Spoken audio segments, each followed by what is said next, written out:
Chapter 1. The Rebel Family. Leon opened his eyes to a blinding radiance of white light. His body ached from prolonged dehydration. Every inch of his skin felt scorched. The sky was devoid of clouds. Only the blazing sun hung high, igniting the horizon with its fiery presence. Rays of sunlight struck his skin, the searing sensation akin to countless tiny needles dancing upon him, inflicting unbearable pain. This was the day punishment. It was a dignified form of capital punishment recently introduced by the Cotton Empire for rebellious nobles. The nobles were bound to a high platform on a crucifix, deprived of water and sustenance, directly exposed to the sun's merciless burn.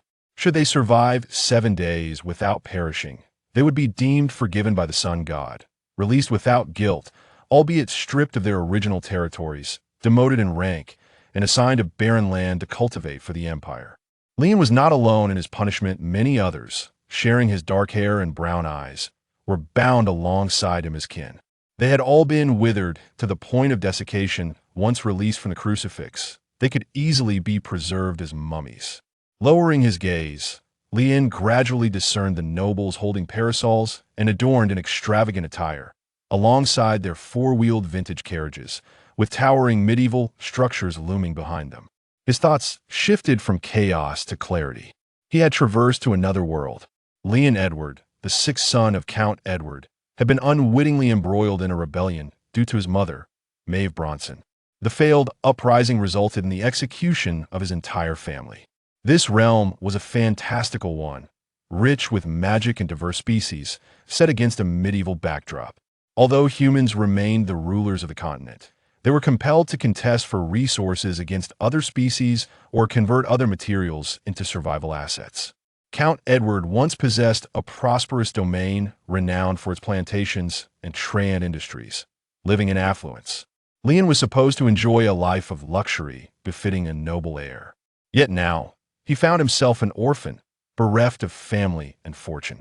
However, if he could endure the day punishment, it was highly likely he would gain a title, as well as a tract of frontier land requiring cultivation. By a stroke of fortune, he had arrived just in time for the 7th day. As the sun began its descent, Leon finally emerged from 2 hours of relentless exposure. He exhaled deeply, releasing a cloud of stale air. When the guards lowered all the punished nobles, they were clearly startled by Leon's survival. Damn it, is there truly someone still alive? Could it be a corpse rising again? One ordinary guard, soon to meet his own demise at the hands of a sexually transmitted disease acquired at Jenny's Tavern, would shortly find himself at the Kansas Men's Care Hospital, where the doctor would recommend bloodletting treatment. As a translucent prompt materialized before Leon, he thought he must be hallucinating. Staring at the sun for too long could certainly cause issues. Was his predicament more serious than he had anticipated? Leon glanced at another guard, who was met with a similar prompt.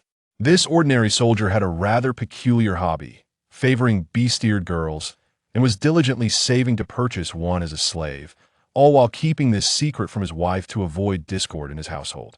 Then, Leon turned his attention back to the crucifix beside him. An ordinary crucifix, yet many years hence, it would be revered as a significant instrument in the execution of Leon Edward. This prompt had some substance. Leon experienced a burgeoning sensation of impending greatness. He soon realized that anything he observed with intent, be it a person or an object, would trigger hidden prompts. After conducting a few experiments, he confirmed that this was indeed the cheat he had acquired upon his arrival in this world. The gloom within him dissipated instantly. A cheat was fearless, even in the face of the malevolent medieval era. Suddenly, a foul boot came flying through the air, striking the head of a nearby guard, interrupting Leon's musings. The thrower was evidently an amateur, lacking even the skill of a mere outline artist. The boot intended for Lee and had instead struck an innocent guard beside him. Of course, it could not be ruled out that the throw was deliberate. The guard cursed, brandishing his iron sword as he growled, "Which damned fool dares to strike me? Do they wish to meet their end?" The crowd was in uproar, yet none claimed responsibility, though the murmurs continued unabated. Good heavens, someone actually survived the day punishment. Could he be the chosen one? What nonsense! How could the chosen one be a rebel? Indeed, as I see it, He should be executed on the spot. Decapitation would be far more aesthetically pleasing than this day punishment. The great sun god has no time to deal with these traitors. Who threw that shoe just now? The aim was atrocious. Had it been me, I would have struck him squarely on the head. With so many onlookers, the guard had no idea who had thrown the boot. Yet, his intimidation tactics worked. No one dared to throw anything more in that direction, only shouting, "Rebel, leave the royal city. Rebel, you are unwelcome, begone." Even if the sun god has forgiven you, you remain a traitor. Though he had survived, he would continue to bear the identity of a rebel. The curious nobles had long dispersed, not believing anyone could endure the 7 days of day punishment. Yet, the common folk delighted in witnessing the fall of the nobility, having suffered under their oppression for too long and finally finding an outlet for their frustrations. Even though the Edward family had been reduced to a single surviving scion, they seized the opportunity to trample upon him, hurling insults as the guards escorted Leon back to the tribunal. In their eyes, Leon was no longer a noble, but a heinous criminal.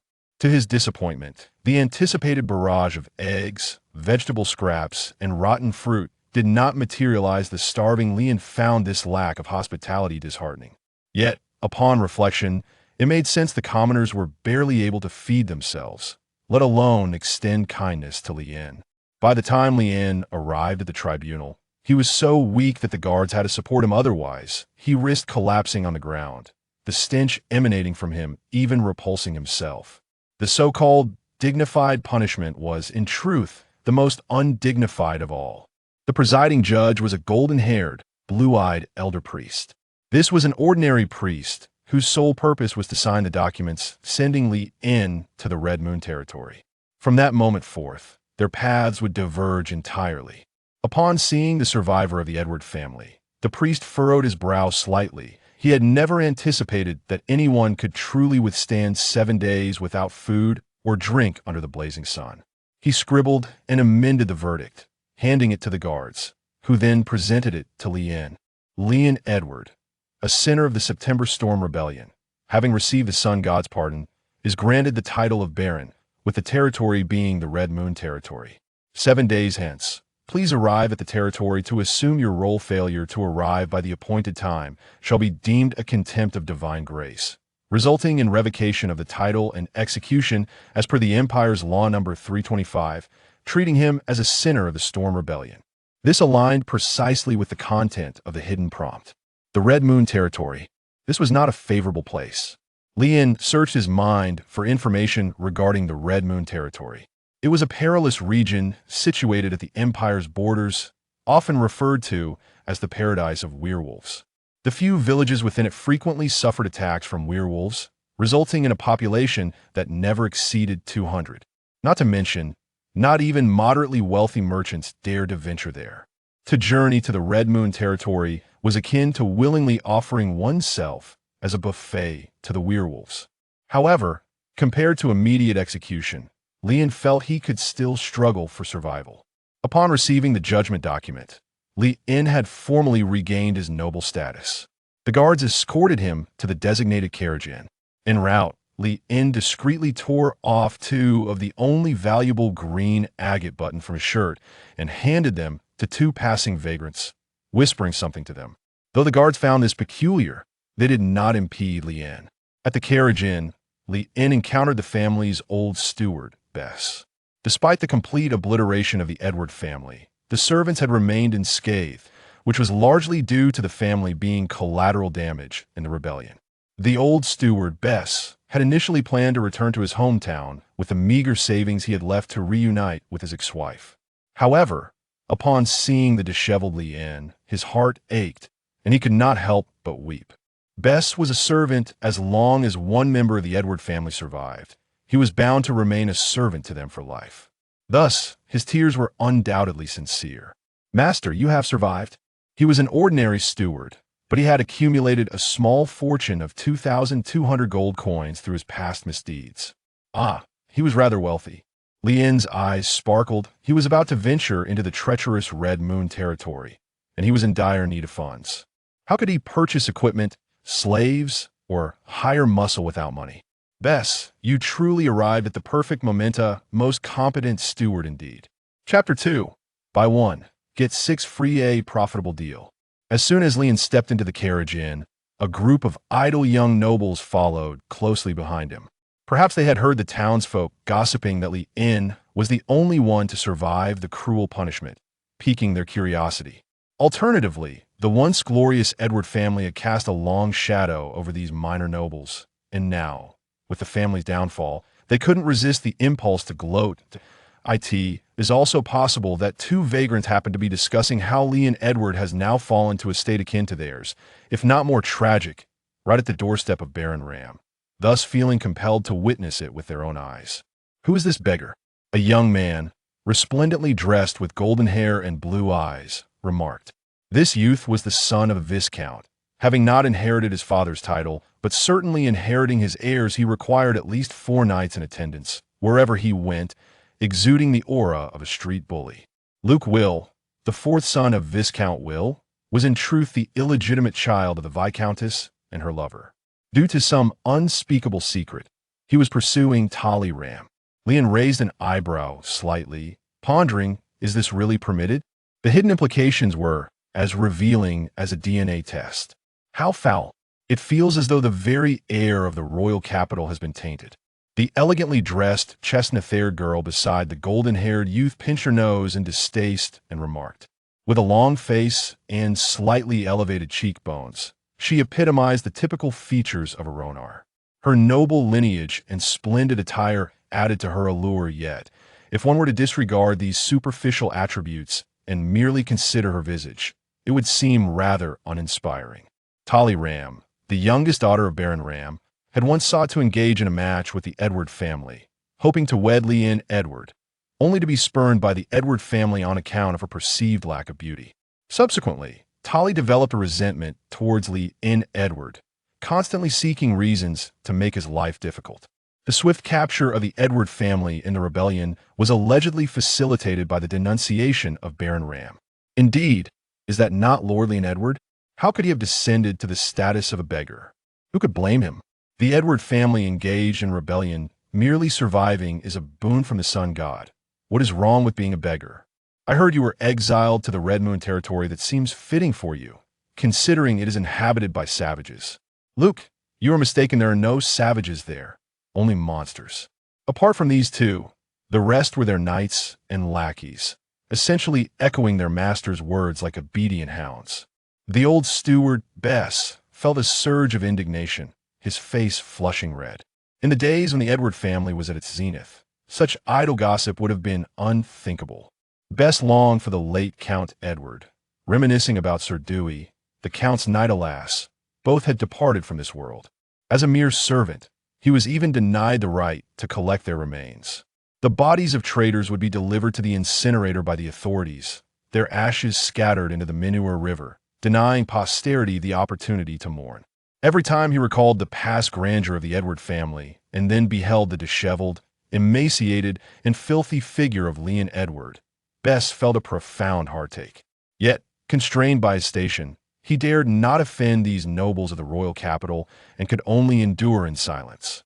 He hoped that Leon Edward would also endure temporarily, with the promise that matters would be addressed once they reached their territory. For they lacked both knights and guards. Should they provoke the nobles, a beating would be inevitable. The commotion soon attracted a multitude of onlookers in any world. There is no shortage of spectators eager for gossip. TSK, how truly pitiable. Oh, poor Leon Edward. I hear all the wealth of the Edward family has been confiscated. You must have no coin left to purchase slaves or weapons. If you kneel and lick my boots, I might bestow upon you 2 gold coins. Tolly Ram lifted her foot, revealing her exquisite boots. Though her shoes were quite clean, in a bid to humiliate the scion of the Edward family who had once brought her shame, Tolly deliberately stepped into the mud. The crowd began to jeer. Kneel and lick, do so, and you shall have coin. Indeed, what does it matter to a beggar? Hearing the jeers of the crowd, Talus' pride swelled, her brow arched in mockery as she gazed at the disheveled Leon. Bess felt a surge of anger. Did they truly expect his master to kneel for a mere 2 coins? With over 2,000 coins to his name, would he not be able to compel the young Edward to kneel 1,000 times? Caught between loyalty and greed, the old steward grappled with a tumult of thoughts. However, when he saw Li In bend down, Bess was utterly alarmed. This was the last remaining scion of the Edward family. He could not allow the final shred of dignity to be lost. "Master, there is no need to beg them. I possess wealth," Bess said anxiously, fearful that his master might kneel to lick those boots. Leon did not halt his actions, bending to retrieve his fallen agate button. These agate buttons were of great assistance, and now only 3 remained. They must be cherished. Bess realized he had misjudged the situation, a twinge of regret stirring within him. Those buttons represented a lifetime of hard-earned savings. "What? Not gonna lick? If you please, Miss Talleyrand, perhaps I might reward you with some coin," Luke remarked. Lien smiled slightly. "I had thought that with the knowledge of Viscount Will, his son would not be lacking yet. I find it astonishing that you, as nobles, do not even grasp the fundamental meaning of servitude." "What do you mean by that?" Luke furrowed his brow and inquired. Talleyrand, her feet weary from the exertion, realized that Lien had no intention of acquiescing. In her frustration, she kicked her foot against a servant. The servant immediately knelt before her, diligently cleaning the dirt from her boots. The sun trial involved the sun god directly judging the accused. Should the individual survive for 7 days, it would signify the sun god's declaration of innocence. Not only would they be exonerated, but they would also be bestowed with a considerable title. Leon swept his disheveled bangs behind his head and continued, "Now, standing before you is neither a destitute beggar nor a wicked traitor. I am Baron Leon Edward. You, lacking noble titles, have dared to insult a lord. According to Article 124 of Imperial Law, such an affront to nobility incurs a penalty of a fine of 1,000 gold coins or imprisonment for a duration of 5 to 10 years. There are 7 of you, which amounts to a total of 7,000 gold coins. Or would you prefer to languish in prison instead? The corporal punishment, a recent addition to our legal system, is known to only a handful of nobles.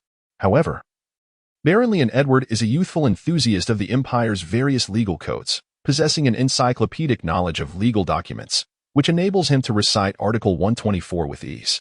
It was precisely this consideration that led Lien to bestow agate buttons upon the homeless, enlisting their aid in summoning Talleyrand to him. He could scarcely imagine who would harbor such deep resentment towards him, willing to disregard noble decorum to further his downfall. Talleyrand happened to be one such individual.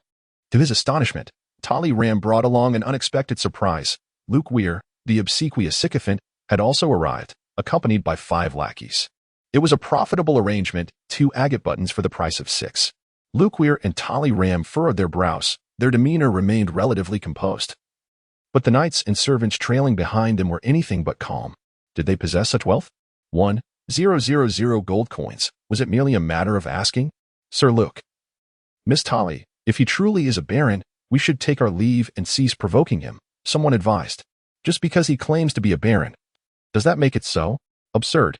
How could a traitor possibly hold a title?" Luke harbored disbelief, primarily desiring to impress Talleyrand with his bravado. Leon, without engaging in idle chatter, contemplated the fact that the guards who had accompanied him had not yet departed, and promptly instructed his butler, Bess, to summon them back. The guards respectfully bowed to Lien, inquiring, "My lord, do you have any further commands?" The nobles, witnessing the guards' deference, were momentarily taken aback. Who could have anticipated that a man condemned to death just moments ago would suddenly be elevated to the status of a lord? Moreover, given the lineage of Edward, the 6th son, he was ineligible to inherit the title of Earl of Edward. By such reckoning, Leon had not only suffered no loss, but rather gained significantly. At the very least, this title was undeniably legitimate, though filled with resentment. Talleyrand had no choice but to abandon her intentions of further humiliating Lien and turn to make her exit, closely followed by Luke Will. "Wait, where do you think you are going? Did I grant you permission to leave?" Lien observed the retreating figures of Luke Will and Talleyrand, a playful smile gracing his lips. Chapter 3. This is what they call an intelligence tax. The onlookers, who had gathered to witness the commotion, were taken aback to discover that the seemingly destitute man before them was, in fact, a baron. They felt a wave of relief wash over them for having refrained from uttering any foul words earlier. Otherwise, they would now be facing hefty fines themselves. 1,000 gold coins? What a jest! They could not even muster such a sum were they to sell themselves. The crowd dispersed like the receding tide, drawn to the spectacle yet unwilling to entangle themselves in a web of debt. Fortunately, Lien remained oblivious to their presence, his gaze fixated solely on the two nobles. The expressions of the guards were fraught with complexity. Even the most obtuse among them could discern the discord between Baron Edward and the two aristocrats. They dared not offend the newly minted Baron Lien, nor could they antagonize Viscount Will and Baron Ingram. Should Lien choose to sever ties, the guards would undoubtedly not side with him. After all, Lien was soon to embark on the arduous task of cultivating the Red Moon territory, while Viscount Will and Baron Ingram would continue their lives in the capital. Although the guards were mere foot soldiers, they were acutely aware of the stakes involved. Yet, Luke Will and Tolly Ram, recently stung by the legal ramifications of Lien's noble status, remained oblivious to the unfolding reality. Their minds buzzed with confusion, rendering them incapable of coherent thought, entirely manipulated by Lien's machinations. They could either pay the fine or accompany me to the court. But surely the esteemed Viscount Will and Baron Ingram would not wish to suffer such indignity. Nobles who faced the court would forever bear a mark of disgrace, destined to a future akin to mine, banished to the wilderness to cultivate the land. Are you truly willing to jeopardize your futures over such a trifling sum? You. Why hasn't he, the sun god, taken you away? Tolly Ram, infuriated, stamped her foot and hurled a pouch of gold coins at Lien's feet. Lien gestured for the butler, Bess, to pick it up. Bess bent down to retrieve the bag and counted the coins. My lord, there are only 500, she reported. Not sufficient. Shame. Such disgrace, exclaimed Lien. Tolly Ram felt that this was the second time in her life she had been subjected to such humiliation. After all, she was the daughter of a baron. To be jilted by the Edward family was one thing, but to endure such indignity was another. Anger flushed her face crimson, her chest heaving as if the tumult within her might burst forth at any moment. She furrowed her brow and glared at the sycophant, Luke Weil. The Weil family was wealthier than the Ingram family, and the lack of funds fell solely on Luke Weil's shoulders. In a bid to showcase his masculinity before Tolly Ram, Luke Weil reluctantly instructed his servants to unload the chest from the carriage. This chest of gold coins was initially intended as a bribe for the clergy of the church, to secure his entry into the sun goddess sect. Now, it had all been funneled into the insatiable void that was Lien. The heavy chest was placed upon the table in the inn. Beth opened the chest, her eyes alight with wonder. The private savings she had painstakingly accumulated over the years paled in comparison to what Master Li and had effortlessly procured with just a few words. Was this the disparity between individuals? Beth resolved from that moment onward to faithfully follow Lien, even if it meant toiling in the desolate Red Moon territory. Such would be her loyalty. As Beth meticulously counted the coins, she noted that there were an additional 500 pieces, more than what was required. We shall not take the excess. Let us return it to them. Lien spoke. Beth immediately placed the coin pouch that Tolly Ram had previously discarded back on the ground with utmost respect. Our esteemed Baron has declared that we must not take that which belongs to others. Tolly Ram snorted disdainfully and turned to leave. To retrieve the coins abandoned on the ground would mean she could no longer navigate the circles of the capital. The servants and knights hastily followed her. Luke Will, however, turned back, swiftly picked up the pouch of gold coins, and shot a fierce glare at Lien, muttering, I shall not let you benefit from this. Be off to the Red Moon territory and toil there, you scoundrel. Lien smiled and waved his hand, bidding them a leisurely farewell. A throng of individuals departed with great momentum. Lien gently tapped the chest filled with gold coins and turned to the old butler. Bess, do you know what this is? What? Bess inquired with curiosity, pondering that it was merely money. This is the tax on intelligence.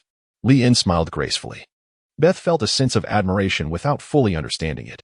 In this era, the concept of intelligence quotient had yet to be established, let alone the notion of taxing individuals for low intelligence.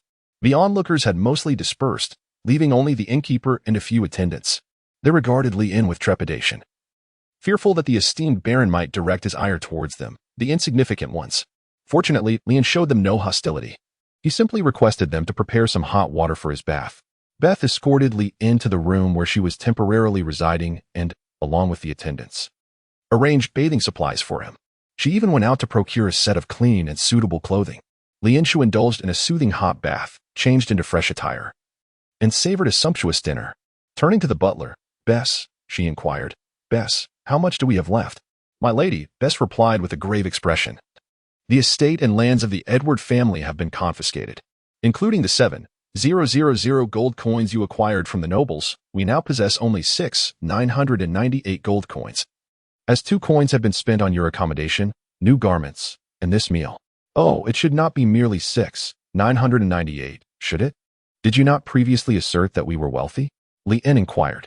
At this moment, Bess wished to slap herself hard, chiding her own impulsiveness and bravado. I do possess some savings, approximately 500 gold coins, Bess murmured, her gaze flickering as she lowered her head. It would be far more preferable for him to venture into untamed lands than to demand he relinquish all his savings. Leanne did not hold any grudges against Bess. After all, offering a quarter was already a sign of loyalty. Let us proceed to procure some slaves and weapons. Leanne inquired. Now? Don't you need to rest first? Beth felt there was no need for such haste. According to the customary protocols of the kingdom's decree, at least 7 days would typically be allotted for the nobility to prepare. Leanne shook his head, expressing that he would not find peace until the money was spent. It was possible that those two individuals would soon hire an assassin to eliminate him. An assassin? You are a noble. Killing a noble carries severe consequences. Beth began to caution, but was interrupted by Leanne. That is only true if one can be tracked down. The Edward family has been entirely eradicated, and I am now akin to a drifting leaf in the capital. Anyone could be sent to assassinate me. Come, let us not delay. Take me to the nearest slave market. Very well, Beth replied, a hint of panic in his voice, as he was reluctant to see the last scion of the Edward family fall to assassination. Furthermore, if Leanne were to be attacked, he too would likely face dire repercussions. Without hesitation, Beth hurried to hire a carriage, preparing to escort Leanne to the nearest slave market. Chapter 4. Clearing the land? Founding a nation is also an option. This was an ordinary carriage, yet just 2 days prior, Yore and Lady Branny had shared a rendezvous within it. Before Leanne appeared a hidden prompt. He silently noted the name of the high priest Yore. After boarding a carriage and traversing 2 blocks, he arrived at the capital's largest slave market, known as the Dusk Bazaar. The slave traders here commenced their operations at dusk and continued until the early hours of the morning, thus the market was aptly named. The narrow streets were filled with shops, each displaying signs indicating their intention to purchase slaves. The so-called sale was essentially the act of hanging a wooden tag on the slaves, inscribed with the price. Most of the slaves were confined within cages, with several or even dozens crammed together, their living space severely restricted. Among them, the number of humans was scant. The overwhelming majority were subhumans, goblins, dwarves, orcs, and even frail skeletons. There were also a number of special slaves, adorned by their masters to appear exceptionally beautiful, kept in solitary cages.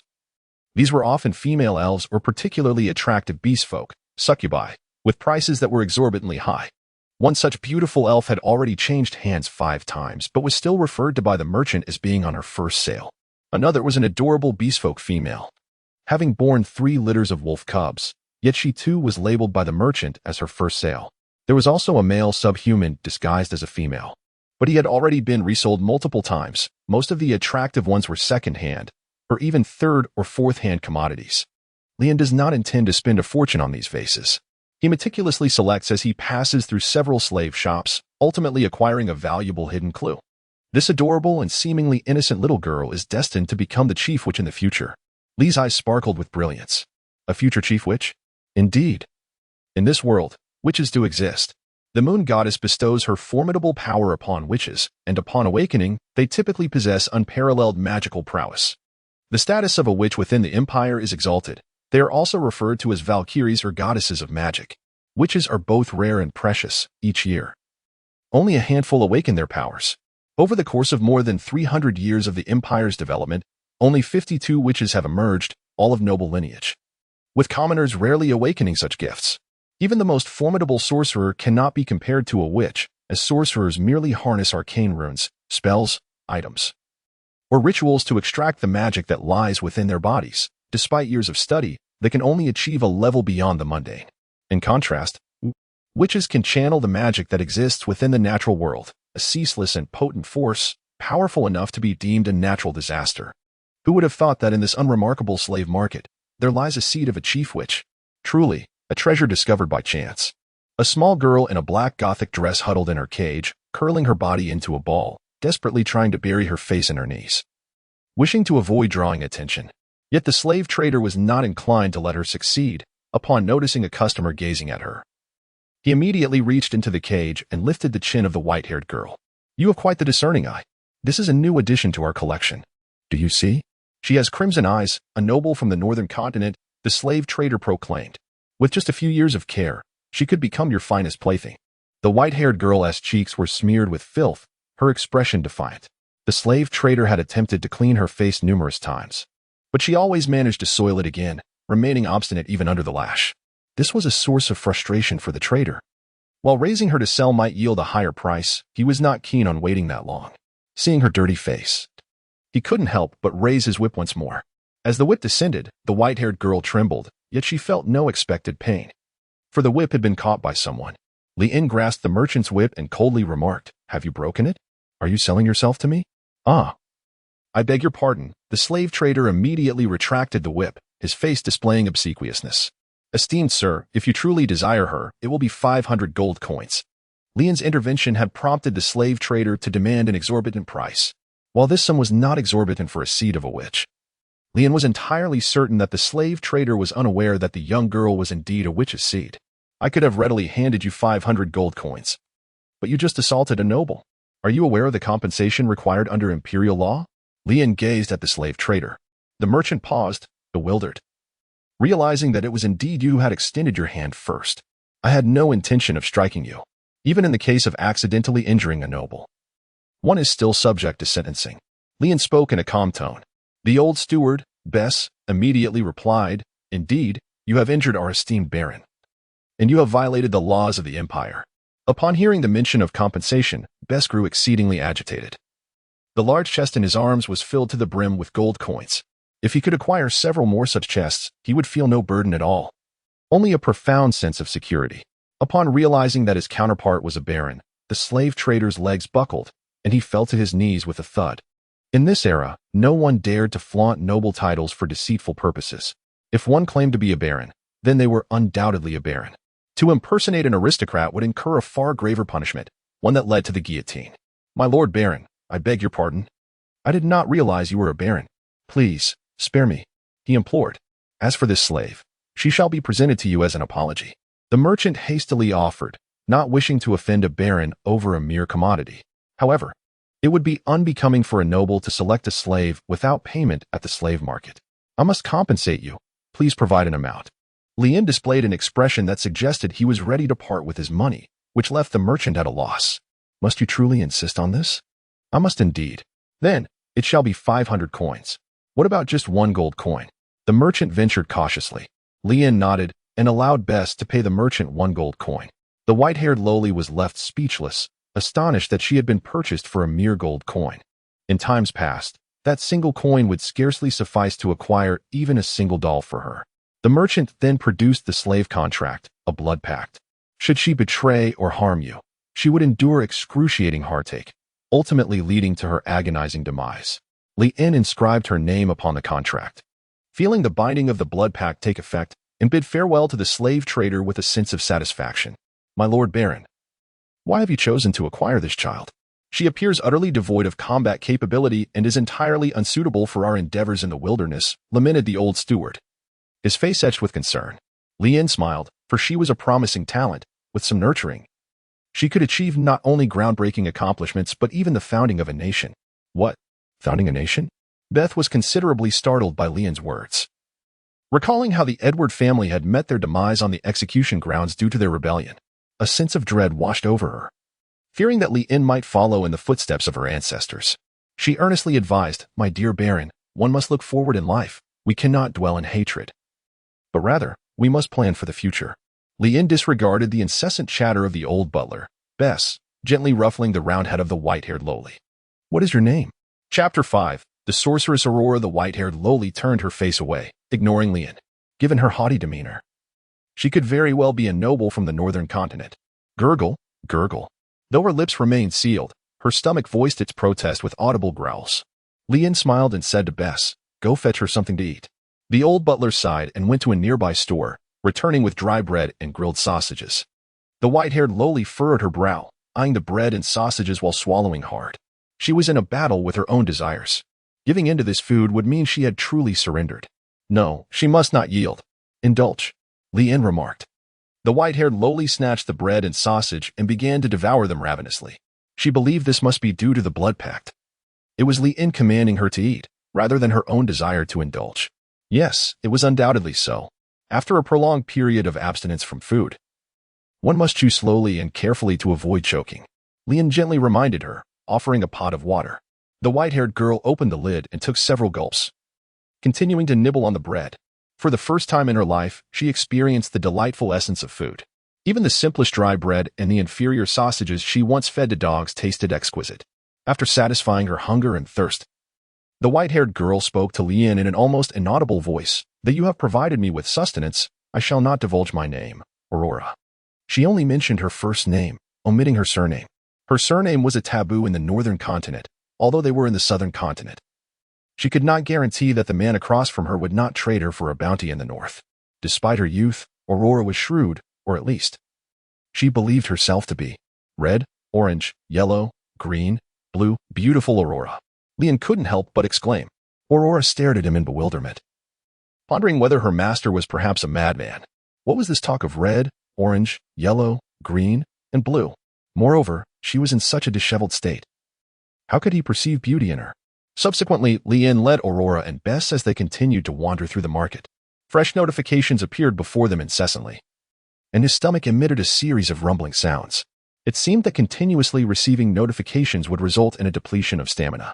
Leon murmured softly to himself as he stuffed a piece of dry bread into his mouth, consuming it with indifference. The old butler, Bess, felt a pang of sorrow. When had the pampered young master ever had to eat such meager fare, reserved only for slaves? After wandering the market at dusk for 2 hours, Leon had spent merely 31 gold coins, primarily purchasing a hoe for clearing land, as well as swords and armor, yet he had not acquired a single laborer. Bess could no longer contain his anxiety. "My lord, what kind of slave do you truly desire? I believe the orcs over there would suffice. If I cannot find a suitable one, then perhaps an orc will have to do." Leon remarked that he was dissatisfied with the orcs, as their combat prowess fell short of that of apprentice knights, which explained why they had been captured by slave traders. Well, Beth could only accompany Leon as they continued onward. Leon came to a halt before a cage that housed 20 skeletal creatures. These fragile skeletons, upon the slightest touch, would shatter, yet they were destined to transform into the undead emperor. The undead emperor. What an extraordinary little skeleton this is. Leon's eyes sparkled once more. The portly merchant promptly stepped forward, and upon noticing Leon's exquisite attire, he rubbed his hands together in excitement and began to enthusiastically present the skeletons in their cages. "Dear guest," he exclaimed, "you truly possess discerning taste. In this entire market, mine is the sole establishment that specializes in the sale of undead creatures. Rest assured, they have all been meticulously trained by me and will not behave like their wild counterparts, who are known to harm their masters. If you are in search of a bodyguard, I highly recommend the skeletal knights. Alternatively, if you seek a pet, the little skeletons are an excellent choice. Look at them, round, white heads. Apart from their lack of flesh, they are undeniably charming." The merchant continued to eloquently extol the virtues of his wares. Leon cast a fleeting glance at him and discerned that this fellow harbored a morbid fascination with the deceased. No wonder he operated a shop solely dedicated to the sale of skeletons. Leon pointed at the friliest little skeleton in the cage and inquired, "How much is this one?" 50 copper coins, replied the merchant, somewhat disheartened, as he had not anticipated that Leon would choose the seemingly most worthless skeleton. The merchant considered it a stroke of fortune to sell it for 50 copper coins, for typically, such diminutive skeletons were handed out as mere trinkets. The empire's monetary system dictated that 1 gold coin equated to 10 silver coins, which in turn equaled 1,000 copper coins, with copper coins being the smallest denomination. Although perplexed by the baron's choice, Bess readily produced the money. To the avaricious Bess, this sum was but a trifling amount, akin to purchasing a toy for his master. Leon obtained the contract from the little skeleton and affixed his signature, thus rendering the agreement effective. Even as they departed from the slave market, the old steward felt as though everything was merely a dream. "My lord, do you truly intend to venture into the Red Moon territory with a little ghost and a skeleton?" Beth pondered, convinced she must still be dreaming. What a jest. That territory is infamous as the paradise of werewolves. It is likely that their party would be swiftly captured and boiled alive by the werewolves upon entering. With no promising candidates left in the slave market, we should seek mercenaries to escort us safely to the Red Moon territory. As for the settlers, Leon believed that the future skeleton emperor should certainly possess the ability to cultivate the land. If not, such a skill must be developed. Surely the future sorceress cannot be bested by a mere handful of werewolves? If that is the case, she too must hone her abilities, while simultaneously training the wolf cubs to serve as watchdogs. Within the city, there are both adventurer and mercenary groups, yet the quality of mercenaries surpasses that of adventurers, which is why Leon opted for a mercenary company. For a single protection mission, you demand 500 gold coins. Why not resort to thievery instead? As Leon and Beth entered the Wilmo Mercenary Guild, they happened upon a disgruntled customer storming out, vociferously complaining about the exorbitant fees. A charge of 500 gold coins for a single endeavor is indeed steep for the average individual. However, for Leon, who values his life above all, it is but a trifling matter, provided the service offers exceptional value. Leon entered the Wilmo Mercenary Corps and beheld a blonde receptionist at the front desk. The young lady possessed a modest allure, dressed in a rather revealing manner, reminiscent of the games from his previous life. The bustling atmosphere rivaled that of a football match, and it was no wonder she exuded such confidence in her scant attire. "How may I assist you, esteemed guest?" she inquired with a smile directed at Leon. The elderly butler, Bess, stepped forward to engage in conversation, a duty he embraced as the steward and sole servant of Baron Edward. "We are bound for the Red Moon territory and require an escort team to ensure our safe passage. Might I inquire whether you recommend a super team, an elite team, or a standard team for our escort?"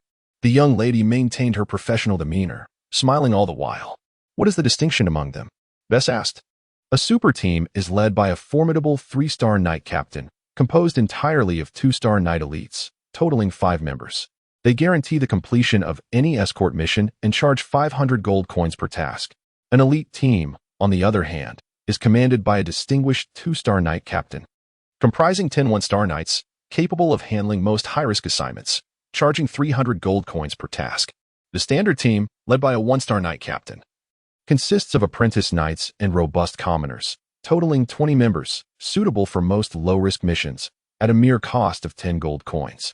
If your concern lies primarily with the possibility of encountering bandits or beasts along the way, an elite team would suffice. However, should you face an assassination attempt, I would recommend a super team, she elaborated, her gaze occasionally assessing Leon, the master behind the butler. After enduring 7 days under the scorching sun, Leon was not particularly handsome. Despite having decent features, his complexion was dull, his physique frail, his eye sockets slightly sunken, and his lips chapped. Apart from the opulent garments that bestowed a hint of nobility, he gave off an impression of fragility. The white-haired young girl beside him also appeared grimy, with mud smeared across her face. The receptionist harbored doubts regarding Leon's ability to afford the 1,000 gold coin fee. Thus she elaborated further on the benefits of the elite and standard teams. Bess, swayed by her explanation, contemplated recommending the most cost-effective standard team to save money. Capable of hiring 10 teams at once, totaling 200 individuals, an imposing presence that would surely deter any bandits along the route, all for a mere 100 gold coins. However, Leon had a different perspective. When it came to matters of life and death, frugality was not an option. "I require a super team, 4 of them." Chapter 6. Assassination. Are you certain you wish for 4 super teams, rather than 4 standard or elite teams? The blonde receptionist, taken aback, repeated her inquiry.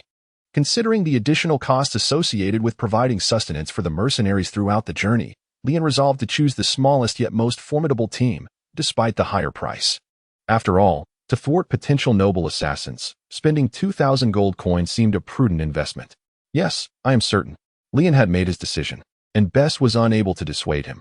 He simply felt a twinge of regret for the gold coins. The blonde maiden's eyes sparkled slightly as she stepped out from behind the wooden counter, approaching Leon directly. With her northern hemisphere pressed against his arm, she linked hers with his, leading him to the VIP room to finalize the contract and settle the payment. Bess harbored suspicions regarding the nature of the services involved, but as a steward, he felt it prudent to remain silent. Aurora observed curiously as Leon ventured further away, uncertain whether to follow. In truth, the signing was quite formal, devoid of any special services, save for the relentless sales pitches. The blonde maiden possessed remarkable eloquence, and under her persuasive influence, Leon ended up purchasing an awakening stone worth 2,000 gold coins, alongside 10 healing potions priced at 10 coins each, accumulating a total expenditure of 100 gold coins. The blonde maiden would earn a commission of 1, equating to 41 gold coins, from this transaction. She began to perceive Leon not as an ordinary figure, but as remarkably handsome. Had it not been for the thought that he had directly employed 4 formidable super squads, likely to face assassination, she would have considered asking him out. As Leon departed from the VIP room, His visage bore several lip marks, a token bestowed by the blonde beauty. The silver-haired girl squinted her eyes, her keen sense of smell detecting the fragrance that lingered on Li-En, a scent unmistakably belonging to the front desk attendant. Old Butler Bess could do nothing but envy. After all, he was a man whose body was already half buried beneath the earth, and such matters were relegated to mere thoughts. Noticing the gaze exchanged between the elderly gentleman and the young girl, Li-En understood that they had clearly misinterpreted the situation. The saleswoman's affectionate kisses were solely an expression of gratitude for his generosity. Their relationship was purely transactional. It was time to leave. Li-En wiped the lipstick mark from her cheek and departed from the mercenary guild, bearing the contract with her. The mercenary agreement was executed in duplicate. One copy for Li-En and the other retained by the mercenary. The hired nightly order would arrive at Li-En's residence in the evening to commence their protective duty. Li-En instructed Bess to procure provisions sufficient for 30 individuals for a month, along with a brand-new carriage, horses, blankets, clothing, and other travel essentials, totaling an expenditure of 300 gold coins. Among these, the carriage constituted the largest portion of the cost. A standard small carriage could be acquired for merely 10 coins. Yet a larger four-wheeled carriage, capable of accommodating more passengers and not exclusively intended for nobility, had a starting price of at least 100 coins. After accounting for all expenses, Li-En was left with approximately 3,067 gold coins. Upon returning to the carriage inn, for mercenary knight brigades also reported in. The four captains of the three-star knights were the bearded Candy, the red-nosed Deer, the large-eared Shisi, and the scarred-faced Mondo, along with their elite subordinates, totaling 20 individuals. Li-En believed that these 20 individuals should be capable of providing temporary protection against assassination attempts. As for the Awakening Stone, it was undoubtedly intended for the white-haired girl. However, prior to its usage, it was imperative to ensure that the girl was adequately nourished and gained some weight. There is a reason why the ones who awaken the powers of a sorceress are invariably noble ladies. If one's nutrition is lacking and physical constitution inadequate, magical prowess will not favor you. This world is starkly realistic. Sorcerers hail from affluent or noble families, and for ordinary individuals, acquiring a magical artifact is a formidable challenge. In summary, to put it succinctly, without wealth, what magic can you wield? Li-En also intended to utilize the remaining 3,000 gold coins to select a suitable magical artifact from the Mage Guild, ideally one that would bolster his frail physique and enhance his overall health. Otherwise, with such a fragile body, he would be ill-equipped not only for dungeon exploration, but even for a simple date with a saleswoman. As anticipated, on the very first day of the night's deployment, Li-En fell victim to an assassination attempt, with 3 waves of assailants arriving throughout the night. Had he not employed the most expensive 4 mercenary knight squads all at once, he might have met a grim fate. The first wave was dispatched by Luke Weil, who, in an effort to save costs, sent merely 3 one-star assassin knights, far from elite mercenaries, who were easily subdued and readily divulged all information upon capture. The second wave was sent by Tali Ram, comprising a noble knight order from the Ram family, led by a 3-star knight and accompanied by 5 2-star knights, which was a considerable show of respect for Leon, a fallen noble. Upon being apprehended by the mercenary knights, they steadfastly refused to reveal their instructions from behind the scenes, though Li-En possessed hidden insights. The third wave was somewhat enigmatic, consisting of several masked 3-star knights. Although they failed in their assassination attempt, they managed to escape without leaving behind any clues. Li-En harbored suspicions that the Edward family must have offended some significant figure in the royal capital to warrant the dispatch of such a formidable band of knights for his assassination. However, he could not discern any clues at that moment and resolved to procure a magical artifact swiftly, intending to flee this land of turmoil. The following day, at the break of dawn, the burly captain of the mercenary knights, Candy, presented the fruits of his labor before Li-En. A cohort of assassins was bound together in a row, kneeling in the courtyard behind the inn. Although Candy had ascertained the identities of some of the assailants, he refrained from divulging this information directly to Li-En, opting instead to allow him to inquire for himself. Such matters among nobility were of little concern to the mercenaries, who, after all, were merely laborers. Their focus was to perform their duties well, without the need to offend any powerful individuals due to the nature of their work. Li-En was well aware of the mercenaries' mindset. After all, they were hired hands, fundamentally different from his own people. Nonetheless, their professional capabilities had earned his respect.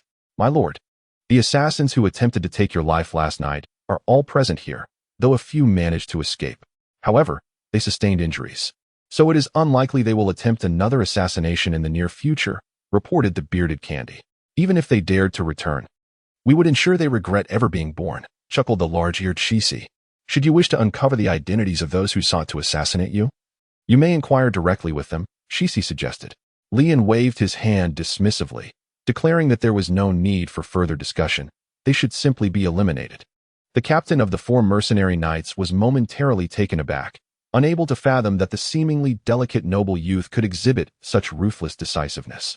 They were aware that individuals from the Weil family were involved in this affair, although it remained unclear whether the command had originated directly from the Viscount. Any entanglement with nobility complicated matters significantly. To the burly Candy, it seemed most straightforward to execute this group for having undertaken an assassination mission and failing. Their survival would inevitably expose their employer, who happened to be a noble. Such revelations would bring no advantage to either the hired killers or their intended targets. Nevertheless, Candy felt this was ultimately Lee and Edward's affair.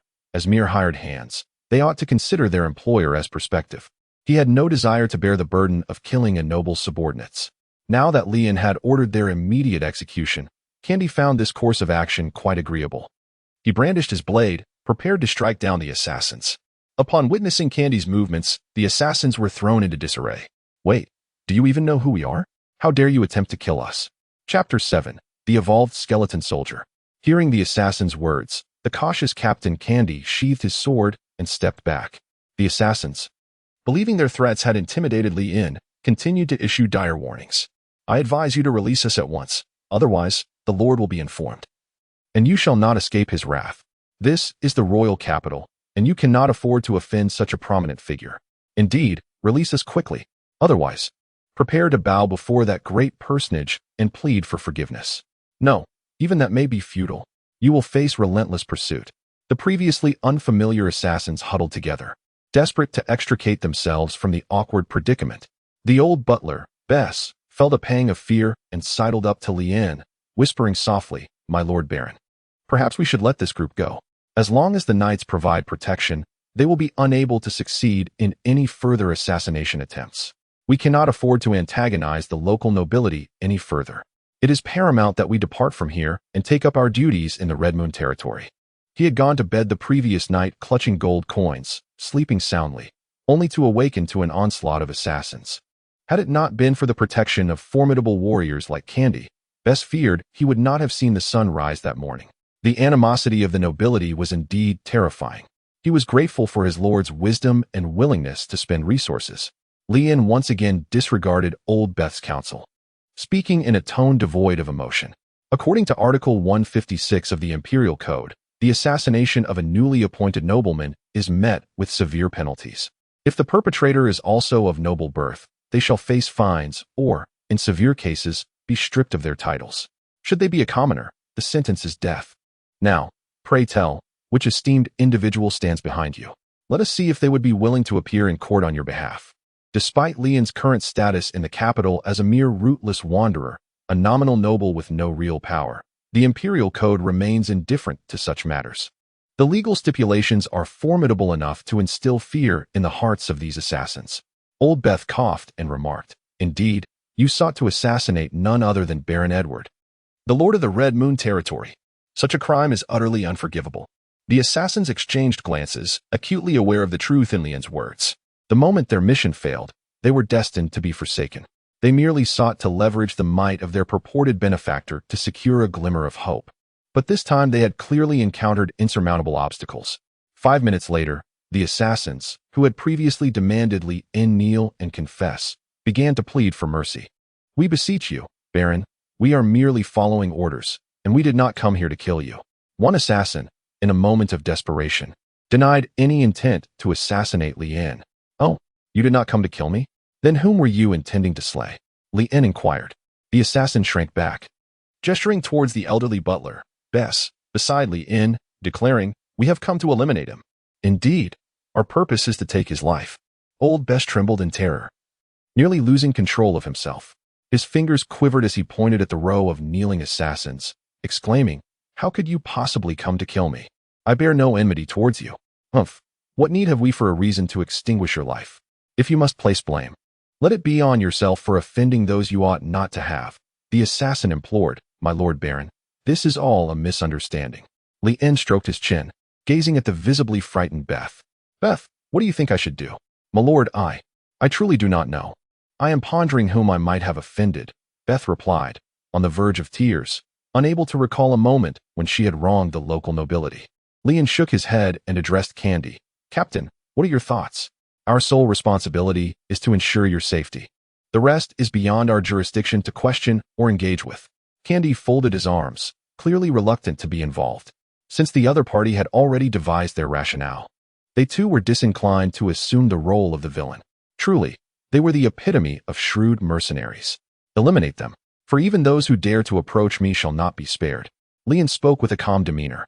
Bess was moved to tears, vowing unwavering loyalty to the noble Baron. You cannot kill us. We are servants of Baron Ram. We are loyal to Viscount Wei.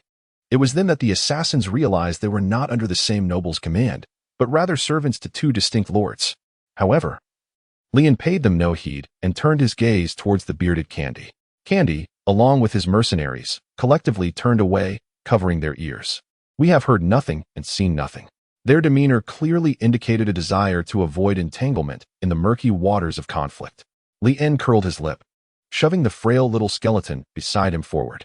A Bing, it's your time to shine. The diminutive skeleton had been purchased by Leon and named a Bing. A Bing was only slightly taller than the petite Aurora, and due to prolonged maltreatment by slave traders, he limped as he walked, appearing delicate and fragile. With a dull blade drawn, the skeleton, A Bing, slowly approached the assassin, a visage of trepidation etched across his bony face. A Bing, eliminate this one first. Lien pointed to the most vociferous assassin, seeking to impart the lesson of the proverbial the bird that sticks its head out gets shot. Skulda Bing approached with a dull knife in hand, but upon meeting the assassin's fierce gaze, he was so frightened that he crouched down, hands clasped over his head, trembling uncontrollably. Ha ha ha, such a mere toy dares to aspire to murder like others? The assassin roared with laughter. Snap! Lien gently patted A Bing's head, saying, You lack ambition. You are destined to become a great emperor. Stand tall, push forward, and envision him as your arch-nemesis. A Bing looked up, confusion etched across his face. He had no father. He was a skeletal creature devoid of parents. Upon realizing this, Lien swiftly altered his approach, asking, A Bing, do you desire to feast on bones? A flicker of soulful flame ignited in A Bing's hollow eye sockets. He relished bones, yet regrettably, could only gnaw on his own. To obtain bones, he must vanquish him. Lien encouraged. A Bing picked up the dull knife and, without hesitation, plunged it into the rear of the still-speaking assassin. The assassin let out a cry of agony. The knife was exceedingly dull.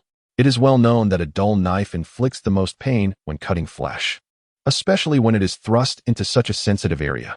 Lien smacked her lips and said to the silver-haired little girl beside her, who was covering her eyes, I didn't ask him to poke here. Aurora was not fond of such gory scenes, so she turned and retreated into the room. Lien paid her no mind, urging A Bing to persist until the assassin was vanquished. Ultimately, the assassin succumbed in a pool of blood after A Bing relentlessly inflicted 30 stab wounds. The harrowing screams sent tremors of fear through the guests at the carriage inn, and all understood that the seemingly frail baron before them possessed a heart of cruelty. The skeletal monster only needed to continue its killing spree to evolve. With each target it dispatched, it absorbed a fragment of their soul power. Though the amount was minimal, a sufficient quantity of victims would enable its evolution. The extent of absorption depended on the innate talent of the skeletal creature. Lien believed that a being like A Bing, endowed with the potential of a great emperor, could conservatively absorb at least 1 unit of soul power from each target. Though regrettably no measuring instruments were available. The stronger the victim, the more potent the soul power gained, leading A Bing to evolve further. The most recent victim was a 2-star knight, marking A Bing's first evolution in its career as a skeletal monster. Chapter 8. Magical Device. Acceleration Candle. A Bing transformed from a diminutive, frail skeletal creature into one that stood as tall as Lien, reaching a height of nearly 6 feet. While this stature may not have seemed remarkable for a skeleton, it represented a significant breakthrough for A Bing. Previously, he had believed his height would never exceed 4 feet. With this sudden growth, his vision cleared, and he excitedly turned to Leon, unable to articulate his feelings through speech, instead resorting to gestural expressions of joy, performing a hip dance taught by slave traders.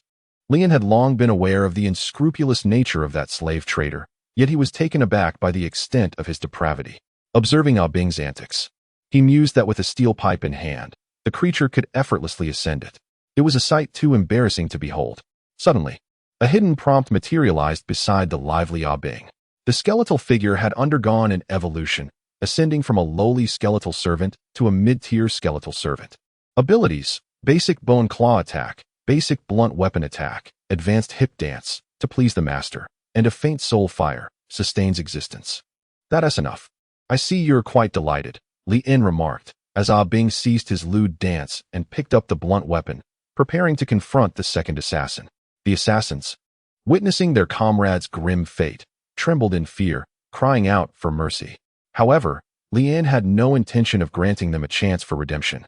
Considering his destination was the Red Moon territory, where a pack of ravenous wolf pups awaited him, he aimed to expedite Ah Bing's evolution to enhance his own safety and liberate himself from the costly, nightly mercenaries. As it became evident that Lian was not inclined to spare them, many assassins contemplated taking their own lives. Unfortunately for them, Lian had anticipated this thought and instructed best to stuff towels into each of their mouths to prevent them from biting their tongues in despair. Upon slaying the third victim, Ah Bing's blunt weapon finally evolved into a brand new steel sword. Consequently, the remaining assassins found their demise to be markedly less agonizing. Once all had perished, Ah Bing experienced a third evolution, healing his limp and transforming his once grayish-white bones into a brilliant ivory hue, each bone brimming with vigor. The soul fire within him solidified, imbuing his dark eyes with a newfound vitality. With a leap, Ah Bing ascended effortlessly to the rooftop of the inn, brandishing the steel sword with fierce authority. Although he lacked knowledge of formal techniques, the current Ah Bing was a far cry from the frail skeletal creature he had once been. The skeletal Ah Bing had evolved into a super skeletal servant. Abilities: advanced bone claw attack, advanced sword slash, advanced hip dance, to please the master, and a faint soul fire, sustains existence. By consuming the soul fires of 10 kindred spirits, he could upgrade to a skeletal warrior. Lian tasked Ah Bing and the bearded Candy with the trial of skills. The outcome revealed Candy's overwhelming victory. Currently, Ah Bing's combat prowess is akin to that of a novice knight, only marginally superior to an ordinary individual. He is capable of preying upon the weak and vulnerable, yet when faced with genuine conflict, he can merely endure the onslaught. More critically, Ah Bing is plagued by inner demons, having suffered long under human torment. The mere display of hostility from humans causes him to recoil instinctively. To remedy his afflictions will require considerable time, and perhaps even more bones. After rewarding Ah Bing with a bowl of pig bones, Lian proceeded to the Magic Guild, accompanied by his steward and knightly bodyguards. Welcoming him was an exquisite elven slave, her beauty striking and attire alluring, leaving a lasting impression. It is said that sorcerers have a penchant for keeping elven slaves, and the Magic Guild, established by a powerful mage, is replete with such beings. Esteemed guest, what manner of magical device do you desire? One that can enhance physical constitution. Ideally, it should bolster defense and possess a modicum of offensive capability. Lian spoke. I understand your desires. Please, follow me. The elven slave led Lian into the inner hall of the Mage Guild. Unlike the exhibition area of the outer hall, this place was filled with authentic magical artifacts rather than mere replicas. There stood the armor of an orc, which not only fortified one's defenses, but also enhanced offensive capabilities. Prolonged wear could improve one's physical constitution to some extent, though it bore the downside of evolving the wearer towards an orcish appearance, resulting in a more rugged visage. The elven slave halted before a particularly majestic suit of armor, adorned with the emblem of a proud lion.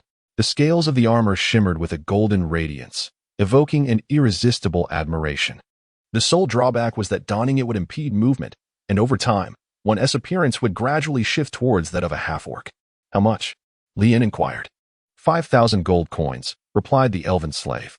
I apologize for the interruption. Lian took a step back, bidding farewell to the orc armor. This was the demon collar, which similarly augmented both defensive and offensive capabilities. Its drawback, however, was that wearing it would heighten peculiar preferences. Priced at a mere 2,500 gold coins, it was undoubtedly a remarkable bargain.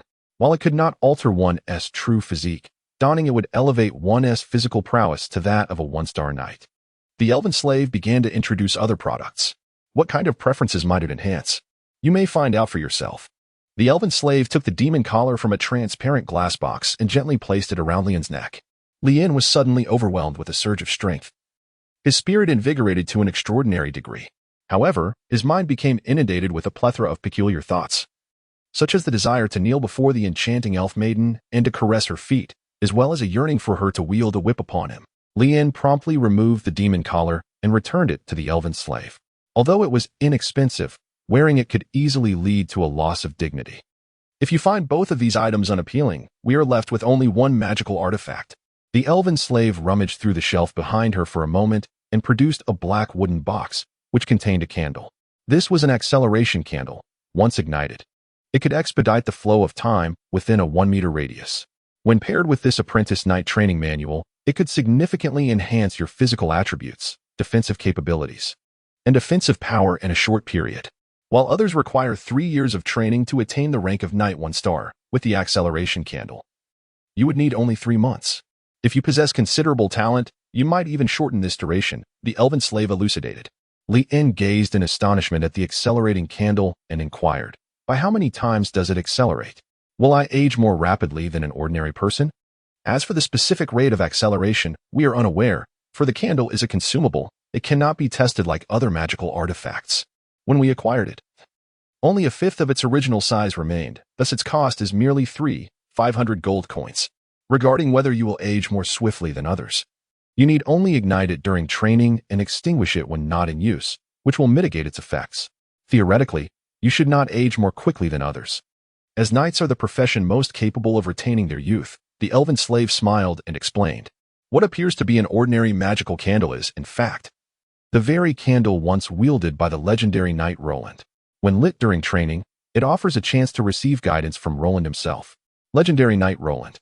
He is one of the 24 prodigious knights of the Empire, renowned for having challenged the flame sorceress of the Empire 33 times, ultimately triumphing against her despite the skepticism of all, thus earning the title of the mightiest knight. However, this knight mysteriously vanished at the age of 45, and no trace of him has ever been found since. Lian felt a stirring in her heart. The side effects of this magical device were virtually non-existent, and there was also a chance of receiving guidance from Roland. The elven saleswoman was clearly unaware of this.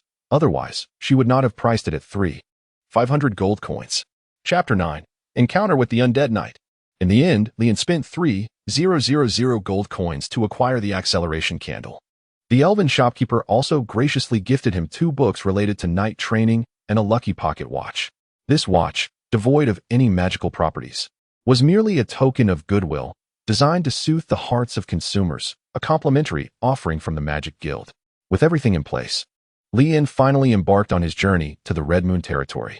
On the carriage, Aurora found the entire situation astonishing. She had initially expected Lian to treat his slaves as cruelly as other slave owners did, but to her surprise, he not only refrained from mistreating them, but also provided them with lavish meals daily. Bing enjoyed bones to gnaw on every day, so well treated that he forgot he was a skeletal creature.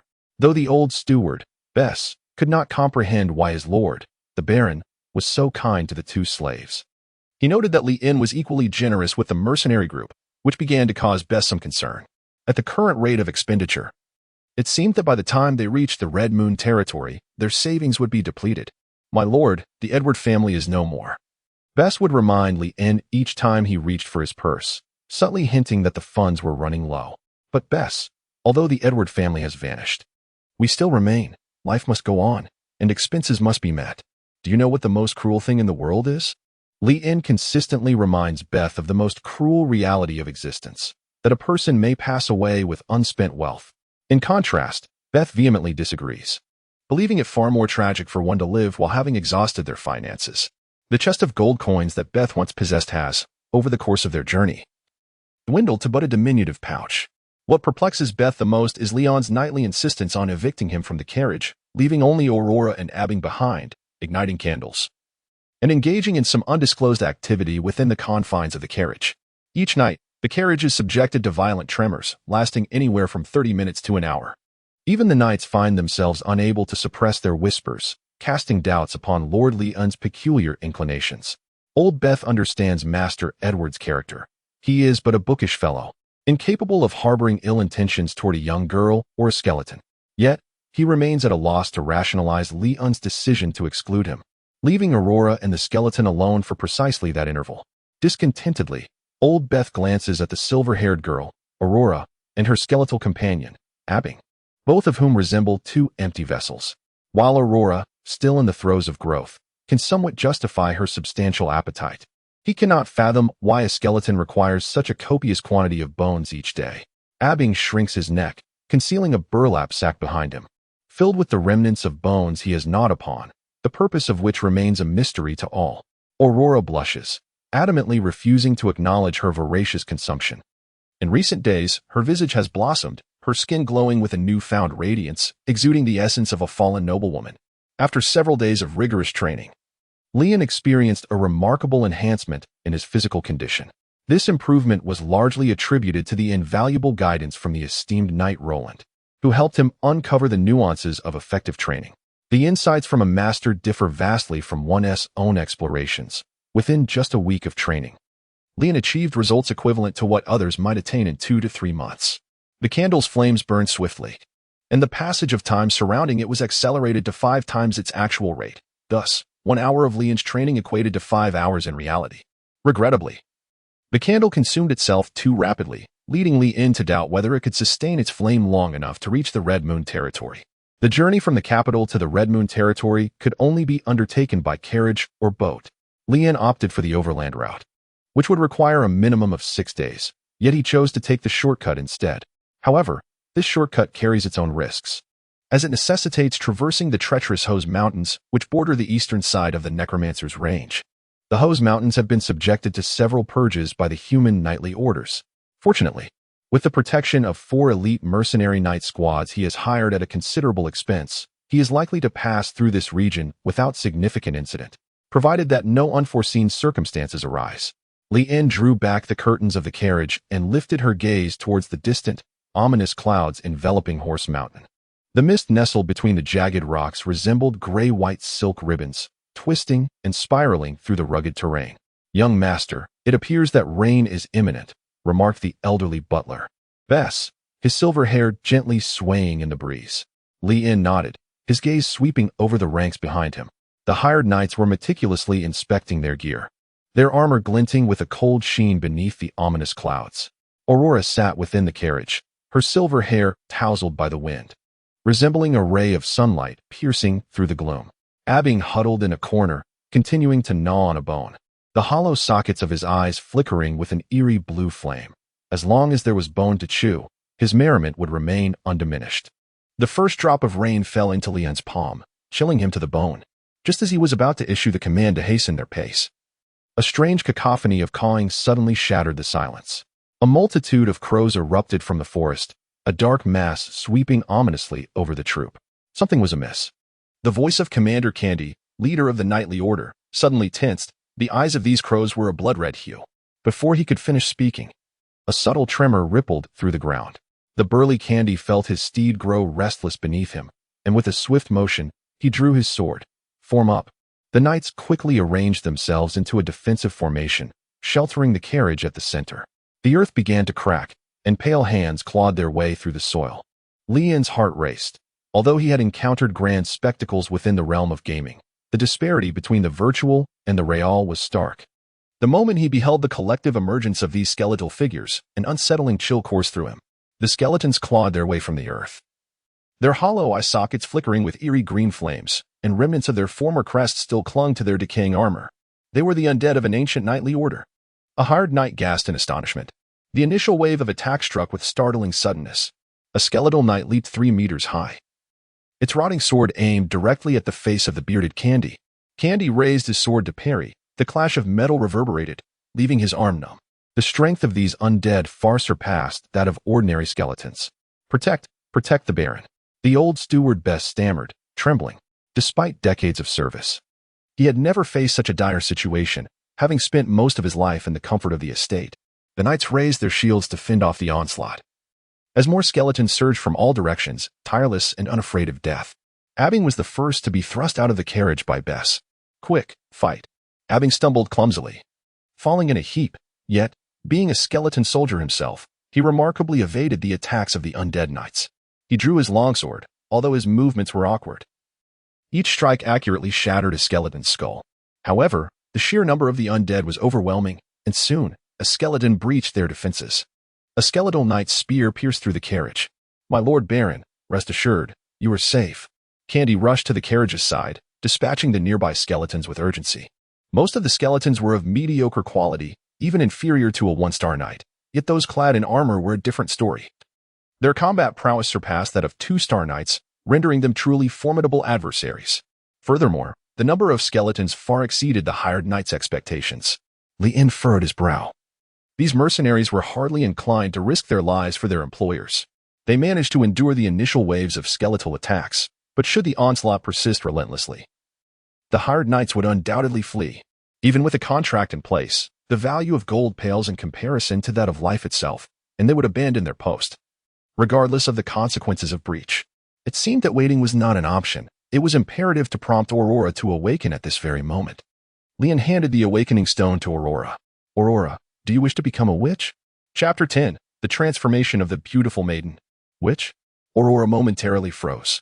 Although she did not belong to this continent, she was aware of the preciousness of the awakening stone. She waved her hand dismissively. "No, that is impossible. I lack the qualifications to become a witch." She worried that if she used the awakening stone provided by Li and ultimately failed to become a witch, he might, in a fit of rage, sell her to the most ruthless slave trader or even cruelly take her life. Many nobles, who appeared perfectly normal on the surface, could reveal a particularly dark and twisted side when provoked. Aurora had witnessed many such individuals before. Although Leon's behavior in recent days had led her to suspect that she had encountered a genuinely good person, generous and kind to both her and the skeleton soldier. Being, perhaps it was merely a fade. Soon, casualties began to emerge within the Knight Brigade, as a two-star knight fell to the hands of the skeleton soldier, letting out a piercing scream of anguish. "Damn it, this old man isn't earning any more money. Let's go." "Retreat," shouted the large-eared sis. He was the first to lead his team away from the main force. Renault's deer and scar-faced Mondo exchanged hesitant glances. The once unified Knight Brigade began to falter, and soon, thoughts of retreat spread among the others, causing their formation to crumble under the onslaught of the skeleton army, leading to a rapid increase in casualties. Captain Candy watched as they were on the verge of crossing the mountain to reach the Red Moon territory, with the completion of their mission within reach. Yet, at such a crucial moment, trouble had arisen, leaving him in a dilemma. Even as a three-star knight, he too could exhaust his stamina. While he might save himself, his two-star knights would not be able to hold out. Candy understood that now was not the time for hesitation. Indecision would only escalate the cost. They could either retreat and preserve their knight squad or fight to the bitter end, ultimately receiving only their predetermined reward. Retreat.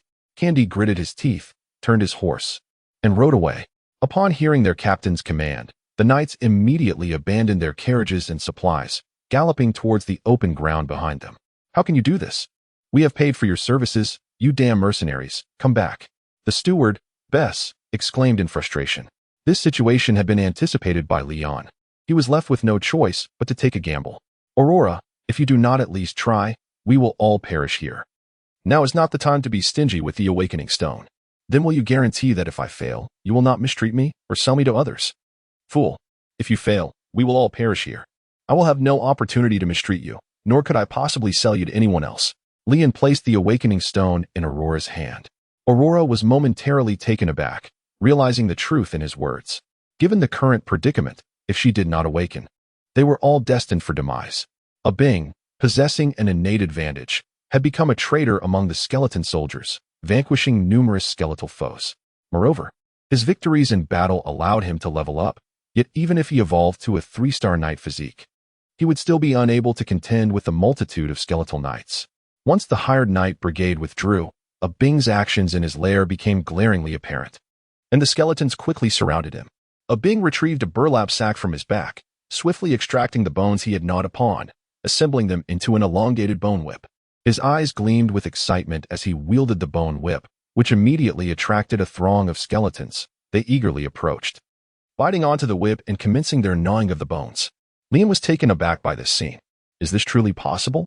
It appears that the skeleton creatures of this world have a penchant for gnawing on bones.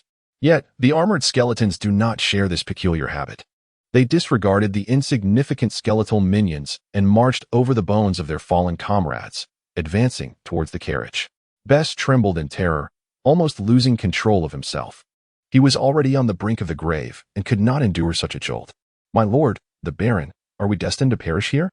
I haven't spent all my money yet." He finally grasped the profound pain that Leon had spoken of, and he came to acknowledge Leon's perspective. Leon's gaze remained steadfastly fixed upon Aurora, her hand tightly gripping the acceleration candle. Should Aurora falter, they would be left with no choice but to unveil their final trump card, as the Undead Knight Brigade prepared to eliminate both Leon and her companions. The white-haired lowly Aurora finally resonated with the Awakening Stone. The stone emanated a kaleidoscope of colors, which gradually dissipated, leaving only a resplendent gold. A light akin to the glow of dusk poured forth from the Awakening Stone, enveloping the entire carriage. Aurora's eyes shimmered with a golden hue as an inexhaustible surge of power coursed through her body, and a luminous mark appeared upon her forehead. Her petite form underwent a transformation through magic, limbs elongating until she evolved from a lowly into a breathtakingly exquisite maiden. Her already delicate features became even more refined. Her eyes sparkled like brilliant stars, her nose elegantly sculpted, and her lips, once unremarkable, now bore a subtle rosy hue. The modest flatness of her figure transformed into a captivating silhouette, particularly her legs, which could only be described as masterfully sculpted, rendering them almost impossible to gaze upon directly. Originally clad in a long dress, she now donned an ultra-short skirt. Leon was utterly astonished to witness the enchanting transformation of a beautiful girl before his very eyes. Even more astonished than Leon was the elderly butler, Bess, whose already weary eyes were nearly blinded by the dazzling golden radiance. A blinding beam of golden light erupted from the carriage, instantly reducing the first skeletal knight that pierced the carriage to mere dust. Aurora stood beside the carriage, her flowing hair swaying as if stirred by an unseen breeze, her eyes shimmering with a resplendent golden glow. Leon had never witnessed such an Aurora. She seemed to transform into another being, enveloped in a sacred and majestic aura, where beauty and strength harmoniously coalesced. "This is," the butler Base widened his eyes in astonishment, "the awakening of the sorceress?" Yet the situation left them little room for contemplation, as more undead approached relentlessly. Aurora raised her hand, and a golden beam of light surged skyward, incinerating the undead in its path. However, her body began to tremble, clearly indicating that this power was an immense burden upon her. Leon supported Aurora from behind, and a hidden prompt box immediately appeared before them. Aurora had completed an awakening, transforming into a novice light sorceress. The evolution of her abilities included basic light manipulation, allowing her to condense light spheres, create light shields, and unleash purifying light, a slight healing capability limited to superficial wounds, and light perception, enabling her to detect living beings within a radius of 50 meters. "Are you all right?" "No, I'm perfectly fine. How could I possibly be in trouble? My current state is splendid." Aurora, who had always longed to grow taller, suddenly leaped from a diminutive height of under 1 meter to 1.66 meters, feeling as though her perspective had vastly expanded. She was exhilarated. Although the initial use of light magic left her somewhat overwhelmed physically, her spirit soared with an uncontainable elation.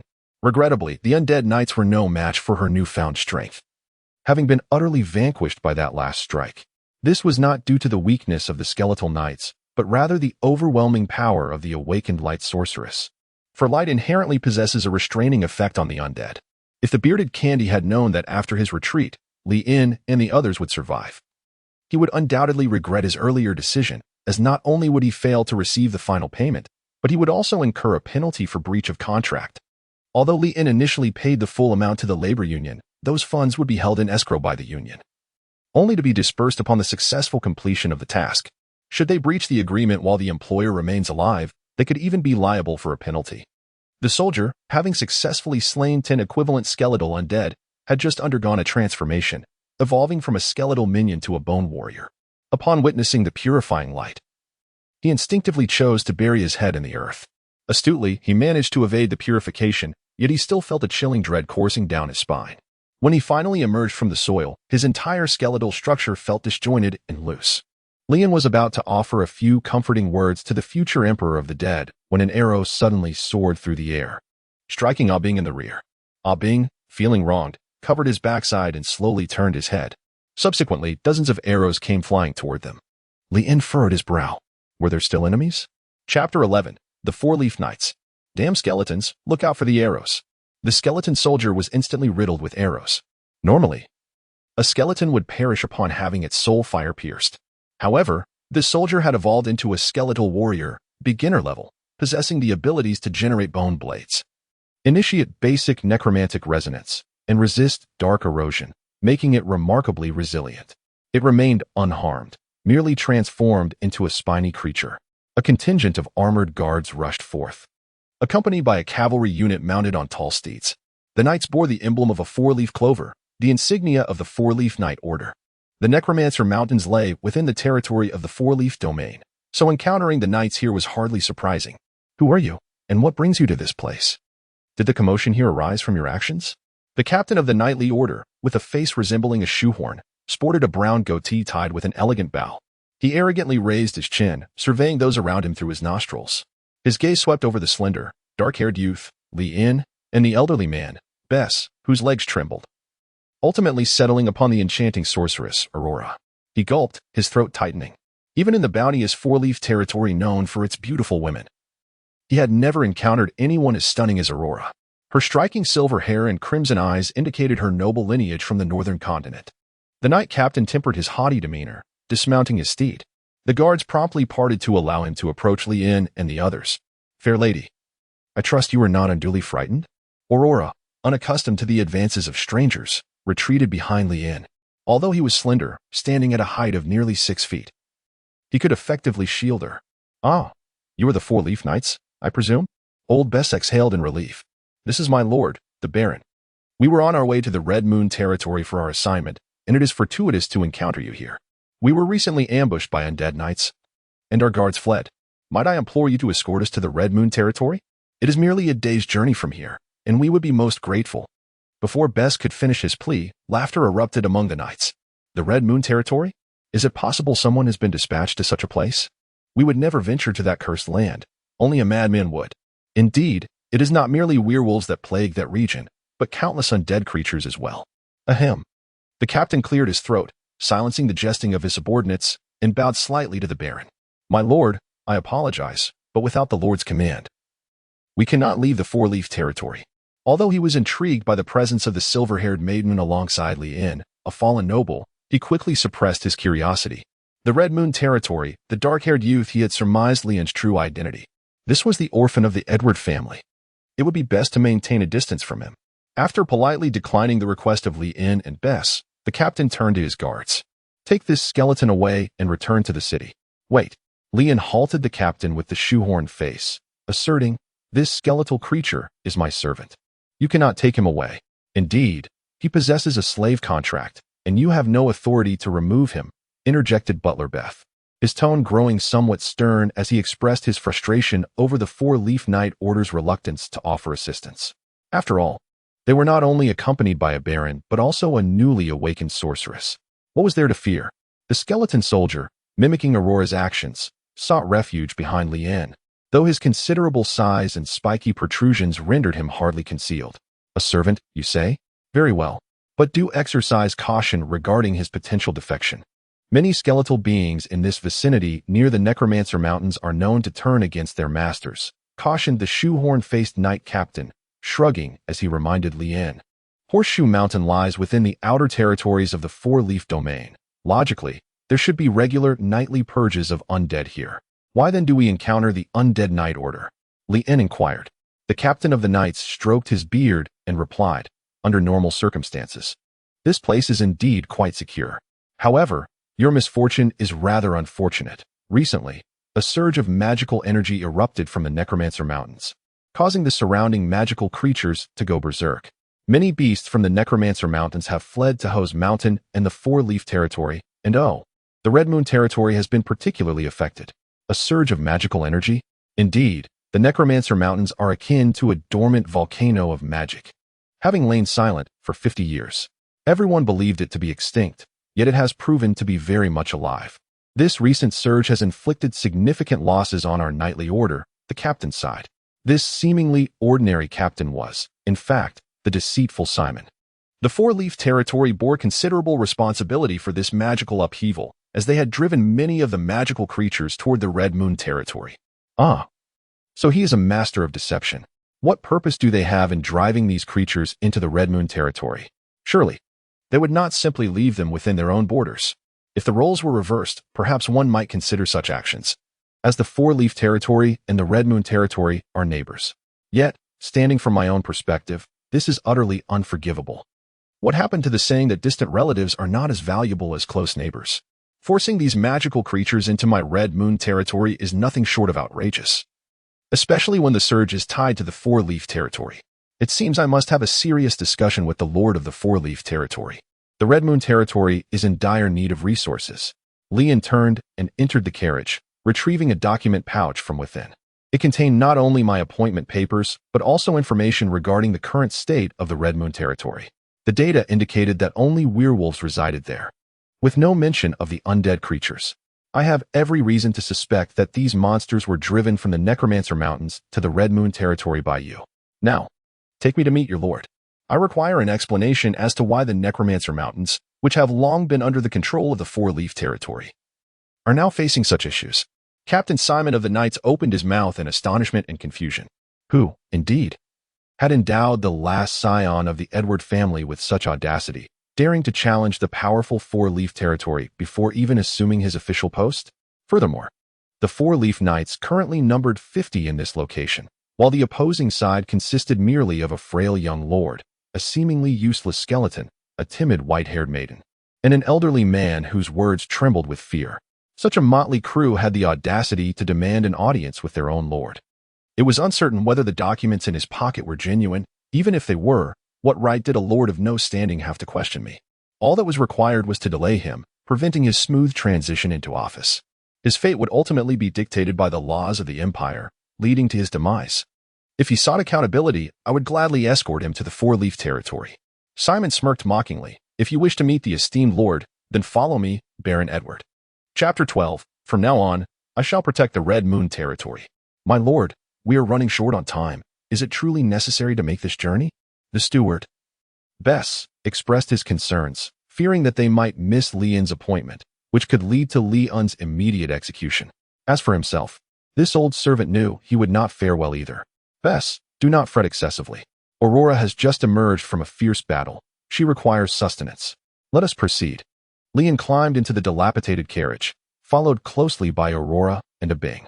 The old steward glanced at Simon, the leader of the Four-Leaf Knights, sighed, and approached him for negotiations, primarily seeking several horses. The original horses pulling the carriage had perished during the recent battle against the skeletal soldiers. Generously, Simon offered them 2 rather unimpressive black-maned horses, allowing the carriage to accompany the knights back to the Four-Leaf territory. Upon entering the carriage, Aurora immediately reverted to her original form, transforming from a tall and beautiful maiden into a diminutive figure barely reaching 1.40 meters. Her magical powers had waned. Aurora, filled with reluctance, remarked that she longed to maintain her battle form as the sorceress of light, for it spared her the necessity of constantly gazing upwards and standing on tiptoe to meet others' eyes. It is not merely the loss of magical power, rather, you are simply hungry now. Once you replenish your energy, you should be able to revert to your previous form automatically. Leon comforted her. Aurora's eyes sparkled with brightness, and then she tilted her head, refusing to look at Leon, her hands nervously entwined. Although you bestowed upon me the awakening stone and facilitated my transformation into a sorceress, I shall not express my gratitude, nor utter words of thanks such as thank you. My master, you are truly magnificent, and I am willing to follow you forever. You may as well give up. I shall never resign myself to be anyone's slave. From this moment on, you are no longer a slave. You are a formal citizen of the Red Moon territory. Aurora gazed at Lee in disbelief. You truly wish to set me free? Of course, I have never declared that you must be my slave. However, if you are inclined to become the guardian sorceress of the Red Moon territory, I would be most delighted. Leon smiled gently at Aurora. Though their time together had been brief, Leon had already discerned the intricacies of Aurora's character. She was a girl harboring numerous secrets yet possessing a fundamentally simple nature. Proud and somewhat rebellious, she bore an innate nobility, tempered by a palpable fear of social interaction. If Leon's intuition served her well, Aurora indeed belonged to the noble class of the northern continent, yet she was of the illegitimate lineage. Her status rendered her hesitant to engage with others, resulting in a mild social anxiety. To truly keep her by his side, a mere slave contract would not suffice. Constantly commanding her would only lead to resentment as she matured. Aurora's eyes glistened with unshed tears as she turned her body away from Leanne, trembling slightly. What was amiss? Leanne extended his hand and gently patted Aurora's shoulder. Aurora wiped away her tears, biting her lip, feeling utterly humiliated. How infuriating. I am not crying. Nor am I moved by this, and I shall never utter words of gratitude to you, my lord. You may as well abandon that hope. Leanne's lips twitched slightly. Hadn't you just voiced that? In a place like the Red Moon territory, where werewolves congregate, no one would ever wish to go. It is only I who would undertake the role of the guardian witch there. Aurora wiped away her tears, turned her head, and underscored her significance to Leanne. Lianzhong nodded emphatically, affirming, Indeed, you are correct. It is precisely so. Are you merely indulging me? Aurora inquired. Lian shook his head, stating emphatically that it was absolutely not the case. At present, Aurora was his most significant trump card. How could he treat it lightly? Without Aurora, he might not survive a single day in his territory. As for Ah Bing, one could only say that his potential was boundless. Aurora displayed a proud smile, her small tiger teeth gleaming like pearls, hands on her hips. Now that I am the guardian witch of the Red Moon territory, I shall take full responsibility for you. From now on, I will protect the Red Moon territory. Observing the suddenly lively little lowly, Aurora, Leanne could only marvel at how power indeed inflates one's ego. It was the Baron who was the true lord, not that witch. The old butler, Bess, weakly reminded him, recalling the time he had scolded Aurora as a glutton, leaving him somewhat apprehensive. However, it was evident that Aurora held no grudges against him. Leanne and Aurora entered into a new pact, a witch's covenant. Their hands intertwined, and Aurora's mark of light was imprinted from her palm onto the back of Leanne's hand. Leanne experienced a sensation akin to being scorched. Yet this pain swiftly dissipated. In its place emerged a profound resonance at the very essence of her soul. It was as though, for a fleeting moment, Leanne and Aurora existed in a state of utter transparency with one another. Aurora, her cheeks flushed with crimson, retracted her hand and murmured, That's enough. Indeed. This feeling is truly wondrous. Leanne sighed. Aurora shared the sentiment, though she would never confess it to Leanne. She touched her flushed cheeks and seated herself beside Ah Bing, who was gnawing on a bone, feeling a twinge of desire. Ah Bing tightened his grip on his bone and cast a wary glance at Aurora. He harbored a certain fear of her, for she was the sorceress of light, an innate counter to his being.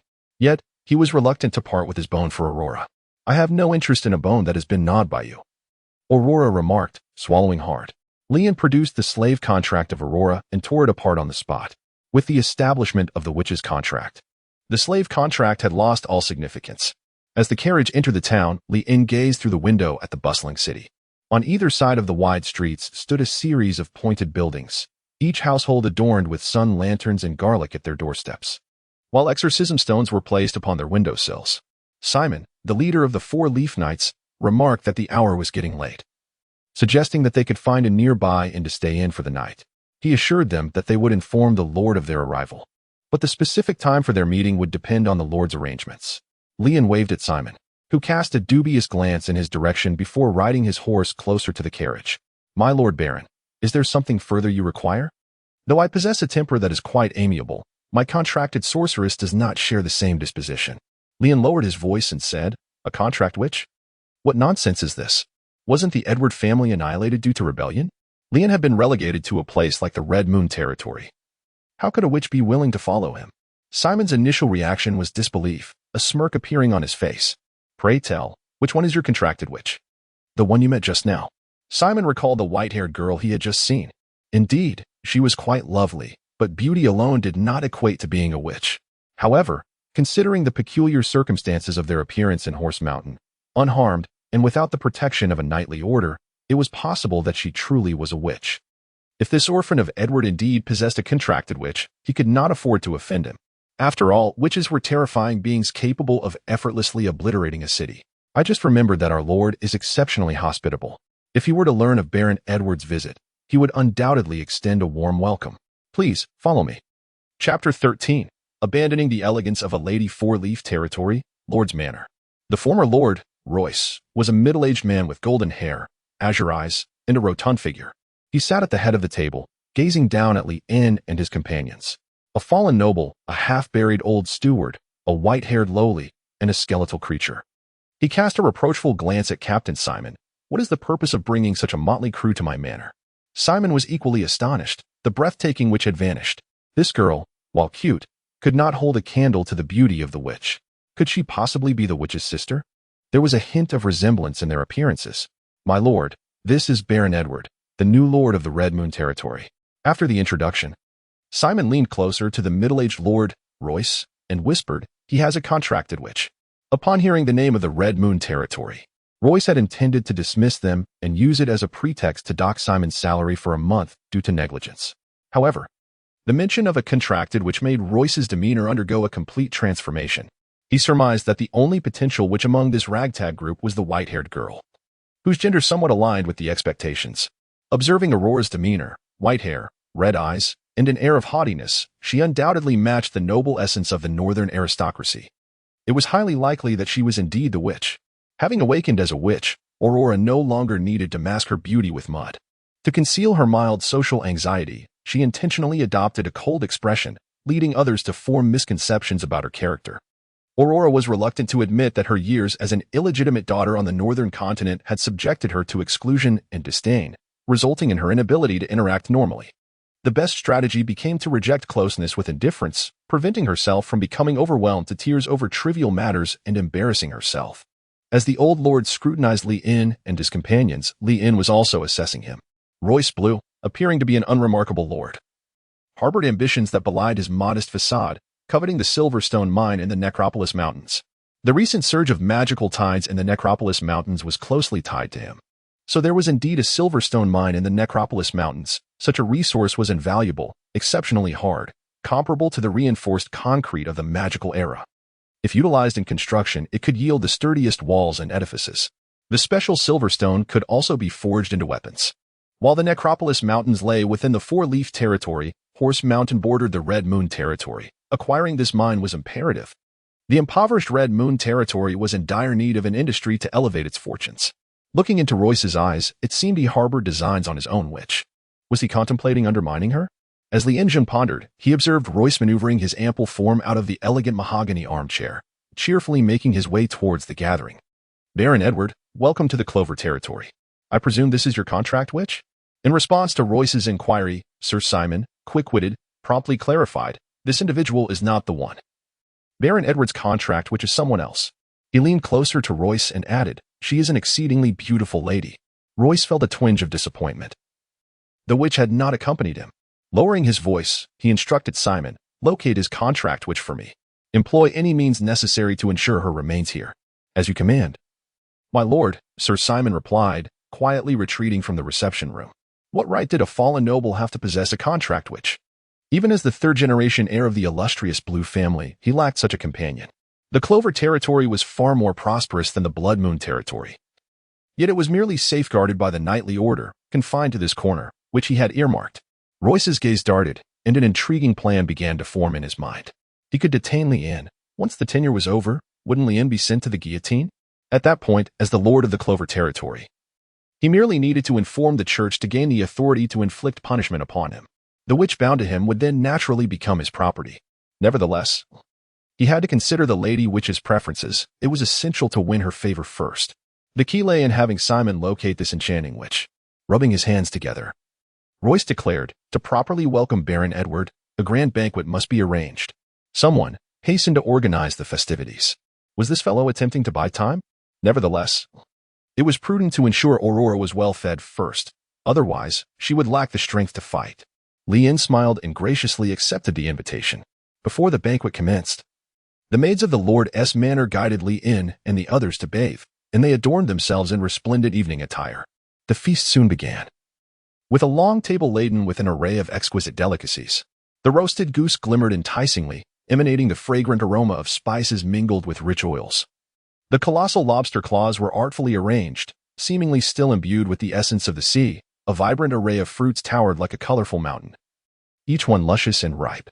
Truly, it was a display befitting a wealthy domain, as evidenced by the rotund belly of Lord Royce. Raising his glass, Royce stood to toast our esteemed guest, Baron Edward, expressing his hope that he would have an unforgettable time in the realm of Four Leaves. Li In smiled in response. After the drinks were consumed, Royce exchanged glances, and a group of dancers entered in succession. Clad in delicate gauzy skirts, They twirled gracefully to the rhythm of the music. Was this an attempt to indulge in the pleasures of life, losing oneself in revelry? To forget the pressing duty of heading to the Scarlet Moon to assume her post? Lien contemplated, yet did not display any displeasure on his face. He addressed Aurora, urging her to indulge freely, to eat as much as she desired without hesitation, and to not be polite with the hospitable Lord Royce. Aurora cast a haughty glance at the corpulent Royce, deeming such fare beneath her to abandon her ladylike grace. However, in the next moment, the obstinate Aurora began to devour the food voraciously. It had been a considerable time since she had savored such exquisite cuisine, although Lien had offered her an abundance of fine meats and fish. The culinary creations from the local workshop could not compare to the expertise of the Lord's professional chefs. This is delicious, this is delightful, and this too is exquisite. Indeed, it was truly not worth your while to forsake your ladylike elegance. Lien's lips twitched slightly. Ah Bing, without any hesitation, began to strip the meat from the bones. Although he had no fondness for the flesh itself, he relished the act of gnawing on the bare bones, even going so far as to pack some away.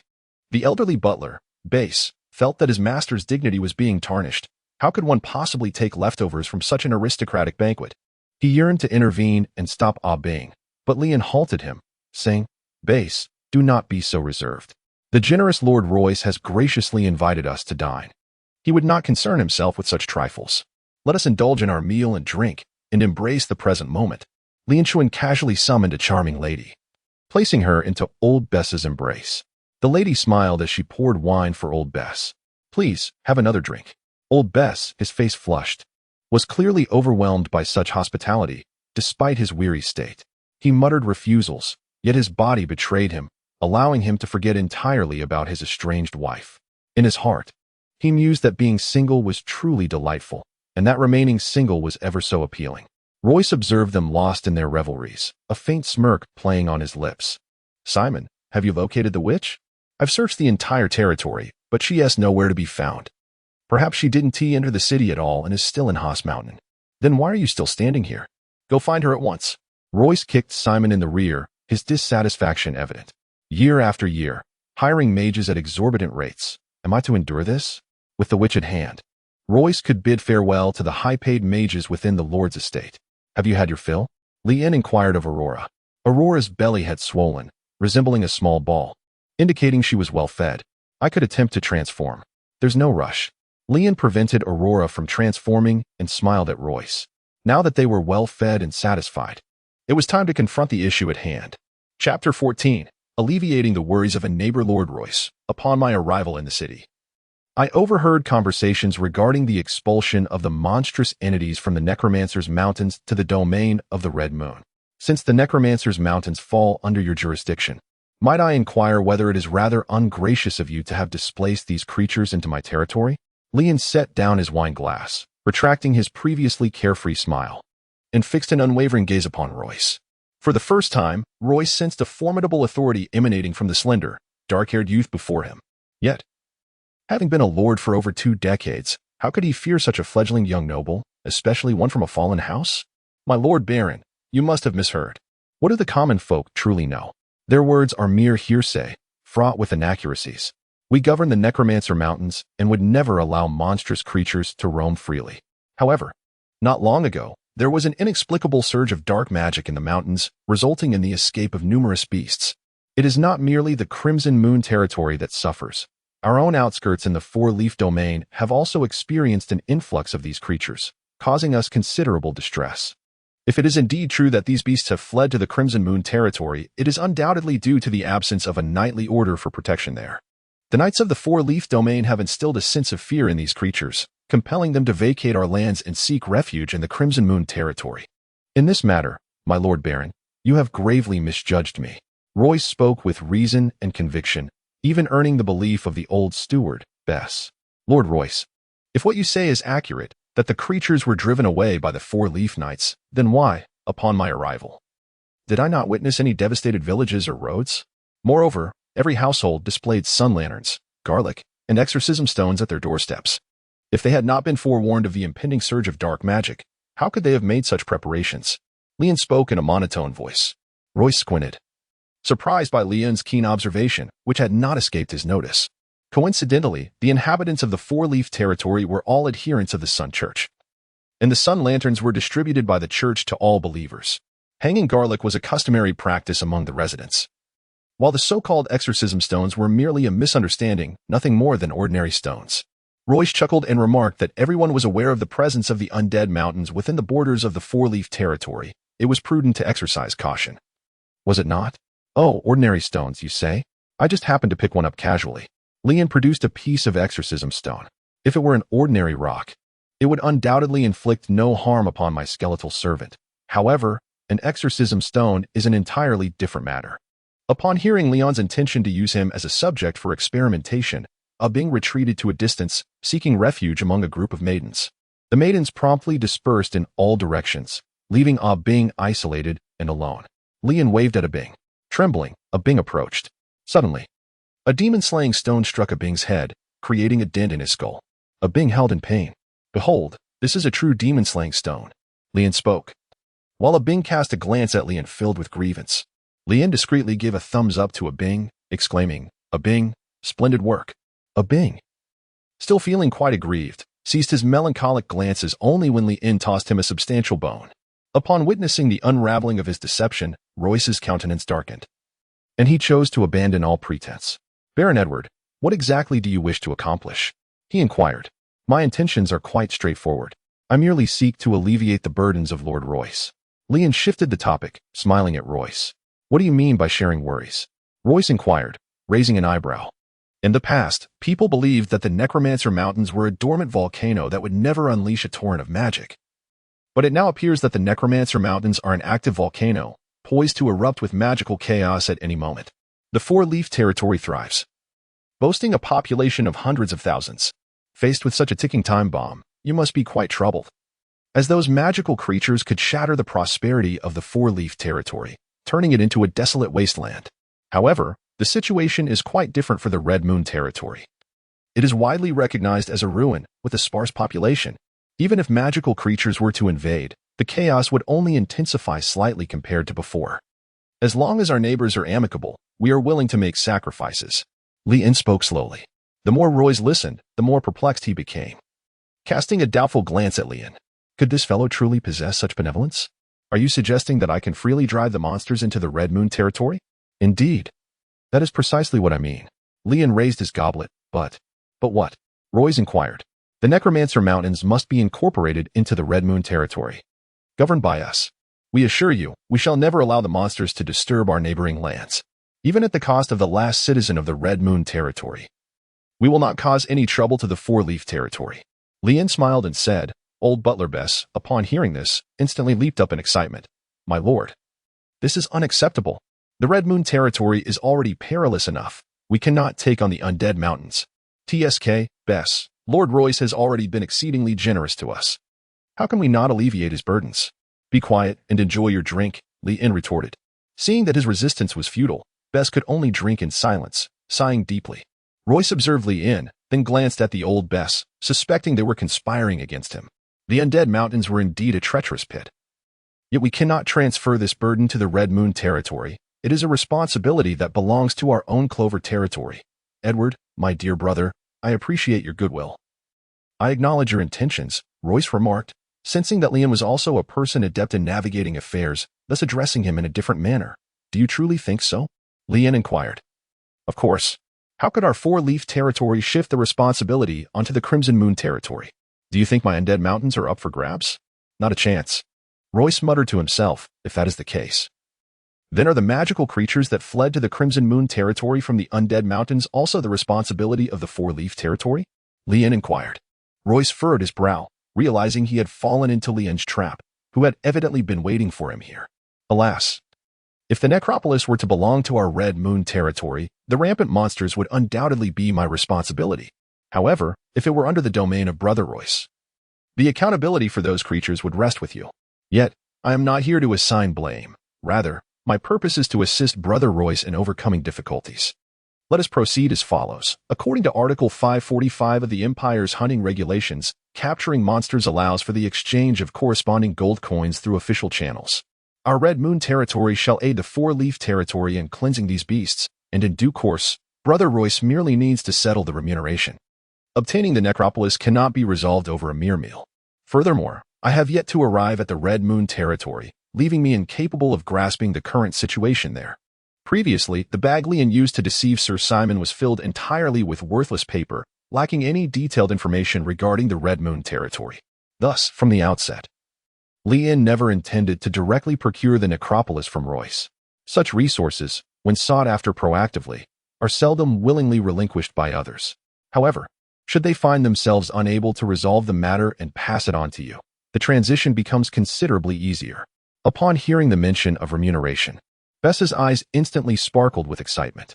Aurora, on the other hand, displayed little interest in monetary matters. Having had her fill, her thoughts consumed entirely by transformation. When will Leon finally transform? I long to see that change at once. Aurora does not wish to remain a mere little sprite. Upon hearing Leon's words, Royce's expression soured immediately. You expect us to clear the monsters from within the territory of the Red Moon and then come to ask for funds from the Four Leaf? Although most of the monsters were indeed dealt with by us, what of it? Once they entered your domain, it became Leon Edwards' responsibility. To think you would attempt to pluck feathers from me, there's no chance of that. Royce was unwilling to relinquish the Necromancer Mountains, nor was he inclined to part with any money for Leon. He was a man who wished to have it all. How could he possibly give in to others? If push came to shove, he could simply eliminate this ragtag group. After all, who would care about a fallen noble? Moreover, the witch was not present. With a snap of his fingers, the guards swiftly encircled the banquet hall. The sound of their weapons being drawn was crisp and melodious. Royce, adorned with a plethora of gemstone rings, grinned, revealing a shining golden tooth. My dear Edward, it is not that I refuse your assistance, rather. The Four Leaf is in no position to offer funds. Perhaps you might reconsider, and we can discuss this further. Leon glanced at Aurora. 5 seconds later, he stood behind the light sorceress, Aurora, smiling at Royce. Brother Royce, it's not that I don't understand the difficulties of the Four Leaf territory. We at the Red Moon territory are merely eager to assist you. Why not consider it further and discuss again? Chapter 15. The Cooperation Agreement for the Elimination of Monsters in the Undead Mountains. Royce never anticipated that the sorceress he had been searching for was the white-haired little girl. Cursed be Simon, who had misled his judgment. Inwardly cursing the Knight Captain 100 times, Royce bypassed Leon and directly addressed Aurora. Dear sorceress, what significance does a contract with a destitute baron like Edward hold for you? He cannot provide you with the resources necessary for advancement, nor can he offer you a substantial salary. Instead, remain in the Four Leaf territory. I shall provide you with whatever you need. As the guardian sorceress of the Four Leaf territory, you will possess wealth, status, and glory. I can supply you with as many awakening stones as you require. Royce boldly undermined Leon in front of Aurora, promising her a lucrative salary and unlimited access to awakening stones. For a novice sorceress to ascend to the intermediate level, a second awakening was required, necessitating 100 times the amount of awakening stones compared to the first. Such a provision was beyond the means of the impoverished Leon. Perhaps other sorceresses might be tempted. Old Bess trembled nervously, fearing that Aurora would side with Royce, which would spell disaster for their baron. Not only would they lose the awakening stones, but the situation would also turn against them. It was possible that both he and Leon could perish at Royce's hands. Even if they survived, they might end up imprisoned until their tenure expired, ultimately facing the guillotine. Abin watched Aurora curiously, now a skeletal warrior. The flames of soul within his eyes were clearer than ever, occasionally conveying his emotions. Aurora replied coldly, No one wishes to go to a place like the Red Moon territory. Royce's eyes sparkled with excitement as he rubbed his hands together, convinced that the sorceress would surely switch allegiances to his Four Leaf territory. Old Bess felt his blood pressure rise, almost fainting. Abin hastened to pack the bones, fearful that if a commotion arose, he would be unable to take more with him. Only Leon remained composed. Aurora continued, If I do not go, the Red Moon territory will undoubtedly struggle to find a guardian sorceress. Thus, I cannot abandon it. I apologize, but no matter how high the salary or how many resources you offer, I will not remain in the Four Leaf territory. Yes, wait, what did you say? Royce was momentarily taken aback, only to realize he had been rejected. A multitude of questions filled his mind, bewildered as to why Aurora would turn down his generous offer. Was there truly a sorceress who did not aspire to advance, to grow stronger, or to live more comfortably? Bess, moved to tears, almost believed Aurora was about to betray them. Abin continued to diligently pack the bones. Leon raised an eyebrow, gazing at Royce with a hint of provocation. I refuse, Aurora reiterated. Royce felt as though he had been struck 1,000 times, his entire being engulfed in existential doubt. Despite the stark contrast between the Red Moon territory and the Four-Leaf territory, one a hellish realm, the other a paradise, why did she have to turn him down so decisively? If you find the terms insufficient, we can negotiate. Whatever you desire, the Four-Leaf territory shall provide. Royce expressed a sincerity he had not shown in the past 2 decades of his lordship. He was willing to pay any price to retain this enchanting sorceress. Aurora shook her head. I refuse. Royce was nearly driven to the brink of a heart attack in his fury. With his plans thwarted, he managed to force a grimace of a smile towards Lian, saying, I was merely testing the loyalty of the sorceress on behalf of my brother Edward. Congratulations on acquiring an utterly loyal contract sorceress. Oh, should I then express my gratitude to you? Lian retorted. Royce smiled bitterly and waved his hand, signaling the guards to withdraw. Oh, no need to be formal with me, my dear Edward. What were we discussing earlier? The combat prowess of the guards paled in comparison to that of a witch, even a novice which could easily overpower a knight's order. Not to mention that he had dispatched Simon to seek out the witch. As the guards retreated, Aurora felt a twinge of disappointment, having hoped to hone her skills further with them. Half an hour later, the negotiations concluded successfully. The Red Moon territory and the Four-Leaf territory signed a cooperation agreement for the extermination of creatures in the Necromancer Mountains. Royce not only agreed to Leon's proposal for the Red Moon territory to handle the extermination and receive the bounty, but he also promptly arranged for personnel to escort Lian and his party to the Red Moon territory. In Royce's estimation, it was far better to smooth the waters and grant Lian a favor than to offend a lord with a contracted witch. After all, the Four-Leaf territory was not lacking in funds. Moreover, how long Lian could remain in the Red Moon territory remained uncertain. Once he arrived, he would soon discover that the troubles in the Red Moon territory far exceeded his expectations, leaving little time for exterminating creatures and trading for money in the Four-Leaf territory. This agreement might very well turn out to be mere words on paper. Lianshuan took a brief visit to the Wilmo Mercenary Corps branch in the Four-Leaf territory. Such large mercenary organizations have branches in many prosperous regions, yet certainly not in the Red Moon territory. Lian received a compensation of 3,000 gold coins, which replenished his increasingly meager purse. He indulged in a shopping spree, acquiring provisions, medicines, seeds, and tools, along with some solar lamps and exorcism stones. After converting all his gold into supplies, he was left with a mere 200 coins before proceeding towards the Red Moon territory.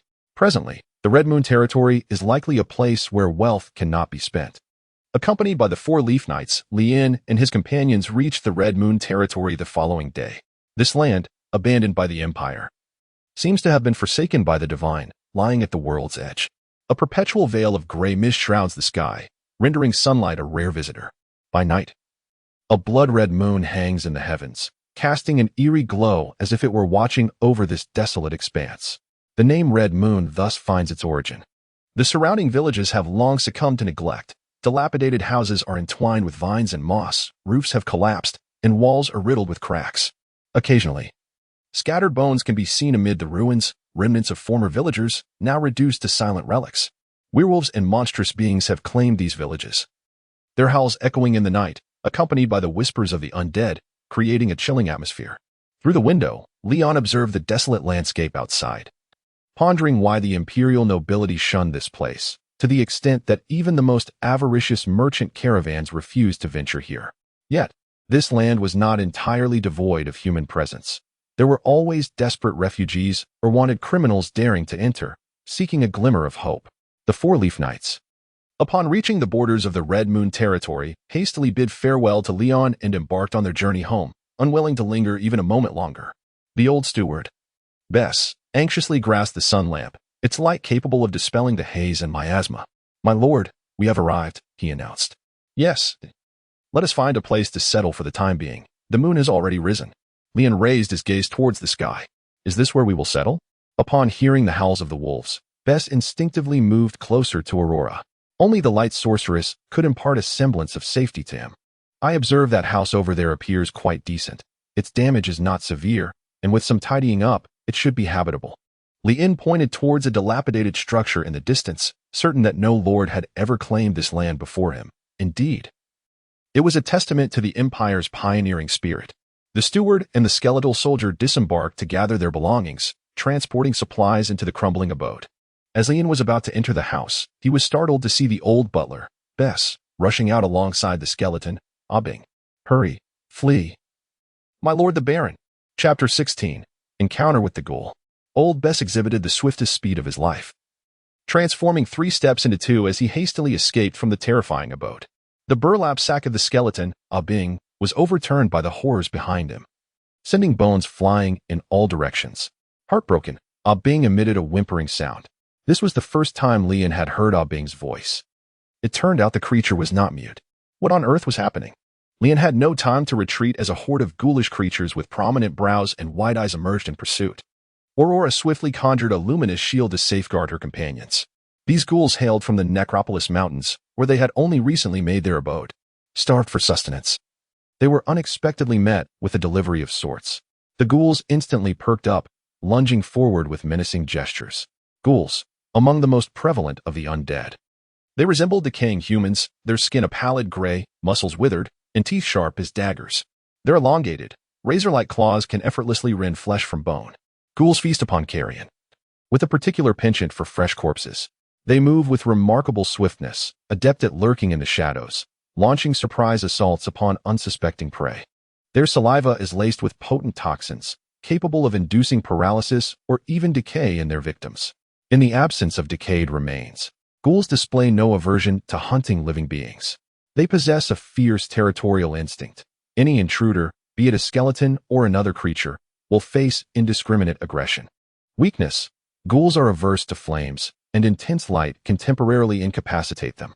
Their most vulnerable point lies within the sphincter.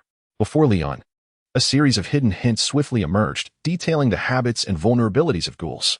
Aurora, slow their movements with light. Bing, reap them, strike from behind. Leon commanded directly. It would be a pity to miss such an excellent opportunity to gain experience points by neglecting to assist Bing. Leave it to me. Aurora nodded, gathering a sphere of light in her palm and releasing a blinding radiance at once. The once lively ghouls were instantly rendered motionless under the brilliance.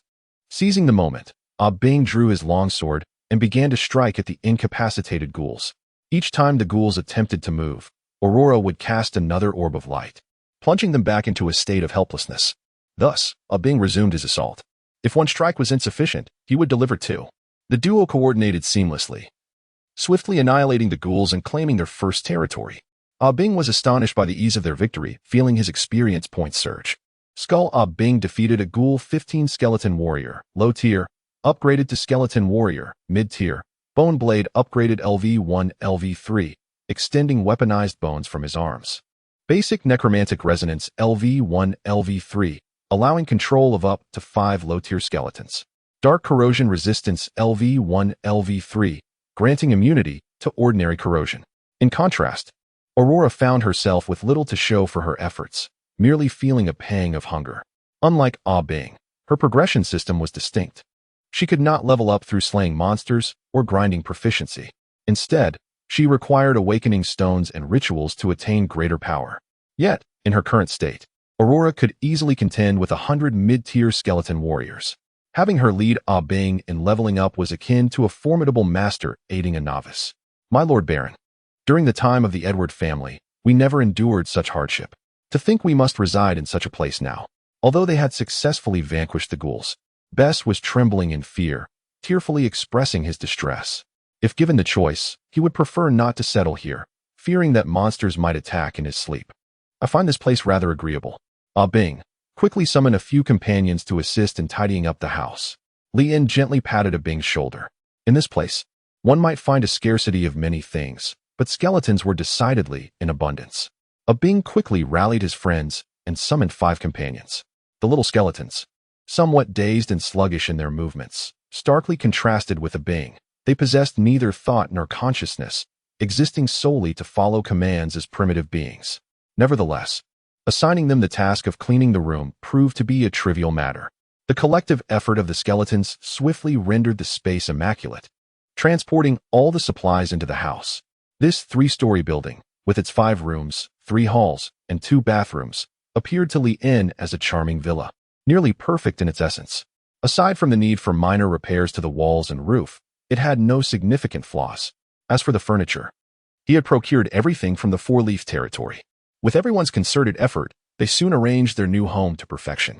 While it may not boast opulence or align with the minimalist aesthetics of Scandinavian design, it was nonetheless well-equipped, featuring a sofa, carpet, wall art, beds, bookshelves, desks, tableware, and lighting, all in abundance. The crystal chandelier above the dome still held numerous and used candles, ready to be lit for further use. Gas and coal had yet to be discovered in this era, leaving candles and kerosene lamps as the primary sources of light. Once illuminated, the entire space radiated warmth and comfort. Aurora reclined on the sofa, basking in a profound sense of accomplishment. This was the house she had personally cleaned and had even climbed onto the roof to assist in repairs. Will this truly be our home from now on? Aurora inquired. Li-In nodded. To be precise, this place would become the future Lord's residence, with the possibility of expansion beyond its current confines. The living room boasted floor-to-ceiling windows that revealed a desolate lawn, where the overgrown grass had reached a height of nearly a meter, necessitating a trim. Though that task could wait until tomorrow. Once tidied up, Li-In made his way to his new study, retrieved the appointment document, and pricked his finger, allowing a drop of blood to stain the parchment. The document emitted a radiant golden glow before vanishing into thin air. This marked the completion of the appointment process, officially designating him as the Lord of the Scarlet Moon territory. Of course, this document would only take effect within the borders of the Scarlet Moon domain.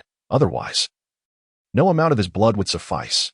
Li-In let out a sigh of relief. He now considered himself a legitimate lord, finally free from the looming threat of the guillotine. Tomorrow, he would need to inspect the walls of his territory and assess the welfare of his subjects. Uncertain of how much labor force remained, a portion of the bounty from the Necromancer Mountains must be allocated for upgrading Abbing, while another portion would be used to repay the kind neighbor next door. He also needed to scout the Red Moon territory for any resources that could lead to prosperity. Lost in thought, Li-In suddenly felt a chill. It was time for his private lessons with the great knight Roland. He carefully retrieved the last remaining fragment of the magical acceleration candle, barely measuring 1 centimeter in length. Now, both Aurora and Abbing no longer required the guidance of the great knight, as they had forged their own paths to advancement, leaving him feeling rather inadequate. Li-In sighed as he closed the door, igniting a candle. In its flickering light, the formidable visage of the great knight Roland emerged. "What is your dream?" he inquired, a question he posed each time. This query was, in essence, a trap. Should one respond with aspirations of power, status, wealth, or beauty? The knight Roland would turn away in indignation. The enchanted candle would revert to an ordinary one. However, if one expressed a desire to become a knight as noble as Roland himself, he would joyfully impart the teachings of knighthood, embracing you as his worthy successor. Many, facing this question, misinterpret its intent, believing they have acquired a wish-granting candle akin to a superlative magical tool, only to make wishes and ultimately receive nothing. This might explain why no one has recognized that the candle comes with the guidance of a master. Li-In smiled warmly at the great knight Roland, expressing her desire to become a knight as illustrious as he. Roland's eyes sparkled with approval as he nodded in satisfaction. "Very well, then. I shall now impart to you the noble path of knighthood. As a knight, you must learn to forge a bond of camaraderie with your sword. Tell me, what is your current level of skill, so that I may guide you accordingly?" "Esteemed Sir Roland," she replied, "I can barely consider myself a squire at this point."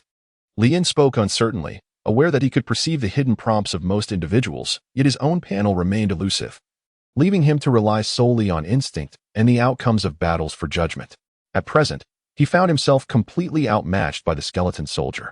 Sir Roland furrowed his brow, observing, "It seems you still have a long way to go, my child." "Indeed, master," Li-In replied. "You must strengthen your fundamentals, diligently practicing your sword grip, stance, and footwork to cultivate muscle memory. Moreover, pay heed to the coordination of your body, ensuring harmony among your hands, eyes, and body for fluidity in your movements. Enhance your swordplay as power and speed through strength training. Engage in sparring with your companions to sharpen your reflexes and acquire practical experience. Consider this: treat me as your adversary, strive to strike me, and when you succeed, you shall have earned your place as an exceptional knight." Li-In nodded and drew his sword, striking at the great knight Roland, commencing his daily practice. Although the candle had only burned for a week, Li-In felt a genuine transformation in his physical condition. He had shed the shackles of suboptimal health and emerged as a robust nobleman, possessing the physique of a squire. Furthermore, as long as he retained the teachings of the great knight Roland, Even in the absence of his mentor during sword training, he could practice with Abbing. Abbing's skeletal warrior was equivalent to a 2-star knight, making it entirely feasible for the squire to train alongside a 2-star knight. As the candle flickered and neared its end, Lien sensed that he was but a step away from becoming a formal knight. After enjoying a hot bath and donning fresh attire, he joined Aurora and Bess for dinner. As the steward, Bess was not entitled to sit at the table. Ordinarily, Aurora would also be excluded from the table. However, as a witch, Aurora commanded a certain respect that Bess dared not challenge, relegating Abbing to a corner instead. Abbing, as long as he had a bone, found joy in any setting, happily gnawing away in his designated spot. Bess, you have worked hard all day. Please, sit down and join us for a meal. Lien remarked, for one who has been nurtured by the ideals of equality in the 21st century. He does not believe that a servant should be denied the opportunity to dine alongside himself. My lord the Baron, how can a servant share a meal with you? Such an act would not only diminish your noble stature, but also expose you to the ridicule of other aristocrats. Surely, you must have been influenced by some unsettling experience. Oh, poor Baron, though the Edward family has faded into history, you remain a Baron, a lord of the Empire. You must uphold the dignity of your nobility at all times. If you insist that I join you for a meal, I will feel a profound sense of failure before the Count. Even in death, I would be haunted by the Count's reproach, and my soul shall find no peace. Beth exclaimed with fervor. Lien was momentarily rendered speechless, ultimately abandoning his intention to invite the butler to dinner. Aurora's physique had reverted to that of a petite girl. She realized that after engaging in battle, her exhaustion would transform her back into a diminutive form. Grasping her knife and fork, she channeled her frustration into the steak, mercilessly slicing it into numerous pieces. The unfortunate steak was reduced to a mere collection of morsels. Old Bess hung a sun lamp at the entrance and placed several exorcism stones around. These stones emitted a peculiar aroma that deterred lower-tier undead creatures. However, they proved less effective against more formidable undead foes. The illumination from the sun lamp also caused many monsters to shy away, as its light dispelled the crimson glow of the moon, exerting a certain restraint on werewolves as well. Thus, the night passed in tranquility. The following day, Lien, accompanied by Aurora, Bess, and Ah Bing, set out to inspect the walls of the Red Moon territory. It became evident that there were no walls to speak of, as no one had ever held office here, rendering the construction of fortifications unnecessary. With Lien's arrival, the situation had entirely transformed. Lien believes that the construction of the city walls is essential, but it is contingent upon the availability of sufficient labor. As for the labor force, it remains to be seen whether there are still any humans within the territory. Lien and his companions ventured deeper into the heart of the Red Moon territory, in search of survivors from the village. Many of the dilapidated houses within the village had been overrun by monsters, which served as ideal training material for a Bing. Lien could also hone his swordsmanship by engaging with these creatures. As they constructed the Lord's Manor, cleared the surrounding area of monsters, and searched for survivors. A month swiftly elapsed. At last, the Lord's Manor of the Red Moon territory was completed, thanks to the diligent efforts of numerous skeletons. In addition to the original small villa, a warehouse, stable, and plantation were added. Regrettably, the soil here was severely contaminated, rendering it unsuitable for agriculture. Substantial quantities of magical potions were necessary to amend the soil's composition. The villages surrounding the manor had also been cleared, yet the settlement, which could accommodate 100 people, stood empty, inhabited only by industrious skeletons. This solitude left Lien feeling somewhat desolate. After a month of searching, he had yet to find a single survivor, leading him to doubt his judgment. Perhaps the desperate souls lacked the courage to venture into this area. A Bing had advanced from a skeletal warrior, intermediate, to a skeletal warrior, advanced. Bone Blade generation had reached level 10, maximum, allowing his arms to extend into weaponized bones. Elementary necromantic resonance had also achieved level 10, maximum, enabling him to control up to 10 low-level skeletons. Dark corrosion resistance had similarly reached level 10, maximum, granting immunity to ordinary corrosion. Swordsmanship had progressed from level 1 to level 2, where he had mastered the basics and excelled at thrusting. Besides leveling up a Bing through monster encounters, Lien had successfully transitioned from a novice knight to a 1-star knight, finally acquiring the ability to face monsters in battle alone. Of course, this was only applicable to lower-level creatures. Should he confront a werewolf, he would be courting death. Even a Bing, facing a werewolf, could only endure passive attacks. The combat prowess of werewolves had surpassed that of skeletal warriors, and with the enhancements of the Red Moon, This place had become a veritable paradise for werewolves. Without Aurora, Lien and his companions would have found it impossible to establish a foothold here. After tidying up, we prepared for an expedition to the Four-Leaf territory. Lien gazed upon the captured 12 werewolves, 23 ghouls, 45 skeletons, and 1 corrupted behemoth, preparing to venture to the Four-Leaf territory to claim a bounty, hoping to exchange it for provisions and potions. With no farmland available, they were solely reliant on imports, making life exceedingly arduous. Chapter 18, The Hose Mountains, a veritable treasure trove. Undertaking such excursions was fraught with peril. Traversing the Hose Mountains from the Red Moon territory to the Four-Leaf territory required 2 days for a round trip, thus necessitating the presence of guardians at the Lord's estate. Lien resolved to take Aurora with him, leaving the butler Beth and Ah Bing to guard the house. Considering that Ah Bing was still a skeletal warrior, albeit a peak one, there remained a significant disparity between him and the werewolves. It was imperative to set up traps in the vicinity to prevent the unfortunate circumstance of returning home to find it ransacked. After a month of interaction, Lien had discerned the characteristics and weaknesses of the werewolves. They possessed 3 formidable advantages under the moonlight: frenzied savagery, regenerative flesh, and keen tracking senses. In response to these strengths, Lien conceived 3 countermeasures: bone powder contamination, collecting decayed animal entrails to disrupt their sense of smell; silver shardstorm, grinding utensils to create a mist of silver; terrain traps, leveraging the skeletal warrior's ability to manipulate the terrain. The first layer consisted of an outer maze. Lien instructed Ah Bing to conceal 30 ceramic jars along the courtyard wall, filling them with decaying flesh mixed with bone powder, and sealing the openings with silver thread to create the initial ring of olfactory traps, primarily for defensive purposes. These scents would obfuscate the perceptions of the werewolves, who held no interest in the creatures emerging from the Necromancer Mountains. As long as they did not encroach upon the werewolves' territory, they would refrain from assaulting the foul beings. Werewolves preferred to hunt living prey and detested the stench of rotting food. Subsequently, Ah Bing, the skeleton, expended 30 energy units to summon skeletal moles, constructing a honeycomb-like array of bone spikes beneath the stone slabs. Should the werewolves, driven by hunger, launch an assault on the estate, their weight and size would trigger these bone spikes upon landing. This constituted the second ring of skeletal spikes, intended for offensive action. Life-sized effigies fashioned from discarded leather in the stable were filled with bells and phosphorescent powder, dragged along by the skeletal moles to create traces of movement. This represented the third ring of phantasmal patrols, aimed at deception. Together, these 3 tiers of traps formed the first layer of a labyrinthine defense. Yet this was merely the beginning. There was a second layer, the courtyard's lethal array. Lien dismantled the silver candlestick in the attic to fashion shotgun shells, which he loaded into the modified drainage pipes. The elderly steward, Bess, operated the manual gate, creating the 4th ring of the silver rain mechanism.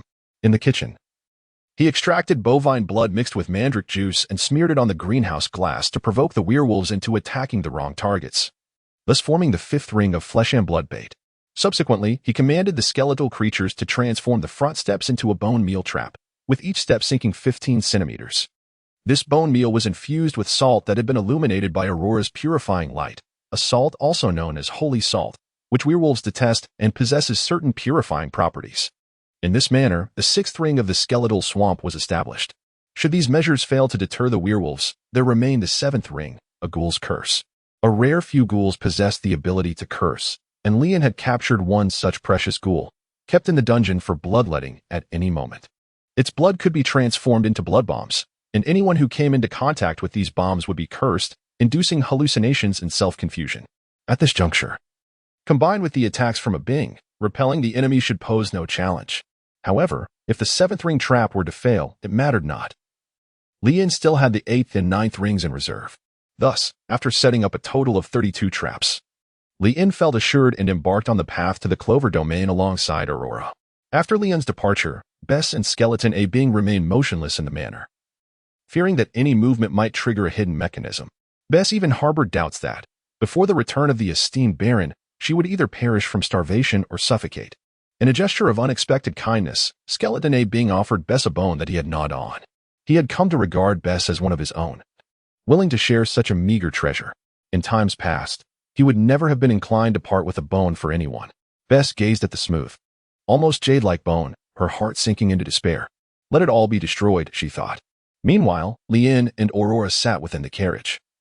Having ascended the heights of Horse Mountain, at the reins was Skeleton A being subordinate, Skeleton Monster number 1, who had participated in the construction of the manor and the maintenance of the lawns, thus becoming an integral part of the estate. Though he possessed no extraordinary talents and would never ascend to the status of a great lord of the undead, his diligence and hard work meant that Lien intended to cultivate him into a competent farmer. "How long shall we remain in the Clover territory this time?" Aurora inquired with curiosity, having spent a month in the desolate and monster-ridden Red Moon territory. She was eager to enjoy her rare excursion into the city for a little longer. Lien could certainly empathize, for Aurora was still quite young, and her playful nature was entirely understandable. He held up 3 fingers. 3 days.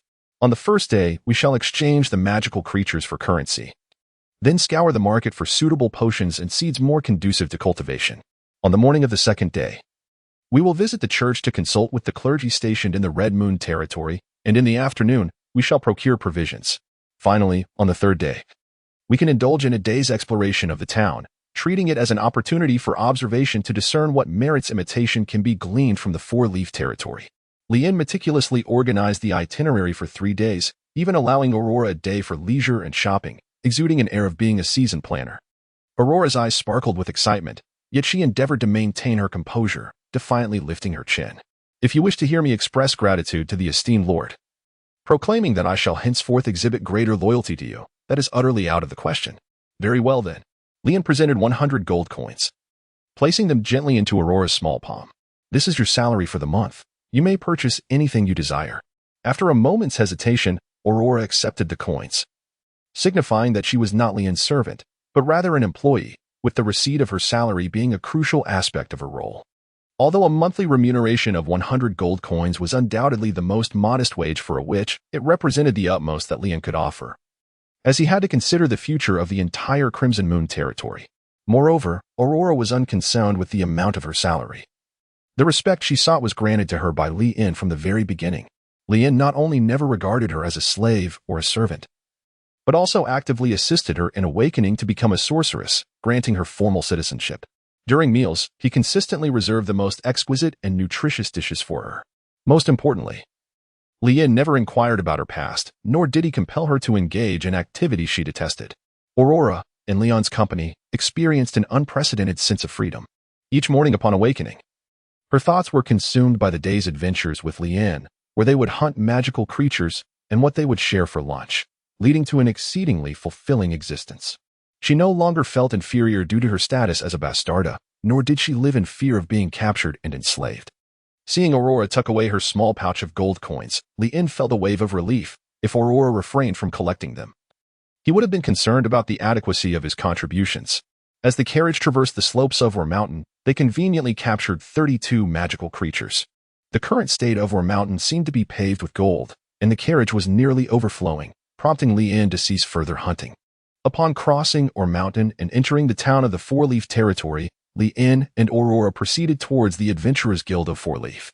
Chapter 19. The Adventurers Guild. Every territory boasts its own Adventurers Guild, which engages in the exchange of magical creatures. However, the taxation for exchanges within and beyond the territory varies significantly. Adventurers from outside the region are required to pay a transaction tax of 50 at the guild. Lien has signed a cooperative agreement for the eradication of the monsters in the Necromancer Mountains, thus allowing him to circumvent certain taxes. In addition to the Adventurers Guild, the relatively prosperous territory boasts a branch of the Royal Alchemical Association, which also engages in the procurement of monsters. However, their focus lies primarily on obtaining magical infused organs and mutated bones, as they are a government entity and offer prices that are 30 lower than those of the Adventurers Guild, rendering such transactions decidedly unprofitable. To be precise, it is exceedingly unwise. Any sensible individual would refrain from opting for direct dealings with the government. The final option is the church, where transactions involving monsters can also take place in the cathedral's cellar. However, they only accept barter and do not provide cash, along with imposing stringent requirements that necessitate the remains of holy attribute monsters. At this juncture, Lien is not in a position to engage in such exchanges. Therefore, the Adventurers Guild remains the most advantageous choice available. A day's skeleton, driving a cart, transported Lien and Aurora to the Adventurers Guild of the Four-Leaf territory. Lien pushed open the wooden doors of the Adventurers Guild, causing the bell hanging from the door to jingle. The damp scent of leather mingled with the sour aroma of fermented ale, enveloping him. Aurora curiously surveyed the interior of the guild, her eyes sparkling like stars. The bronze candelabers dripped wax tears that congealed into lumps upon the oak tables, while the flickering flames cast shadows upon the mounted beast heads suspended from the beams. Their hollow eye sockets still harboring a rusted arrowhead. Laughter occasionally echoed from the second-floor balcony, where aged wooden steps groaned under the weight of iron boots, sending sawdust cascading into the ashes of the fireplace. Before the bulletin board, a crowd jostled with tattered cloaks and rusty chainmail, while faded parchment bore countless claw marks and tears. Behind the counter, a grizzled old fellow scraped a quill against the rim of an inkwell, producing a rhythmic clicking sound, as chipped copper badges lined up unevenly on a weathered ribbon. With a clatter, a mud-stained sack thudded onto the counter, and several fangs rolled out, still glistening with fresh blood. A bandaged female ranger leaned against a barrel, her skin marred by contusions that widened and contracted with her movements as she polished her short blade. When Li Yin and his companions entered the Adventurers Guild, nearly every gaze turned toward them, not solely because of Aurora's striking silver hair, but due to the sheer number of monstrous creatures Li Yin had brought. Over 100 beasts, including 12 werewolves, 33 ghouls, 67 skeletons, and one corrupted giant beast, forming a veritable mountain behind him. This sight prompted all the adventurers to swallow hard. A corrupted giant beast. It has been years since I've seen such a pristine specimen. Is this fellow a new adventurer? He seems remarkably powerful. I wonder if I might have the chance to team up with him and venture into the Necromancer Mountains for a stroke of luck. The ale-drinking adventurers buzzed with discussion, their eyes towards Li Yin filled with friendliness. In any era, people admire the strong. The old fellow's eyes sparkled with recognition of a lucrative opportunity. He promptly set down his quill and emerged from behind the counter, rubbing his hands in anticipation. "Good sir, are all these monsters for trade?" asked Tom, the white-haired, red-nosed veteran who had worked at the Adventurers Guild for 40 years and was the most seasoned appraiser, though the majority of the creatures were of average quality. The corrupted giant beast held extraordinary value, a rarity only found deep within the Necromancer Mountains. "Indeed, could you assist me in appraising their worth?" Li Yin replied. "I can tell you're new. There's no need to bring the entire creature. You can simply detach their left ears or bring their core crystals. Of course, we also offer comprehensive dissection services, though a fee will apply," Tom explained as he led Li Yin and Aurora to the bar, pouring each of them a glass of ale. Li Yin took Aurora's beer, but she did not partake, as she was not yet of legal age. "Of course not," Aurora retorted, pushing the beer away with her small hand. "I simply dislike the taste of beer." Tom chuckled and replaced it with a glass of orange juice. Aurora nodded slightly, feigning profundity as she remarked, "Orange juice is the true emblem of maturity." "How much does the dissection service cost?" Li Yin inquired. "Over 100 creatures are expected to be worth 1 gold coin." "Oh, then after deducting the dissection expenses, what is the total value of these monsters?" Li Yin raised his mug of ale and took a sip, finding its flavor rather insipid, a stark contrast to the potency of Baijiu. "Allow me to calculate for you," Tom said, producing paper and pen, diligently scribbling notes before addressing Li Yin. "For werewolves, we only collect wolf fangs and claws. Each werewolf is valued at 50 gold coins.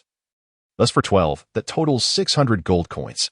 The magical core of a ghoul fetches 1 gold coin each. For 33 ghouls, that amounts to 33 gold coins. Skeletons yield only magical cores as well, similarly valued at 1 gold coin each. For 67 skeletons, that is 67 gold coins. The worth of a corrupted beast ranges between 2,000 and 10,000 gold coins. Yours, being of medium value, is appraised at 4,000 gold coins. In total, that sums to 4,700 gold coins. Our guild can assist you with taxation, which brings it down to 2,350 gold coins." Tom Ross, an experienced appraiser, intentionally lowered the estimate, knowing that the true value of this corrupted beast was at least 6,000 gold coins. A hidden prompt appeared, causing Li Yin to raise an eyebrow slightly. "Aurora, since taxes apply here, let us proceed to the Royal Alchemy Association next door." "Indeed," Aurora replied, not fully grasping the intricacies but nodding obediently and setting down her empty cup. Just as Li Yin and Aurora were about to depart, Tom swiftly detained them, saying, Wait, let us discuss this further." "Old Tom, are you taking advantage of a newcomer?"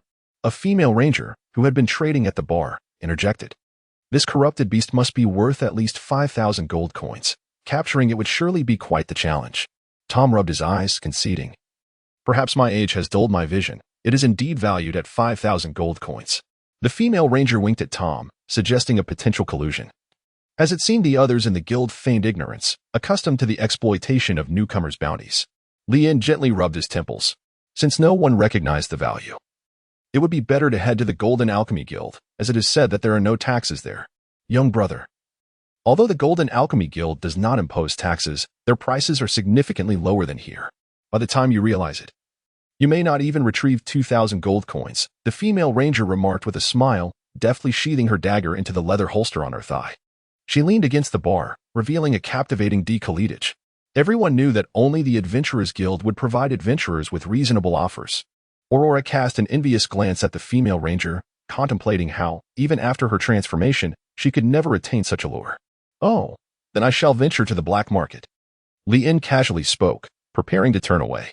Tom called out to him once more. Very well, dear guest, name your price. The values for the werewolf, ghoul, and skeleton could be as you say, yet for this corrupted behemoth, I must insist on 7,000 gold coins, not a single coin less. Chapter 20. Greed is original sin. 7,000 gold coins? Tom gazed at Lien in disbelief, astonished that Leon, being new to the scene and unfamiliar with the customary trade involving ear and magic core exchanges, could accurately assess the worth of this corrupted behemoth. A price of 7,000 gold coins is considered quite standard.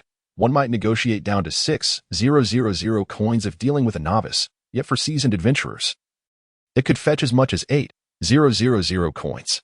The additional 1,000 coins serves as a distinction between new adventurers and their experienced counterparts. Aurora tugged at Lien's sleeve, apprehensive that he had set his price too high. Lien gently tousled her hair, offering her an assuring glance. How could one create room for negotiation without initially setting a higher price? Such is the artistry of trade. Aurora has much yet to learn. As Lien prepared to depart with her child, Tom could only call out to her, summoning a professional counter sprite to authenticate their transaction with the Eye of Truth. Subsequently settling according to the mainland's monster acquisition price list, all monsters would be accepted for a total of 7,000 gold coins, provided that a friendly cooperation agreement was signed, ensuring that future monsters would be prioritized for our Adventurers Guild. Old Tom held a favorable view of Leon, believing that he would undoubtedly bring forth even more valuable monsters in the future, and thus decided to make a concession. Very well.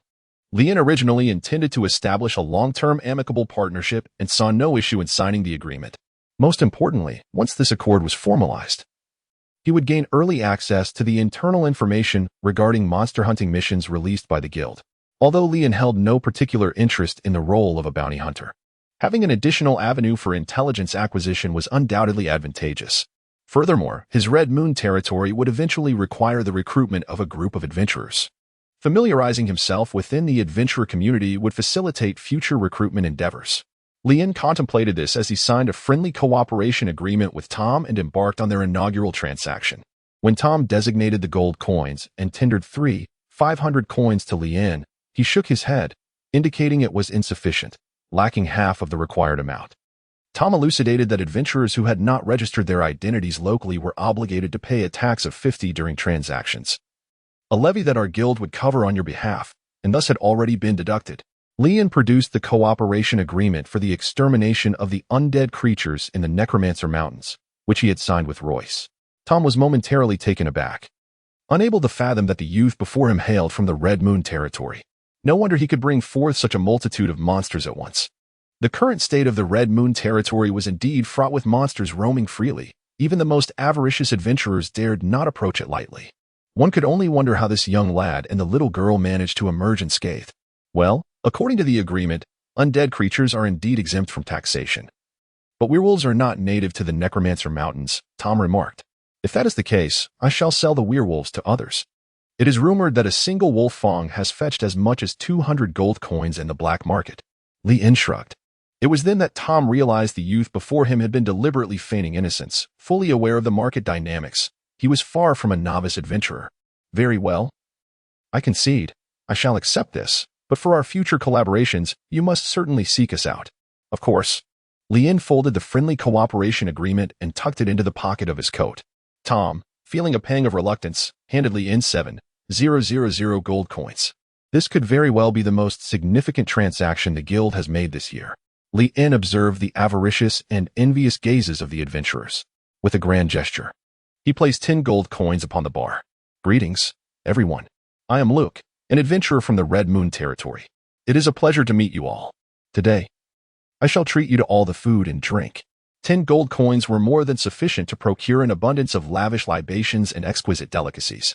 The adventurers, clutching cheap ale, erupted into cheers. Luke, Luke, Luke, someone initiated, and soon the others joined in the raucous celebration. Aurora cast a surprised glance at Leon, puzzled by his assumed identity. After all, who reveals their true name while journeying? Once the members of the Adventurers Guild learned that Luke hailed from the Red Moon territory, their apprehension regarding his prowess deepened, while their admiration for his generosity flourished. Many adventurers sought to befriend Luke, and Leon obliged, sharing several rounds of drinks with them before departing the guild. Having been steeped in the culture of potent spirits for years, Leon found the strength of the ale nearly equivalent to beer and remained entirely sober, though he carried a faint scent of alcohol. As he and Aurora exited the Adventurers Guild, they noticed someone stealthily pursuing them. It was inevitable. His recent display had attracted too much attention. Despite his efforts to appease some with his generosity, there were still those with ulterior motives who had set their sights on him. Boss, that adventurer who captures so many prey might very well be a 3-star. Oh no, a 4-star knight. Are we truly safe following him? What is there to fear? I tested him while we were drinking. At most, he is merely a 1-star knight. It is utterly implausible for him to have captured so many monsters in the Red Moon territory. The greater likelihood is that he is simply a pawn in a larger operation, a mere underling with a team behind him. Then shouldn't we avoid them altogether? Fool. Precisely because of that, this is our opportunity. If we eliminate him, and the child by his side, and seize the gold, who will ever know it was us? Indeed. The boss is right. The members of the One-Eyed Adventurers group obstructed Leon and Aurora's path, led by a muscular man with his upper body bare and an eye patch covering his left eye. He was known as the One-Eyed Captain, lending his name to the adventurers he commanded. The group comprised 6 adventurers, effectively sealing off the alleyway. One-Eyed Captain, did you not find the ale to your satisfaction? Should you ever venture to the Red Moon territory again, I would be delighted to treat you. Leon smiled and said, Brother Luke, my apologies. Although I have partaken of your wine, I still have your money on my mind. However, I am not a heartless villain. I promise to grant you a swift resolution. The girl beside you shall not suffer. I can simply snap her neck. The One-Eyed Adventurers did not perceive the uniqueness of the white-haired lowly, believing her to be merely an adorably ordinary girl.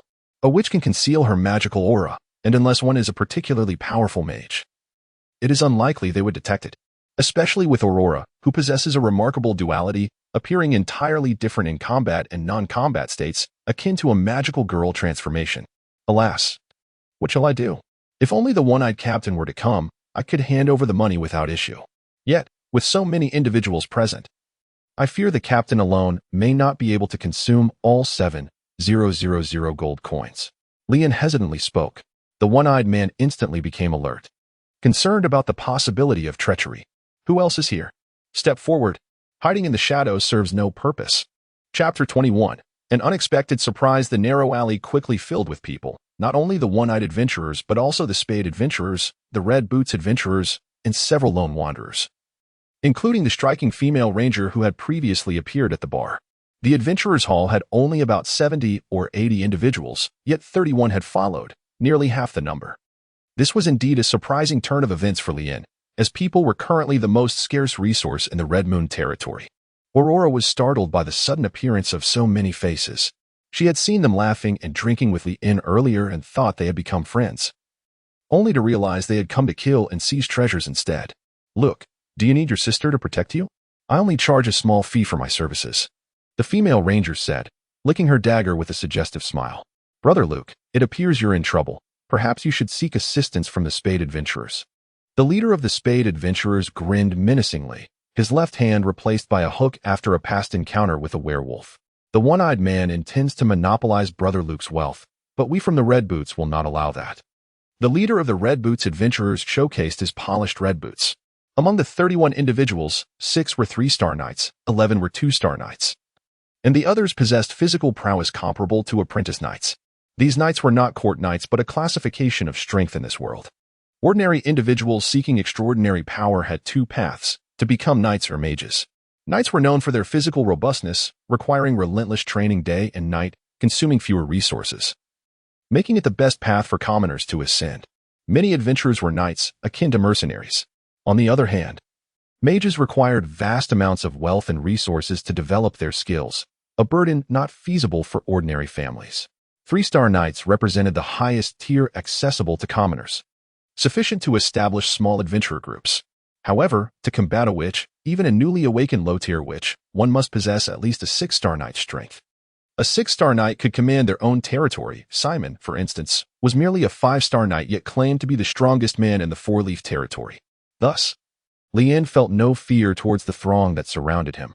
Rather, he perceived them as bearers of resources. "Aurora, have you had your fill just now?" Lien inquired. Aurora nodded, clenching her small fists.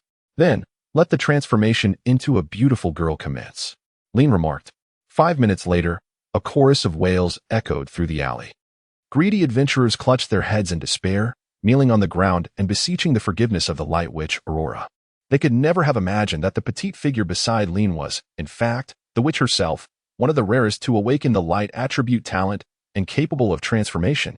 They had never heard of nor seen a witch with such abilities. This experience opened their eyes at the cost of their ignorance.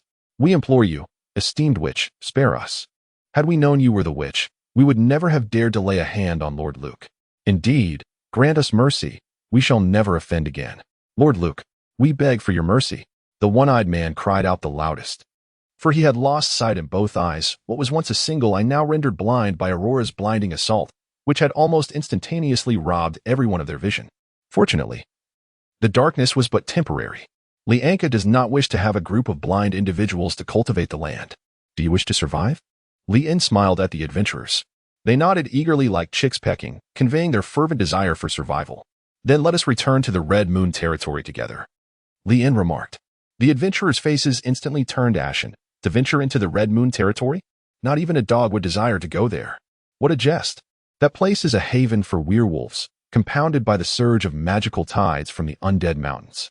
The situation in the Red Moon territory can only worsen. Unwilling. Are we? Then perish. One must always pay the price for their actions. Lien made a gesture of drawing a blade across his throat, and Aurora aptly gathered a sphere of light in her hand. We are willing, cried the adventurers. Faced with the choice of dying now or dying in the future, they opted for the latter. Furthermore, with the protection of a powerful sorceress, their demise was not a certainty. It would merely render their existence considerably more arduous. The pact of servitude had been sealed. Lien produced the long-prepared slave contract and presented it to everyone. Being well-prepared is the hallmark of a meticulously crafted plan. The adventurers were momentarily taken aback, only to realize they had fallen into a trap. The most adept hunters often reveal themselves through the presence of their prey, and from the very beginning, Lien had set his sights on the adventurers. This slave contract served as undeniable evidence. Yet, what could they do at this juncture? They could only sign the slave contract with tears in their eyes. Lien harbored no interest in becoming a slave master, primarily due to the atrocious nature of this band of adventurers. They consumed his provisions without a hint of gratitude. Such vile individuals, if not subjected to slavery, would inevitably engage in reckless behavior, tarnishing the reputation of his Red Moon territory and adversely affecting its population influx. Once the slave contract was signed, they would be bound to their fate, incapable of defying their will or betraying him. The first order of business is for you to surrender all your cash. The second task is to return home and pack your belongings, bringing along your equipment and provisions in preparation for your journey to the Red Moon territory. Should you have families, you may also take them along.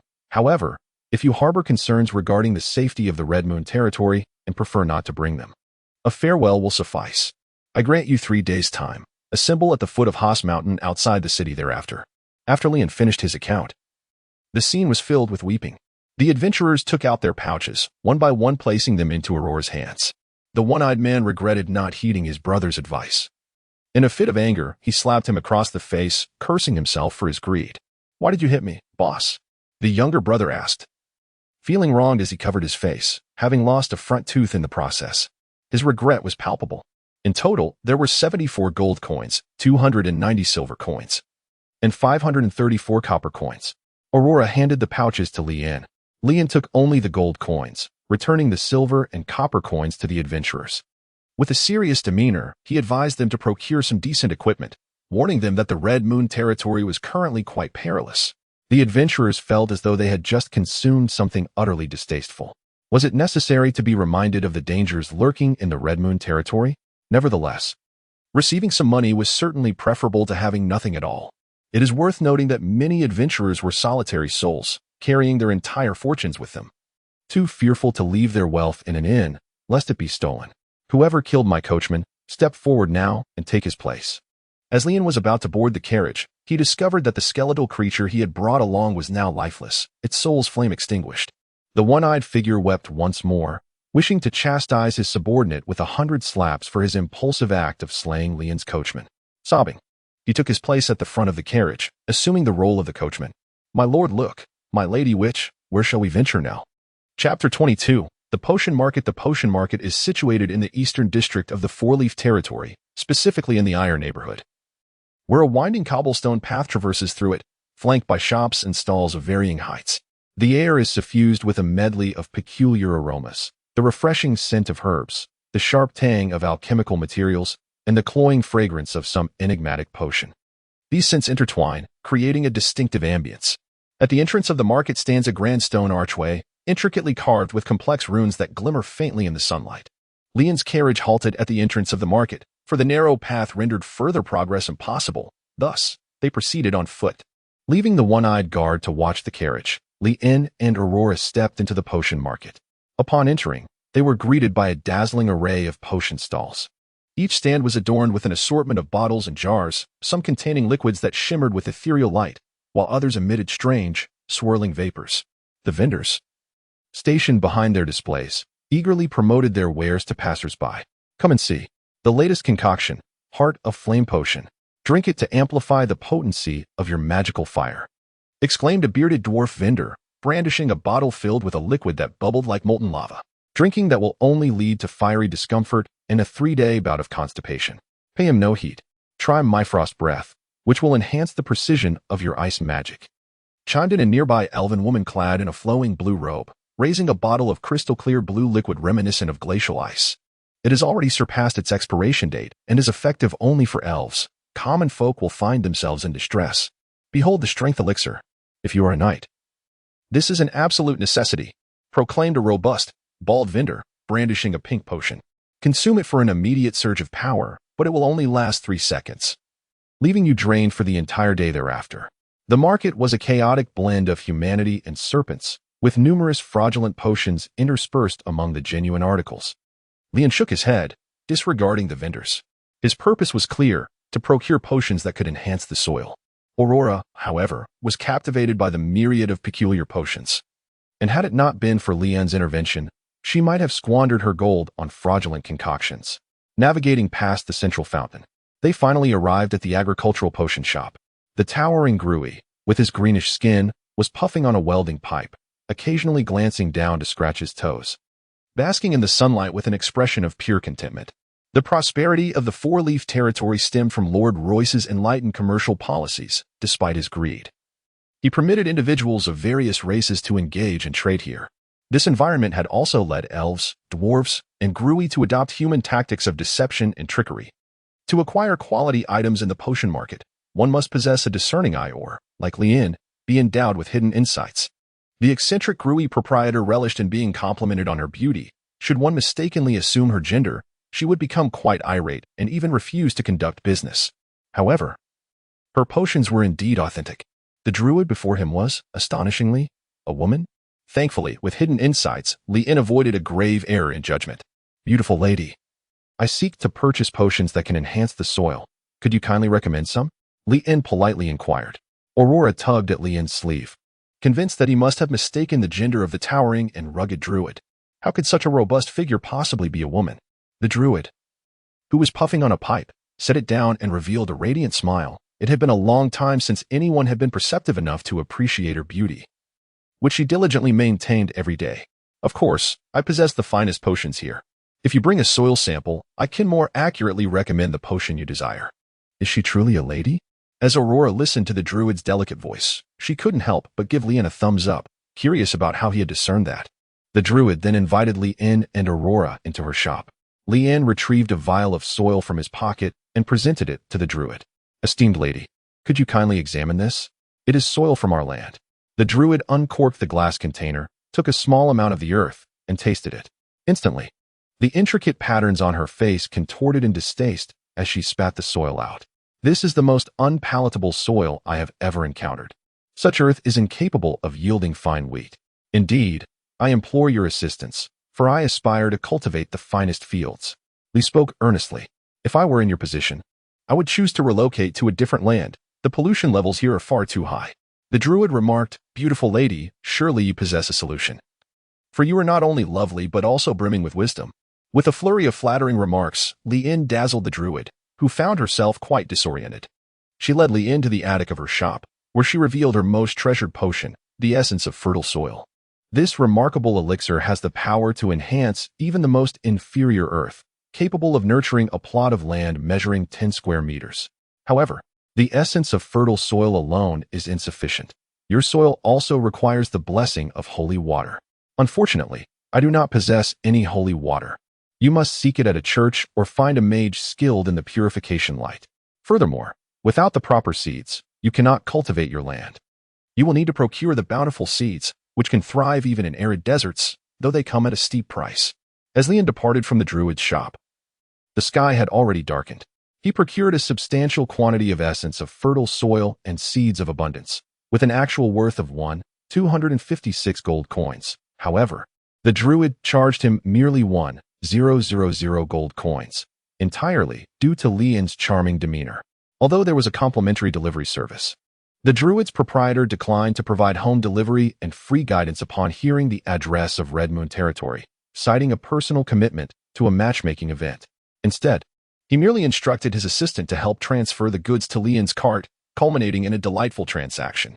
Upon leaving the potion market, at the suggestion of the one-eyed man, Li-In and Aurora took up residence in the Peach Blossom Inn. The innkeeper, who was romantically involved with the one-eyed man, graciously waived their accommodation fees and warmly entertained them.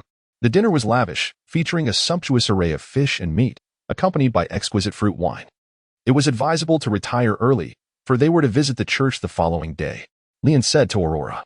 Aurora looked skeptically at Li-In, who was lying on her bed, and asked, "Why are you not sleeping in your own room? Let us switch rooms. That one has better lighting and is more suitable for you." Li-In smiled as she spoke. The white-haired girl felt a sudden wave of emotion, never having experienced such kindness before. Before Aurora could finish her sentence, Li-In continued, "Most importantly, this inn is owned by the lover of the one-eyed man, and they are generously allowing us to stay for free. It feels rather strange, perhaps in the dead of night. The one-eyed lover will come to assassinate me and steal the contract of enslavement. Therefore, you should sleep over there while I rest here. It would be safer." Li-In had always believed that there is no such thing as a free lunch. Consequently, after consuming the fruit wine laced with potent drugs, she quickly rushed to the washroom to purge it from her system. Aurora, who abstained from alcohol, naturally evaded this trap. Moreover, the one-eyed man dared not lay a hand on the sorceress, for harming a witch is a grave offense under imperial law. Witches are typically of noble birth, serving as pillars of the empire. The one-eyed man simply wished to distance Aurora, planning for his lover to steal back his contract once Li-In was alone. He had no desire to venture into the Red Moon territory. As night fell, the room that rightfully belonged to Li-In indeed encountered an assassin. Unfortunately for the assassin, they did not encounter the lowly knight Li-In, but rather the radiant sorceress, Aurora. As a result, Li-In acquired yet another slave, along with a new establishment, the Heart Peach Inn. With her arrival in the Clover territory, she now had a place to stay. She had taken a liking to the tender-hearted one-eyed man, who offered a buy-one-get-one free deal, complete with a dowry. Chapter 23. The bloodthirsty exquisite nun. The morning sun cast its golden rays upon the spire of the Clover Territories church, heralding the dawn of a new day. The Sun Church was bustling with a steady stream of worshippers, as priests and nuns busied themselves with their sacred duties. Li-In sought a private conversation with the priest, yet he found himself waiting outside the confessional. Reluctantly, he produced his identification as a baron, leveraging his noble status to gain an audience with Father Thomas of the Sun Church. The elderly priest, his visage lined with age yet adorned with a warm smile, greeted him. "Baron, how may I assist you?" "Father, I sincerely invite you to spread the teachings in the Red Moon territory. I shall grant you land free of charge and construct a church for you." What sort of territory would be complete without a church? The influence of the Sun God Church within the empire was substantial, and Lian aspired to attract clergy to enrich his domain. Alas, the church appeared reluctant to wade into the murky waters of the Red Moon territory. My dear Baron, such matters are beyond the purview of a mere priest. They require the approval of the bishop. However, the bishop has journeyed to the royal capital and is unlikely to return for some time. Once he is back, I shall convey your kind proposal to him for his consideration. With this, Father Thomas gently declined Lian's request. Lian had no choice but to settle for less. Taking away some holy water. This holy water was not intended for the purpose of purifying the contaminated land, as Aurora would utilize the light of purification, which possessed the same efficacy as the holy water. However, since she had come all this way, Lian felt that it would be a wasted journey if she left empty-handed. Just as she settled into the carriage, preparing to depart from the Sun Cathedral, a nun intercepted her. The crisp sound of the carriage rolling over the cobblestones abruptly ceased. "My Lord Baron, may I accompany you to the Red Moon territory?" Lian drew back the curtains, and the silhouette of the young nun stood against the light, adorned with a golden halo. Her clasped hands, knuckles whitening from the strain, and her willow-like eyebrows slightly furrowed, reflected a certain fractured light within her emerald eyes, which shimmered like rippling waves. The morning breeze lifted her pure white veil, revealing the faint blue veins behind her ears, which harmoniously contrasted with the silver emblem swaying at her collarbone. "May the divine have mercy on the lost lambs." As she spoke, the delicate skin of her throat quivered gently, yet her voice resonated with the crispness of morning dew falling to the ground. The deep blue habit accentuated her figure with a breathtaking curve, casting shadows upon the pale rosary with each breath. When her gaze met Lian's, her long lashes fluttered like startled butterfly wings, but transformed into two deep pools upon lifting her eyes, clearly harboring flames within those emerald pupils, a burning desire. Lucy, a nun of considerable combat prowess, was secretly afflicted by a severe bloodlust, yearning for carnage and sanguine delight. However, her devotion to the sun god restrained her from unleashing violence upon innocent believers, resulting in a long-standing repression of her true nature that bred a profound melancholy. If she remained in the town any longer, she might very well devolve into a serial killer. Upon noticing the hidden hints, Lian discerned that this nun was precisely the talent he needed.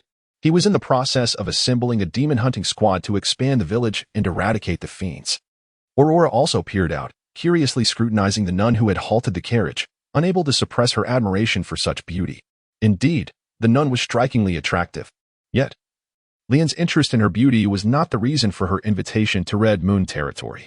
Red Moon territory required capable individuals, and it was rare to find a nun with such audacity and ambition. "You may accompany me to Red Moon territory, but you must adhere to my commands." Lian spoke. "I shall heed your directives, my Lord Baron. Sister Lucy desires to save herself. She seeks the remedy for her affliction, which is absent in the town and can only be found in the Red Moon territory. It is my hope that she may find a cure there. However, I must confess to you that I am an invalid," Lucy admitted. "It matters not. Come forth." Lian did not mind that Lucy was a patient. What conditions did the Red Moon require? Were they also selective? "What illness do you have?" Aurora inquired curiously. Lucy candidly replied, "I have hematophilia. I revel in carnage and blood." Aurora, taken aback, opened her mouth in astonishment, momentarily at a loss for words, and simply shifted her position, drawing closer to Lian. Lian scoffed at Aurora's timid demeanor, questioning why a sorceress would fear such aberrations.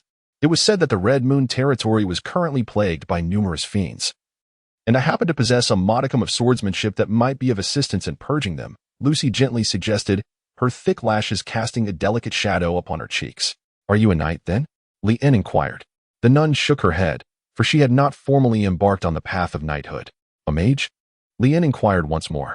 The nun merely shook her head, asserting that she was just a nun. She was neither a knight, nor a mage, nor a witch. The hidden hint suggesting her formidable combat prowess piqued Lian's curiosity. Could it be that beyond the aforementioned extraordinary paths, there exist other systems of power in this world? "Then, why do you believe you can vanquish the monsters?" Lian inquired. "My mother is human, my father is a battle elf, and I am a hybrid of both, naturally inclined towards combat." Lucy reminisced, her thoughts drifting back to her childhood, the moment she first unleashed her powers, accidentally killing her abusive stepfather. Out of fear for her strength and temperament, her mother sent her to the convent, where she was destined to become a nun, devoted to self-cultivation. Over the years, Lucy has suppressed her urges for violence, which has rendered her deeply melancholic. She is acutely aware of her monstrous nature and understands that she cannot remain in the church forever. Yet, she had promised the priest who raised her that she would never abandon the church, unless it was for the purpose of evangelism. The arrival of Leon filled her with newfound hope. She could finally leave the church. So this is how it is. Leon felt a twinge of disappointment. Realizing that it was merely a matter of bloodline, she had hoped for the possibility of uncovering some other unknown system of power. However, we shall not set off for the Scarlet Moon territory immediately. We will return the day after tomorrow. Are you able to exercise restraint? Leon inquired. I shall endeavor to suppress my desires, Sister Lucy replied with a smile, her eyes betraying a subtle glimmer of malice. Oh, this is Aurora, my companion. She is a witch, Leon explained. The murderous intent in Lucy's eyes vanished in an instant. It was not that her illness had been cured, but rather that the innate instincts of animals foster a natural reverence for the strong, allowing desires to be better subdued. Leon observed the subtle shift in Lucy's expression and breathed a sigh of relief. A measure of fear was a good sign. It indicated that she could still be controlled. Within the Grand Cathedral, a middle-aged nun hurriedly appeared behind Father Timothy. Father, Lucy has boarded the Baron's carriage. Let her go. She does not belong here. Timothy closed his eyes, praying that divine grace would lead her to her redemption. Chapter 24. The Most Trusted Confidant. Time swiftly progressed to the third day. Leon agreed to accompany Aurora on a shopping spree, harboring his own ulterior motives. The candle of time had nearly burned out, and he needed to procure a new magical artifact. From the recent demon hunting venture, he had expended 1,000 gold coins on potions and seeds, another 1,000 on provisions, leaving him with over 5,200 gold coins, a sum sufficient to acquire a respectable magical item. Additionally, he could indulge Aurora with some new women's clothing, as she had no change of dresses and was perpetually clad in that same black gown, which became even more cumbersome after her transformation. As his first trusted confidant, Leon resolved to invest more thought into Aurora's needs. Thus, from the early hours of the day, he accompanied her on her shopping expedition, while Aurora tried on outfits. Leon patiently awaited her, displaying great forbearance. After all, he was not alone in his vigil, as his one-eyed companion was also present. As they waited for Aurora, he seized the opportunity to engage in a few philosophical musings with his companion. What is the annual profit of your adventuring party? He inquired. Sir, our party scarcely generates any income. We earn money only to spend it, and when it runs out, we seek to earn more. That is how we all live. Have you and the innkeeper's wife at the Peach Blossom Inn never contemplated marriage? Do you not require a dowry? Is there no need to build a home? Leon stroked his chin, intrigued by the prevailing views on marriage in this world. What of betrothal gifts and houses? Beatrice already possesses her own home. Why should I be compelled to build another? We have no intentions of marrying. I am an adventurer, living each day on the precipice of danger. Moreover, we find ourselves unable to wed. The final words, spoken by the one-eyed man, were barely a whisper, yet they reached Leon's ears. Why are we unable to marry? Leon inquired with curiosity. The Empire does not endorse same-sex marriage, the one-eyed individual remarked, their cheeks flushed with embarrassment. Leon nearly choked on his own saliva. What? The proprietress of the Peach Inn, Beatrice, is a man? Goodness, you certainly know how to surprise. Suddenly, I find myself reluctant to take Beatrice to the Red Moon territory. It would complicate matters. Perhaps it would be best to allow him to remain here, managing the Peach Inn. My lord, is something the matter? The one-eyed man inquired. No. Nothing at all. The sheer curtain of the fitting room was gently drawn aside by delicate, elongated fingers as Aurora stepped forth, clad in pearl-embellished sheepskin ankle boots. The Rococo-style petticoat flared out like a blooming tulip, while the lace-layered cuffs revealed a glimpse of her alabaster forearm, cinched at the waist with a peacock-blue satin ribbon that accentuated her peach-like curves. As she tilted her head, the silver tassels of her coiffure swayed gracefully, her shimmering gaze sweeping over the awestruck onlookers. Her eyes fluttered slightly, casting a delicate shadow upon her fair cheeks with her thick lashes. The old tailor's silver-framed spectacles slid down to the tip of his nose, his gnarled fingers clutching the soft measuring tape tightly.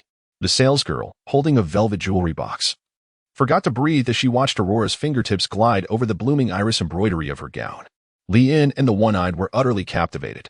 Perhaps it was due to the fact that Aurora typically eschewed adornment, often clad in somber black, which lent her an air of gloominess, even dishevelment. Yet today, Aurora unveiled her allure in its entirety, rendering her utterly irresistible. This was indeed the embodiment of the deceptive girl series come to life. Was she not utterly enchanting? A collective sense of admiration echoed within the hearts of nearly all present. Aurora had never encountered so many intense gazes before, with a hint of trepidation. She tugged at the hem of her dress, lowering her head to inquire of Leon, "Is this acceptable?" "Marvelous," came the response. "This attire suits you perfectly." Leon gave a thumbs up to the salesgirl and said, "Please wrap up the 2 pieces I tried on earlier as well." "Oh, no need. Just one will suffice."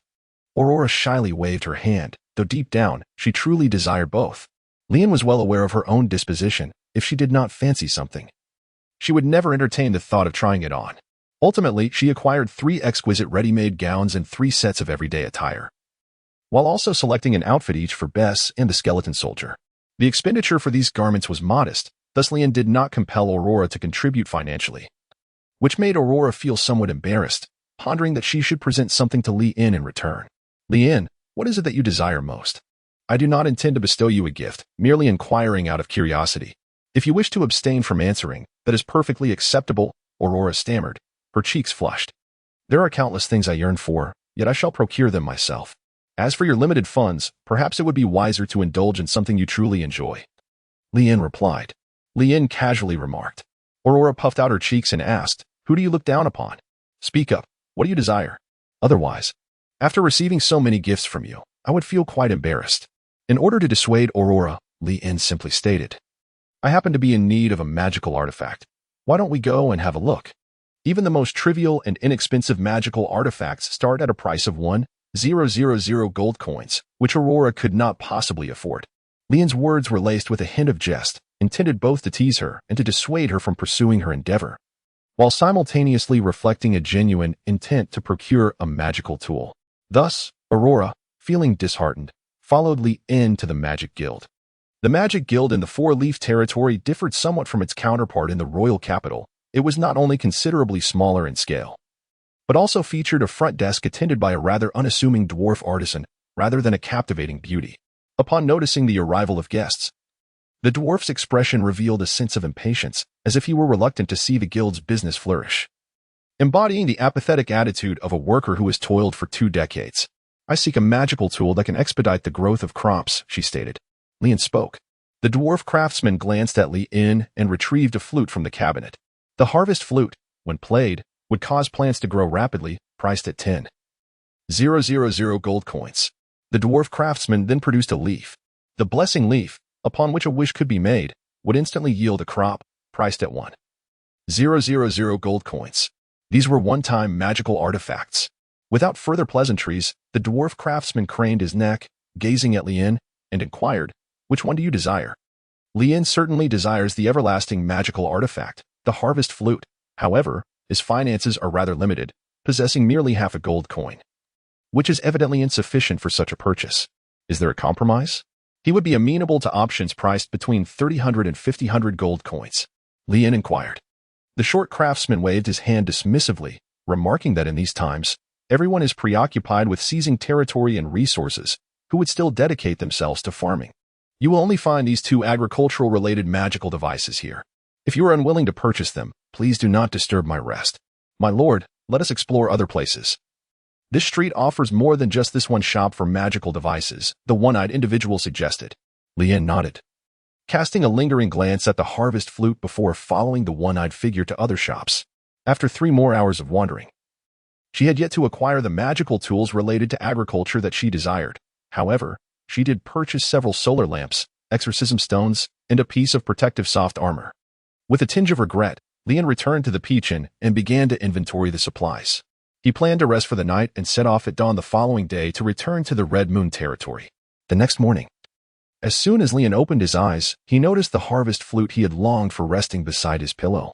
Chapter 25. The Debt-Burdened Sorceress. Leon rubbed his eyes, believing he might be mistaken. He picked up the harvest flute and repeatedly verified, then squatted in the corner, blowing into the moss that had sprouted from the crevice in the wall. In an instant, the moss spread across half the wall. Leon ceased his playing, and the moss finally halted its growth. Truly, it is a remarkable flute. Could it be the work of the Cyclops? Did he dare to seize the magical guild? No. It is inconceivable that a Cyclops would have the audacity to rob the magical guild. The guild is an organization under government protection, a substantial contributor to the treasury. Robbing it would be a grievous offense punishable by the gallows. Thus, this flute must have been purchased.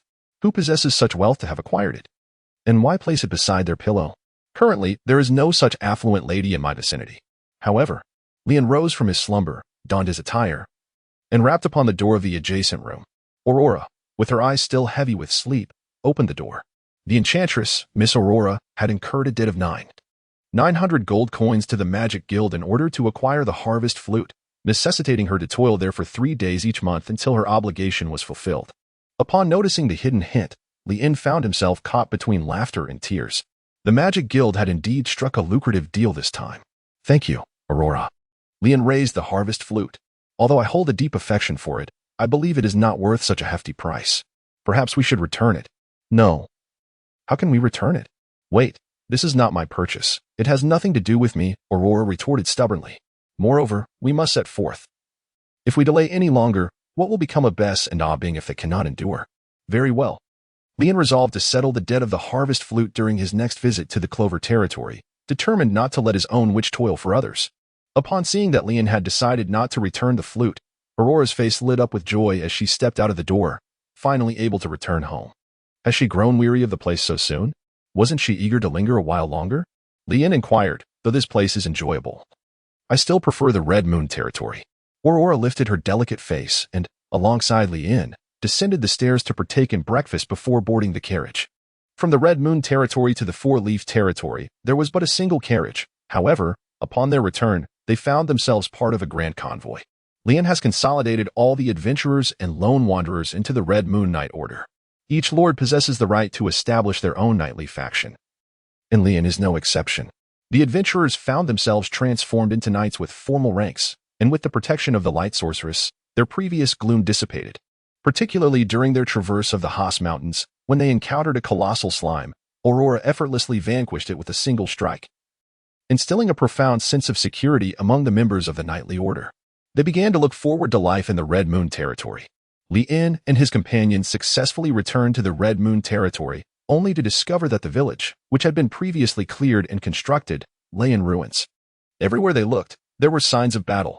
Oh no, could it be that Bess and Aubing have encountered misfortune? Leon furrowed his brow. Concerned about the well-being of the old steward and the skeleton soldier, Aubing, Aurora, too, began to share in the worry. Let us hasten back to check on them. Sister Lucy detected the metallic scent of blood, a faint blush creeping onto her face. The group quickened their pace, only to be met with an obstruction at the edge of the village. Who are you? Depart from this place at once. And do not interfere with our plans to capture the Wolf King, declared a knight in imposing armor, engraved with the totem of a cross engulfed in flames. The emblem of the Radiant Fire Crusaders. They hailed from the Knight Order of Radiant Fire. The Red Moon territory lay at the border of the Empire, separated from the Four Leaf territory by the formidable Haas Mountains, thus not truly adjacent. The true neighbor of the Red Moon territory was, in fact, the Radiant Fire territory. The Lord of Radiant Fire had deemed the area overrun with werewolves and the land barren, prompting him to erect high walls to separate the two regions, abandoning the place and refusing to heed the Empire's commands to develop the land. Thus, the Red Moon territory came into existence, along with Leon's appointment to this region. Leon did not anticipate encountering the Radiant Crusaders here. The Crusaders, who had previously shown indifference towards the Red Moon territory, suddenly made their appearance. The unusual circumstances suggest the presence of a hidden scheme at play. Leon squinted, surveying the commanding leader before him, Vice Frank, the vice commander of the Blazing Fire Crusaders, a 4-star knight. My lord, he belongs to the Blazing Fire Crusaders. The one-eyed adventurer often roamed the southern regions and was naturally familiar with this group of knights, renowned as the most domineering order in the south. Their strength was formidable. It was said that their commander had reached 6 stars and had been bestowed with a knight's certificate, marking him as a true powerhouse. My lord, it would be wise not to provoke them, cautioned the female ranger, Chris. In the south, no one dared to offend the Blazing Fire Crusaders. As Leon listened to the analysis of his subordinates, he cast his gaze towards the hooded figure beside Vizzy. This individual exuded an ominous aura, Lysander, a notorious necromancer, with a bounty of 10,000. It became evident that he had come accompanied by the necromancer, which explained his audacity. Previously, no one dared to enter the Red Moon territory due to the overwhelming presence of werewolves, particularly the chaotic kind. Unlike the orderly druids, dwarfs, and elves, these werewolves were true harbingers of destruction. The Wolf King, the most formidable of them all, commanded all werewolves, establishing himself as the true tyrant of this domain. However, with the influence of the magical tide from the Necromancer Mountains, an increasing number of magical creatures had fled to the Red Moon territory, most of which were undead. Consequently, the combat prowess of the Necromancer within the territory had been significantly augmented. Bringing a Necromancer to eradicate the Wolf King could not possibly be for the benefit of a complete stranger such as myself, the Lord of the Red Moon territory. What, then, could be the underlying motive? Regardless of intent, the Wolf King is my possession. How could I allow you to seize him so easily? My Lord Vizzy. I am Leon Edward, the Lord of the Red Moon territory. Even if you intend to hunt the werewolves, you ought to inform me first. Leon inquired. Upon hearing his name called, Vizzy Frank, the vice commander of the Blazing Fire Crusaders, turned his steed and glanced at Leon. The Lord of the Red Moon territory? Are you Baron Edward? Indeed, I am. Leon responded. Viscount Frank waved his hand, and the army parted like a tide, creating a pathway. He rode his horse to Leon's side, gazing down upon him. My Lord Baron, you have arrived just in time. This is a letter from our esteemed lord. Viscount Frank produced a letter from his bosom and handed it to Leon. Leon opened the envelope and extracted the letter. Your Excellency, Leon Edward. I am James Burt, the Lord of the Huahua territory.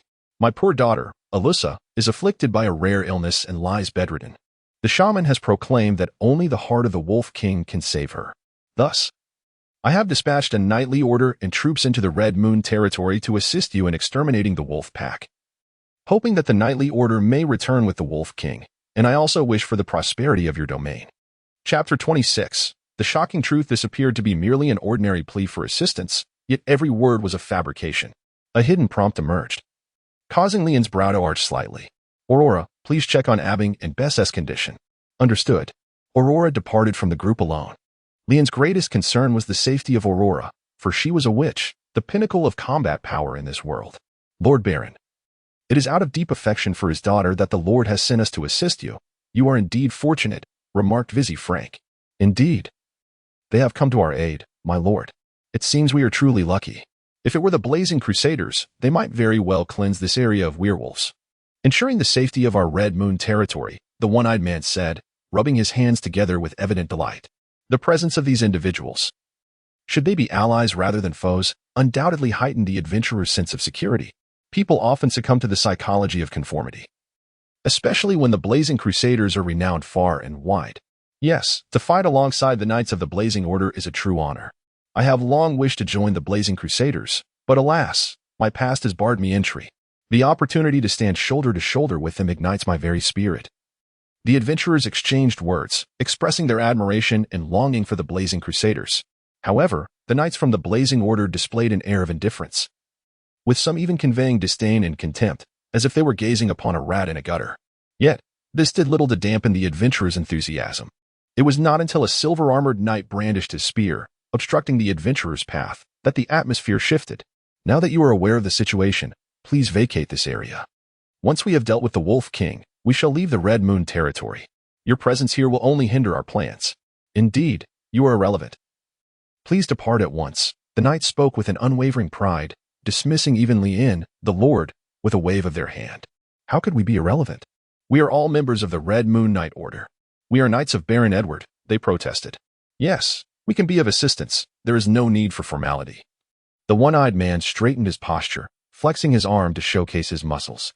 Silence. If you do not leave, do not blame us for being unkind. What right do you, a bunch of gutter rats, have to fight alongside us? Your presence here only sours our mood, the knight from the Blazing Order retorted coldly. Leave now, or we shall treat you as we would a monster. The adventurers exchanged glances, realizing that they were looked down upon, and a wave of indignation surged within them, more potent than mere humiliation. At that moment, Aurora brought the injured Bess forward. With a bruised face, Bess looked at Leon and cried out in distress, "My lord, these people are utterly unreasonable. They took Abing and even hurt me. Did you inform them that I am your steward?" Leon inquired, "My lord, I have stated it from the very beginning, yet this group of individuals simply refuses to listen." Beth wiped away her tears. Leon furrowed his brow and cast a glance at Vizzy Frank. Vizzy Frank, with an air of indifference, replied, "I apologize, my lord Baron. It seems that my subordinates misunderstood and mistook him for a vagabond in this vicinity, which led to a heavier hand in their expulsion. I shall speak to them upon my return." The blood moon will soon rise, and our plan to ensnare the Wolf King is about to commence. I kindly ask you, my Lord Baron, to escort these individuals away to avoid any unintended harm. Abing is my servant. I request that you release him first. Leon's tone grew cold, and a glimmer of frost flickered in his brown eyes. It was the first time Aurora witnessed Leon's anger. In her eyes, he was the epitome of a patient individual, rarely displaying rage, effortlessly orchestrating everything with meticulous precision. Who was Abing? Vizzy Frank inquired, puzzled. The skeletal warrior you captured. Leon inquired. The necromancer Lysander, clad in a black hood and astride his steed, turned his face slightly to regard Leon. Is that your servant? Indeed, replied Leon. My Lord Baron, I initially believed it to be merely a common magical creature, which is why I captured it. Since it belongs to you, might I offer you 100 gold coins for its purchase? The necromancer Lysander chuckled. In his estimation, 100 gold coins for a skeletal warrior was a considerable sum. His interest in the skeleton stemmed from the necromancer's unique intuition. This skeleton was destined for greatness. Not for sale. Leon outright rejected Lysander's proposal. Lysander's smile faded. His gaze grew cold, and his skeletal hand brushed against his wand, contemplating teaching this fallen noble a lesson. One ought not to offend a necromancer in a realm rife with undead creatures. Vichy Frank promptly intervened, whispering to the necromancer Lysander to refrain from escalating the situation. Humph. Lysander scoffed, turning his attention away from Leon. However, he had no intention of returning Abing. Apologies, that skeletal warrior has been dealt with as a monster.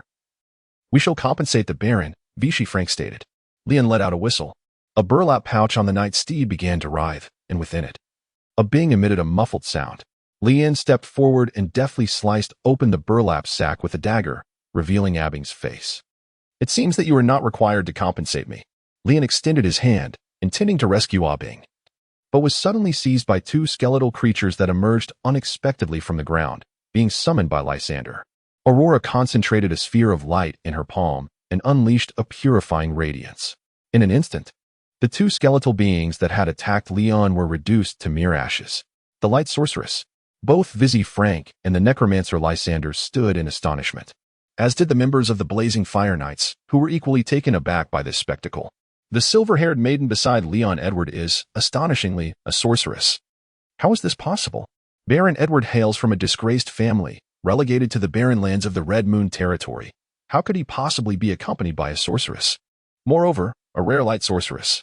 Although it seems implausible, this is indeed the truth. The adventurers of the Red Moon Knights finally experience a moment of vindication. Observing the bewildered and astonished expressions on their adversaries' faces, they begin to mock. This is our guardian sorceress of the Red Moon territory, Lady Aurora. Release the servant of the Baron at once. Vichy Frank, the quickest to react, promptly dismounted and performed a distinguished noble gesture toward Leon, humbly stating, I apologize. My Lord Baron, we shall return your servant immediately. I implore you and Lady Sorceress not to take offense. And we shall do our utmost to assist the Red Moon territory in eradicating the Wolf Clan, hoping for the enduring friendship between the Red Moon and the Radiant Fire territories. Chapter 27. My lord, may we kill these? Truly. One who can ascend to the position of vice captain possesses a remarkable ability to discern and adapt to the situation. Leon could not help but regard Vizzy Frank with newfound admiration. Faced with the witch, the Knights of the Blazing Cross could no longer maintain their pride. They dismounted in unison and paid their respects to the witch. Aurora felt somewhat unaccustomed to witnessing so many knights kneeling before her. Yet, she understood that the witch's status had always been exalted. Perhaps upon her return to the northern continent and the Lionheart family, she too would receive similar reverence. The knights promptly released Abing, who sought refuge behind Leon, feeling a twinge of fear towards the necromancer Lysander. The Lysander did not dismount, he bowed to Aurora, displaying a hint of trepidation toward the witch's formidable powers, the light which inherently countered the abilities of necromancers. I apologize, but I have no ties with Lord James Bird of the Blazing Cross, nor do I require your assistance in dealing with the Wolf Clan. I request that you vacate my territory at once. Should you fail to comply, I will treat this as a violation of Article 14 of the Imperial Code and take measures to detain you all, demanding a ransom from James Bird. The members of the Blazing Cross were taken aback. Although Leon had the witch on her side, the overall situation in the Red Moon territory was dire, with monsters and werewolves amassing. Even if their previous demeanor had been somewhat abrasive, their presence here could indeed prove beneficial. They did not expect the other party to so readily demand their departure.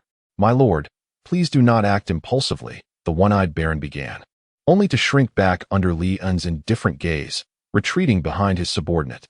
"My lord, I sincerely apologize for our earlier rudeness, but please do not dismiss our goodwill. Miss Burt truly requires the heart of the Wolf King," Vizzy Frank implored. "I'm afraid Miss Burt's need for the Wolf King's heart is of no concern to me.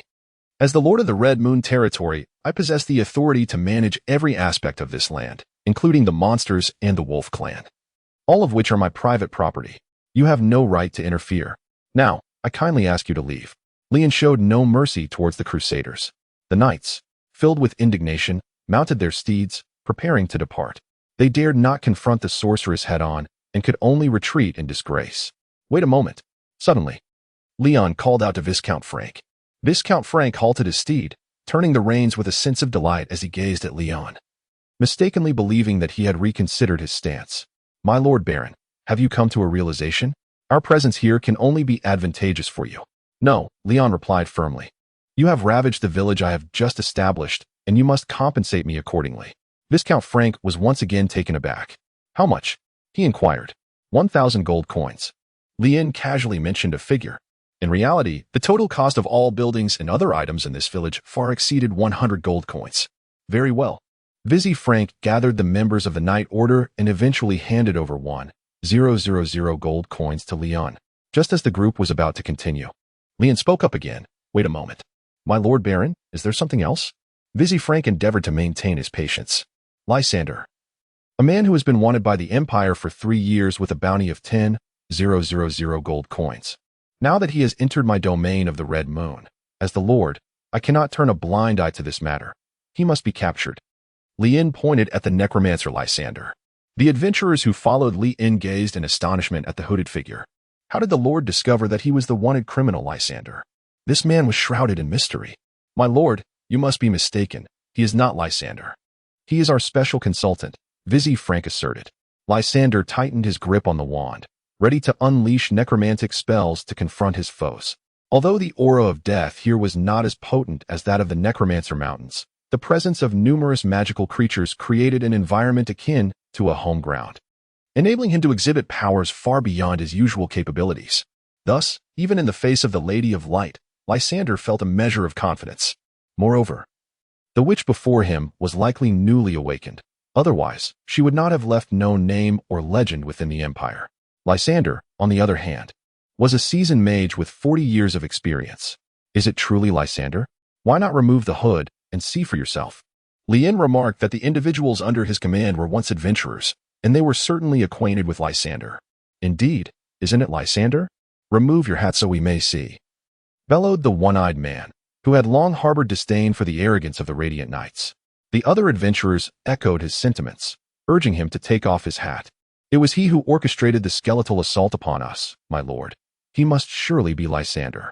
One could say that his previous cowardice had now transformed into unbridled arrogance, primarily due to the formidable psychological support provided by Leon.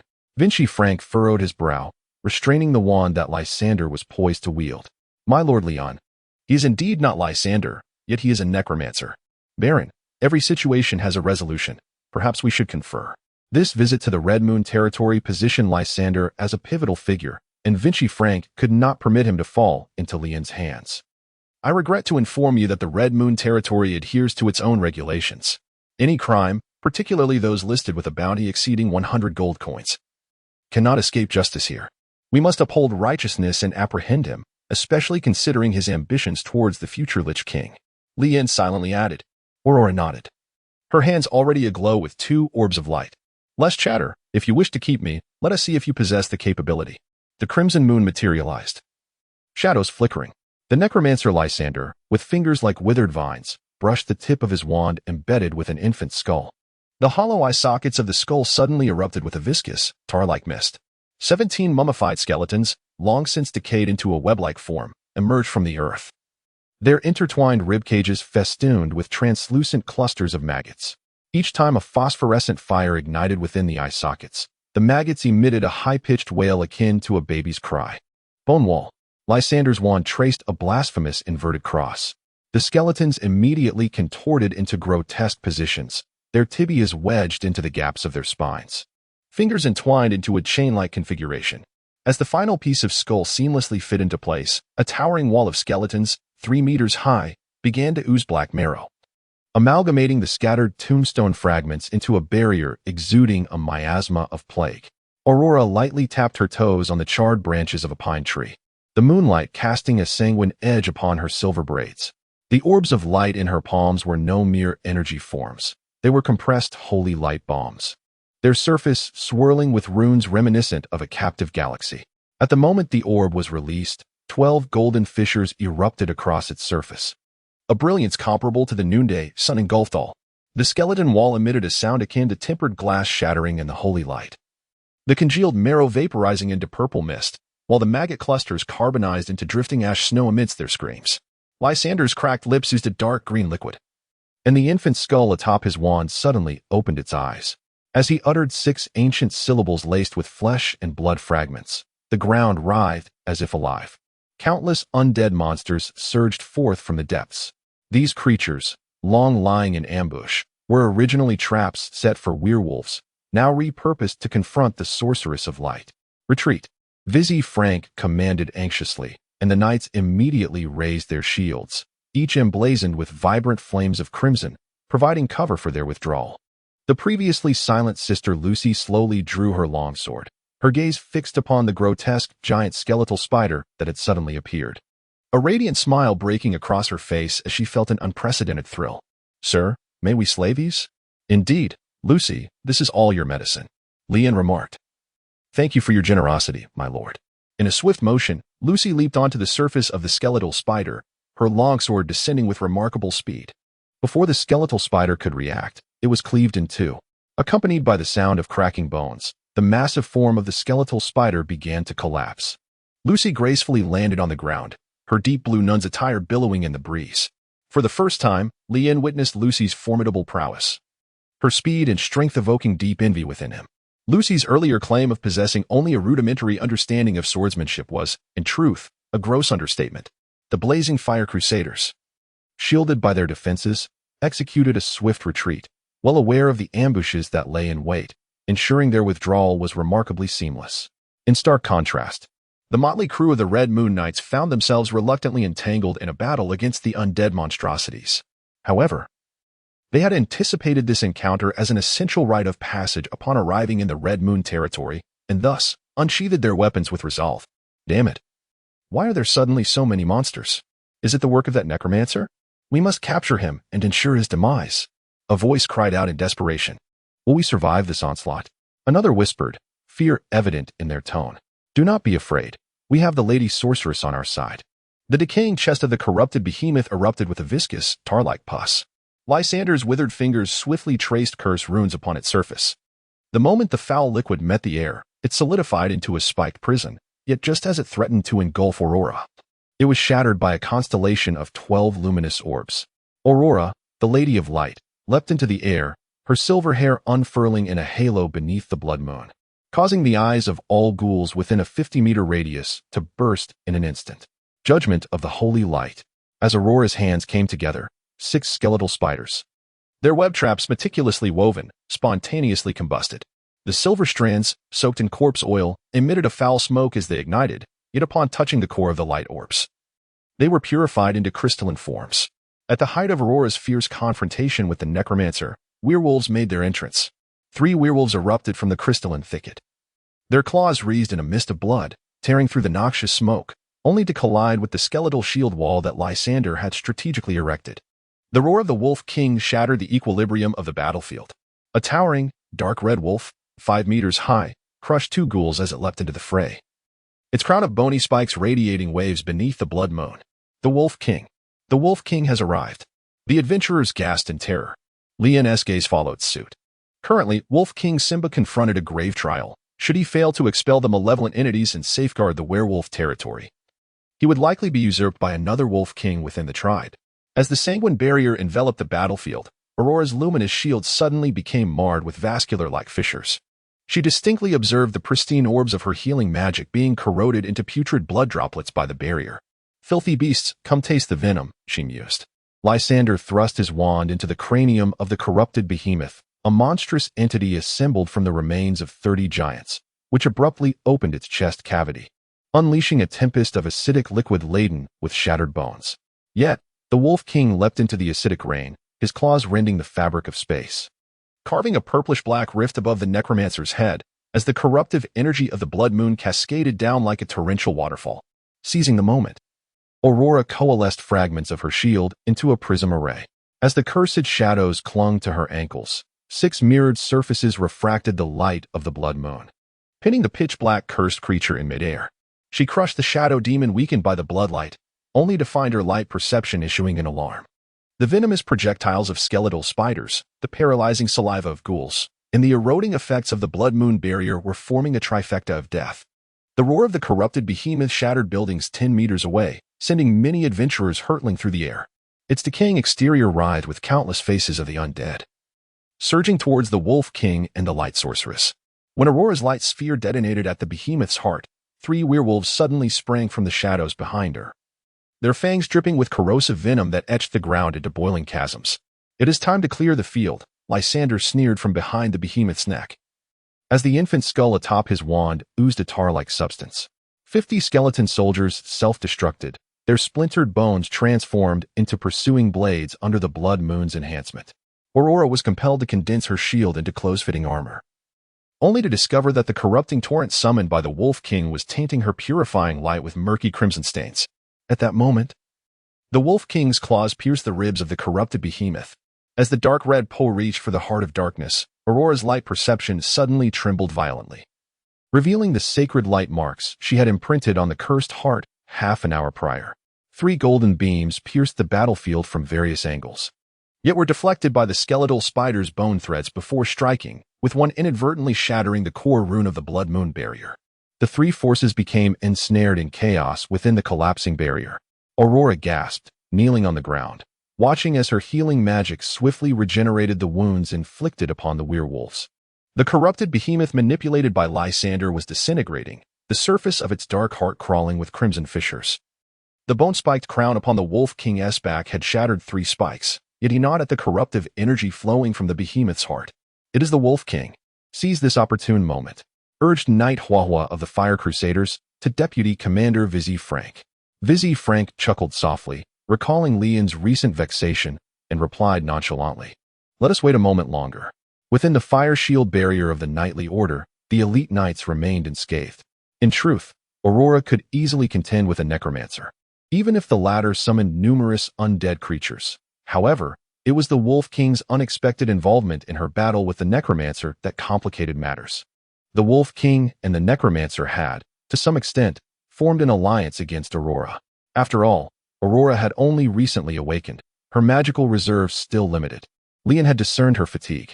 Lucy's combat prowess was indeed commendable, yet she was ensnared by the werewolves and monstrous entities. A strategy must be devised to break the stalemate, starting with the defeat of the necromancer Lysander.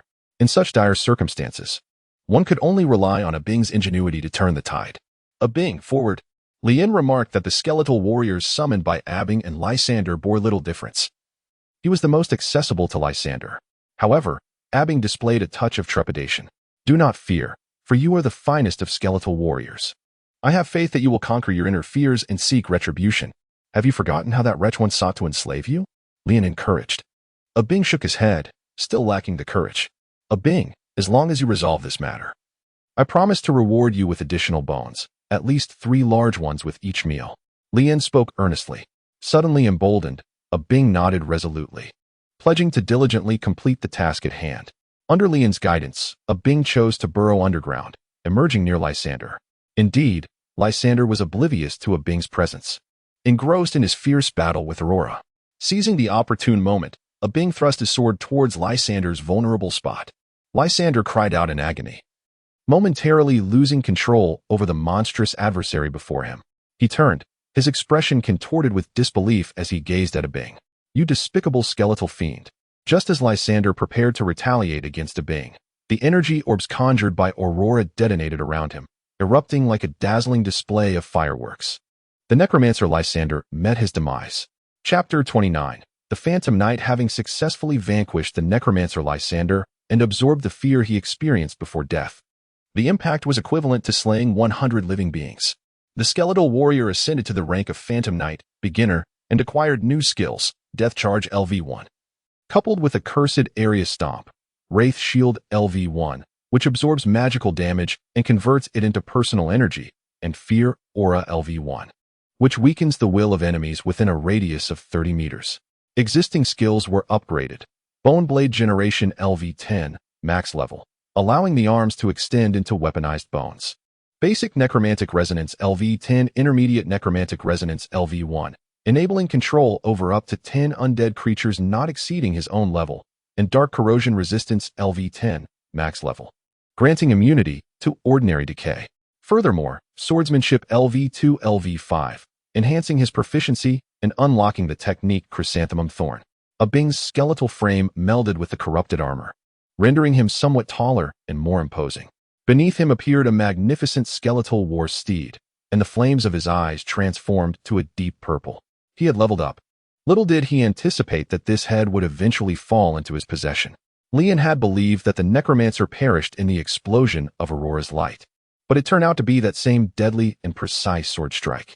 The luminous explosion from Aurora nearly obliterated 4/5 of the monsters and werewolves on the battlefield. Only the Wolf King and a few formidable creatures remained. Without the control of the necromancer Lysander, the undead monsters no longer acted in unison. Instead, they began to tear each other apart in a chaotic melee. Although the scene appeared more tumultuous, it created an opportunity for Aurora and the Crimson Moon Knights. The adventurers of the Crimson Moon Knights finally glimpsed a flicker of hope. "Commander, Lysander is dead," reported a knight from the Radiant Crusade, his brow furrowed. What a waste. He had the power to command so many monsters, and yet he fell so easily, spat Vizzy Frank in disdain. "Commander, should we continue to watch? If we delay any further, the Wolf King may be slain by the witch, and they might not deliver him to us afterward," the knight expressed anxiously. "Foolishness. This is the Crimson Moon territory. How could there be only 4 wolves? While we set a trap for the Wolf King, he is laying traps for us as well. This is merely bait. Withdraw. Retreat immediately, as far as possible." Vizzy Frank yanked on the reins, urging his steed to gallop away. The Radiant Crusade retreated directly to the borders of the Crimson Moon territory. Observing the mass exodus, Lien instinctively sensed impending doom. Although Aurora had severely wounded the Wolf King, the werewolves possessed a remarkable regenerative ability. Given time, he would recover fully. A low rumble reverberated, causing a slight tremor as dust swirled around. A pack of gray-maned wolves materialized within Lien's line of sight, transforming mid-run under the crimson moonlight, shedding their human forms to become werewolves. Lien had long known that a werewolf tribe was hidden within the Crimson Moon territory, yet he had been unable to locate it. As countless werewolves emerged, despair clouded the faces of the adventurers. They were already exhausted from the previous battles, many sustaining injuries and their weapons damaged. In such dire circumstances, the sight of so many werewolves felt like a waking nightmare. "We will die. I want to go home. I want my mother." Even the bravest adventurers found their legs trembling in fear. Many soiled themselves, and a complex scent lingered in the air. This was the true reason people feared the Crimson Moon territory. The werewolves swiftly dispatched the remaining monsters on the periphery, and with Aurora's purifying light, the invading creatures retreated, leaving the battlefield to the werewolves and humans. Aurora was considerably fatigued, her form shrinking back into that of a young girl. "My lord, I will ensure your safe departure from here," Sister Lucy said to Lien. This indicated that she could not protect everyone and meant that the expanded territory would have to be relinquished to the werewolves.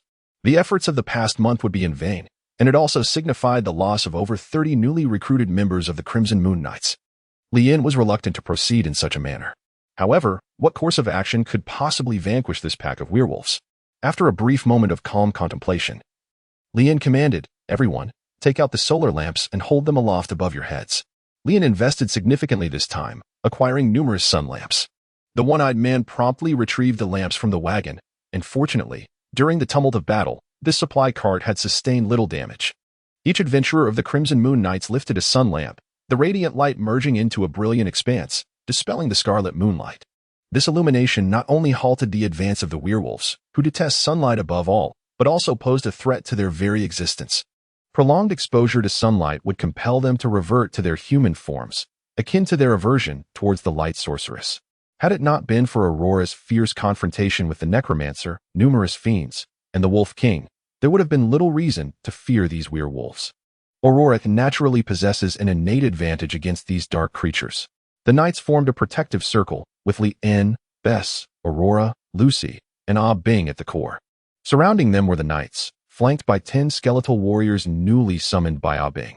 Encircling the skeletal warriors were the vigilant werewolves, poised and waiting for the opportune moment when the moonlight reached its zenith, rendering the sun lamps ineffective, allowing them to vanquish the intruders in one fell swoop. What Li-En must now endeavor to create is a tranquil environment for Aurora, allowing her to swiftly regain her strength. Retreat is not an option.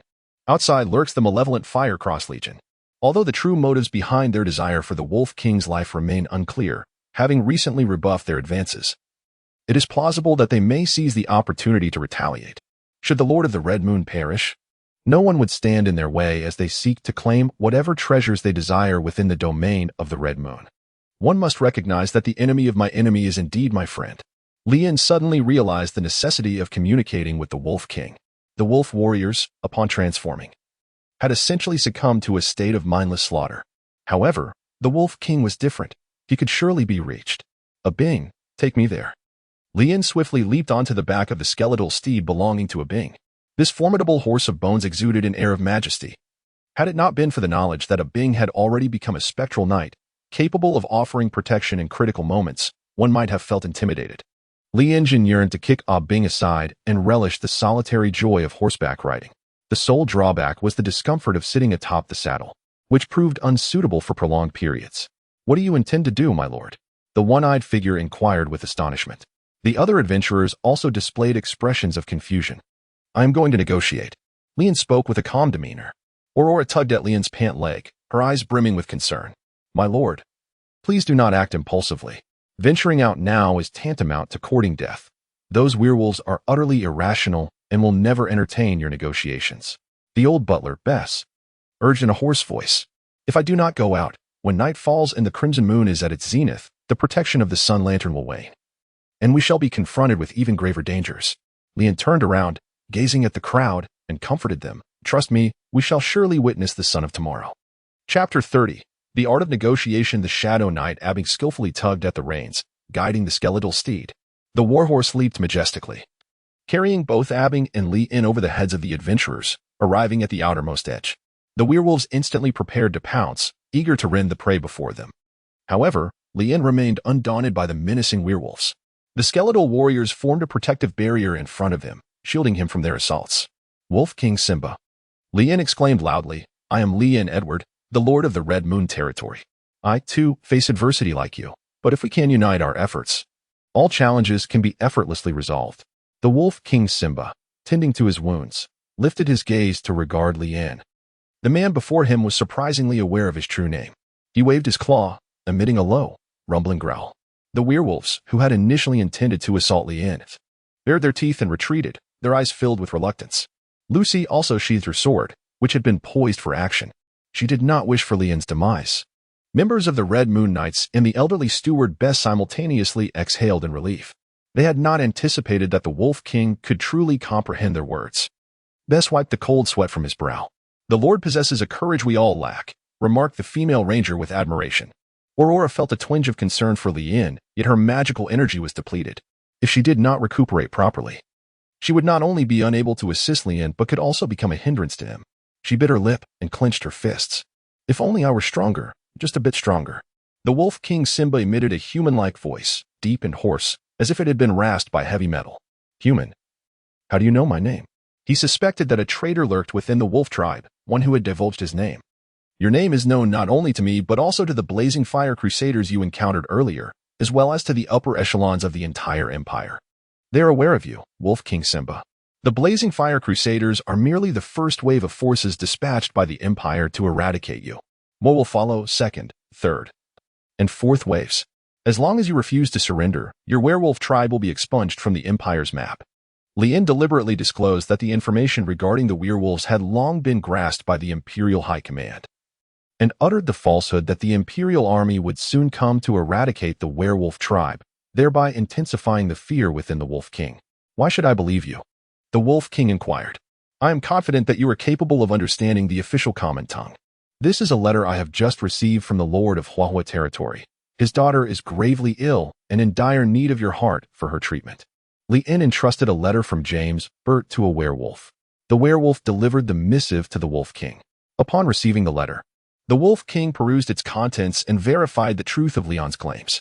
However, he remained unconvinced of how this related to the extermination of the werewolf clan. Li En smiled faintly and continued, although James Burt is merely a viscount, fortune has favored him. His eldest daughter is the Emperor's most cherished mistress. With the Empress gravely ill, the Emperor's affection for her grows ever stronger, and it is highly probable that she will become the future Empress. She shares an unbreakable bond with her sister, which has allowed her to persuade the Emperor that if the glorious crusade fails to eradicate you, the Imperial forces will persist in their pursuit until you surrender completely, and you offer your very heart in submission. The Wolf King was utterly oblivious to the intricacies of the Imperial situation. While he could decipher written words, the Wolf clan had always been ostracized by humanity, let alone gain access to the core of Imperial power and its secrets. Yet he understood that none dared to utter falsehoods beneath his formidable claws. With a powerful leap, the Wolf King ensnared Li En, lifting him from the saddle. By the time anyone comprehended what had transpired, Li En found himself pinned to the ground, the Wolf King's claws gripping his chin. A mere flick of strength would dislocate Li En's jaw, perhaps even shatter it. Look into my eyes and repeat what you just said. If I discover you are lying, I shall take your life without hesitation. The Shadow Knight, Ah Bing, drew his longsword and lunged at the Wolf King, only to be met with an onslaught from the werewolves under the king's command. The members of the Crimson Moon Knights fell into a state of acute tension and dread, fearing that Li En might truly meet his demise at the hands of the Wolf King. King Simba, the Wolf King declared, "The glorious crusade is but the first wave of the Empire's forces sent to annihilate you. There will be a second, a third, and a fourth. As long as you refuse to surrender, your tribe will be erased from the Imperial map." Li En endured his fear and the putrid stench invading his nostrils, articulating each word with precision. "However, I can absolve you of your crisis." The Wolf King, Simba, lifted Li En from the ground and demanded, "Tell me, how do you propose to absolve me of this crisis? Ally with me, pledge your loyalty, and I shall welcome the Wolf tribe." As for the heart of the Wolf King, that is not a difficult task. Is there not another Wolf King within your tribe? I understand that relying solely on your strength may not suffice to defeat him, but I can enlist the aid of my sorceress and knights to assist you. Li En gazed into the eyes of Wolf King Simba and spoke. The Wolf King nearly doubted his own hearing, looking at Li En with incredulity. "You must have witnessed the methods of the Radiant Crusade. The surge of demonic tides from the Necromancer Mountains has allowed monstrous entities to escape through the Haas Mountains into the domain of the Blood Moon. They will relentlessly recruit waves of necromancers to besiege you, and the numbers of these fiends will only swell. The Crusaders and the Imperial forces will also close in for the kill. Your tribe's location and information have long been exposed. You must choose whether to await your demise or to ally with me. How can I trust you?" Wolf King Simba, at the age of 50, faced a new rival, an outsider who constantly challenged his authority, threatening to fracture the werewolf tribe, should he fail in his mission to eradicate the monsters. The new Wolf King would seize the opportunity to sway the others and betray him. Simba had long desired to eliminate this newcomer. Yet he was no longer in his prime and had to tread carefully to avoid friction and confrontation. He relied on his own prestige to maintain his position without conflict. Having witnessed the prowess of the Light Sorceress, he understood that her assistance could indeed empower him to vanquish the new Wolf King. Moreover, the necromancers were indeed formidable.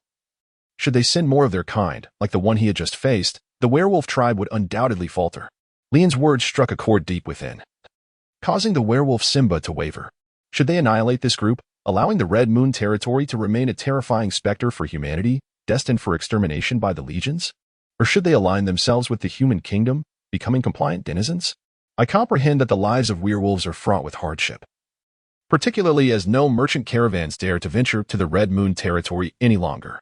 The soil here is barren, yielding no sustenance, while the creatures that have escaped from the Necromancer Mountains threaten to further deteriorate the local ecology, with only our witch capable of purging them. If you choose to follow me, I shall grant you formal citizenship, secure employment, and ample provisions, liberating you from the burdens of survival."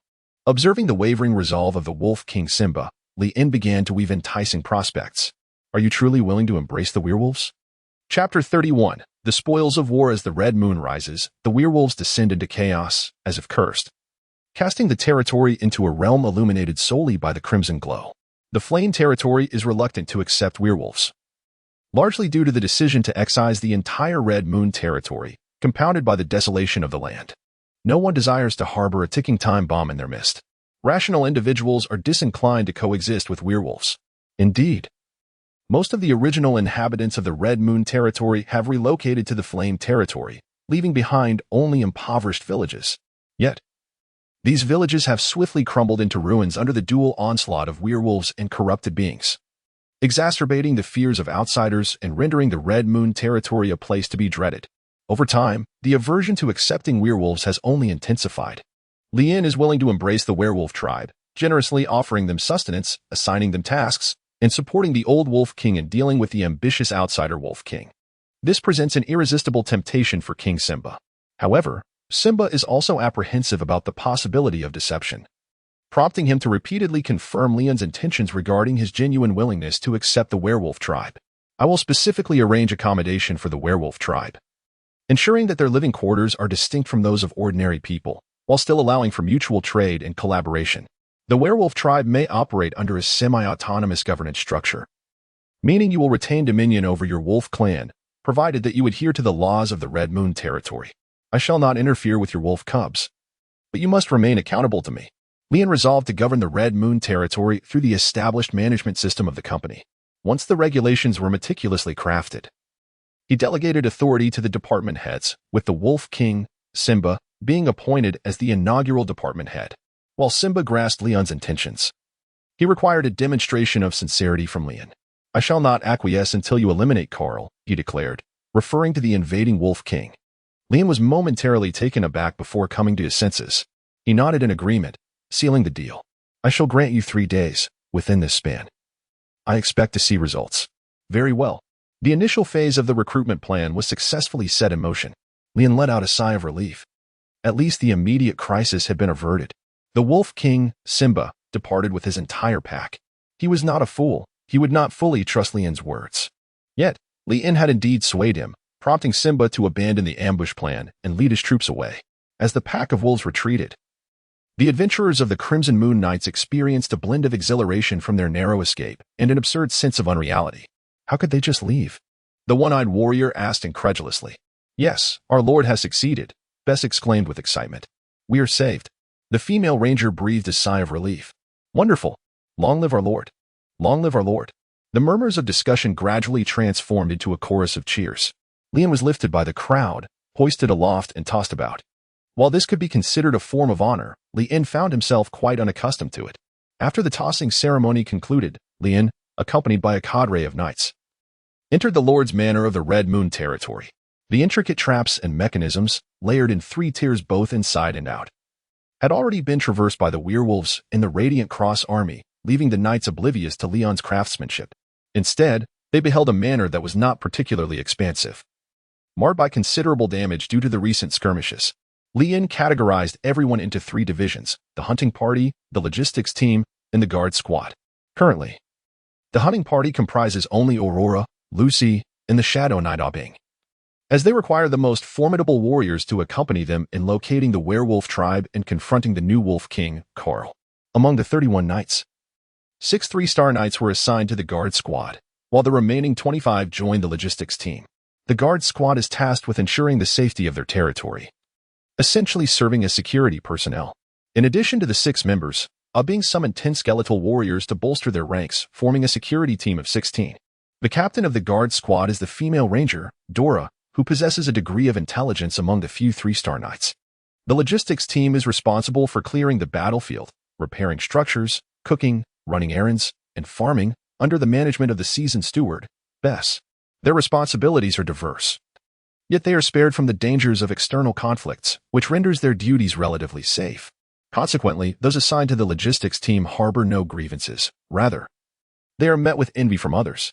The one-eyed and the red-booted knights aspired to join the logistics team, but alas, as 3-star knights, they were obligated to enter the guard squad.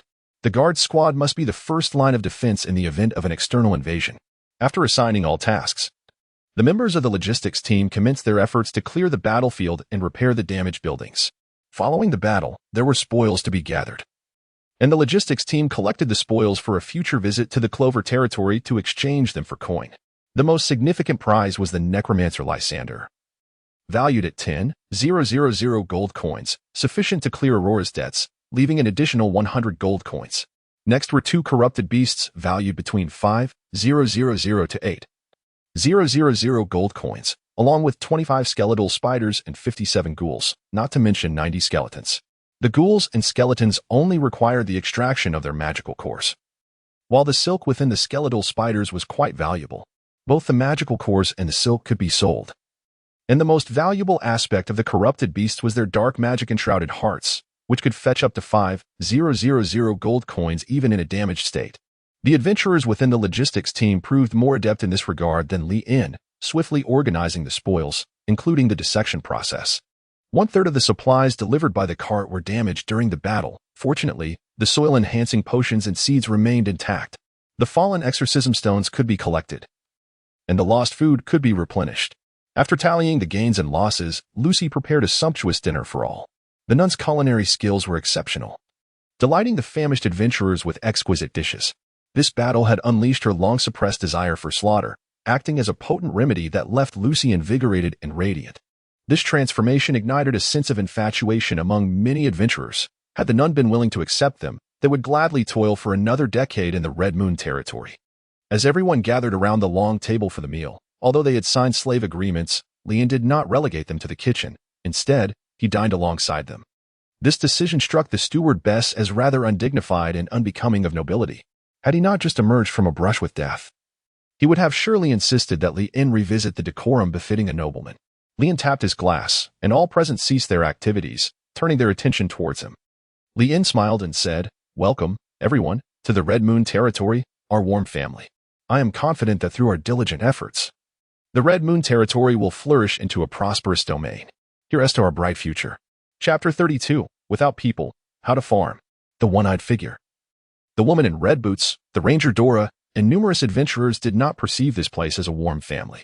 After all, this was the Red Moon territory. What a jest. They had barely entered the territory when they faced life and death situations, and who knew how many more days like today awaited them in the future. Yet, they could not oppose Leon. After all, he was the master, and they were but slaves. Being able to dine at the same table as their master was already the greatest blessing. Should they really correct the master as choice of words?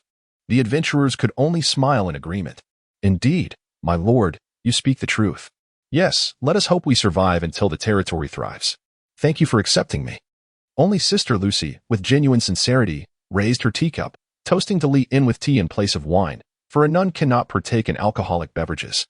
It was then that Leon noticed that this was indeed a genuine nun. "Lucy, do not hesitate. I shall construct a small chapel for you to facilitate your missionary work." Leon spoke. Lucy was momentarily taken aback, her eyes betraying an unmistakable sense of disappointment.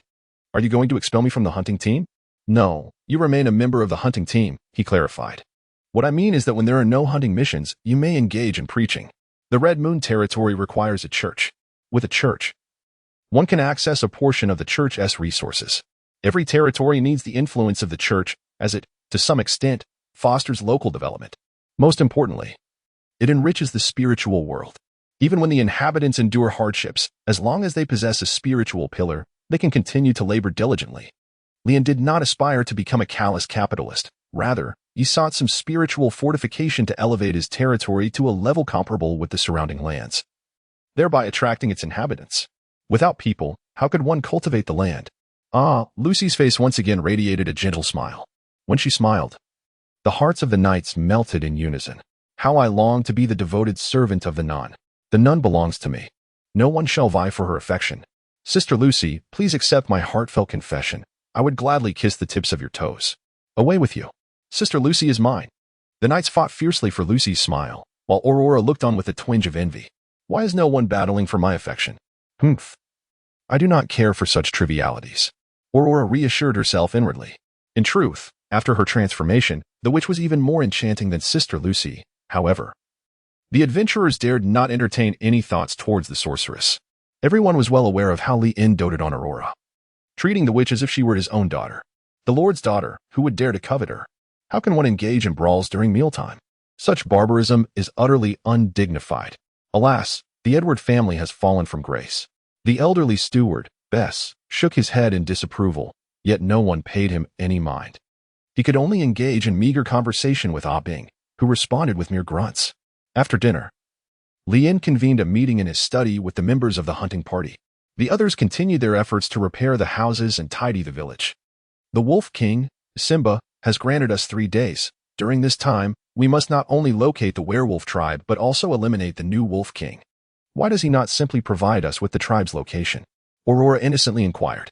It is a test. He wishes to ascertain the veracity of my words. Who among you can find the werewolf tribe? Lien inquired, to which Aurora shook her head, expressing her lack of skill in locating individuals. Sister Lucy mirrored her gesture, indicating her inability as well.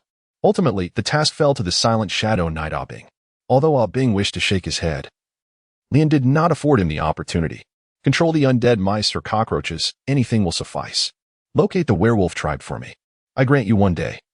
If you fail, all your bones will be confiscated, and you shall dine solely on vegetables henceforth. Upon hearing this, Ah Bing was instantly filled with a sense of urgency. He certainly did not wish to subsist on vegetables, which would not digest well, though feeling somewhat aggrieved at being utilized as a necromancer by Lien. He had no choice but to endure it for the sake of continuing to gnaw on bones. Aurora, if we eliminate all distractions, do you possess the confidence to defeat 2 old Wolf Kings? This was Lien's estimation of the new Wolf King's prowess.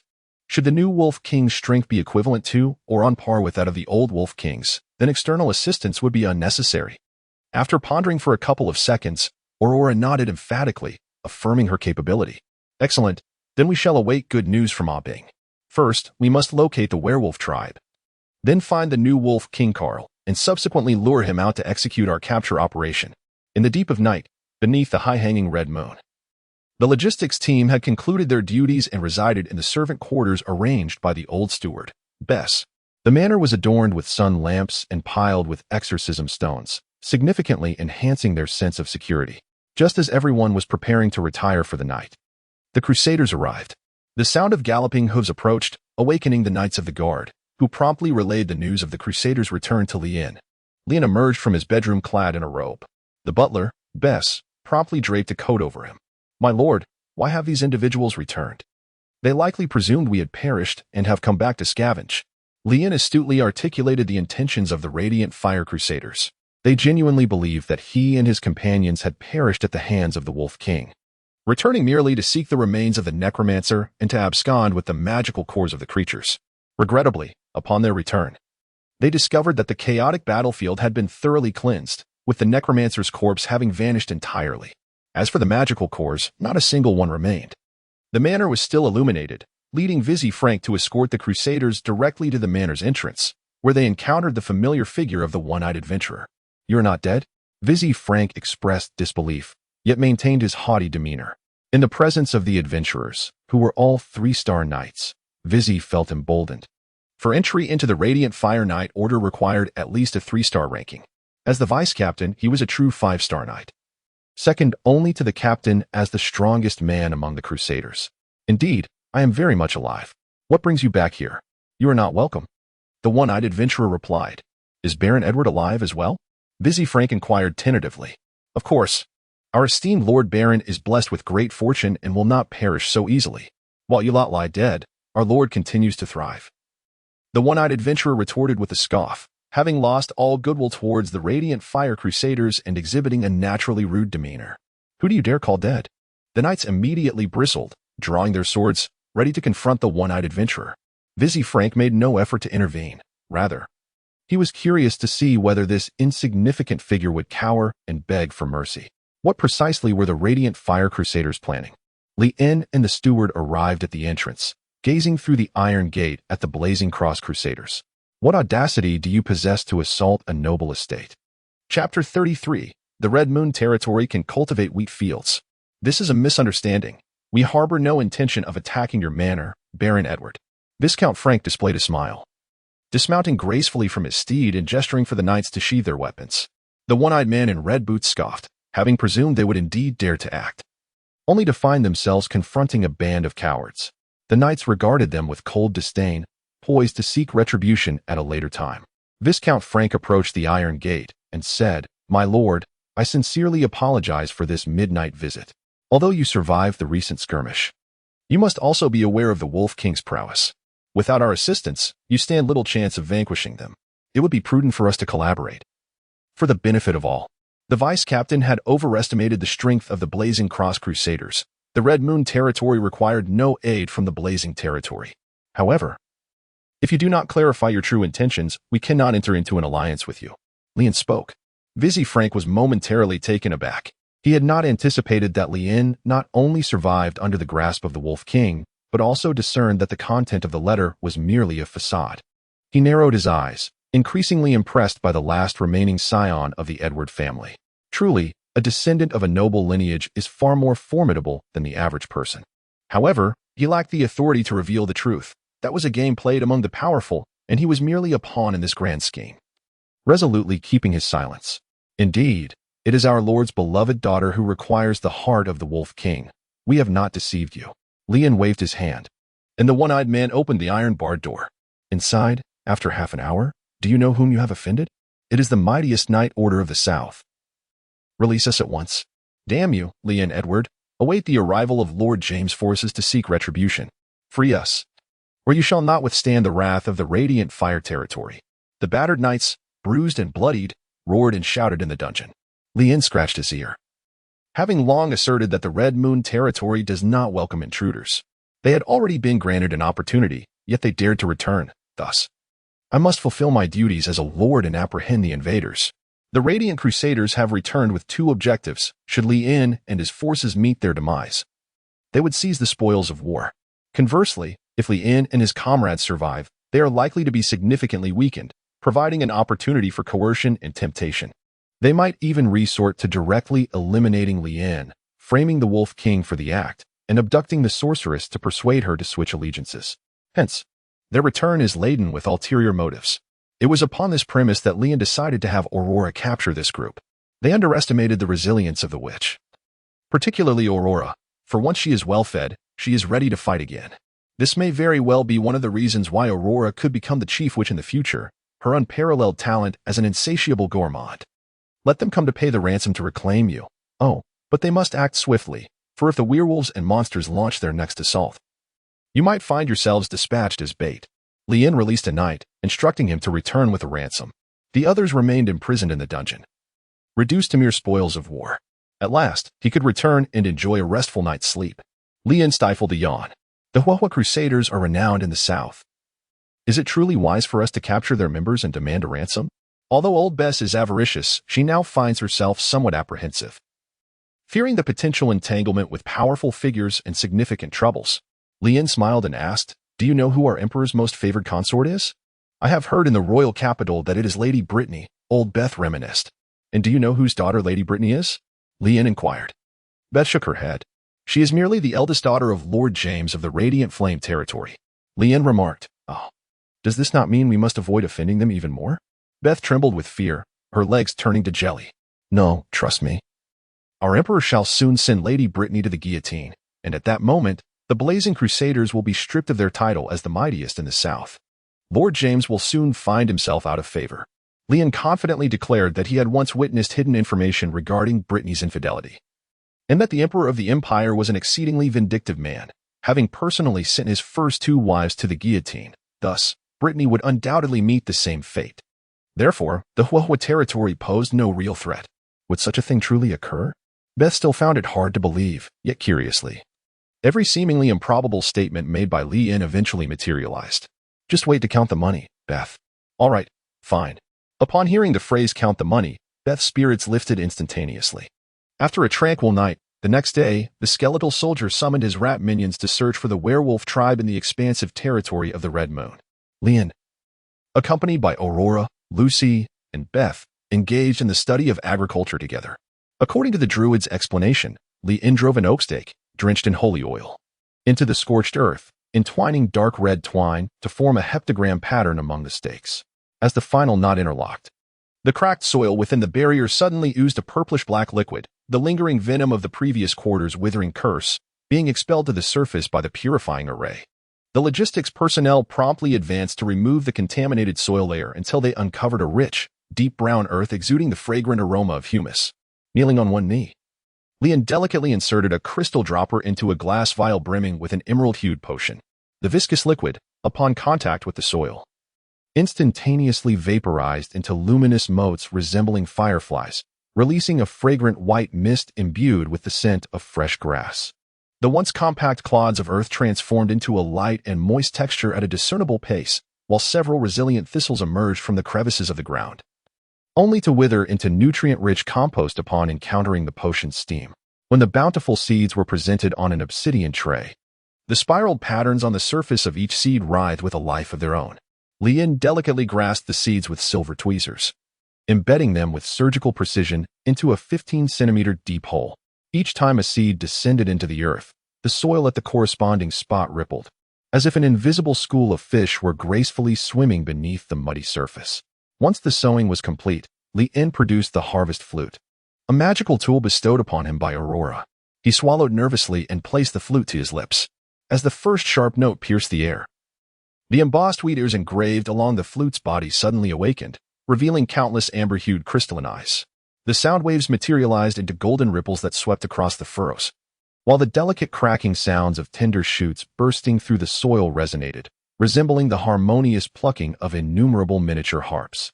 The wheat seedlings convulsed and surged upward in a frenzy, visibly accelerating in their growth. The forming wheat field undulated under the twilight, with each stalk bearing fist-sized grains that shimmered with a translucent, amber-like sheen. Everyone stood in awe of this scene. The Red Moon territory had managed to cultivate a field of wheat. Chapter 34, The Potential of Awe-Being as Night Fell. The Red Moon territory was enveloped in crimson moonlight.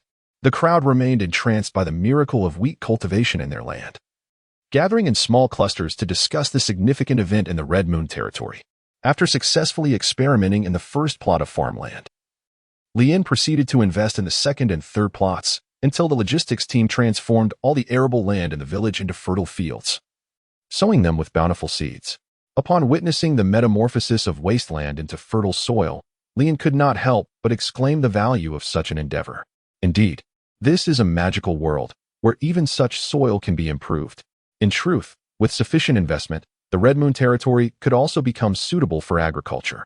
However, everyone is preoccupied with seizing the already fertile lands and prosperous cities, desiring ready-made solutions, and showing little inclination to dedicate time and resources to transformation. Lian stands apart from the traditional Western hegemon, as he embodies the philosophical essence of several millennia of agrarian civilization. Upon acquiring a piece of land, his immediate concern is whether it can be cultivated. Regrettably, while the harvest flute is an exceedingly powerful agricultural magical instrument, playing it once nearly depletes all of Lian's strength. Furthermore, this instrument recognizes its master. Once bound to Lian, it becomes unusable by others. Consequently, Lian must await the restoration of his stamina before tending to the fields. However, this is not a sustainable solution. He must enhance his physical capabilities to prolong the duration of his playing, thereby facilitating a greater yield of wheat. Lian returned to the manor and began to savor the dinner prepared by Miss Sister Lucy. Lian, Aurora, and Abing possess no culinary skills, while the old butler, Bess, can manage some basic cooking, albeit with rather mediocre results. This inadequacy arises from the fact that butlers traditionally do not engage in culinary duties, as noble families typically employ professional chefs. Unfortunately, the impoverished Lord, Leon, is unable to recruit suitable culinary talent, leading to the current predicament. The logistics team, composed of adventurers, is hardly likely to contain any culinary virtuosos. The arrival of Miss Lucy has perfectly filled this void. Her exceptional cooking has significantly enhanced the appetites of Leon, Aurora, and Bess, allowing them to consume an additional 2 bowls of rice per ton. With the increase in the manor's population, the demand for food has correspondingly risen. However, as long as the soil of the Red Moon territory can yield its own wheat, there will be no need to procure food from the Four-Leaf territory, resulting in substantial savings, a most fortuitous beginning for the Red Moon territory. During this evening's dinner, Lian refrained from having butler Bess prepare bones for Abing, who sat forlornly in the corner, watching others indulge in meat and soup. Unwilling to concede defeat, Abing lifted a large bowl of melon soup, only to find it seeping from the skeletal frame rather than providing any sense of satisfaction, provoking a round of laughter from the adventurers. With a human-like sigh, Abing rose and departed from the long table. The others curiously observed as the skeletal figure exited the dining hall, and through the glass, They saw him mount his skeletal warhorse and ride away from the manor. "My lord, a being has left," Bess promptly reported. "I have seen," came the reply. "Leon, isn't it a bit cruel for us to treat Aubing this way?" Aurora inquired while savoring her steak. "Without a little pressure, how can one truly discover the extent of their potential?" Leon remarked. "However, Aubing is not human. He is merely a skeleton." Aurora interjected. "No, he is the Shadow Knight." Leon corrected Aurora's remarks. "Very well." Aurora nodded, her gaze shifting from Leon to Sister Lucy. Miss Lucy's manner of consuming steak was quite elegant, wielding her knife and fork with an air of aggression. She presented a sight that was undeniably captivating. Aurora felt a flush rise to her cheeks, then lowered her head to observe her own steak, attempting to mimic Lucy's technique. It was astonishing that this noblewoman's illegitimate daughter from the northern continent found herself outdone by a non. Such a thought seemed almost inconceivable. However, this was merely the elegance perceived by Aurora. In contrast, Leon beheld an entirely different scene. To him, Lucy appeared to be dissecting the steak as if it were a living specimen, her eyes reflecting a morbid fascination that spoke volumes. This individual required a protracted period for healing. What a pity it was for her numerous virtues. In her current state, she would struggle to find a partner. Oh. But no, the adventurers of the knightly order had already fallen under her spell. Only he remained the solitary voice of reason amidst the throng. Leon, lost in thought, swiftly devoured the delectable morsels on his plate before proceeding to the courtyard for his daily training. His sparring partner had now shifted from a Bing to a Bing skeletal warrior minions. These minions, however, lacked the agility of a Bing and exhibited a complete absence of restraint. Enough. Today shall conclude here," Leon declared. He felt that his excessive use of the harvest flute had drained him, leading to his repeated defeats at the hands of the skeletal warriors, rendering him a passive target. Ultimately, a skeletal warrior delivered a swift kick, prompting him to return to his original position. Leon was violently hurled against the wall, crashing down heavily. Very well. A reduction in pay. The skeletal warrior, who was already devoid of any wages, remained undaunted. Most crucially, he could not comprehend Leon's words. Not all skeletal creatures possessed the ability to communicate with humans, yet Skeleton Soldier was an exception. "My lord, are you unscathed?" Old Bess hurried over, anxiously helping Leon rise from the muddy ground. Leon brushed the dust off his clothes. "Is everything all right? Has a Bing returned yet?" "Not yet," replied Bess, suddenly lowering her voice. "Do you think a Bing might run away?" "No, he won't." Leon was resolutely confident, assured that he would not misjudge the situation. The following morning, the skeleton soldier returned, bearing good news. With the ability to command undead creatures of lesser rank, he had scoured the vicinity and finally pinpointed the location of the werewolf tribe, situated in the northeastern region of the Red Moon territory, approximately half a day's journey from the Lord's Manor of Red Moon. "Well done, soldier." "Bess, are the preparations in place?"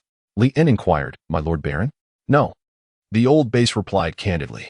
The spark of excitement in Ah Bing's eyes was instantly extinguished as he cast a forlorn glance at Base. However, Base chuckled lightly, admitting, "I haven't prepared much, but there are still one or two." Ah Bing promptly swayed his hips, his spirits lifted as he followed the old Base into the kitchen. Ah Bing was indeed easily contented, and when he found satisfaction, he relished in the joy of dancing.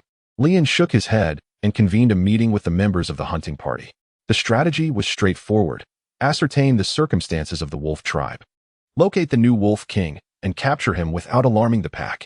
Should there be fierce resistance, the order would be to eliminate him immediately. This crucial task could only be entrusted to Leon and Aurora. Ah Bing, due to his imposing stature and undead nature, would undoubtedly become a target if he ventured in. The nun, being a member of the Sun Church, would also be inherently repelled by the werewolves, rendering her unsuitable for the mission. However, how could we infiltrate their ranks? Aurora inquired, perplexed. Chapter 35. The Spy of the Werewolf Tribe. I have long prepared for this. Leon draped 2 pristine wolf pelts over himself, a symbolic gesture. "What do I resemble?" he inquired. "The Lord cloaked in wolf skin," Lucy replied with a calm demeanor. Leon's lips twitched. Was his disguise truly such a dismal failure? Yet, it mattered little. The werewolf appeared as an ordinary human during the day, only transforming into a beast under the crimson moon. Moreover, once transformed, the majority of werewolves, save for the alpha, were unable to retain their sanity. Their eyes could not perceive the true nature of things as humans did. Instead, they relied predominantly on scent to distinguish allies from foes. Thus, when the red moon ascended, Aurora and I merely needed to don the guise of wolves to achieve our ruse. Lian smiled as she explained to the members of the hunting team. My lord, it is indeed a splendid idea, but could you perhaps cleanse this wolf pelt? It appears rather filthy. Aurora remarked with evident disdain. The dirtier it is, the better it can mask your scent. Lian remained unconcerned. Oh, Aurora curled her lips in instinctive resistance to becoming a sheep clad in wolf's skin. My dear, even though the werewolves may not perceive you after their transformation, they were once human before their metamorphosis. Can they truly be oblivious to your unfamiliar faces? Sister Lucy inquired. Indeed, thus we require a guise to assume. Lian tapped the adventurer's badge issued by the Adventurers Guild with his finger. This token had been bestowed upon him by his old acquaintance Tom during their last transaction, when they signed the cooperation agreement. In ordinary circumstances, the adventurer's badge holds little significance, merely serving to denote one's identity as an adventurer. However, it proves unexpectedly useful when accessing certain special locations, such as the werewolf tribe, the undeveloped areas, and the red alert forest. Adventurer? Aurora's clear eyes reflected sheer ignorance. She was entirely unaware of the purpose this identity served. Sister Lucy appeared to grasp some understanding, but had not completely comprehended the matter. The werewolf tribe resided in the Red Moon territory, a place perpetually plagued by scarcity, barren lands, and a sparse population. How did they manage to survive? Even merchant caravans could not penetrate the area. From where, then, did they procure their essential supplies? Lian suddenly inquired, Where do you come from? Aurora was utterly clueless. An adventurer, Lucy replied. Lian nodded, affirming that it was indeed accurate to say that they should masquerade as adventurous merchants. Given their shared lineage, it would facilitate their acceptance amongst others. Aurora's eyes sparkled with realization. She had already grasped this notion long ago.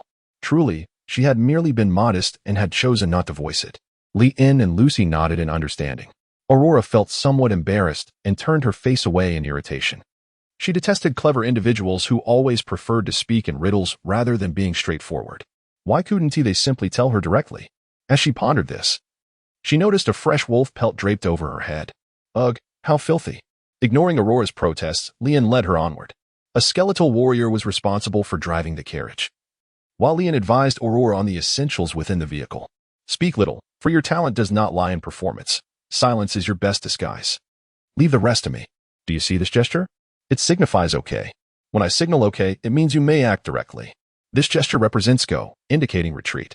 When I point in this direction, it signifies our escape route. Our objective is to capture the new Wolf King without harming any other werewolves. Otherwise, negotiations cannot proceed. Do you understand? Lian still relied on the werewolf tribe to work for him. Thus it was imperative for Aurora to remember not to cause any unintended harm. Aurora's delicate face crinkled into a frown, akin to a daisy, finding it quite troublesome. Why couldn't everything just be obliterated in one fell swoop? After just regaining her strength, she was already spiraling into chaos again.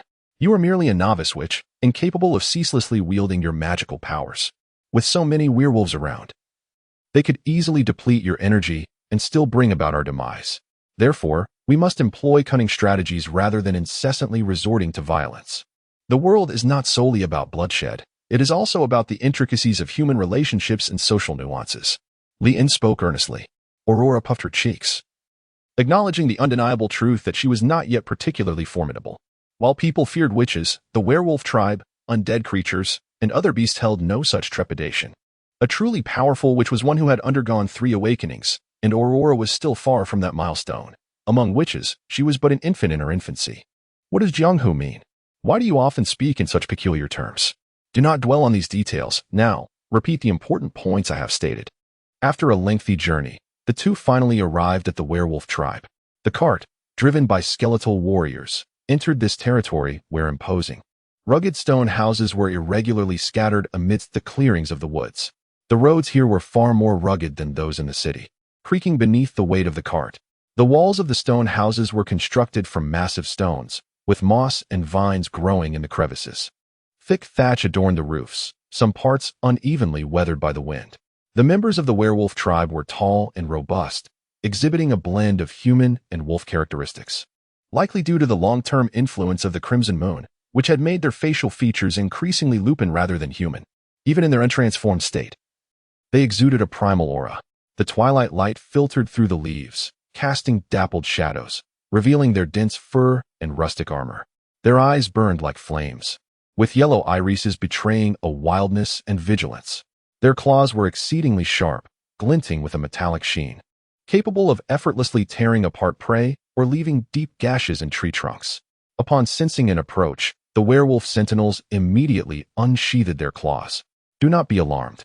We are adventurers here for trade, akin to your kind. Lian drew back the curtains and spoke with a bashful smile. Adventurers? The wolf guardian squinted through the rather narrow window and beheld Aurora, adorned with wolf ears. The beast-eared girl's attire rendered the already charming Aurora even more delightful. The wolf guardian swallowed hard, feeling a flutter in his heart. It is worth noting that the she-wolves of the wolf tribe were all robust in stature, lacking the petite and endearing charm of Aurora, which struck a chord deep within the wolf guardian's heart.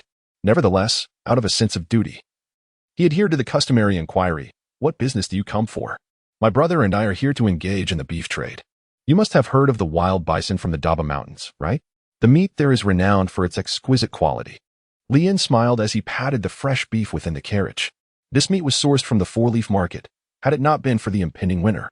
Such a quantity of unpreserved beef would have surely spoiled by now. The werewolves possess an acute sense of smell, and the guard, upon detecting the aroma of the beef, confirmed that Lian was indeed truthful before granting passage. The situation was dire, ever since the necromantic tide erupted from the Necromancer Mountains. A horde of undead creatures had fled into the Red Moon territory, further deteriorating its ecosystem. The werewolves found it increasingly difficult to hunt normally, which in turn provided lucrative opportunities for these merchant adventurers. Naturally, they were selective about the contracts they accepted. It was crucial that Lian and Aurora declared themselves as werewolves. The carriage passed through the checkpoint without incident. But the skeletal warrior was detained due to his undead nature, which barred him from entering the werewolf tribe. Lian chose to leave the carriage at the entrance, for the paths within the village were ill-suited for such vehicles. He and Aurora strolled through the village of the werewolves, drawing many curious gazes. "Outsiders, what brings you to our tribe?" inquired a child, his face smeared with mud, as he lowered his head to address Lian and Aurora. "We are adventurers here to engage in the business of beef." Lian meticulously adhered to the strategy of fully immersing himself in the art of acting, sparing even the children from his intensity. A child smeared in mud suddenly leaped with excitement, exclaiming, "There's meat to eat. Finally, there's meat." The sound of his jubilant cheer drew others near. In the blink of an eye, the two found themselves encircled by a group of towering werewolves. The werewolves' gazes were fierce, as if they intended to tear the two apart on the spot. Aurora swallowed hard, wondering if they were indeed planning to rob them.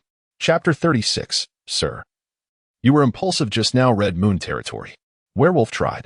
Lian and Aurora found themselves encircled by a multitude of werewolves, their eyes glinting with ferocity, exuding an aura reminiscent of wild beasts. In Aurora's palm, a faint orb of light began to coalesce, poised for a sudden strike at any moment. Lian instinctively placed his hand upon the sword at his waist. However, just as they anticipated an inevitable confrontation, the werewolves erupted into ecstatic howls. At long last, there is meat to be had.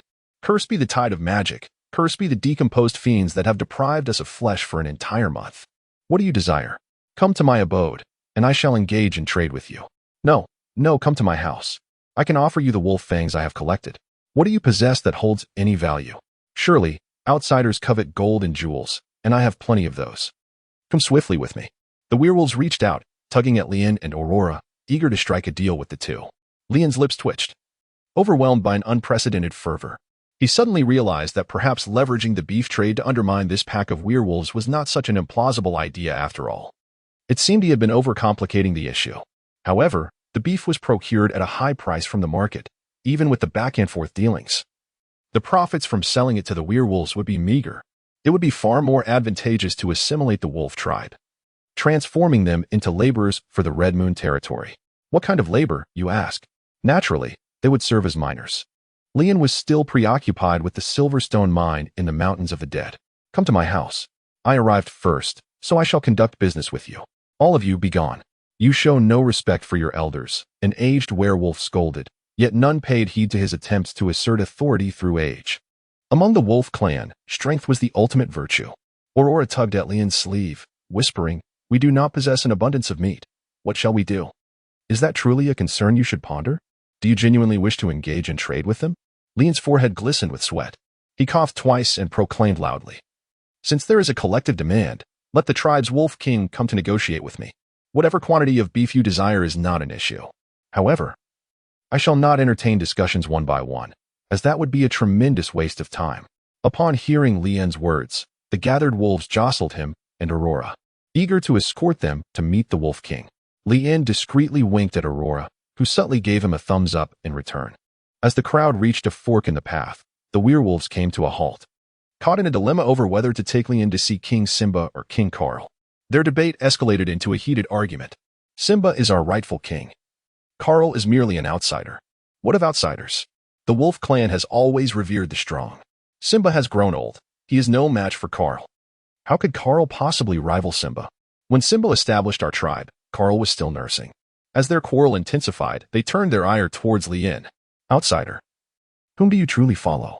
Noticing that they had split into two factions, Lien feigned indecision. How can there be two wolf kings among you? Lien questioned in confusion. We have but one wolf king. The two groups responded in unison. Very well, if you insist there is only one. Then I shall merely inquire who holds the authority. Of course, it is our old wolf king, Simba. No, it is our new wolf king, Carl. As tensions began to rise once more, Lien raised his voice, stating, I am here solely for business. I shall negotiate with whoever possesses the authority. Since you all seem uncertain, let us bring forth both wolf kings to meet me.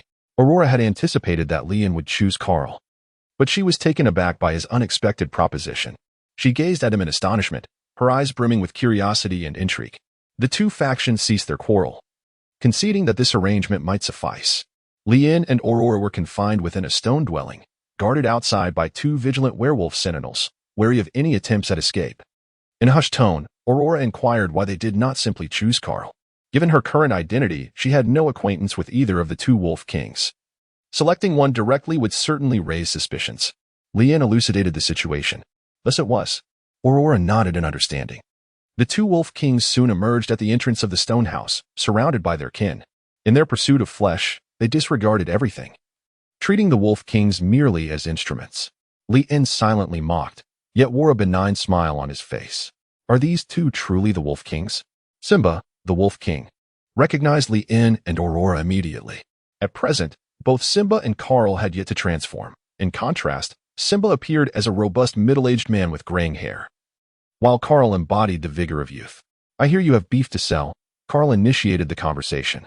Indeed, and I hope for a long-term partnership. Thus I seek to identify the genuine decision-maker. I wonder which of you two wolf kings holds greater authority. Lien spoke. A slight smirk crept across Carl's lips as he cast a disdainful glance at Simba, the old wolf king. Why don't we settle this here and now? To demonstrate to the adventurous merchants who truly holds the reins? Simba, with lightning speed, extended his hand, seizing Lien by the throat and pressing him into the muddy ground. You, an outsider, how audacious of you to provoke discord within our tribe over something so trivial. Let me go. Though this was merely a performance, the wolf king Simba showed no mercy. Lien resolved to seek an opportunity to withhold Simba's wages in the future. Let go of my brother, Aurora said stiffly, resembling a talentless actor forced into a role. Fortunately, the werewolves, generally robust yet simple-minded, paid little heed to Aurora's demeanor. Carl spat on the ground. Simba, what are you doing? If you kill him, no one will get to eat meat. I'm merely stating a fact. Do not let outsiders sow discord among us. The current state of the wolf clan is precarious, Simba replied. The true reason he refrained from dueling Carl was that he feared defeat, preferring to stall for time. A loss in combat would mean the end of his leadership, as no one would follow him thereafter. Carl was acutely aware of this, yet powerless against Simba, which only fueled his contempt. However, he also recognized the truth in Simba's words. Engaging in conflict before outsiders would only empower them, if they could negotiate a favorable deal. Securing a substantial supply of beef for the tribe, Carl believed his status would undoubtedly rise, leading to greater support from others. Eventually, he would find a way to oust Simba. The werewolves, acting as mere spectators, huddled together discussing the best ways to enjoy beef. Some favored it raw, while others preferred it grilled. Outsiders, you have seen what we are. You decide with whom you wish to conduct business, Carl said, pulling Lien up from the mud and smiling down at him. Without hesitation, Lien chose Carl, stating, You, just you, I shall conduct business with.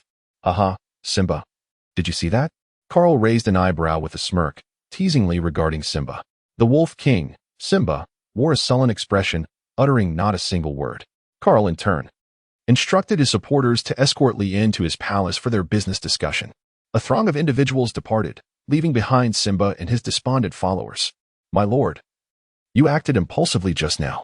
Chapter 37. The Witch. She is indeed a genuine witch.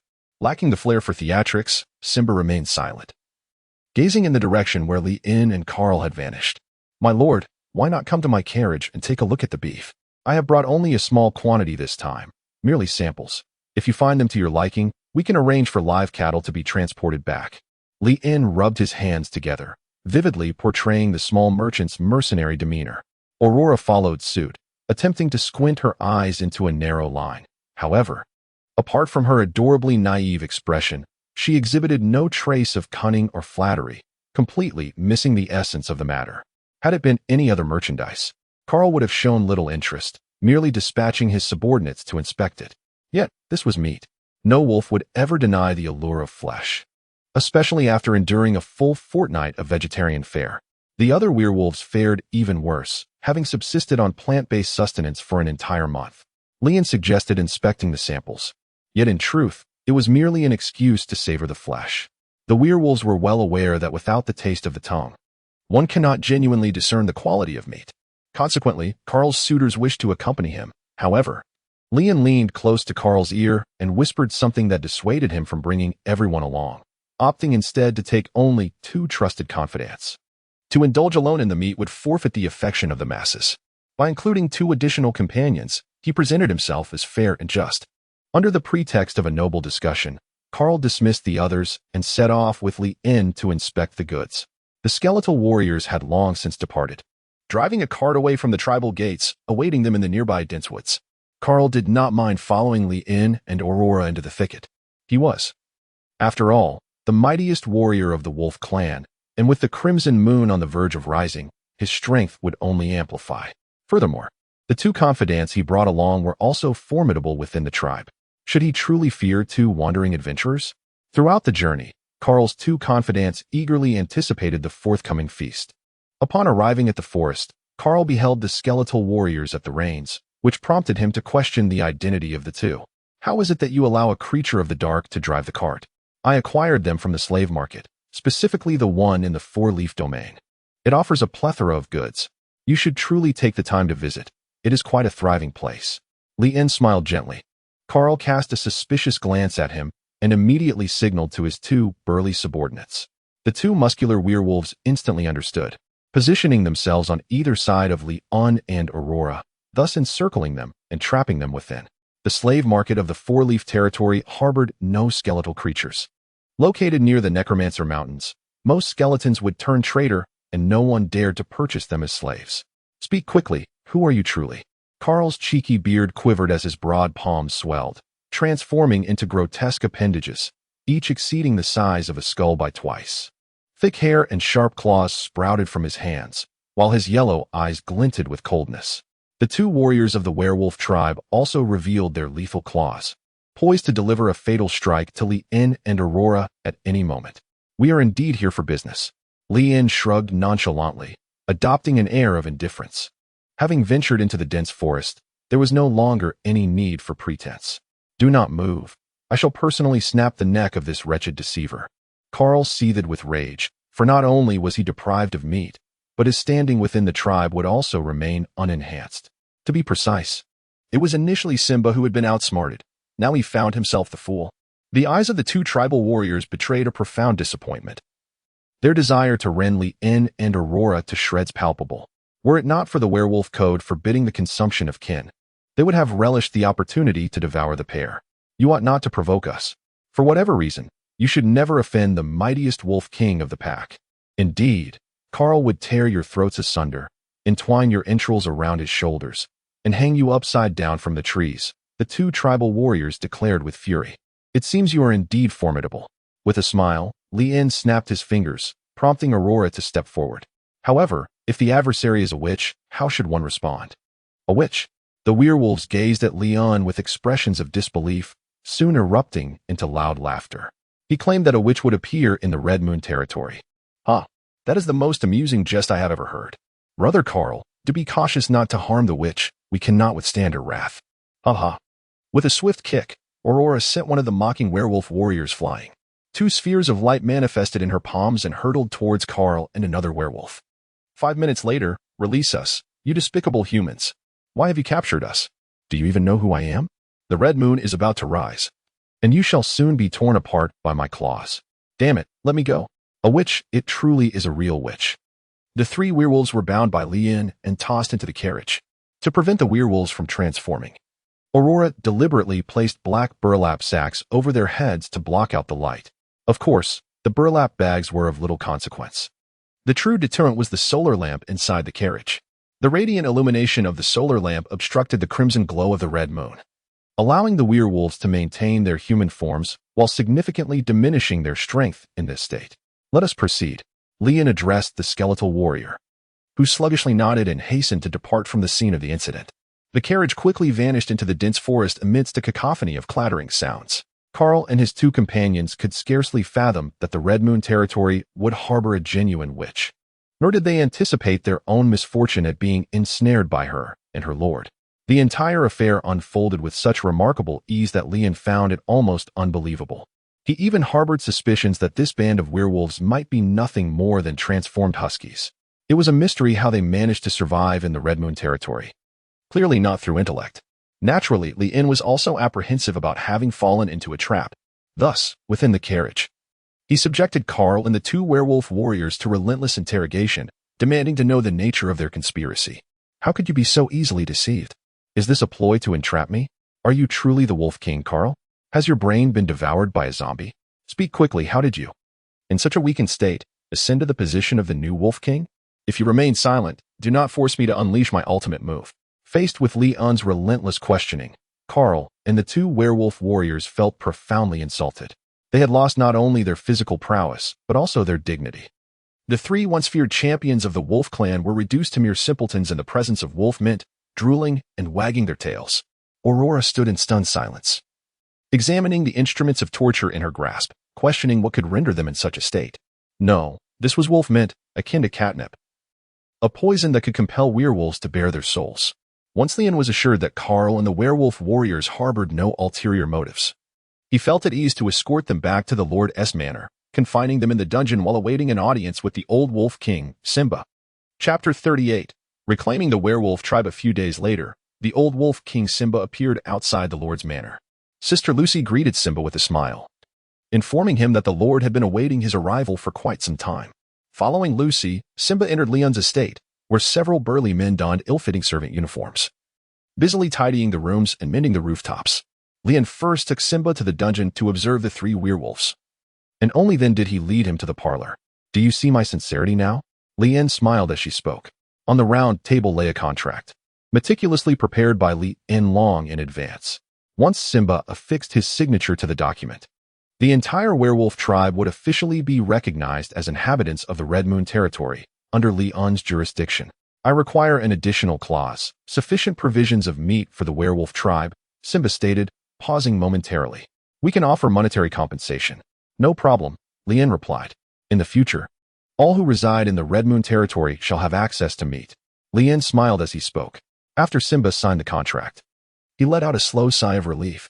In truth, many years prior, Simba had harbored the hope that the wolf tribe would be genuinely recognized by the Empire. However, humanity could not accept the beast men, perceiving them not only as inferior subhumans but also as beings prone to chaos, which could lead to disaster. This was the very reason why Simba and his kin had concealed themselves within the Red Moon territory. As the ecological environment of the Red Moon territory deteriorated, the lives of the wolfmen became increasingly arduous. They were now struggling even to procure meat and could not engage in normal hunting activities. The signing of the contract, at first glance, seemed to indicate that he had sold out the entire wolf tribe. Yet in reality, it was a sacrifice for the future of the wolf children. Only by truly becoming recognized citizens of the Empire could they cease to live in hiding within their tribe. Simba, you are a great leader. Trust me. Under our shared guidance, the wolfmen will stride towards brilliance. Lian patted Xianba's shoulder and commenced the essential process of ideological reinforcement. Xianba managed to force a faint smile and inquired, how do you intend to deal with Carl and the others? Of course, they will be used to exchange for the bounty. But what about you? How will you address the tribe? Lian inquired. There is no need for the Lord to be concerned. I shall ensure that they adhere to the legal system of the Red Moon territory and refrain from causing any trouble," Simba assured. "Indeed, the werewolf tribe is too distant, and transportation is inconvenient. I have marked out a piece of land for you. Take everyone and settle here." Lian circled an area on the map of the Red Moon territory, which was hanging on the wall, signifying a village that he and Aurora, along with others, had previously cleared. Could this be the village closest to the Lord's manor? Shinba found it hard to fathom, for he observed that this village boasted genuine farmland, where golden wheat swayed gracefully. This indicated that it was indeed fertile land, and yet, Lian had bestowed this bountiful plot upon the werewolf tribe. "Apart from my knightly order, the werewolf tribe were the first inhabitants of this region and, naturally, deserved to reside in the finest location."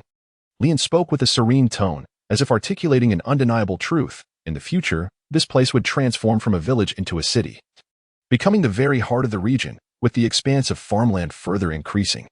Simba was taken aback by Lian's willingness not only to accept the werewolf tribe but also to extend such generous treatment towards them. "Thank you for your magnanimity, my lord. From this day forth, I, the Wolf King Simba, pledge to follow you eternally and become your most loyal vassal."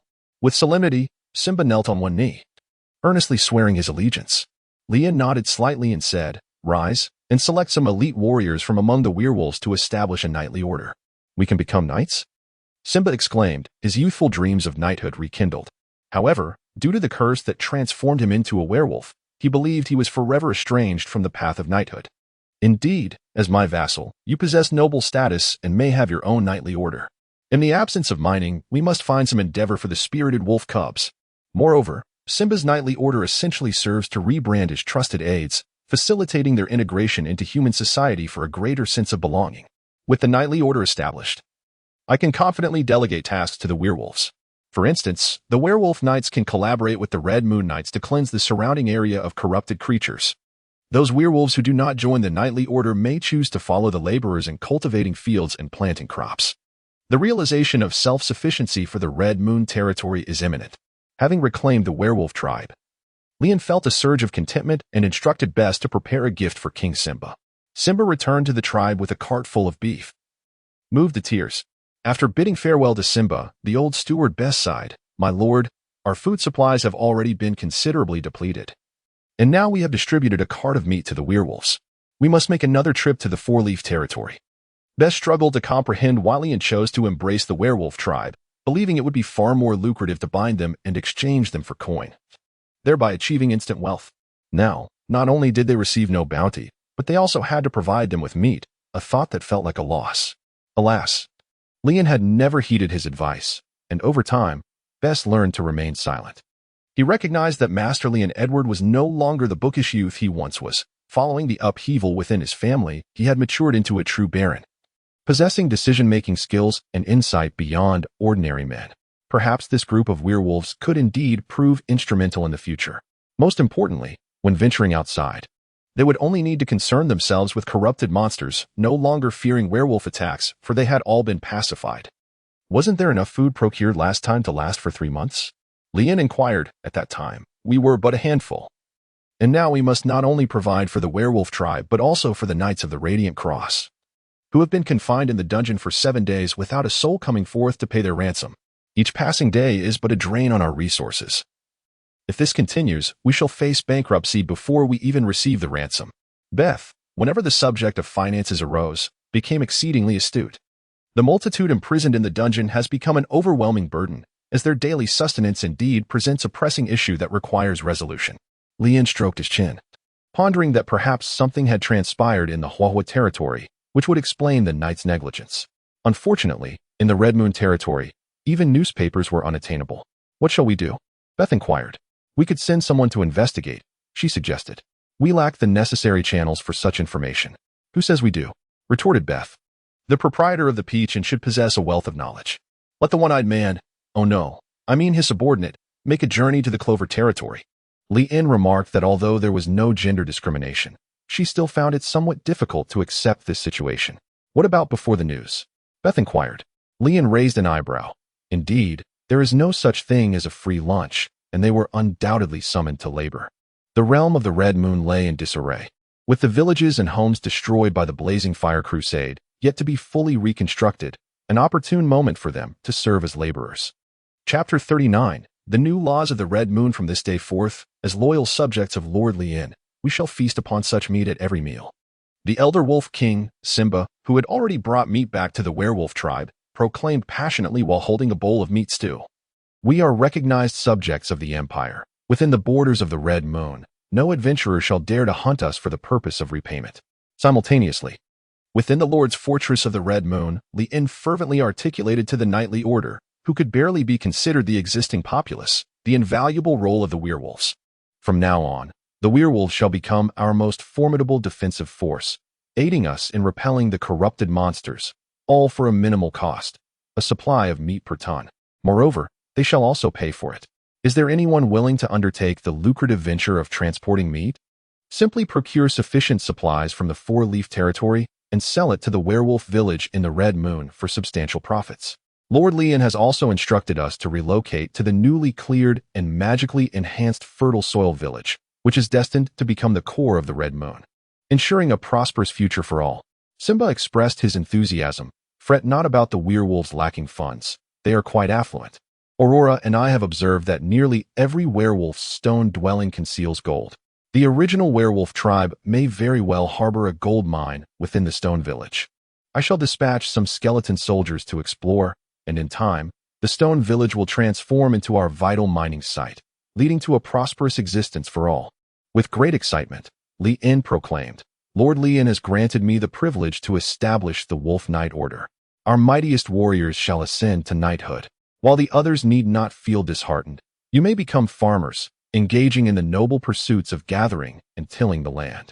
Lord Lien assures that every werewolf shall have a role to fulfill. Simba reflected thoughtfully. The formidable warriors among the werewolves can serve as an auxiliary force for the Scarlet Moon Knights, venturing into perilous territories to explore and cleanse them. Even the weaker werewolves can partake in agriculture and gathering. Not a single werewolf shall be wasted. Each shall shine and thrive in their rightful place, contributing their efforts to the development of the Scarlet Moon territory. Lien expressed with deep emotion, in light of the gracious treatment bestowed upon us by Lord Lien, it is incumbent upon us to express our gratitude. Thus, I fervently hope that every future werewolf shall adhere to the laws of the Red Moon territory. There shall be no transgressions against these laws. Otherwise, I shall not impose punishment in accordance with tribal customs, but rather in accordance with the statutes of the Red Moon territory. Suddenly, Simba spoke with grave seriousness. The collective allegiance of the werewolf tribe to us does not grant the werewolves the liberty to act recklessly within the Red Moon territory, particularly as the influence of the Red Moon can cloud the minds of werewolves, leading them to irrational actions. Anyone who violates the laws of the Red Moon territory must face the consequences dictated by the law. Suddenly, Lien spoke with grave seriousness. Lord Simba, what are the laws of the Red Moon territory? The werewolves gazed earnestly at Simba. My lord, what are the laws of the Red Moon territory? The adventurers looked intently at Lien. In different locations, at the same moment, both individuals fell into silence. In unison, Simba and Lien replied, I do not yet know. Lien realized the urgency of establishing a set of laws suitable for the Blood Moon territory, especially given the substantial population of the wolf tribe, which numbered an impressive 145 individuals, sufficient to constitute a village. Simba recognized that he had committed a grave error by not even understanding what the laws entailed, yet he assured Lien that he would comply without question. If Lien were to decree that the werewolves must not transform beneath the blood moon, declaring such a transformation a capital offense, it would spell the annihilation of the entire wolf tribe. However, based on Lien's previously demonstrated benevolence, it seemed unlikely that he would impose such a harsh edict. After a brief silence, the speeches from Simba and Lien garnered overwhelming support from the crowd, accompanied by resounding cheers. The werewolves, holding bowls of broth, were deeply moved, while the adventurers, contemplating the prospect of gold mines, shared in the sentiment. Lien discovered the existence of a gold mine in Stone Village, primarily due to the presence of Carl. This foreign wolf's true intention for arriving in Stone Village was to exploit its precious resources. After enduring severe interrogation, Carl divulged everything, prompting Lien to temporarily abandon his pursuit of the silver ore in the Necropolis Mountains. He resolved to send his skeletal squad to investigate the specific circumstances surrounding the gold mine. After all, He had not received any hidden clues and could not guarantee the absolute accuracy of Carl's revelations. However, should this information prove to be true, the arrival of the Crusaders from the Huahua territory would take on a more complex significance, potentially indicating their own interest in the gold mine.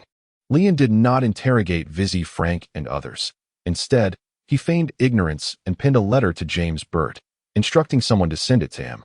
Meanwhile, he dispatched one-eyed subordinates to the Peach Inn, asking the innkeeper to inquire about the specific circumstances of the Radiant Fire territory. As for the spoils from the previous battle, they had been exchanged for supplies in the Clover territory and transported back to the Red Moon territory. The potion transformed the barren land, converting the previously desolate 1,000 square meters into a flourishing 1 hectare, a tenfold increase. In addition to wheat fields, corn, sweet potatoes, and potatoes were also cultivated.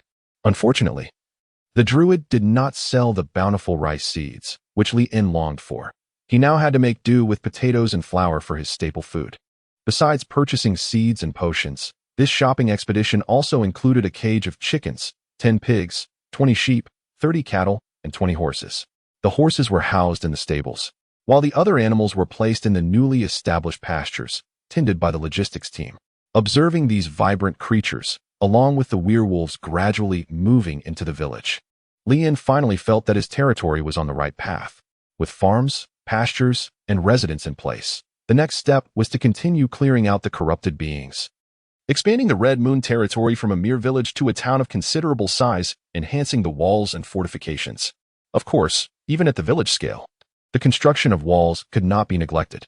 Leon's inaugural decree in the Red Moon territory mandated that all new residents must partake in the construction of the city walls. As adventurers were no longer considered new inhabitants compared to the werewolves, the task of fortifying the walls naturally fell to Simba and the werewolves. The werewolves, destined to reside within the village, saw the wall construction as an extension of their own home. Thus they accepted the labor without complaint, requiring only a steady supply of meat in compensation. While the werewolves busied themselves with the walls and watchtowers, Leon dispatched a skeletal squad led by Ah Bing to gather intelligence. The news was promising. A gold mine indeed lay concealed beneath the dried well of the ruins of the werewolf tribe. However, the unfortunate reality was that the mine already had its guardians, a mysterious race dwelling underground, who claimed the gold as their own. Chapter 40. The unusual atmosphere of the Red Moon territory respected Viscount James Burt. Although we have yet to meet, I express my deepest regrets regarding the plight of your daughter. In an effort to assist her, I have captured the Wolf King. Should you desire his heart, you may send someone to retrieve it. David Burt, adorned in a splendid robe, meticulously groomed, with a monocle perched on his nose and a gem-studded smoking pipe in hand, listened as his pet nightingale read aloud the missive. This nightingale, not only adept at deciphering written language but also fluent in the tongues of 3 nations, held a special place in his heart. The nightingale, with an air of haughty pride, recited the letter held by a servant. Yet your subordinates have ravaged my city, unlawfully apprehended my residents, and brought the notorious necromancer into my domain. According to Article 124 of Imperial Law, I am entitled to detain them. Should you wish for their return to their homeland, prepare a ransom. Otherwise, I shall sell them in the slave market to recoup my losses. Sincerely, Leon Edward. David Burt took a puff from his pipe, glancing at the red-haired witch Tina beside him. Not long ago, David Burt, the third son of James Burt, had ascended to become the 6th Lord of the Flame territory, bolstered by the support of the witch Tina. This explained why. Although Leon had sent a knight back to convey a message, no one had come to pay the ransom. It appeared he remained unaware of your father's true intentions behind sending Vici to the Red Moon territory. If it was merely a matter of acquiring some funds, providing them would suffice, Tina remarked, raising her glass of red wine. Who would have thought that Leon Edward would have a contract witch? I am curious to see whether you, Tina, are stronger or if his contract witch possesses greater prowess. David Burt inhaled deeply once more, releasing a series of smoke rings. Before him knelt a row of exquisite elven maidens, his latest acquisitions as slaves. Tina conjured a fireball in her palm, releasing it to ignite the entire wall, reducing the ornate antiques and decorations to ashes. The elven maidens screamed in terror, their faces marked by fear. The knights immediately drew their swords and shields, positioning themselves protectively before David Burt, the atmosphere charged with tension.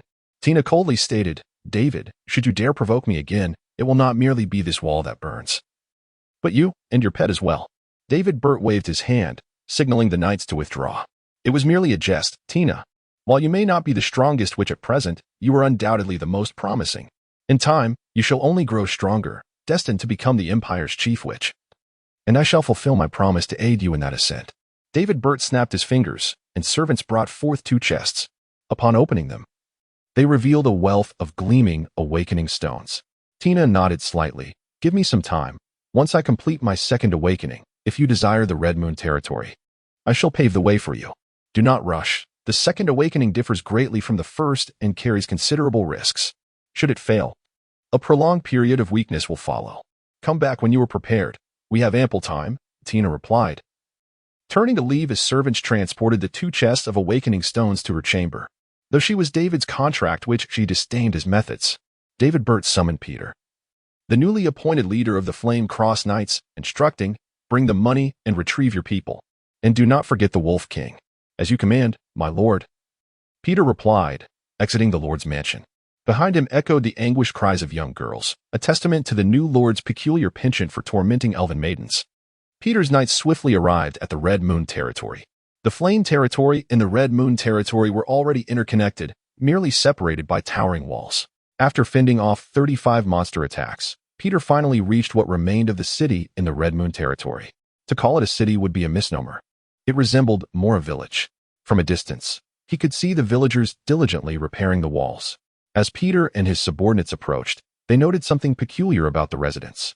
Something seems off. This appears to be an orc village. No, not orcs. They are werewolves. Surely, we cannot be so unfortunate as to stumble upon a werewolf den? Look. There are skeletons too.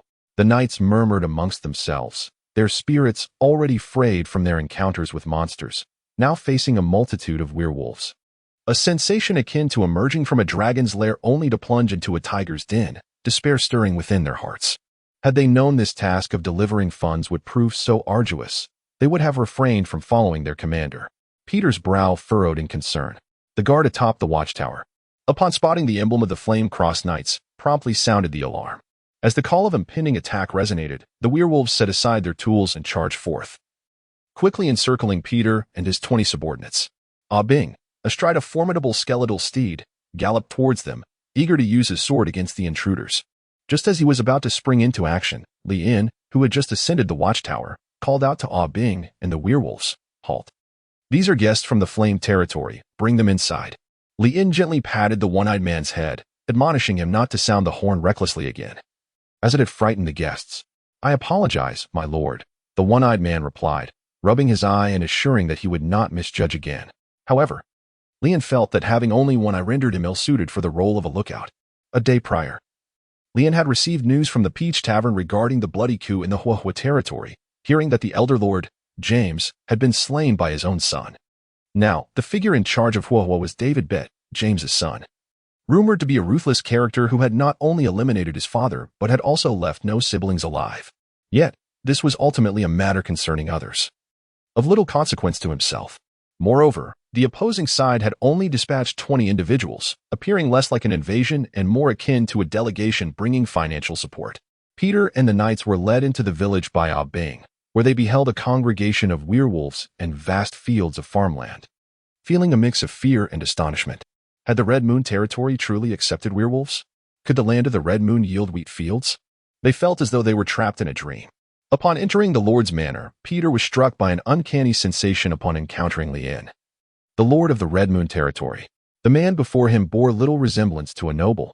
He wore a straw hat, donned rough linen garments, and was smeared with dirt, appearing distinctly as a humble farmer. Yet, the nun beside him was a striking sight, evoking a fluttering of the heart. There was also a petite silver-haired girl, exuding both nobility and mystery. Could she possibly be the fabled witch? Chapter 41. Heresy among nobles. Peter had 2 objectives for his visit to the Red Moon territory: to deliver ransom and to gauge the true nature of the region. Everything he encountered upon entering Red Moon territory filled him with astonishment. Werewolves were repairing walls, skeletons were tilling fields, peasants were lords, and a witch appeared as a young girl, accompanied by a beautiful yet deadly nun whose eyes betrayed a hidden malice. "My lord, it is quite unbecoming to receive guests in such a manner." The steward, Bess, promptly ushered Li Yin into a room. 10 minutes later, Li Yin emerged resplendent in the reception hall. Leon's features lacked the profound depth typically associated with European handsome men, leaning more towards an Eastern appearance. With his dark hair and brown eyes, his delicate features exude a refined elegance. His smile radiates an innocent charm, evoking a sense of gentle purity. Perhaps due to the long-term influence of the red moon, his skin has remained untouched by the sun, fading several shades and rendering him even more handsome than before. However, to Peter, this represents an anomaly among the nobility. Which noble lord would personally toil in the fields? Which noble lord would scale watchtowers? Which noble lord would embrace werewolves? Even though the eccentricities of noble gentlemen vary, some indulge in the torment of slaves, others prefer to keep male courtesans, none would tolerate a lord caked in mud. Greetings, Lord Leon Edward. I am Peter Lanes, the commander of the Blaze Cross Knights. Peter introduced himself, glancing back at the knights. The knights brought forth a chest, opening its lid to reveal it brimming with gold coins. This is the ransom you requested. We kindly ask for the release of all our knights. Peter Lanes, having allied with David Burt during the coup in the Blaze territory, had recently ascended to the rank of a 5-star knight. Harboring a past with Vichy Frank that remained shrouded in secrecy. A past that, perhaps, should not be unveiled. Could it be that Vichy Frank had once betrayed him? Leon pondered that if there were any grievances between them, perhaps he could accept the money and subsequently eliminate the opportunistic Vicey. After all, he was a 5-star knight, and Leon was in need of a capable gatekeeper. Although Vicey Frank was a seasoned charmer, adept at flattering both people and specters alike, he possessed considerable talent in cultivation and followed the path of knighthood. If he were to offer guidance, it might well expedite Leon's progress. He could not remain a mere accessory upon Aurora's lap forever. Even Ah Bing was advancing at an impressive pace. Yet, here he was, the master. With a combat power of merely 5, this was simply unacceptable. Bess, please tally the amount. Leon remarked as Old Beth approached the chest with palpable excitement, meticulously counting the gleaming gold coins. The last time, Leon had exhausted all his savings to procure supplies, which had caused Old Beth considerable distress for quite some time. Now, upon beholding the lustrous coins, his spirits began to lift. The ransom for the 5-star knights was 5,000 each. For the 4-star knights it was 2,000 apiece for 10, and for the 3-star knights, it was 500 each for 40, amounting to a total of 75,000 gold coins.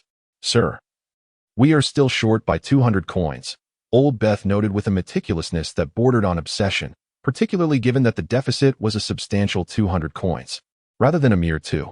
Peter and the members of the Holy Cross Knights displayed expressions of astonishment. They had presumed that the gold they carried was more than sufficient. Yet they were taken aback by Leon's stringent demands for the knights' ransoms, or perhaps, the exorbitant prices they were asking. 75,000 gold coins. Why don't you simply resort to robbery? With a grand gesture, Leon generously declared, no worries, we are neighbors after all. A mere 200 gold coins shall serve as a token of welcome for Captain Peter.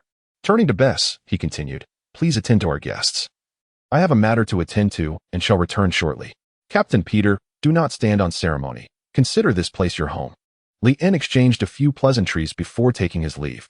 Aurora followed closely behind, as she was not fond of such crowded social gatherings, even though her participation was not particularly required. Where are you headed? Aurora inquired softly. To the dungeon, came the reply. Leon remarked. Aurora's eyes widened in astonishment. What are you going to the dungeon for? Are you truly going to release everyone? Of course, having paid the ransom, I certainly intend to set them free. However, before doing so, I must have a conversation with Vice Captain Vixie. Leon winked at Aurora. Vizzy Frank and the Crusaders were taken aback to see Leon appear in the dungeon.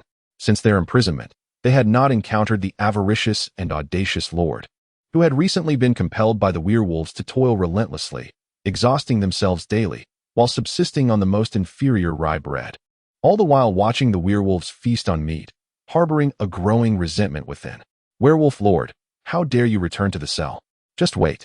Our Lord will surely dispatch troops to obliterate the Red Moon territory upon learning of your treatment of us. Indeed, you conspired with the werewolves to bring ruin to the Red Moon. You deserve to face retribution.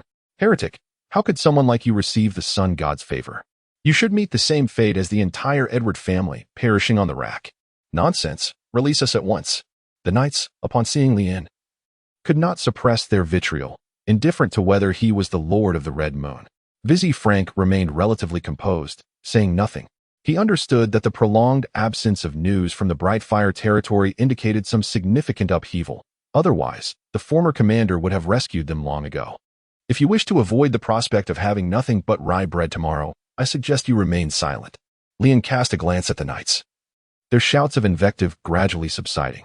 They had no desire to suffer hunger, so they could only fix their resentful gazes upon Leon, silently cursing him. Vici, do you know Peter? Leon inquired with a smile. Vizzy Frank furrowed his brow, instantly realizing the implications. Why was he here? He is now the leader of the Radiant Fire Crusaders. Leon raised an eyebrow. Impossible. Vizzy Frank stood up, gripping the iron bars of the cell door with both hands. Our commander is Bress. Indeed, that fellow Peter isn't even the vice commander. How could he possibly become the commander? The knights remarked, casting doubt.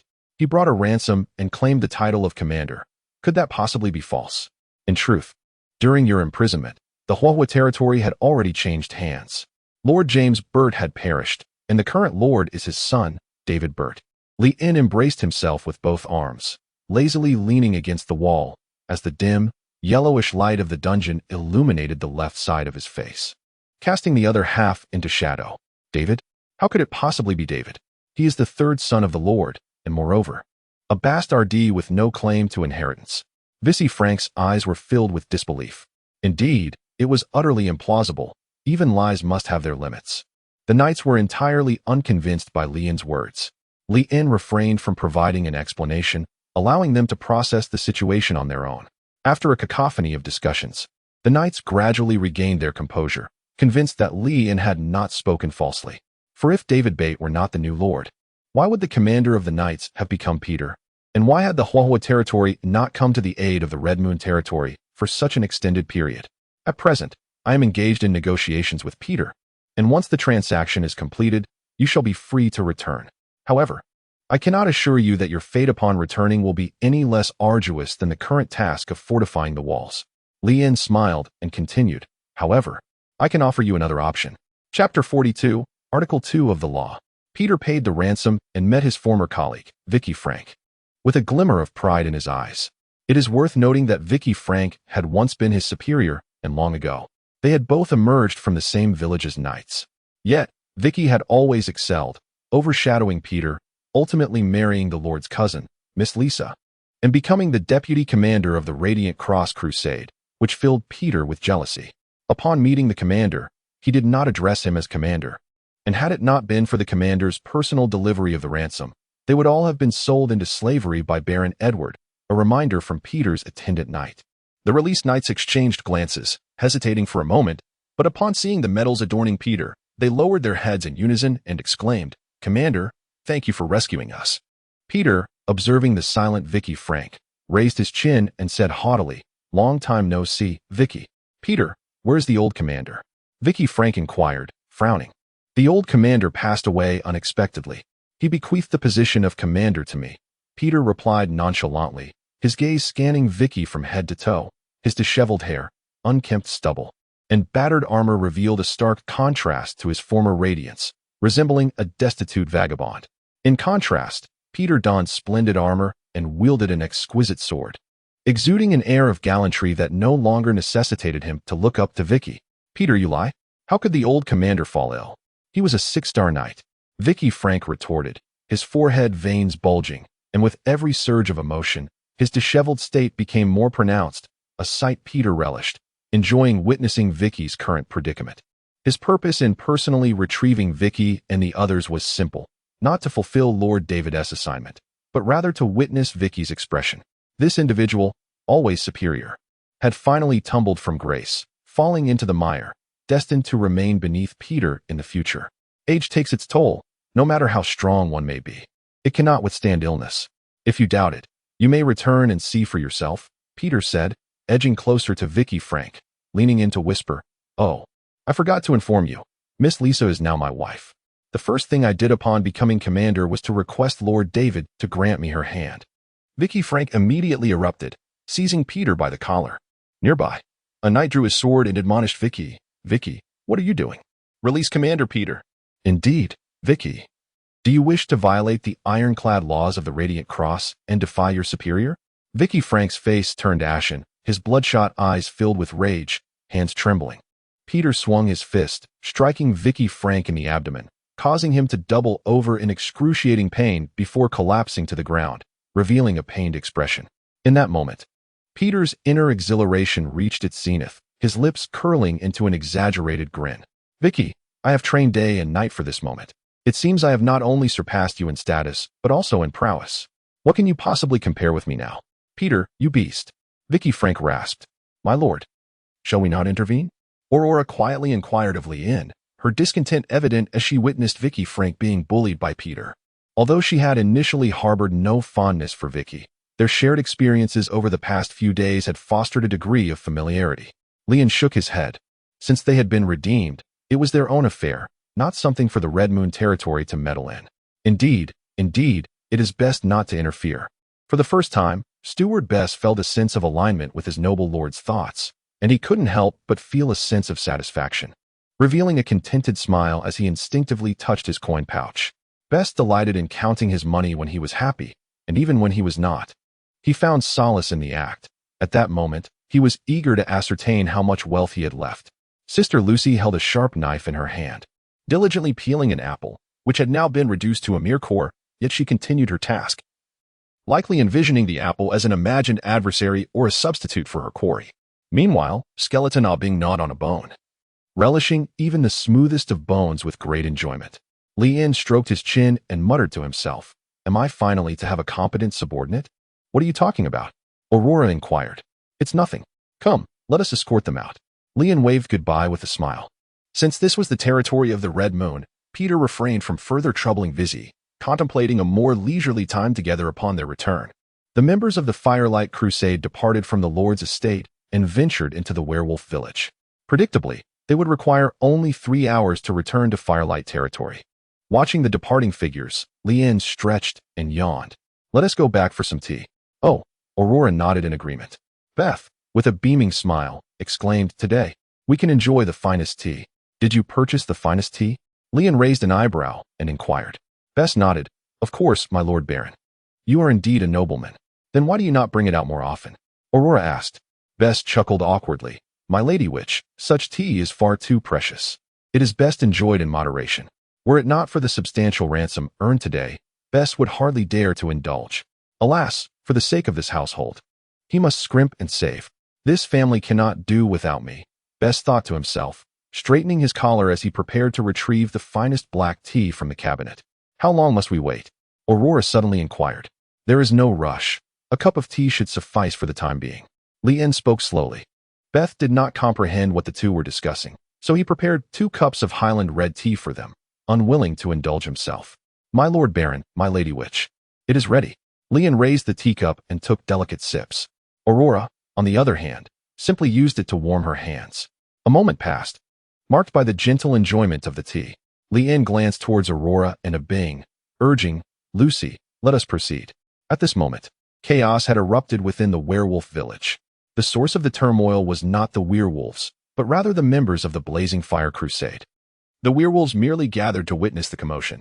Meanwhile, the members of the crusade were engaged in a fierce brawl. Bixie had Peter pinned beneath him, raining down blows with a ferocity akin to a tempest, transforming Peter's already unremarkable face into a sight of utter disfigurement. Bixie's subordinates thwarted any attempts by Peter's allies to intervene. The scene was rife with cacophony, a tumult of shouts and curses echoing throughout. Lien pushed through the onlookers, the werewolves, and led the hunting party into the midst of the crowd. Infuriated and battered, Peter summoned every ounce of strength to shove aside Vizzy, commanding everyone to assault Vizzy Frank, threatening dire consequences upon their return if they did not comply. Vizzy's subordinates, bound by their loyalty and the safety of their families in the flame hold, had no choice but to obey. The knights encircled Vizzy, countless blades poised menacingly at him. Humiliated, Peter's face contorted with rage as he exclaimed, Kill him. Right now. Lien seized a wolf cub, which was eagerly observing the commotion, and tossed it into the crowd, where it was promptly grazed by a sword, resulting in a yelp of distress. The knights besieging Vizzy stared in bewilderment at the sudden appearance of the orc. Then, Lien proclaimed loudly, The Radiant Fire Crusaders have violated the second law of the Red Moon territory by harming local residents. Seize them all and confine them in the dungeons. Chapter 43. A momentous decision, the entire hunting party mobilized. apprehending all the knights of the Radiant Fire territory. Peter was utterly unprepared for such an escalation, and he bellowed in fury, "We paid the ransom. We paid the ransom. You are reneging on your word, you deceitful, uncivilized orcs. Despicable creatures. Release us at once. We are the Radiant Fire Crusaders. We shall lay waste to the Red Moon territory." Lien rubbed his ears, exclaiming how unbearably noisy it was. "It is clearly you who have broken the law, yet you refuse to be apprehended. Is that not so? Your internal strife has harmed the residents of our Crimson Moon territory. Do you not bear any responsibility? Truly, you are a bunch of uncultured ruffians." Aurora, cradling her hands, pointed at the towering wolf cub beside her. The wolf cub clutched its torn fur, weeping like a 200-pound infant. The knights, fully aware that they were being taken advantage of, found no outlet for their frustration aside from curses, for their adversaries were witches. And this was indeed the den of werewolves. The Crimson Moon territory had become a veritable hell, even worse than when it had no lord at all. Vice, who had been polishing exquisite porcelain teacups within the manor, emerged with the other logistics personnel upon hearing the commotion. Upon witnessing a group of apprehended Blazing Cross knights, Vice's face was a picture of astonishment. "My lord, what is the meaning of this? Why have they been captured again? They have harmed the local residents and broken the law." Lien remarked, "Bess, prepare the ink and paper for me. I shall compose another letter to the Lord of Huahua territory, requesting the ransom for our people." "Of course, I shall attend to it immediately," Bess replied, her previous worries dissipating in an instant. She hurriedly gathered the necessary materials, her excitement palpable as she trembled at the prospect of receiving yet another bounty of gold. Red Boots, a former member of the adventuring party and now a knight of the Red Moon territory, expressed his concern to Lien. "My lord, we are quite close to Huahua territory. It would not be wise to offend them." "Indeed, my lord," echoed the others. "They may not acquiesce to another ransom and could very well take offense." Lien waved at Simba, who approached. "May I borrow your arm?" Lien spoke. Simba nodded, extending his strong and powerful left arm, which swelled and transformed into a colossal limb. Lien leaped onto the massive arm and, addressing all the werewolves with fervor, proclaimed, "Today, I officially enact the second law of the Red Moon territory. No outsider shall harm the residents of the Red Moon territory under any unjust pretext. The residents are entitled to personal safety, regardless of whether the aggressor is the formidable Radiant Cross or a noble. They must not inflict even the slightest harm upon our people. Long live Lord Leon! Long live Lord Leon! Long live Lord Leon!" The werewolves collectively cheered, deeply moved by Lien's willingness to stand up for them against the Radiant Cross and the aristocracy of the Radiant territory. This significantly enhanced their sense of unity and belonging. Only a select few skilled individuals noticed that it was indeed their lord who had cast the wolf cub into the throng, yet they feigned ignorance. To expose their leader now would only invite future retribution. Simba, occupied with repairing the city walls, had been oblivious to the unfolding events. But he now felt even more resolute in his decision to follow Lien, recognizing this as a monumental choice that would reshape the future of all werewolves. The 1-meter-80 wolf cub, comforted by Aurora, ceased his tears. He had merely suffered a minor scrape and would soon heal. This child had cried out of fright. Vici did not return to the prison. Instead, he pledged his loyalty to Lien and became the captain of the guard. The female ranger saw no issue in relinquishing the captaincy, acknowledging Vici as a 5-star knight, while she herself was merely a 3-star knight. The addition of a formidable warrior to the guard was met with great enthusiasm, except for Peter, who remained imprisoned, fully aware that he had been thoroughly deceived. From the very outset, Leon had no intention of releasing anyone, conspiring alongside Vici to deceive him. They absconded with the ransom, captured individuals, and crafted a legitimate pretext to demand yet another ransom. Upon his return to the Blazing Fire territory, he was determined to inform the ruthless Lord David, ensuring that David would administer a fitting reprimand to Leon. Regrettably, Peter's aspirations were thwarted, for that very evening, he fell victim to Vici's blade. The vengeance for the betrayal of his wife was an irreconcilable enmity. Vici harbored no intention of returning to the Blazing Fire territory. Having committed murder, he felt no burden. That night, Leon dined with his cadre of subordinates. The sorceress Aurora, the skeleton A Bing, Sister Lucy, the knight Vici, and the wolf king Simba were all present, alongside the old steward Bess, who stubbornly refrained from taking a seat at the main table, casting a resentful glare at A Bing. "My lord, The new Lord David Bet is a man of considerable ruthlessness. Perhaps you should refrain from inciting the ire of the current blazing fire territory on my account, Vici remarked. Should I offend them? I would have done so long ago, came the retort. Leon believed that by sending the heart of the Wolf King Carl, rather than the living Carl himself, he had already offended the new Lord, David Beta. Even if he had not directly angered David Beta, the latter would be unscrupulous in his pursuit of the gold mine, even contemplating the invasion of the Red Moon territory. Thus, from the outset, an irreconcilable conflict existed between the two, eliminating any hope for peaceful coexistence. An innocent man may suffer due to his possessions, and all misfortune could be attributed to the allure of the gold mine.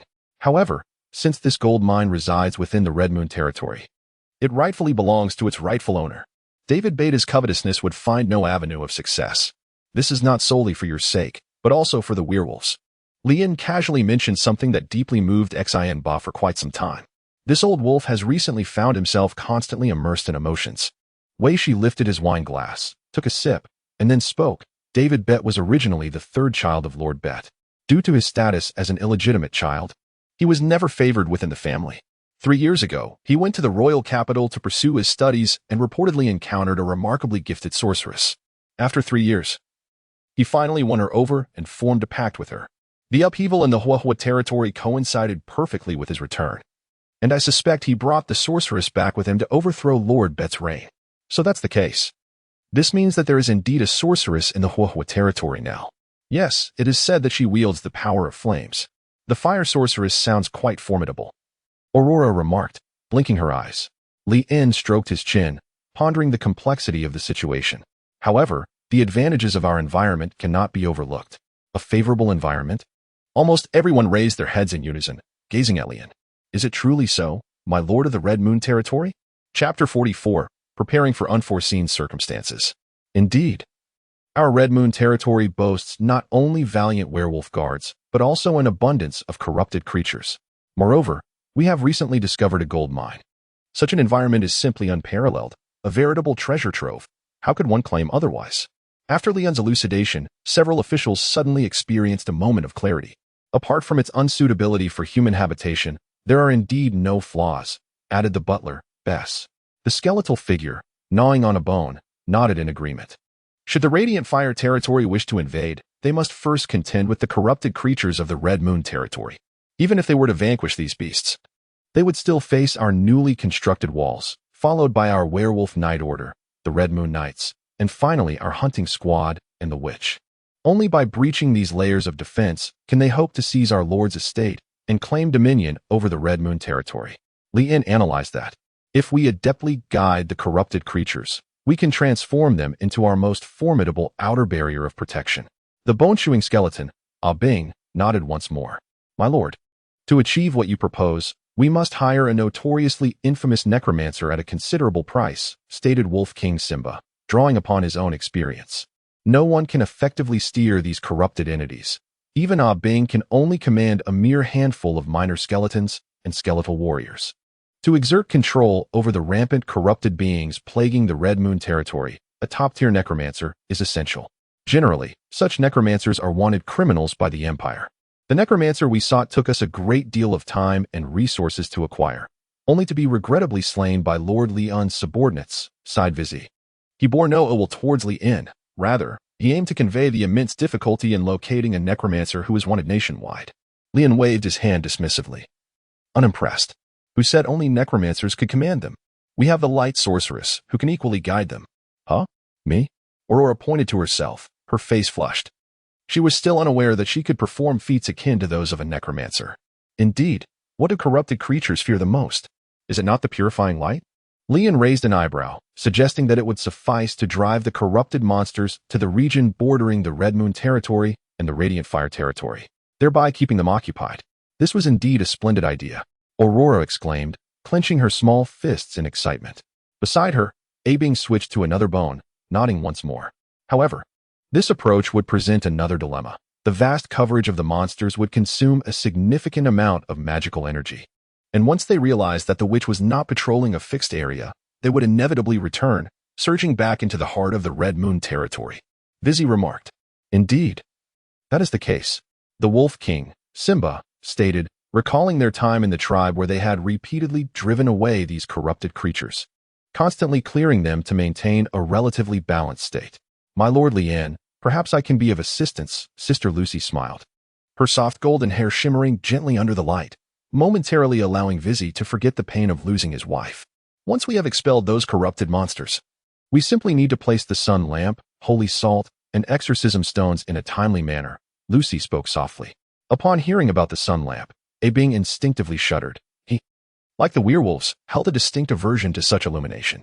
Leanne also arranged a lesson for Ah Bing, his little brother, Simba, and the werewolves, focusing on sun lamp exposure training, insisting that they continue until they achieve immunity. Although the daily requirement is merely 1 hour, this hour becomes a torment for each of the magical beings.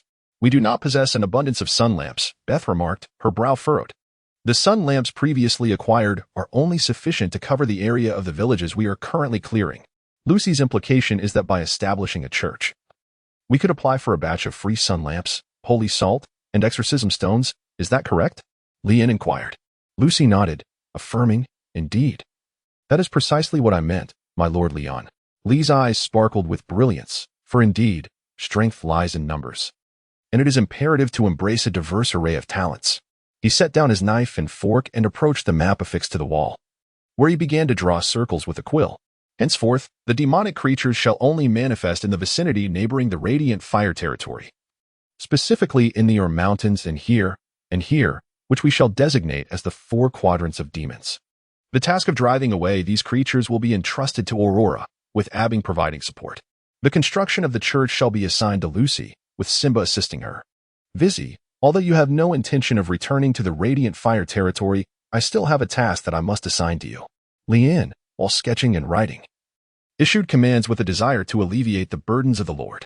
Since Vizzy had already pledged allegiance to Leanne, there was no reason to refuse his orders. I require a comprehensive map of the Huahua territory, one that is exceedingly detailed. Leanne turned to Vizzy. Vizzy paused momentarily. Are you referring to the map that encompasses all defensive structures and fortification layouts? Indeed. Leanne remarked that only the leader of the knightly order is entitled to possess it. I can only draw from memory, but I cannot guarantee absolute accuracy. Vizzy suddenly felt a twinge of regret for having dispatched Peter so swiftly. It matters not. You may depict as much as you can recall. Liamping spoke in a down-to-earth manner. My Lord Baron, what do you require the layout map of Huahua Ridge for? Do you intend to launch an assault? Old Bess inquired with a look of astonishment. One must always be prepared for both possibilities, he replied. The finest defense is indeed a good offense. We cannot simply wait for others to strike us unprepared, can we? We must fortify our defenses while remaining ever ready to attack. As for whether to encircle Wei to rescue Zhao or to take the initiative first, I shall need to devise a thorough plan. As a strategist, Lian could hardly remain indifferent while others covet her possessions.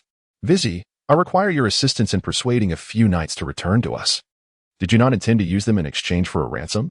Beth inquired nervously, fearing that the opportunity might slip away. Lian shot a glance at Beth and turned to Vizzy, inquiring if there was anyone trustworthy. Indeed, Vizzy replied. Excellent, then what are we waiting for? Let us take action and strive to protect the Red Moon territory. Lian gazed excitedly at his subordinates. Abing promptly concealed the bone within his own skeleton, maintaining a serious demeanor as he regarded Lian. Xian Ba also set aside his bowl of broth, his expression grave. Aurora hastily finished her steak and wiped her mouth. Lucy instinctively straightened her posture. Howls echoed from the nearby werewolf village, reminding Lian of the time. He rubbed his brow, deciding it was too late to act today. They would commence their endeavors tomorrow. Xian Ba, ensure your wolves do not ravage the farmlands. Chapter 45, The Timid Messenger and the Brazen Lord in the Territory of Huehua. The Lord's mansion was hosting a grand funeral. David Burt stood before the coffin of James Burt, his countenance sorrowful as he presented a white rose to the elegantly attired James. Subsequently, other vassals followed suit, offering white roses to the late lord. Before the funeral concluded, David Burt discreetly exited the scene with several confidants. The ceremony was merely for the sake of the populace. David held no genuine affection for his father, James Burt, having even been the one to end his life, sending him prematurely to meet the sun god. In the study, David and his confidants convened to deliberate. To his astonishment, Peter, the commander of the Huehua Crusaders, was notably absent. Where is Peter? David Burt removed the white rose brooch from his attire and tossed it to the ground. his boot ruthlessly trampling it as he settled into his designated throne, raising an eyebrow in inquiry. "Returning, my lord.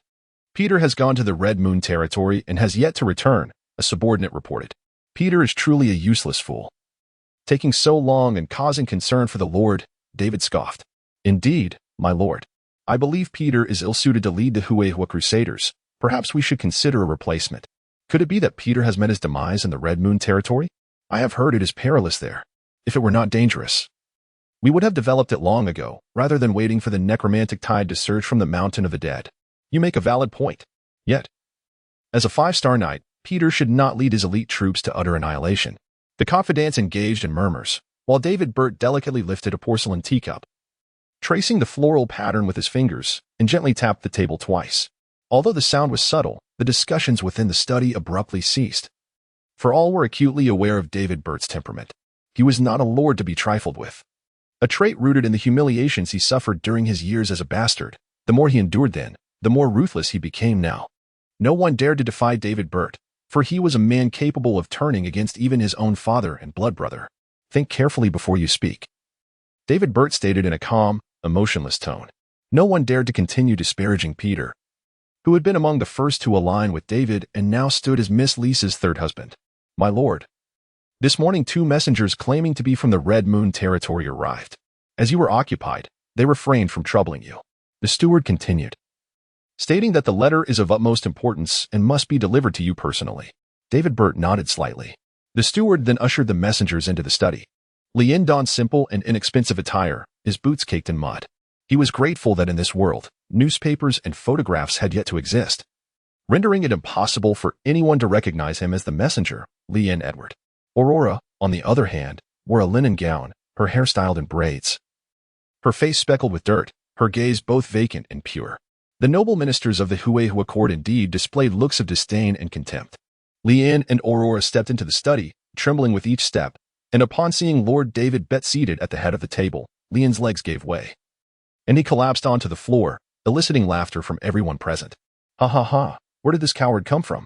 To be so frightened in the presence of our lord?" They mocked, with such timidity. How dare he come as an envoy? Has the Red Moon territory become so desolate that it lacks anyone else? The ministers ridiculed Lien as the most timid messenger in history. Lien, with a humble demeanor and a pained expression, said, "Yes, I sincerely apologize, my lord of the Huehua territory, and to all the esteemed nobles present. I must admit, I am somewhat fearful. Sitting on the ground is certainly preferable to kneeling upon it, is it not?" Lien harbored unspoken thoughts, having devoted considerable effort to embodying this minor character. Aurora, with her head bowed, remained silent. For the most part, she did not need to perform deliberately. Merely observing Lien's portrayal sufficed. "Please forgive my lack of decorum after such a long journey." Lien spoke. "Where is the letter?" The official inquired impatiently. "I deeply apologize, my lord. Our esteemed Lord Lien of the Red Moon territory has instructed me to personally recite this letter to you. May I proceed with the reading?" Lien, timid and hesitant, stammered and acquiesced, presenting himself as a Na'vi rustic unacquainted with the grander world, eliciting derisive laughter from the assembled ministers. Casually, David Bett remarked that he felt an innate sympathy for such a small figure, perhaps because he too had once been a person of humble origins. Lien lifted his gaze, fixated intently upon David Bett.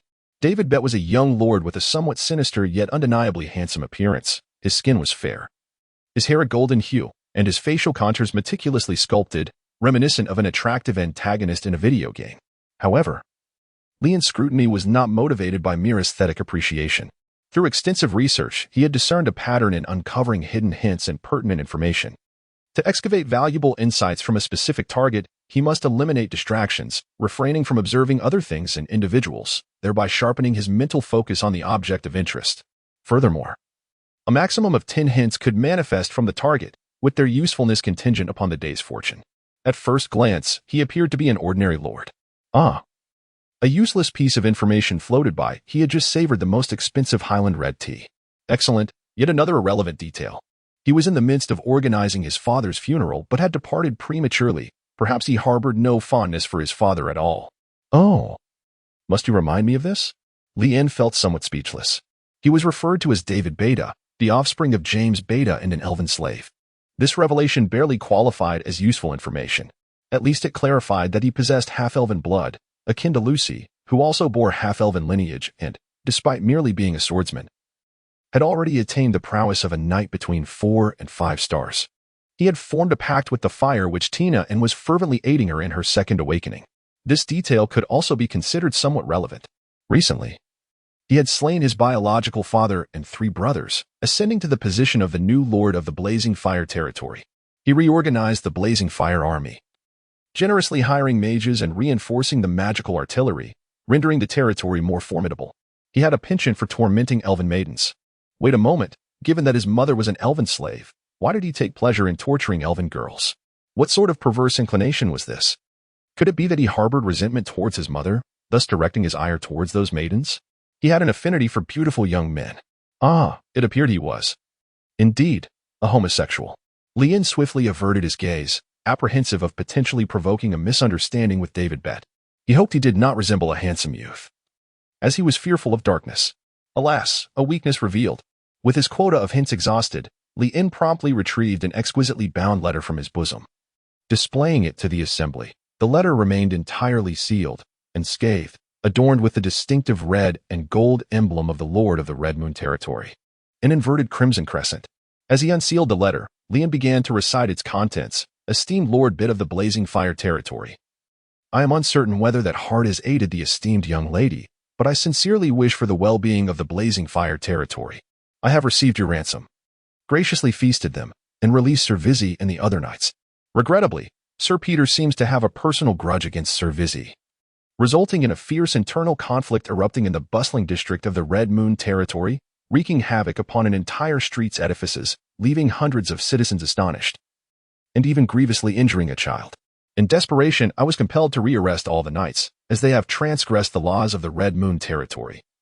And that too in plain sight. I cannot show them favoritism. Therefore, I kindly request that you prepare the ransom once more to secure their release, in addition to compensation for the damaged properties. The ransom for 5-star knights amounts to 5,000 taels per individual. For 15 4-star knights, it is 2,000 each. And for 55 3-star knights, it is 500 each, totaling 70,000 gold coins when accounting for the destroyed buildings. Furthermore, during the previous ransom, there remains an outstanding amount of 200 gold coins, which I ask you to settle this time as well. Respectfully yours, Lien Edward, Lord of the Red Moon Territory. Chapter 46. The Mighty Red Moon Territory. Upon the completion of Lien's reading, the study was enveloped in a brief silence, the sound of a pin drop audible. The servants were filled with concern for the audacious messenger, fearing that the lord and lady's heads might soon be severed and tossed to the dogs in the courtyard. Lien deliberately lay on the ground, manifesting his terror and fear of death. Such insignificant figures are easily overlooked. Subsequently, the ministers erupted like boiling water. Shameless. Absolutely shameless.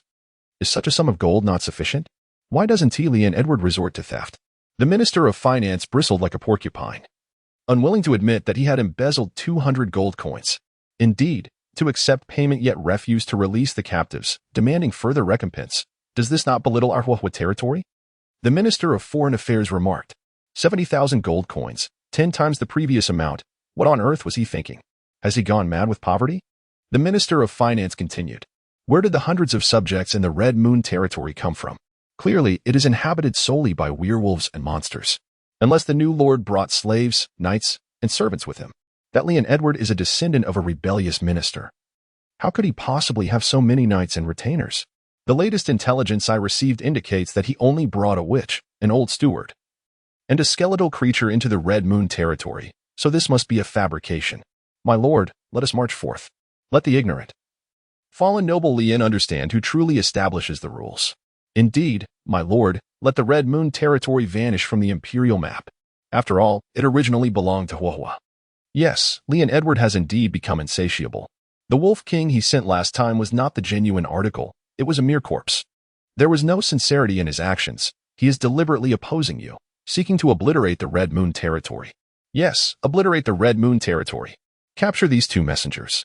Each time, execute them and return their heads along with the letters to Lien Edward, so he understands our stance. Upon hearing the minister's words, Lien gasped in horror. He was well aware of the dangers inherent in this masquerade as messengers, yet one must know both oneself and one's adversary to achieve victory in every battle. If he did not thoroughly comprehend Huahua, how could he contend with such a formidable neighbor for the gold mine? How could he protect his own Red Moon territory? Therefore, it was essential for him to personally visit Huahua, even more so than the map provided by Vizzy. This endeavor served two purposes: to ascertain the most accurate intelligence and to procure time for the Red Moon territory to prepare. Naturally, he brought along his protective talisman, Aurora. Without the witch Aurora, he might not have embarked on such a radical and audacious plan. The inner sanctum was exclusively filled with male confidants, indicating that the fire witch Tina was certainly absent, which was also the reason Leon had squandered 10 opportunities to scan David Bet. Wait, do not kill us. We can provide you with intelligence. Truly, we did not wish to go to the Red Moon territory. We were also captured. Leon held his head in his hands, while Aurora nodded repeatedly, resembling a pecking chick, compelled and reluctant. Oh, what information can you provide? Inquire the ministers. Leon remarked, as long as we are not harmed. We shall divulge everything. Is the content of the letter authentic? Captain Peter and Deputy Captain Vizzy engaged in a brawl on the street, causing destruction and endangering civilians, along with hundreds of innocents? Inquired the officer. No, none of this is true. Leon spoke earnestly. The ministers displayed expressions of anticipated agreement. Quick, continue. We seek the truth. If you speak honestly, we may consider releasing both of you unfortunate souls. The two had indeed engaged in a public altercation, fueled by a duel over Miss Lisa. However, they did not devastate an entire street, nor did they harm the residents. These were merely excuses concocted by Baron Edward to extort money. Just as I suspected, this letter is filled with falsehoods. The ministers were exceedingly incensed. Speak swiftly. What else do you know? Leon glanced at Aurora, who, with her childlike innocence, possessed an innate persuasive quality. People inherently believed that children could not lie. The Red Moon territory scarcely boasted a populace, comprising merely 3,000 individuals, all affiliated with the Adventurers Guild. Furthermore, the Red Moon territory lacked knights. Having borrowed 20,000 soldiers from the Four-Leaf territory, seemingly as a result of a clandestine cooperative agreement, there were no necromancers in the Red Moon territory, save for a light sorceress who had awakened twice.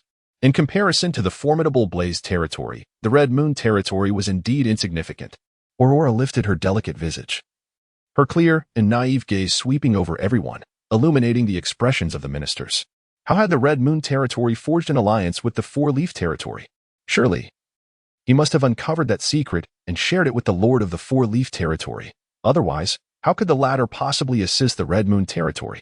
Indeed, that must be the case. The ministers exchanged glances and whispered among themselves, eagerly filling in the gaps left by Aurora, for they harbored their own secrets. Half an hour later, as Aurora and Leon departed the Lord's Manor of the Blaze territory unscathed, Aurora was enveloped by an unsettling sense of unreality. Leon felt a tinge of regret for not having encountered the Fire Witch. Nevertheless, time seemed to have been adequately seized. Before the Fire Witch's second awakening could meet with success, the Huahua territory would certainly refrain from recklessly provoking the Hongwei territory. They might send scouts to test the waters, but that posed little concern, as they would be intercepted. In the period that followed, the Hongwei territory entered a phase of accelerated construction and strategic planning. The werewolves, having learned from the previous incident, understood that Leon had incurred the ire of the formidable Huahua territory for their sake. Now, as they undertook the construction of fortifications, they were imbued with an unprecedented fervor. Not only did they toil diligently by day, but even at night, they transformed into wolves and shackled themselves to the construction site, using their claws to dig trenches, each one of them akin to a model worker. We must not disappoint Lord Leon. Indeed, Lord Leon displayed no prejudice against us beast folk, providing us with a new homeland, arranging jobs for everyone, and ensuring that there was meat at every meal. To safeguard our shared abode, we must strive earnestly. The enthusiasm of the werewolves inspired the human members of the logistics team, leaving them feeling somewhat ashamed. In a bid to prove their worth, they too joined the fray, working alongside the werewolves. If the werewolves worked for 8 hours, they worked for 8.5. If the werewolves toiled day and night, they wished for an additional 25 hours in a single day. Let us all work hard, so as not to bring shame to Lord Leon. Unbeknownst to them, a wave of competitive spirit quietly unfurled within the Hongwei territory. Of course, their motivations were not solely for Leon's sake. The Huahua territory stood as the most powerful domain along the southern border. To offend them was akin to having a blade poised above one's head, and under such pressure, no one dared to slacken their efforts. To be idle was to toy with one's very life. The high walls, for defensive towers, and watchtowers were swiftly completed under the supervision of the foreman, Simba. Within the high walls lay the first district of the Hongwei territory, which housed the Lord's manor and the werewolf village. While outside the walls remained the polluted lands yet to be cleared. 2 churches were erected within the territory, the Sun Church and the Moon Church. The Sun Church was constructed at Leon's behest, spearheaded by Lucy with assistance from Simba's team.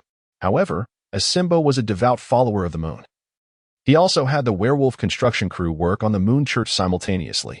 Both churches were nearly completed at the same time. The werewolves were all adherents of the moon and had no reason to attend Lucy's Sun Church.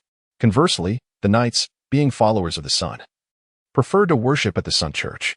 The 2 churches were located on either side of the Lord's manor, ensuring no interference between them. Once the churches were finished, Lucy would need to carry the necessary documentation to the church to request the sun lamp, holy salt, and other auxiliary supplies, which would require the assistance of a priest, necessitating a trip to the Four-Leaf territory. Leon arranged for the one-eyed companion to accompany Lucy, thereby rewarding him with an opportunity to meet the proprietor of the Peach Inn in hopes of gathering useful intelligence. Meanwhile, Aurora commenced her endeavors alongside the skeletal soldier to drive away the monstrous threats, which kept the logistics team quite occupied, as they were tasked with supporting the 2 warriors with sustenance and collecting spoils of war. As for Leon, aside from the essential nightly combat training he undertook daily, he immersed himself in studying the defensive map of the Radiant Flame territory provided by Vizzy, and frequently visited the Four-Leaf territory to share tea and engage in casual conversation with the Lord, crafting an illusion of a cordial relationship. Chapter 47. A hero's origins are unquestioned. Do nobles not share the same blood? Although Vizzy was a 5-star knight in the Radiant Flame territory, he could hardly excel without the backing of Lisa's influential connections. However, upon arriving at the Red Moon territory, the circumstances were markedly different. Leon places great importance on individual capabilities. Here, none possess any noble heritage, not even the witch Aurora, who is said to have been cast away from the northern continent. The Wolf King Simba is regarded with disdain as a half-beast by the denizens of the continent. To retain his position as the captain of the guard, Vizzy feels compelled to exert greater effort and must demonstrate his personal prowess. By eliminating Peter, he has effectively severed any possibility of retreat. Therefore, a mere city defense map is insufficient. Vizzy must discern what Leon truly seeks to extract from this map and genuinely alleviate Leon's burdens. The map reveals that the defenses of the Blazing Fire territory are exceptionally robust, featuring even opulent magical artillery, and not just a solitary piece. The Blazing Fire territory boasts 4 magical towers situated at its cardinal points, each equipped with formidable magical cannons capable of repelling any external invasion. This explains why, despite the absence of a contract which in the past, the Blazing Fire territory has steadfastly maintained its dominance over the southern frontier. With the added support of a Fire Witch, their strength is significantly enhanced. Leon's attempt to launch a surprise attack undoubtedly faced formidable challenges. In Vizzy's eyes, it seemed nearly impossible to succeed. However, the successful infiltration and safe exit of Leon and Aurora ignited a flicker of hope within Vizzy. Thus, he racked his brain, toiling tirelessly, and ultimately discovered a breakthrough. He promptly redrew a map and sought out Leon with it. "My lord, I have finally conceived a method," Vizzy exclaimed with excitement. "What is it?" Leon, who had just concluded his training and was preparing to indulge in a warm bath, picked up the map. "It is the city's sewer system plan," Vizzy responded. "The defenses of the Huahua Fief are exceedingly stringent. Entering from any direction would lead to scrutiny, unless one were to traverse this route. Given the prolonged rainy season in the south, the Huahua Fief was constructed with ample underground areas, where numerous homeless wanderers take refuge. This indeed presented a promising opportunity. However, one must ponder whether David Bett would be oblivious to it." Leon inquired, "My lord." This exemplifies the distinction between nobility and commoners. Even though David Burt was once the most despised illegitimate child, he has never truly experienced the profound chasm of class disparity. How could he possibly conceive of a realm he has never visited or even heard of? Vizzy was quite assured regarding this matter. "So it is," he replied. "Vizzy, you have done remarkably well. Do you possess any specific thoughts on this?" Leon raised an eyebrow and inquired, "My lord, considering you can accept werewolves, would you also be willing to shelter those vagabonds?" Vizzy asked tentatively, somewhat apprehensive that his question might provoke Leon's ire, for he was, after all, a dignified nobleman, and it seemed inconceivable for him to associate with vagrants and beggars. However, Leon's response took him by surprise. Without a moment's hesitation, he agreed. "If this is your intention, I wholeheartedly support it. Pursue your vision boldly. The Red Moon territory stands as your strongest ally. You do not discriminate against those wanderers?" You truly wish to embrace them? What is wrong with the wanderers? A hero does not question one's origins, and nobility is not determined by lineage. As long as they can contribute their worth, the Red Moon territory is willing to welcome them. Lien spoke earnestly. A hero does not inquire about his origins. Do nobility and power determine one's worth? Vizzy echoed these words, suddenly feeling as though he had rediscovered his direction and the meaning of life. Thank you, Lord Lien. In that moment, Vizzy was touched, experiencing an unparalleled sense of unconditional trust from a superior and a profound shock to his values. Sentiments he had never encountered during the Crusades. He now comprehended why a certain ancient wolf often sheds silent tears. I will do my utmost, my lord. At that moment, Vizzy Frank was filled with immense admiration for Lien Edward, resolutely deciding to follow this man towards glory, his loyalty reaching new heights. Once you have formulated the plan, we shall discuss the details. Lien lightly tapped Vizzy on the shoulder. Although he considered himself a competent planner, he ultimately could not surpass the indigenous people of the Huahua territory. Vizzy had toiled in Huahua for many years, becoming intimately familiar with both the environment and the culture, far more than he ever could. Therefore, it was prudent to allow Vizzy to devise the plan, while he merely supplemented or refined the details. As a CEO, he must understand the importance of delegating authority appropriately, enabling the enterprise to flourish in a healthier and more liberated manner. Lien had never anticipated the immense motivation his trust bestowed upon Vizzy. He merely regarded the territory as a company to manage. However, his enterprise was in dire need of talent. The one-eyed messenger also returned with the latest news garnered from the proprietor of the Peach Inn. My Lord Lien, the Huahua territory is conscripting soldiers, mandating that all youths aged 14 and above within its borders must enlist. Despite being fully aware of the peril surrounding the Hongwei territory, they are still proceeding with conscription, suggesting an intention for a large-scale invasion. Lien gently stroked his chin. As long as the adults' plan succeeds, Lady Witch and Lord of Bing will be able to successfully drive the monsters to the designated area. No matter how many more come, they will merely serve as cannon fodder. The one-eyed figure spoke with confidence. Indeed, David Bed intended for them to be expendable, utilizing them to pave the way to the Red Moon Fortress. Lien has named the newly constructed castle Red Moon Fortress. Indeed, David Bed is quite ruthless, remarked the one-eyed man. Nevertheless, I have already informed my neighbor, Brother Royce. The open policy of the Four-Leaf territory will undoubtedly attract many immigrants from the Blazing Fire territory.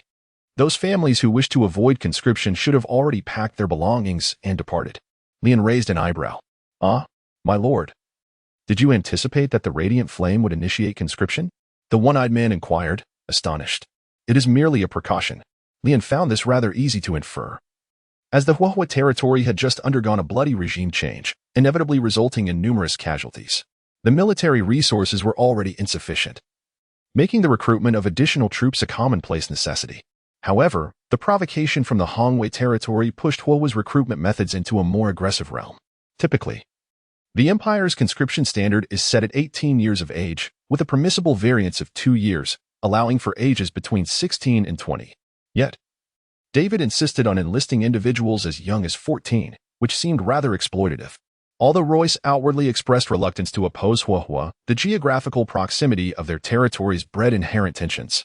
Furthermore, Royce coveted the silver ore mines in the Necromancer Mountains, which would necessitate a substantial population. Thus, attracting a few immigrants was indeed advantageous for him. This led to his covert agreement with Lien's suggestion to stab Huahua in the back.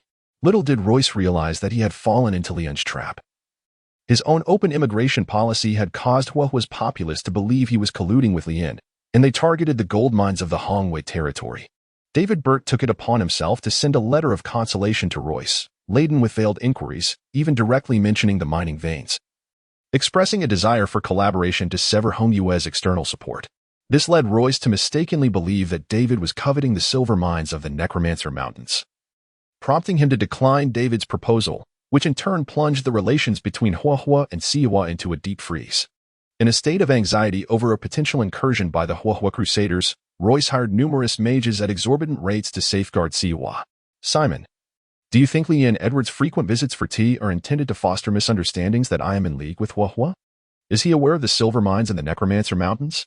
Royce pondered uneasily, reclining on a plush mahogany sofa, sipping fine wine, and stroking the chin of his lavishly adorned pet dog. Why do I always feel that this fellow harbors ulterior motives? Lord Royce, he undoubtedly has designs upon you. His associates recently delivered a batch of magical beasts to the Adventurers Guild. Do you have any idea how much tax revenue that cooperation has spared them? Simon responded earnestly. I had thought he would perish in Hongwei, but it seems he is thriving there, Royce mused, shaking his head. Such is the power of the sorceress. If only I could possess a sorceress myself. I envy those fortunate individuals, Leanne Edward and David Bird among them. Why am I, Royce, not included in that number? My lord, you possess wealth I can only dream of, and more will follow. Once the silver mines in the Necromancer Mountains are operational. Will you still fret over a sorceress contract? Simon whispered conspiratorially in Royce's ear, inciting a look of eager aspiration on Royce's face. Indeed, we must seize that mine. Yes, we must seize that mine. David Burt declared to his confidants within the confines of his opulent study, where the sorceress Tina was also present. Tina, with her resplendent red hair, exquisite features, and striking stature, embodied the archetype of a commanding woman. Her ambition was to become the Empire's foremost sorceress, surpassing the genius sorceress, Erin Windsor, who had long haunted her psyche. Just yesterday, Tina had completed her second awakening, ascending to the ranks of a mid-tier sorceress. Previously, she could only wield the most mundane red flames, but now she commanded more advanced flames, such as blue fire, which boasted a higher temperature and allowed for more complex attacks, including firewalls and fire whirlwinds. Tina was elated by her newfound power, which motivated her presence at David Burt's Inner Circle meeting. Since we are so intent on acquiring this mine, what are we waiting for? Let us obliterate the Hongwei territory. Tina mused, stroking her silky red hair, a faint smile playing upon her lips. David Burt had awaited her words, maintaining a sorceress demanded immense resources and energy. Over the years, he had invested significantly in Tina and intended to invest even more. Now, he sought a return on that investment by seizing the gold mines of the Hongwei territory. Furthermore, he had procured the most reliable intelligence from the black market, revealing that he had been deceived by the two messengers sent by Leanne Edward. The Hongwei territory had neither thousands of adventurers nor tens of thousands of soldiers. It was all a smokescreen. David Burt aimed to make Leanne Edward pay for his foolishness and fulfill his father James's legacy by claiming the gold mines of Hongwei, thus engaging in an endeavor of profound significance. Indeed, we shall flatten the Hongwei territory. Flatten the Hongwei territory. Flatten the Hongwei territory. His ministers chorused, bolstering David Burt's confidence. Soon, the Huahua Crusaders assembled, comprising both the Huahua Knights and the Crusader Corps, a legitimate military force. Morning mist enveloped the battlements like a delicate veil. As the sun rose, golden rays pierced through the thin fog, glimmering upon the armor of the Huahua Crusaders. The cavalry stood firm, their hoofs thundering rhythmically against the solid earth. David Burt, astride a steed, clad in a billowing battle robe, sword in hand, surveyed his knights and legion with an air of undeniable authority and resolve. Beside him sat the fire sorceress Tina, elegantly ensconced in a lavish chariot, a blue flame coiling like a water snake above her vehicle, invigorating the troops with formidable morale. The soldiers, donned in armor and gripping spears and shields, bore expressions of steadfast determination. Suddenly, the sound of a horn shattered the morning calm, heightening the soldiers' ferocity. Advance! With a single command, the army surged toward the Hongwei territory. However, as the once spirited troops crossed into the borders of Hongwei, they were met with an onslaught from the polluted marshes.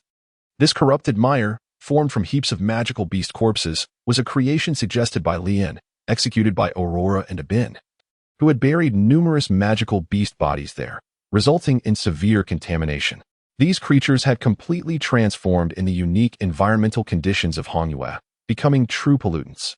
Once ensnared in the marsh, individuals would find themselves enveloped by these contaminants, becoming part of the mire itself. Sunlight lamps proved utterly ineffective against the muck, and the efficacy of exorcism stones and holy salt was minimal. Fall back. With no other options, Tina had to resort to her own methods. David Burt nodded slightly, instructing the army to retreat to a safe distance.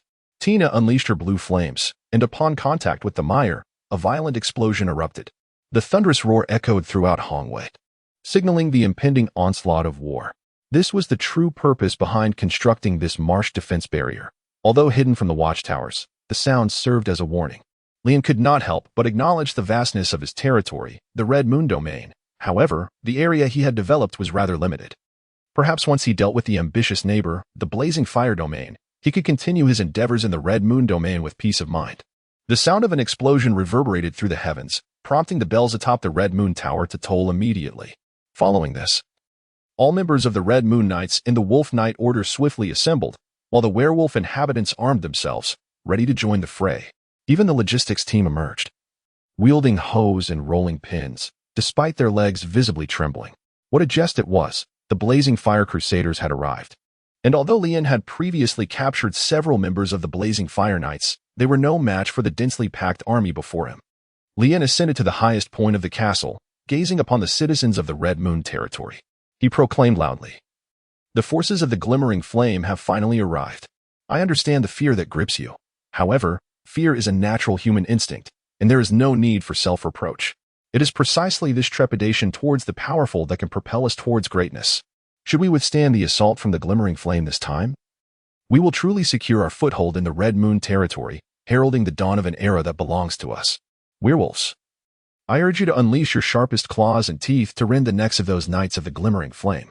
Knights, I command you to shatter their shields with your most piercing spears and blades.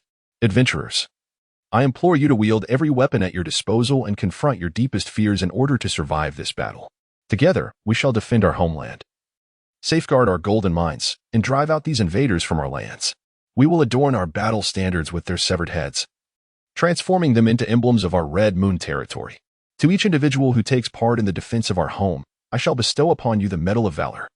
Should you fall in battle, your families will receive a compensation of 20 gold coins. If you survive, a reward of 200 gold coins awaits you.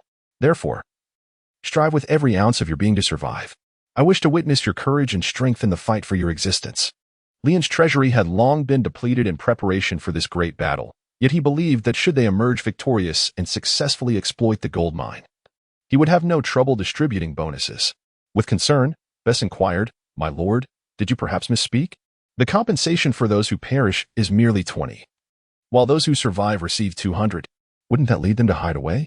Do you think hiding will spare them from the iron heel of the Blazing Fire Crusaders? This is a fight to the death. Should they falter, they shall possess nothing," Leon pointed out. And Beth suddenly realized that the group of individuals recruited by Leon to the Red Moon territory were indeed those with no path left to tread. The adventurers had signed a slave contract, bound to obey Leon unconditionally. The werewolves were the true guardians of their homeland, and upon fleeing the Red Moon territory, they awaited their transformation into mere gold for the Adventurers Guild. Vizzy and his subordinates were traders of the Blazing Fire Knights, with no hope of returning to the Blazing Fire territory. As for Lucy, she was afflicted with an ailment, and only here could she find healing. Aurora served as Leon's contracted sorceress, while Bing was his servant. Each individual possessed compelling reasons to fight, compelled to exert their utmost efforts. Leon's words ignited the spirits of all present, as they raised their weapons and shouted in unison, "Expel the Flame Crusaders, protect the Red Moon territory." The war between the Red Moon territory and the Flame territory had officially commenced. Yet, Leon stood unafraid. After a period of rigorous training under the guidance of formidable leaders, Bing had risen from a novice ghost knight to the pinnacle of his class, surpassing even the strongest knight of the Red Moon territory, Vizzy Frank, in actual combat prowess. His skills had reached their zenith. Death Charge LV-10 unleashed a powerful assault, accompanied by a cursed area stomp. Wraith Shield LV-10 absorbed magical damage, converting it into personal energy. Fear Aura LV-10 diminished the will of enemies within a 100-meter radius. Bone Blade Generation LV-10 allowed his entire skeletal structure to morph into bone armor and weaponry. Necromancer Resonance LV-10 enabled control over up to 50 undead creatures of his level or lower. Dark Corrosion Resistance LV-10 granted immunity to advanced decay. Hip Dance LV-10 automatically drew targets in, maximizing provocation. Master of Swordsmanship LV-10 birthed a unique technique, the Chrysanthemum Sword Shadow, delivering precise 360-degree strikes at the enemy's weakest points, unfailingly accurate. Though Bing hardly lived up to the title of Master of Swordsmanship, his strength was formidable, befitting his destiny to evolve into a Necromancer Emperor.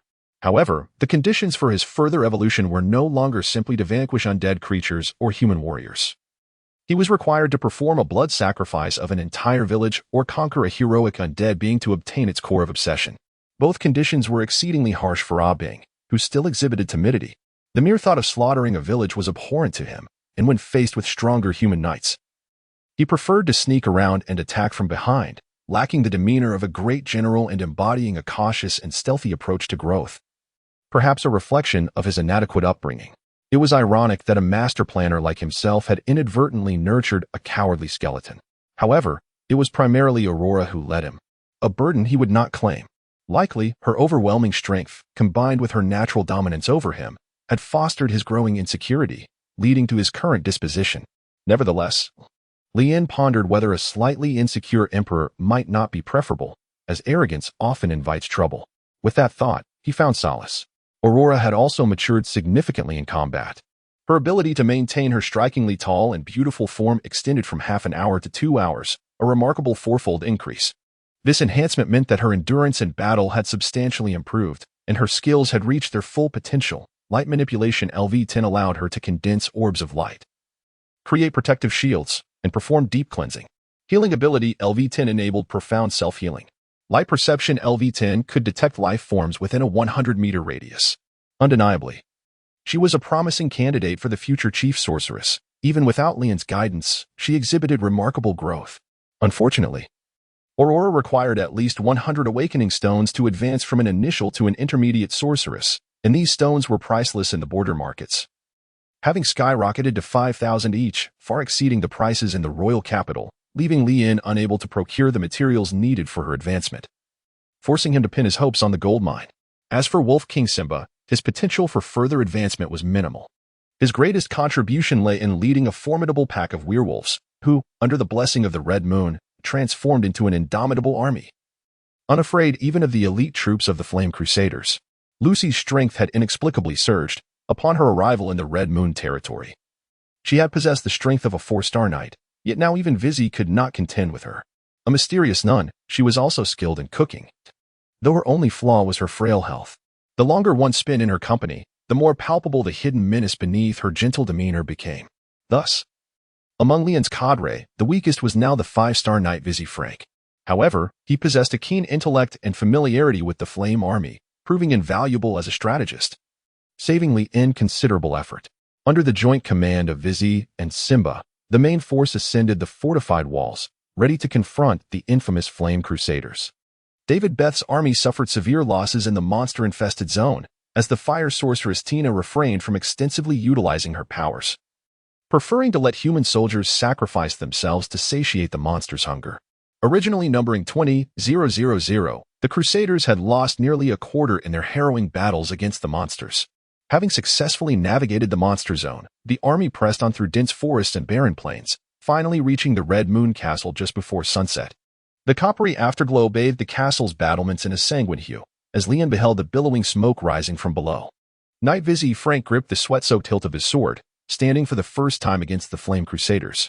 He had once been intimately familiar with this army, poised just a step away from the highest command, yet fate had other plans. He had no regrets about his choice, knowing that under David Beth, he would never realize his ambitions.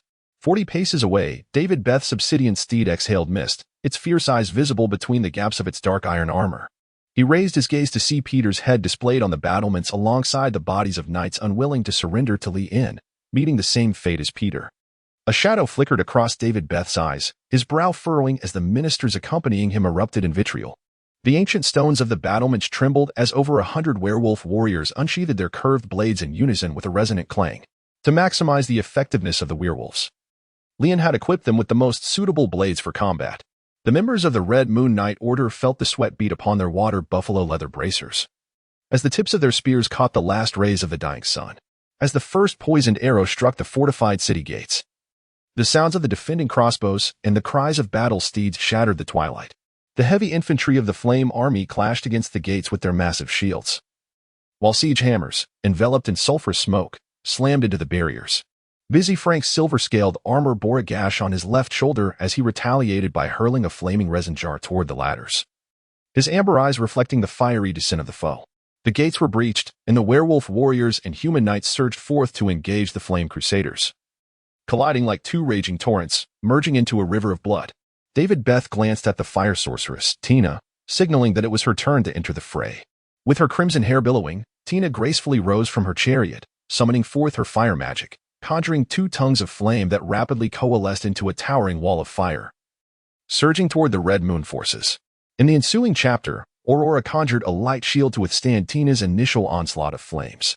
Although Tina was already a second-tier awakened sorceress, Aurora, alongside the ailing yet formidable Sword Saint Lucy, proved capable of holding her ground against her. A light sorceress? How intriguing, Aurora mused. Tina had not encountered a true light witch in quite some time. Among the ranks of witches, dark witches were as rare as their luminous counterparts. The clash between the light shield and the wall of fire unleashed a formidable wave of energy, sending soldiers from both sides hurtling through the air. Many of them ignited by sparks and screaming in agony.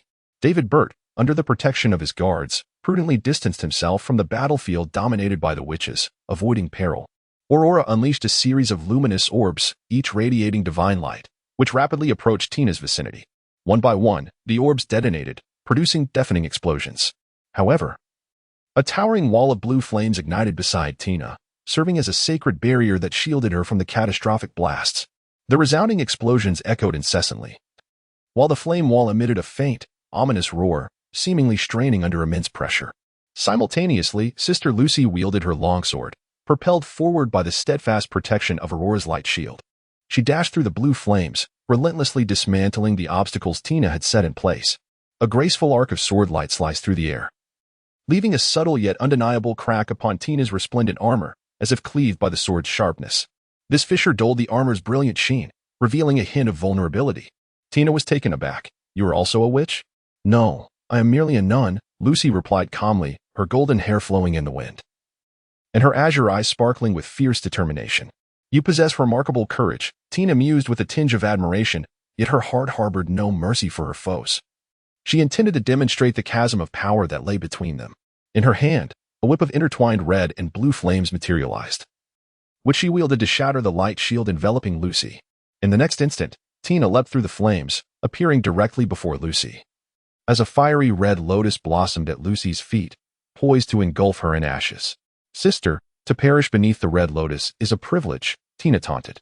Lucy's golden hair ignited in the blaze, an intense heat enveloping her, and for the first time, she felt the chilling proximity of death.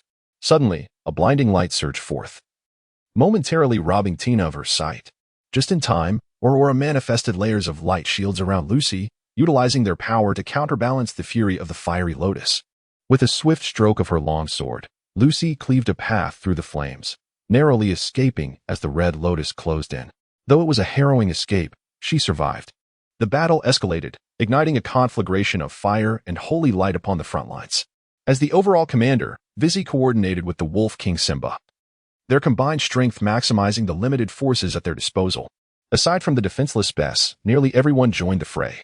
The Werewolf Knight Brigade surged forward, transforming under the blood-red moon into their most formidable wolf forms, tearing through the Crusaders' ranks. Yet, despite their ferocity, their numerical inferiority became increasingly evident as time progressed. David Burt personally entered the battlefield, igniting the morale of the Radiant Crusaders. The Radiant Knights raised their flaming shields, forming a fiery formation to withstand the werewolf assaults. "My lord, something seems amiss," David Burt's aide suddenly remarked. "What is peculiar?" David Burt inquired, puzzled. "We have encountered witches, werewolves, and even the traitorous Vizzy. Yet Baron Edward remains absent," the aide noted. "What is strange about that? A feeble baron likely cowers within the castle, weeping until we breach these walls. And then we shall surely find him," a minister replied. "Indeed, not everyone possesses the same valor as our Lord Burt," another minister added. "Very well. Let us hasten our advance," David Burt nodded, dismissing the aide's concerns. Even if Leon Edward fled, it mattered little. His objective was the gold mines of the Blood Moon territory, and capturing this place was paramount. Meanwhile, as the battle raged fiercely on the front lines, Leon had already stealthily departed with Abing. They followed their predetermined plan, swiftly navigating through the underground world of the Radiant territory via the excavated tunnels. Dozens of vagabonds awaited Leon and Abing, along with Abing's summoned skeletal warriors. The vagabonds initially recoiled in fear upon seeing the skeletal warriors, but their trepidation dissipated upon the appearance of the harmless Leon. "My lord, can we truly follow you and become formal residents?" the vagabonds implored, kneeling with eyes filled with yearning. Most of them were runaway slaves or desperate souls, finding refuge in the sewers. Leon slightly nodded and said, "You may follow me. You shall no longer be wanderers, nor slaves, nor fugitives. You will possess land and dignity, becoming part of the territory, truly residents. Long live the Lord! Long live the Lord! Long live the Lord!" It was evident that Vizzy had concealed certain truths from the wanderers. They were unaware that the Lord before them was the Lord of the Red Moon territory. Otherwise, even if they continued to be wanderers of the Bright Flame territory, they would be reluctant to venture into the domain of the Red Moon territory. Leon was certainly aware of this, yet it mattered little. Deceiving others was his forte. Once victory in war was achieved, the homeless could choose where to reside. It was their prerogative. The sewer, as Vizzy had described, was indeed vast. Though the stench was indescribably foul, with filth and waste strewn about. Guided by a vagrant, Li-In navigated the sewer adeptly, circumventing the heavy guards and magical towers above. Arriving at the heart of the Radiant Fire territory, David Burt could never have fathomed that while he was fervently assaulting the Blood Moon territory, his own Radiant Fire territory would be plundered by a motley crew of skeletons and vagabonds. The skeletal army, comprised of 50 members, split into 5 small squads within the city, creating chaos to divert the attention and firepower of the station guards. Under Leon's command, the homeless began to cry out, "The undead army is coming! The undead army is coming!" Initially, people were skeptical, but panic ensued upon sighting the skeletons of the skeletal army. As the Radiant Fire territory descended into complete disorder, Li-In and Ah-Bing seized the opportunity to storm the Lord's Manor and capture all the nobles of the Radiant Fire territory. By dawn the following day, after hours of conflict, the Wolf Knight Order and the Blood Moon Knights were utterly exhausted, retreating to their last stronghold. Aurora and Lucy, along with Vizzy and Simba, were also battered and weary. The flame sorceress Tina gazed at Aurora with admiration. Enduring the onslaught of a mid-tier sorceress for so long was commendable, indeed. Aurora gritted her teeth and unleashed the purification light once more. Again, Tina shielded her eyes, and when the blinding light dissipated, she found herself utterly alone. Aurora had fled. Indeed, Aurora remembered her mission, to delay the forces of Radiant Fire, but above all, to preserve her own life. Thus, she would not engage Tina in a desperate fight. If she could not win, she would retreat, a lesson imparted to her by Li-On for longevity. David Burt, accompanied by Sorceress Tina and the Radiant Fire Crusaders, stormed into the castle, wreaking havoc on all structures, yet their thirst for destruction remained unquenched. They aimed to eliminate every last wolfen. However, the wolfen had long since taken refuge underground, leaving only a horde of corrupted monstrosities awaiting the Radiant Fire forces. These creatures were reduced to ashes under Tina's flames. "My lord, it's a trap. Leon Edward is not here," the lieutenant reported. "Huh? Has he fled? No matter, as long as we take the Blood Moon territory." David Burt sneered. "My lord, we have dire news." A 4-star knight who had hastened to the battlefield from the Radiant Fire territory shouted, "Hurry! Leon Edward has captured the Radiant Fire territory with the undead army." David Burt thought he must have misheard, until the knight repeated the shocking news. "Leon Edward has seized the Radiant Fire territory. How can this be? What nonsense is this? How could Leon Edward penetrate the Radiant Fire territory? Where did the undead army come from?" The attending officials wore expressions of disbelief.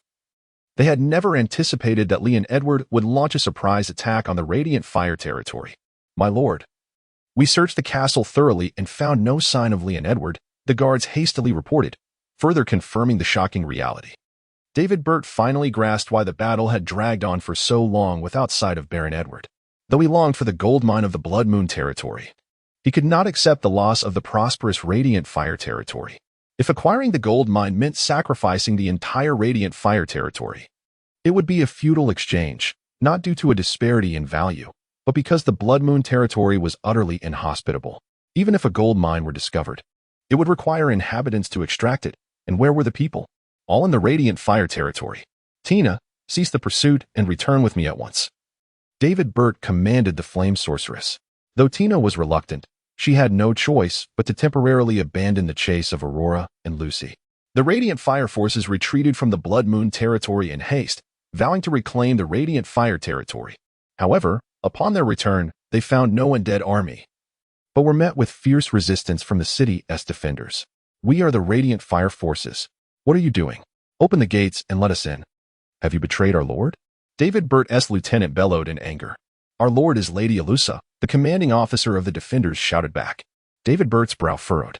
Although he had eliminated all his brothers, he had spared Alusa and her sisters, believing they posed no threat. Rather, they could serve as pawns in future alliances. Perhaps through marriage. He never expected Alusa to conspire with Leon Edward to usurp his rightful position. "I should have broken her neck when I had the chance." David Burt gritted his teeth. "My lord, what shall we do now?" The accompanying knights inquired. Even the mightiest Radiant Fire forces, after enduring a grueling battle against the wolfen, could not withstand the formidable defensive magical towers of their own territory. "Tina, can you still fight?" David Burt asked. If you expect me to destroy 4 defensive towers at once, I cannot do so. I, too, require rest, Tina replied candidly. Must we leave in this manner? David Burt was loath to concede, yet the Crusaders were utterly fatigued. They had fought relentlessly without pausing for a proper meal, and many were in a weakened state. My lord, let us retreat. If we recuperate, we shall undoubtedly reclaim the Radiant Fire territory. Under the counsel of his trusted aides, David Burt ultimately resolved to withdraw and regroup. From an initial force of 20,000 Radiant Fire Crusaders, only 4,000 remained. David Burt had anticipated significant losses. Knowing many of the recruits were young fodder for battle, yet he accepted these losses, convinced that the Blood Moon territory would be secured and the gold mine acquired. The current situation, however, was far from his expectations. Although the Blood Moon territory had fallen, he had lost his own stronghold, the Radiant Fire territory. Just as the dispirited troops prepared to retreat, David Burt suddenly heard a voice from the ramparts. David Burt, you bastard child of an elf. You do not deserve to be in the Radiant Fire territory. Be gone from the Empire. Though he could not see the speaker, those words ignited a fierce rage within him. He detested having his origins exposed, and being called a bastard was insufferable. David Burt turned his horse around, fury blazing in his eyes like fire, and shouted, Take back the Radiant Fire territory for me. The blazing Crusaders immediately commenced their siege. The fire sorceress, Tina, found herself compelled to further tap into her latent potential. Although the magical energy wielded by sorceresses is derived from the elemental forces of nature rather than their own intrinsic power, enduring such energies in a compromised state can lead to dire repercussions. The battle raged on for an entire day, culminating with the fall of night when the Blazing Knights finally breached the city gates, reclaiming their homeland. The forces of the Blazing Army dwindled from 4,000 to a mere 800, while the defending troops diminished from 2,000 to just 200. The Blazing territory was left severely weakened, with only 1,000 soldiers remaining, many of whom were gravely injured. The sorceress Tina would require an extended period of recuperation to restore her magical prowess, and the defensive towers needed reconstruction. Yet, for David Bate, these matters were of little concern. As long as the treasury remained intact, the wealth of the Bate family would suffice to rapidly rebuild the army. My lord, the treasury, it has been emptied, a trembling servant reported. David Bate felt his blood pressure surge, a metallic taste rising in his throat. Gather the nobles for a meeting, he rasped, his voice strained. The servant bowed his head. On the brink of tears, the nobles, they have all been taken away. Indeed, Leon had not only looted the entire treasury of the Blazing territory, but had also abducted all its nobles. Alyssa was absent from the castle as well, leaving behind an empty lord's manor. Given the current state of the Blazing territory, launching a second assault on the Red Moon territory was utterly unattainable. Without a year and a half of recovery, they would likely be devoured by neighboring regions, particularly the nearby Clover territory. This battle had effectively drained the elite forces of the Blazing territory. David Bate clenched his fist in a grimace, slowly uttering towards the direction of the Red Moon territory. Leon Edward, do not let me catch you, or I shall ensure you meet a fate devoid of a resting place. Achoo! Leon sneezed. He rubbed his nose, suspecting that someone was missing him. Upon returning to the Red Moon territory, the first order of business for Leon was to convene a meeting with all the officials. The Witch Aurora, the Skeleton A Bing, the Nun Lucy, the Wolf King Simba, the Night Vizzy, and the Steward Bess were all still alive. Naturally, they had incurred losses. The Werewolf Knight Brigade, once over 100 strong, now numbered only 50. The Red Moon Knights were similarly diminished, with only the One-Eyed, the Red Boots, and a few female rangers remaining. Consequently, the atmosphere was rather somber. Sir, have we emerged victorious? Bess inquired. Indeed, we have triumphed. At the very least, the Huahua territory will not be able to launch another offensive against us for at least a year. With a snap of his fingers, Leon commanded the skeletal warriors to carry in box after box of gold, silver, and jewels into the conference room. I have emptied David Bate's treasury. Beth wiped her eyes, unable to fathom the reality of the situation. The wealth of jewels and coins could easily fund the establishment of 20 territories the size of the current Red Moon domain. The one-eyed adventurers and those in red boots were utterly astonished by the spectacle before them. My lord, you have truly succeeded. With this fortune, we are destined for prosperity. Long live the Lord! Long live the Lord! Long live the Lord! The knights lifted Leon high, tossing him into the air in joyous celebration. Leon was eager to curtail their childish antics, yet recognizing that it also served as a means of fostering team cohesion, he reluctantly acquiesced. After a few tosses, Lian was finally released by the exuberant officials. With a serious expression, he declared, "For the next month, we shall hold a banquet." Chapter 52. A Loss of 3. 000 Elite Warriors. The Red Moon Territory held a grand collective funeral for the fallen warriors, and Lian specifically designated a burial site for these valiant souls. Following the funeral, a celebration ensued. Construction teams, hired at high wages from the Four-Leaf Territory, undertook the renovation of the castle, walls, and defensive towers. The village expanded to 10 times its original size, marking the establishment of what could be considered the first true city within the Red Moon Territory. The fertile land was also significantly increased, expanding from 1 hectare to 10 hectares, producing sufficient grain to sustain an entire city's populace. The Werewolves' village was renamed the Werewolf District, while humans like Vizzy and the One-Eyed Man resided in the central street. All survivors of the Red Moon Territory's defense were allocated their own residences and plots of land, along with a bonus of 200 gold coins. Those ragged wanderers who had aligned themselves with Lian eventually realized they had been deceived. However, unable to remain in the Blazing Fire Territory, they sought refuge in the Red Moon Territory, each receiving a reward of 50 gold coins.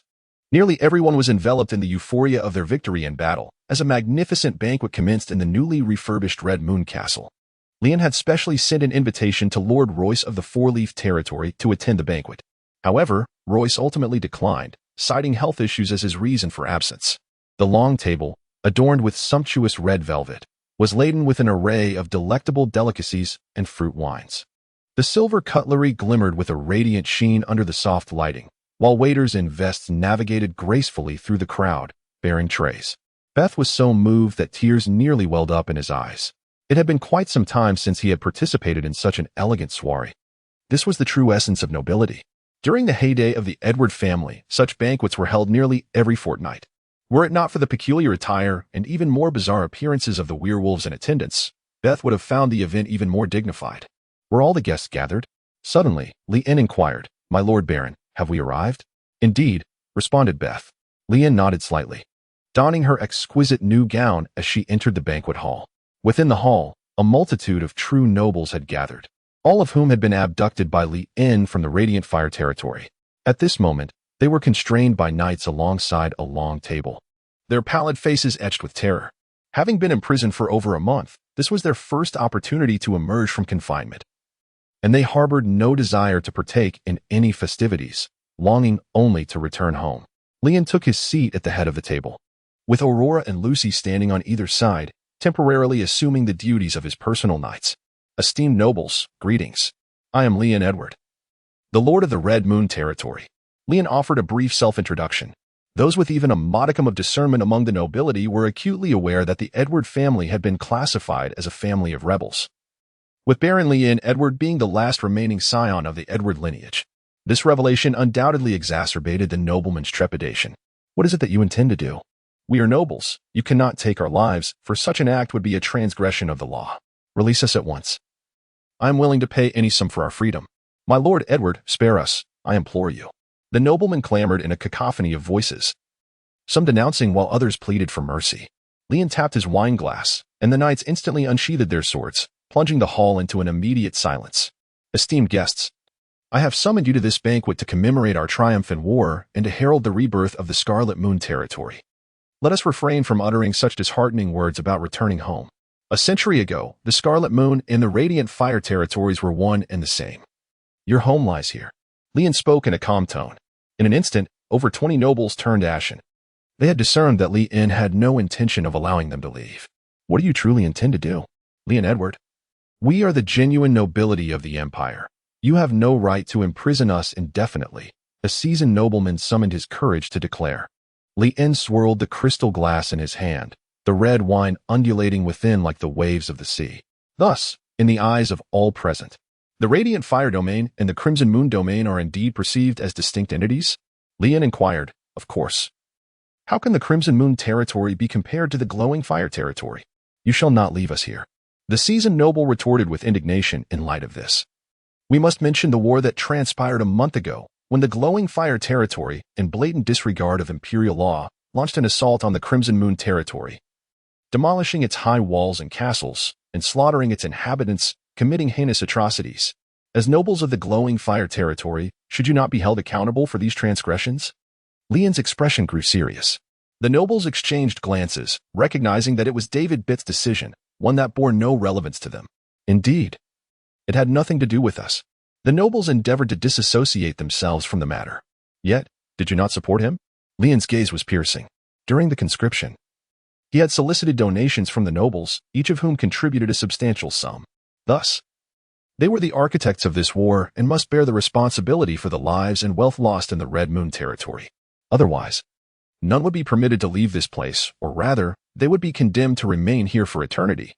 For they had violated the third law of the Red Moon territory, the law against conspiring to wage war, an offense deserving of life imprisonment. Indeed, he could not execute these nobles, for imperial law safeguards their lives and properties. Even as the lord of the Red Moon territory, he lacked the authority to arbitrarily kill a noble. However, he could exploit the legal loopholes, enacting laws within the Red Moon territory to counteract certain imperial statutes, thereby confining these individuals indefinitely. Unless, of course, they were willing to pay the price. What is it that you truly desire? The nobles were thoroughly alarmed. They had no wish to remain trapped in this place, which was a haven for werewolves and monsters. I have made myself abundantly clear. You must account for the population and wealth lost in the Red Moon territory. We have suffered the loss of 3,000 elite warriors in this great conflict.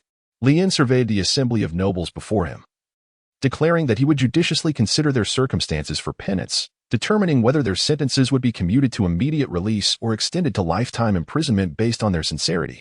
The nobles exchanged glances, their eyes reflecting both trepidation and disdain towards Leon.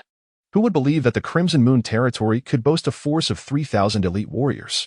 Half an hour later, the nobles presented their earnest offerings, submitting meticulously prepared documents detailing the quantities of wealth, livestock, and slaves they were willing to surrender. Following the establishment of the new city in the Crimson Moon territory, Leon found himself most troubled by the issue of population. Without a sufficient populace, how could mining, production, and construction be initiated? Thus, it became imperative that this group of nobles exert their remaining influence. A month later, as Leon gazed upon the throngs of slaves gathered in the city square, a satisfied smile graced his features. These 3,000 slaves would soon become the new driving force of the Crimson Moon territory, liberating him from the burden of exorbitant costs to hire labor from the Four-Leaf territory. My lord, all is prepared, Night Vizzy announced solemnly. Chapter 53. The prejudices of humanity are a great mountain. In the Crimson Moon Square stood 3,000 individuals adorned with collars and chains, a mix of the young and old, men and women. Their eyes were filled with fear and confusion. Many could not comprehend how they had suddenly been transformed into slaves and brought to such a perilous place as the Crimson Moon territory. The crimson moonlight bathed the square, and the howls of werewolves echoed at the city's edge. The slightest rustle sent shivers through the slaves. It is over, utterly doomed, they thought. These werewolves will devour us. They will tear us apart. Several slaves fell to their knees, beseeching the sun god for protection, tears streaming down their faces. I do not wish to die. Why have you brought me here? I am not a slave. Release me. Among the crowd, one voice cried out. But it was swiftly drowned in the cacophony of despair. No one cared about his past status as a free man, once branded with the mark of slavery. One was condemned to a lifetime of servitude. The Huahua territory was renowned for its slave trade, yet gathering 3,000 slaves in a brief span proved a formidable challenge. This urgency compelled the noble subordinates to capture commoners, branding them as slaves to meet the ransom demands, delivering them directly to the Crimson Moon territory. Silence, commanded the Wolf King, Simba, his voice resonating with authority, instantly silencing the uproarious square to the point where a pin drop could be heard. Under the gaze of all, Leon ascended the elevated platform. He had meticulously constructed this dais, designed to overlook the entire assembly, with the purpose of amplifying his voice to reach the farthest corners, ensuring that every individual present could hear his address. To guard against potential assassination attempts, his female bodyguards, Aurora and Lucy, remained vigilantly at his side.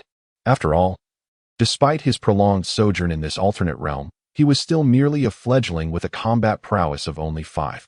Having barely brushed against the threshold of a 1-star knight, and certainly not yet a 2-star knight, lacking any external enhancements and relying solely on personal training, he believed that throughout his lifetime, he would never attain the esteemed status of a 5-star knight like Vizzy. Ahem. Leon cleared his throat, gazing sternly at the multitude of slaves before him. I am Leon Edward, the Lord of the Red Moon Territory. 2 months ago, we engaged in a fierce battle against the Blaze Fire Territory, which concluded with our hard-fought victory. Yet, this triumph came at a grave cost. As countless warriors sacrificed their lives, their bodies now resting in the Kosal Cemetery. You are the price of this war, sent here by the nobles of Blaze Fire to atone for their transgressions. The slaves lifted their heads, their eyes filled with despair as they regarded the young lord. They understood that they were mere instruments of penance, destined for a fate of relentless servitude. Moreover, the Red Moon Territory was home to innumerable corrupt creatures, who might easily use them as bait. An overwhelming tide of hopeless thoughts surged within them, suffocating their spirits, leading many to weep openly. Teetering on the brink of emotional collapse, they could not comprehend why, having committed no wrongs themselves, they were condemned to bear the burden of debt. Yet, this was the grim reality of a society built on slavery, the fate to which they were irrevocably bound. Aurora had not witnessed such a gathering of slaves in a long time, having experienced the horrors of being sold into servitude herself. She felt a pang of sympathy for these unfortunate souls. Lucy, on the other hand, wore a stoic expression, though she was meant to embody the compassion of a nun. She was merely a patient, devoid of the strength to act. Thus, I shall not grant you your freedom. From the moment you entered the Red Moon Territory, your fate was sealed. You were destined to remain here forever. Li-En spoke slowly. The cries of the slaves filled the air. They dared not resist or even curse, expressing their inner turmoil only through their sobs. In truth, Li-En held a deep-seated discontent regarding the arrival of so many elderly, weak, and women. He had initially sought 3,000 elite warriors, but upon inspection, he found scarcely 500 Spartans among them, while the remaining 2,500 were of questionable merit. However, Li-En was not one to be particular. He believed that every individual possesses intrinsic meaning and worth. Even someone as twisted as Lucy could be assigned a suitable role. You might assume that upon arriving at the Red Moon Territory, one has entered a hellish realm, where death awaits by the jaws of werewolves, or demise at the hands of corrupted monsters, or succumbing to the erosion and taint of the Red Moon. Li-En shook his head and sighed. The prejudice of humanity is indeed a formidable mountain. Allow me to enlighten you. The werewolves within the new city of Red Moon do not consume humans. They are, like you, flesh and blood. They are merely unfortunate souls cursed by fate. They too possess family and friends, and within the realm of Red Moon, they would never harm others without cause. As Li-En spoke, all the werewolf knights raised their weapons and let out a resounding cheer for their lord. The slaves were engulfed in confusion, sensing that they might have misunderstood something, yet they remained fearful of the werewolves. Li-En waved his hand to silence the werewolves, continuing, You bear the mark of slavery upon you. Wherever you go, you are slaves. Yet, here in the Red Moon Territory, you are not. Serve me for a mere 5 years, and you shall become free men of the Red Moon. The marks of your servitude will be erased, and I shall tear up your slave documents. Here, you will possess land, fields, and property. The Red Moon Territory requires no slaves. Li-En's words ignited a fervor in the once quiet square. The crowd was taken aback, their astonishment palpable, particularly among the enslaved individuals. What? Is this true? We only need to labor here for 5 years to be freed from our bondage? We will also receive housing and land? Surely, I must have misheard. They must be intending for us to undertake perilous tasks. Indeed, how could such generous terms be offered otherwise? The people buzzed with excitement, rekindling their hopes for a better life. If freedom were within reach, they would willingly embrace even the most hazardous of jobs. My lord, is this truly the case? If it means regaining my liberty, I would undertake anything. A robust slave shouted, ensuring that his voice reached Li-En. Li-En gazed upon them, nodding slightly, affirming, Indeed. What I say is true. Perhaps you perceive the Red Moon Territory as a perilous and chaotic realm, but you are mistaken. Here lies a sense of fairness and justice unparalleled anywhere else. I shall transform the Red Moon Territory into the safest haven in the world, where even slaves can dwell in peace and pursue the lives they have always dreamed of. I permit you to take wives and bear children. Your offspring shall no longer be slaves, but true residents of the Red Moon Territory. I encourage you to learn to read and write, for you shall acquire culture and a future. In 5 years, you may become whomever you wish to be. I grant you the right to choose your occupations, be it miner, farmer, weaver, or logistician. You can select the field in which you excel. I allow you the freedom to gather, to converse in taverns after work, to indulge in the Red Theater, and to fall asleep in soft beds. I permit you to receive a minimum wage during your service to me, supplemented by a bonus system where the diligent shall reap greater rewards. In 5 years, you will have the opportunity to take examinations, allowing you to become officials of the territory or knights, thereby altering the fate of laborers. I grant you the right to possess your own names, to have your own preferences, to lead your own lives. My only requirement of you is loyalty to the Red Moon territory, to join me in making it the safest, most prosperous, and most powerful domain in this world. In the Silver Moon Empire, slaves are denied the ability to learn, to marry, to gather, to earn wages, and to possess their own names, let alone become knights and enter the ranks of nobility. Yet, Lien shattered this tradition, proclaiming to the slaves that they could become anyone they desired. Although some remained perplexed by his words, a wave of excitement enveloped them, and the glimmer of hope sparkled in their murky eyes. They beheld Lien, illuminated by the crimson moonlight, as if the Son of the Sun had graced them with his presence, akin to an angel bathed in sacred light. Long live the Lord! Long live the Lord! Long live the Lord! The square erupted with chants of Lien's name, resonating from werewolves, knights, and slaves alike.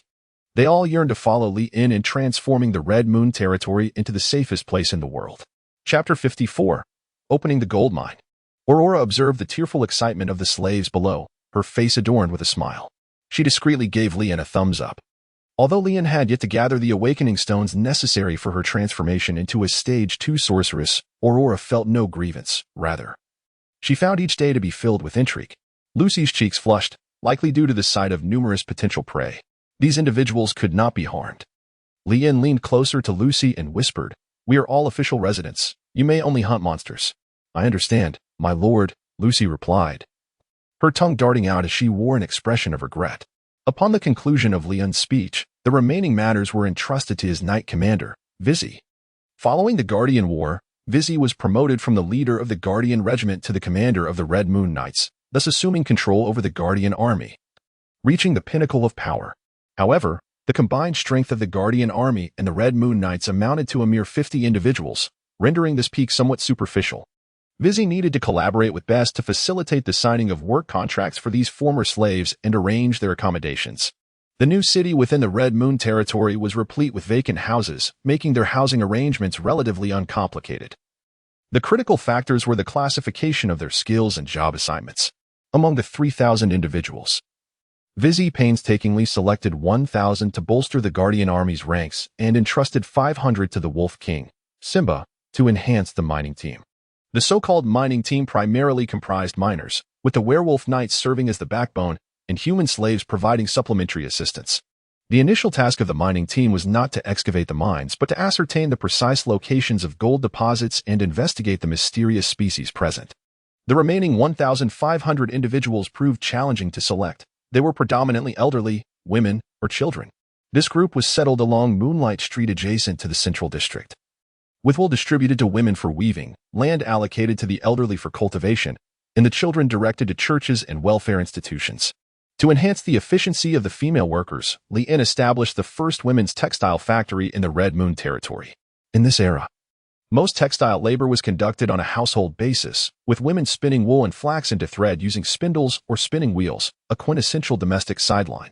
However, the drawbacks of such domestic endeavors lay in their inability to achieve product quantification. These enslaved women possessed basic spinning skills, capable of handling spinning, weaving, and sewing without issue. Yet, their tools were outdated, consisting of spindles and rudimentary home looms. Lien personally guided craftsmen in the creation of the flying shuttle, enhancing the loom and transforming small household looms into factory looms. However, compared to the looms of the Industrial Revolution, these still remained rudimentary prototypes.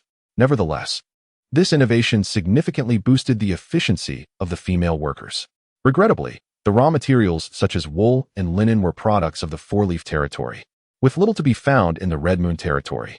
Thus, he had to import these materials from neighboring lands, benefiting the Rotund Roys in the process. Although he had brought back considerable wealth from the treasury of the Bright Fire territory, supplemented by the ransom from the nobles, it was sufficient for Lien to live off for an extended period. Yet, once this money was invested in construction, it vanished like water flowing through a sieve. The Red Moon territory required funds for infrastructure, housing, streets, churches, hospitals, factories, and underground passages, all of which necessitated expenditure. At this rate, it would not be long before the coffers ran dry. The key was to identify the pillar industry of the Red Moon territory. It could not rely solely on monster hunting for survival. Eventually, the monsters would be completely eradicated unless a new surge of magical tides occurred. Moreover, The frequent monster attacks on towns necessitated further rebuilding, incurring additional costs. After much contemplation, Li-in concluded that the immediate priority was to exploit the gold mine. One could not let such treasure go untapped. With the gold mine operational, the Red Moon territory would have its foundational industry. My lord, there is truly no need for you to undertake this journey personally. Leave these matters to us, suggested Simba, the Wolf King, the largest contractor in the Red Moon territory. You all go ahead and assess the safety first. I shall follow once you confirm it. After a period of diligent training, Lian has come to a profound realization regarding his lack of innate talent for cultivation. Consequently, he has ceased his futile pursuit of muscle and extreme strength, opting instead to equip himself with various magical artifacts. Currently, he possesses no fewer than 5 enchanted items, ensuring that even if he were to plunge into the treacherous depths of the undead mountains, he could emerge unscathed, akin to a walking premium player. Adorning his left ear is an elven ring, which significantly enhances his auditory perception and grants an additional 100 points to his life force. On his left hand rests the sun ring, which bestows an impressive 1,000 life points in sunlight, though its efficacy diminishes by half during the night. His right hand bears the moon shield, which absorbs moonlight to bolster his defenses. It is capable of withstanding a single attack from a sorceress and provides an additional 200 life points during regular use. Around his neck hangs a saint's necklace, augmenting his life force by 500 points. Finally, he is clad in Lord's armor, which grants an astonishing 1,500 life points. Lian has already conducted tests and determined that the health points of a novice knight are quantified at a mere 100. A 1-star knight doubles this to 200. However, due to the accumulation of equipment, his health has reached an astonishing 3,400. Even Aurora would find it impossible to eliminate him in a single blow. Thus, even if an unforeseen circumstance were to arise in the depths of the well, Lian remains confident that he will not perish. Naturally, Aurora will accompany him down the well as a precaution. Once the werewolves ascertain the safety of the well's depths, they address Lian, saying, "My lord, it is quite safe. You may descend." Lian glanced at Aurora and said, "Let us proceed." Aurora nodded slightly and followed Lian into the well. Below, the dry well connected to the mine tunnels. Within the dimly lit passages, Aurora released a purification flare, illuminating the shadows. Although the werewolves felt a degree of discomfort, they had gradually grown immune to it. Through extensive training, the werewolves had now surmounted their fear of the purifying light. "Let us move on." Aurora extended her small hand. Lian placed his large hand atop her small one as they navigated through the narrow mine shaft. After traversing approximately 100 meters, Lian finally spotted a pickaxe lying on the ground. It appeared to be an ordinary pickaxe recently utilized by a goblin miner. Yet its head was damaged and rendered unusable. A replacement was necessary for further excavation. It turned out that the mysterious species spoken of by the skeletons was indeed goblins. It seemed that within the subterranean realm of the Red Moon territory, there resided a community of greenskin neighbors. Aside from the pickaxe, the mining team also stumbled upon various pieces of refuse. With Leon's discerning eye, it became evident that these items belonged to the same goblin. Chapter 55. The Reputation of the Infamous Goblin. "Sir, someone has lived here," remarked Wolf King Simba. Lian stroked his chin, and more precisely, he referred not to humans, but to goblins. Goblins? The werewolves gazed at Lian in astonishment, unable to comprehend how he discerned that goblins once inhabited this place. "I possess a discerning eye," Lian elucidated. Aurora wholeheartedly agreed, acknowledging that without Leon's unique insight, she would not have attained the status of a witch. "If goblins reside here, it would indeed be troublesome," Simba remarked, furrowing his brow. "What troubles could possibly arise?" Lian inquired with a look of confusion. The tale of the nobleman's recent liberation of over 3,000 slaves had already spread across the southern border towns, and numerous outsiders now expressed a desire to settle in the Red Moon territory. However, should they become aware of the presence of goblins, their intentions might well change. For the reputation of goblins is exceedingly poor. The Wolf King, Simba, elucidated. It has now been half a month since Lian's last public address, during which time his benevolent treatment of slaves has gained considerable notoriety, akin to a butterfly softly flapping its wings, inciting a slave rebellion in the neighboring Four-Leaf territory. The slaves collectively opposed their landowners, yearning to escape to the Red Moon territory and become free individuals. Unfortunately, their efforts were small-scale and soon quelled by the Four-Leaf Knight Brigade.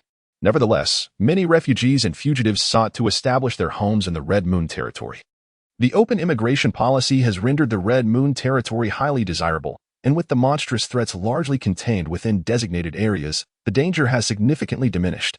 It appeared that everything was progressing positively, however. The revelation that a group of notorious goblins still resided within the territory could undoubtedly shatter the fragile image of a newly established civilized domain. Goblins are not only greedy and vile, but they also persistently raid the farms, abducting women and young girls, with an alarming reproductive capacity. Wherever goblins dwell, villages are likely to relocate, as no one wishes to have such creatures as neighbors, remarked the young werewolf. No, in recent years, goblins have become insatiable. They would not spare even a handsome youth like yourself, Simba retorted. Li-In and Aurora simultaneously displayed expressions of astonishment. It seems they are indeed quite famished. Li-In exclaimed, "My lord, we have discovered a group of captives," shouted a member of the werewolf gold diggers team. Li-In, Aurora, and Simba proceeded towards the sound, while the werewolf squad cleared a narrow passage for them. Li-In originally anticipated encountering a white-haired elven maiden, her visage marked by anguish yet exuding remarkable beauty. Or perhaps a few disheveled nuns, already enveloped in emotion and poised to console those unfortunate women. However, as the words lingered on his lips, he found himself unable to utter them. For instead, he beheld a gathering of female wild boars, each one appearing notably rotund, as if on the verge of giving birth. Li-In felt as though his eyesight had been extinguished. This accursed band of goblins, truly a malignant presence. They even spared no wild boars. However, upon further reflection, in a place like the Red Moon territory, the value of women is exceedingly rare, not to mention the esteemed status of female wolves within the tribe. Simba stands as the sole werewolf with a mate, while the others have remained solitary for countless years. Were it not for the presence of numerous females among the 3,000 slaves, the gender ratio in the Red Moon territory would undoubtedly languish at an abysmal 99-1. Eliminate these sows. They carry goblin spawn. Simba furrowed his brow as he issued the command. All the werewolves in the mining team were palpably tense. Though they had endured the most brutal of wars, none dared to step forth and carry out the execution of the breeding sows. Such an act would indeed be too cruel. The werewolf members swallowed hard, hesitating to approach. You go, you go. No, you go, you go. Two werewolves huddled together, their claws trembling with anxiety. Finally, the contents within the sow's belly emerged, releasing a first sorrowful cry. Everyone clenched their hands, eyes bulging, bearing witness to this moment, their taut hearts suddenly finding relief. Aurora, moved, exclaimed, "Yes, yes, piglets, not goblins." Li-In took a deep breath. Phew. Simba and the werewolf team also exhaled in relief. Phew. Aurora wiped the sweat from her forehead. The sow successfully gave birth to a litter of healthy and adorable piglets. Human prejudice is akin to a towering mountain. Li-In could not help but exclaim that he had misunderstood the goblins. It was imperative to rescue these magnificent mothers and their children. Simba continued to issue commands while casting a glance at Li-In. Li-In held no objections to this. Just as he cradled a delightful little pig and prepared to depart the cave, a frail little hand grasped his ankle. A soft whimper escaped the tiny goblin. Instantly, the wolf king, Simba, reached out with a paw, ready to rend the little goblin asunder. It appeared to be a feeble creature, recently ousted from its goblin tribe due to its frailty, yet it harbored the potential to become the goblin emperor in the future. Sensing a hidden prompt, Li-In swiftly intervened to halt Simba. "Simba, wait," he said. Simba retorted, "My lord, this is a goblin. Allowing it to remain is nothing but a curse." "Simba, your prejudice against goblins runs too deep. I believe this youngling, under my guidance, will grow to be extraordinary." Li-In took the frail little goblin into his arms. Regardless of the species, all younglings possess an undeniable charm, and this particular goblin, with its twinkling large eyes and adorably protruding ears, exuded a delightful blend of awkwardness and cuteness. "Aurora, do you not find him utterly endearing?" Li-In placed the newly born piglet into Aurora's hands. Aurora cradled the little pig tightly, gazing intently at the small green goblin for quite some time. After a prolonged silence, she stubbornly shook her head, not at all persuaded. "Well, it seems Aurora is unable to fulfill the role of your mother. You require someone who appreciates your beauty, such as myself. You may address me as my lord, for I am your master. Now, let us proceed to formalize our contract." Li-In resolved to forge a contract with the goblin cub, thereby designating the creature as his third contracted general. The goblin, however, could not possibly rival the adorableness of a piglet. Aurora cradled her beloved piglet, nuzzling it gently, and declared, "I wish to form a contract with you. Henceforth, you shall be the esteemed pig of the sorceress." The piglet emitted a series of contented grunts. seemingly relishing the attention. Lien suppressed a smile, choosing to disregard Aurora's childish antics. After forging a pact with the diminutive goblin, the frail creature appeared to exude a newfound confidence. At the very least, he no longer had to fear being struck down by ferocious werewolves. Let us bestow upon you a name. From this day forth, you shall be called king. The goblin was quite taken with this title, nodding enthusiastically. Following his naming, King exhibited an even more spirited demeanor, much to Lien's pleasant surprise. Chapter 56. Unlocking new abilities, revealing health bars. Having discovered and contracted 3 formidable sovereigns, the hidden prompt upgraded to the appraisal eye, unlocking a new ability, the capacity to perceive health bars. In an instant, Lien beheld fresh health bars materializing above the heads of King the Goblin, Wolf King Simba, Aurora, and every member of the werewolf mining team. The little goblin's health was a mere 10, truly fragile. With such vitality, he would scarcely survive a day if cast into a human village. Which explains why he had been driven out by his kin. The ordinary members of the werewolf mining team boasted a health of 500, while Wolf King Simba had 2,000. Aurora's health bar was astonishingly high, reaching 4,000, equivalent to 2 wolf kings. Of course, his own health, bolstered by magical devices, did not count. My lord, if you intend to adopt this goblin, should we continue our exploration underground and stumble upon a goblin enclave, you wouldn't consider reclaiming them, would you? Wolf King Simba inquired with concern, his primary focus being the prosperity of the Red Moon territory and his apprehension regarding the potential tarnishing of its reputation by goblins. Rest assured, my interest lies solely with King. The other goblins may be eradicated without hesitation. Lien recalled the bounty poster of the goblins affixed in the Adventurers Guild. Although the price for goblins was not particularly high, a sufficient quantity could yield a handsome profit. Furthermore, the bodies of goblins could be utilized in the crafting of potions, which were reportedly in high demand in the aphrodisiac market. That is reassuring. Upon hearing Lien's words, Xian Ba finally exhaled in relief. He was not averse to coexisting peacefully with humans, yet he held strong reservations about living alongside goblins. This, perhaps, was a manifestation of deep-seated racial prejudice. While demi-humans could accept humans, they often found it difficult to embrace other races. The mining team had been exploring the subterranean tunnels for over 2 hours, only to find themselves utterly lost. Were it not for the keen sense of smell possessed by the werewolf, they would likely have been unable to navigate their way home. How does this resemble a labyrinth? It seems that locating the gold mine is no simple endeavor. Perhaps, my lord, you might inquire of the goblin cradled in your arms. He may possess the knowledge you seek. It was only after Xian Ba's suggestion that Lien remembered the goblin was a native of this land. Lien awakened the slumbering king, but the goblin was exceedingly feeble, succumbing to slumber in Lien's embrace shortly thereafter. We seek to uncover the whereabouts of the gold mine. Do you possess that knowledge? Lien inquired. The king shook his head. Very well. Then can you locate the goblin village? Lien posed a different query. The king nodded. He had been expelled from the goblin tribe. Thus he was well aware of their hidden refuge. Presently, relying solely on his companions to locate the gold mine proved to be rather challenging. However, with the assistance of the goblins, the situation would be markedly different. After all, these goblins had previously mined in this area, undoubtedly possessing knowledge of the true location of the gold deposits. Therefore, under the king's guidance, the werewolves of the prospecting team followed Lien, Aurora, and the wolf king Simba to the goblin settlement in the underground world. The damp rock walls were entwined with slender vines, while the air was infused with the earthy scent of soil and moss. Dimly glowing stones were embedded in the ceiling of the tunnel, casting a ghostly green light that illuminated the winding subterranean passage. The diminutive, green-skinned goblins gradually came into view, busily navigating the corridor with crude tools in hand.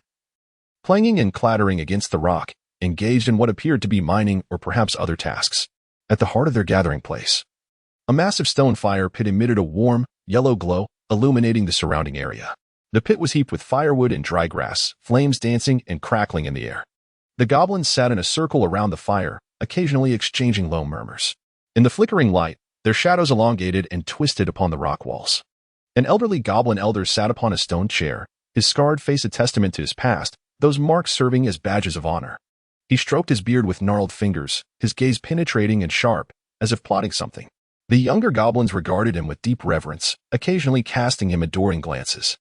In a nearby corner lay a pile of spoils, encompassing various bones, metal shards, and tattered weapons. Upon hearing footsteps approach, all the goblins ceased their activities, turning in unison towards the source of the sound. The werewolves of the prospecting team emerged at the cave entrance, torches held aloft.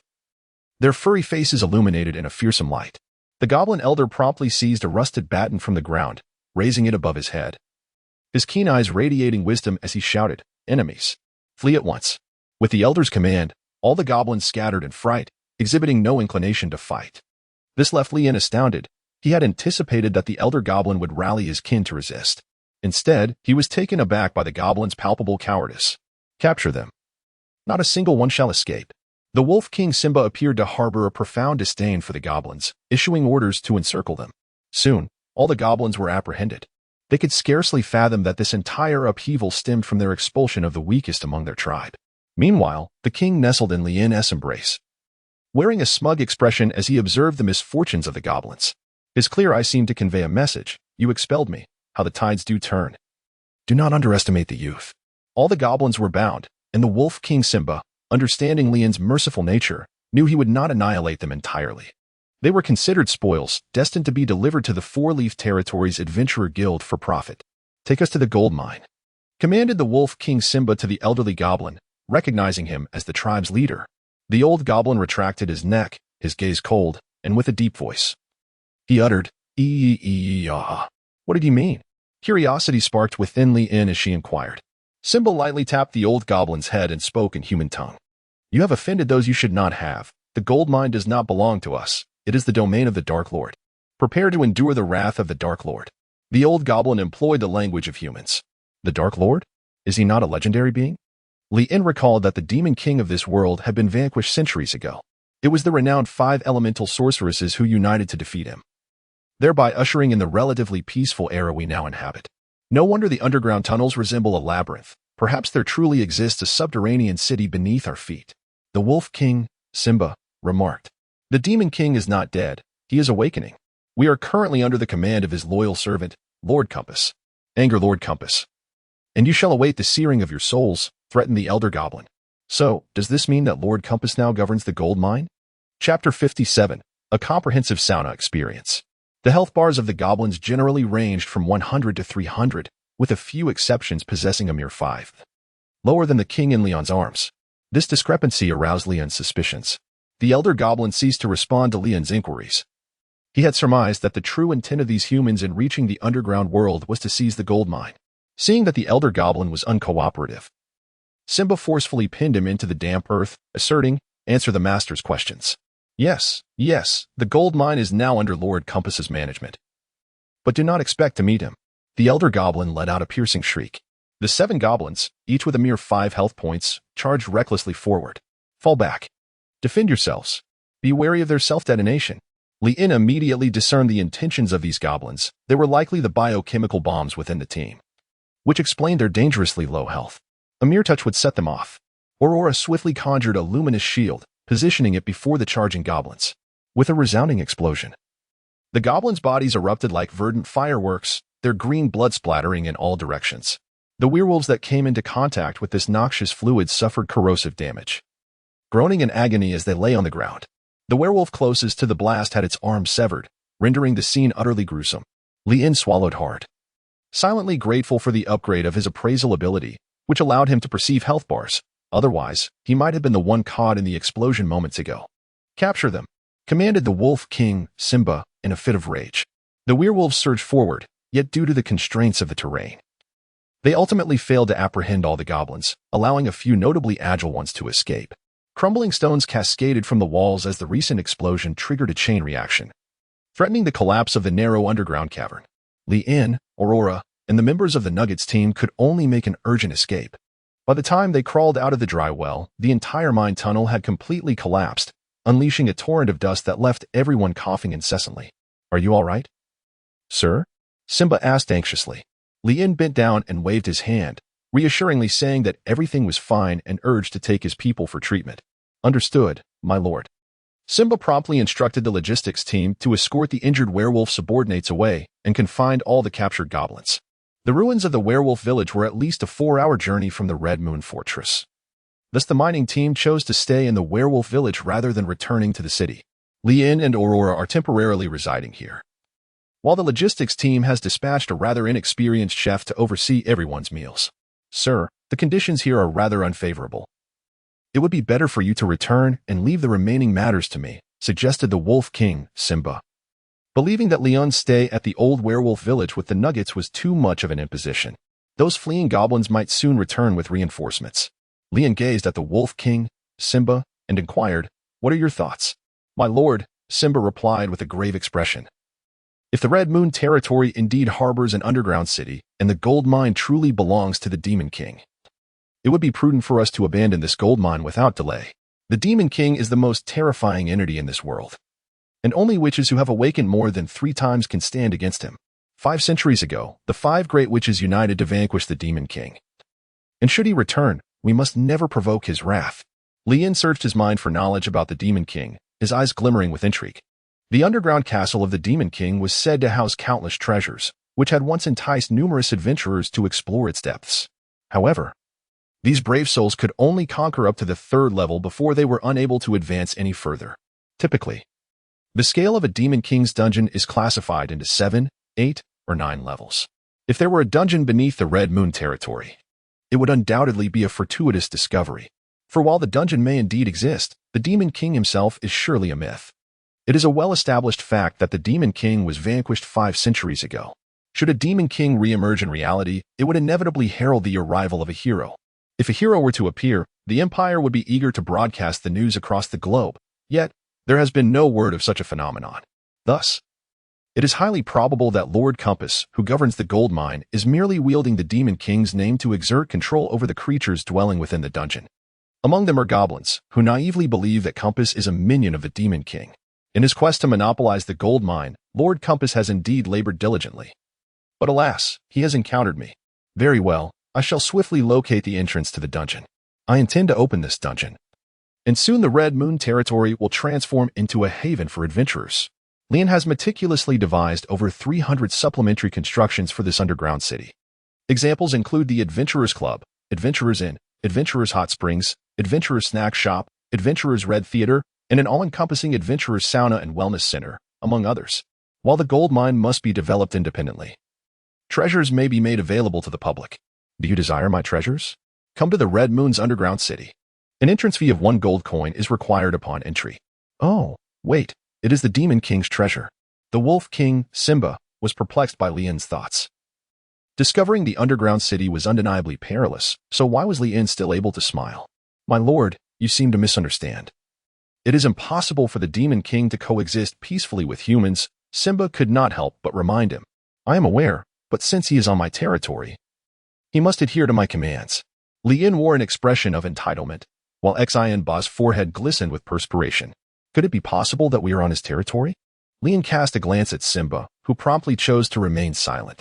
Subsequently, Simba addressed all the elite werewolves of the Nuggets team, instructing them to form groups of 10 and enter in stages to continue the search for the entrance to the dungeon, for the gold mine lies within.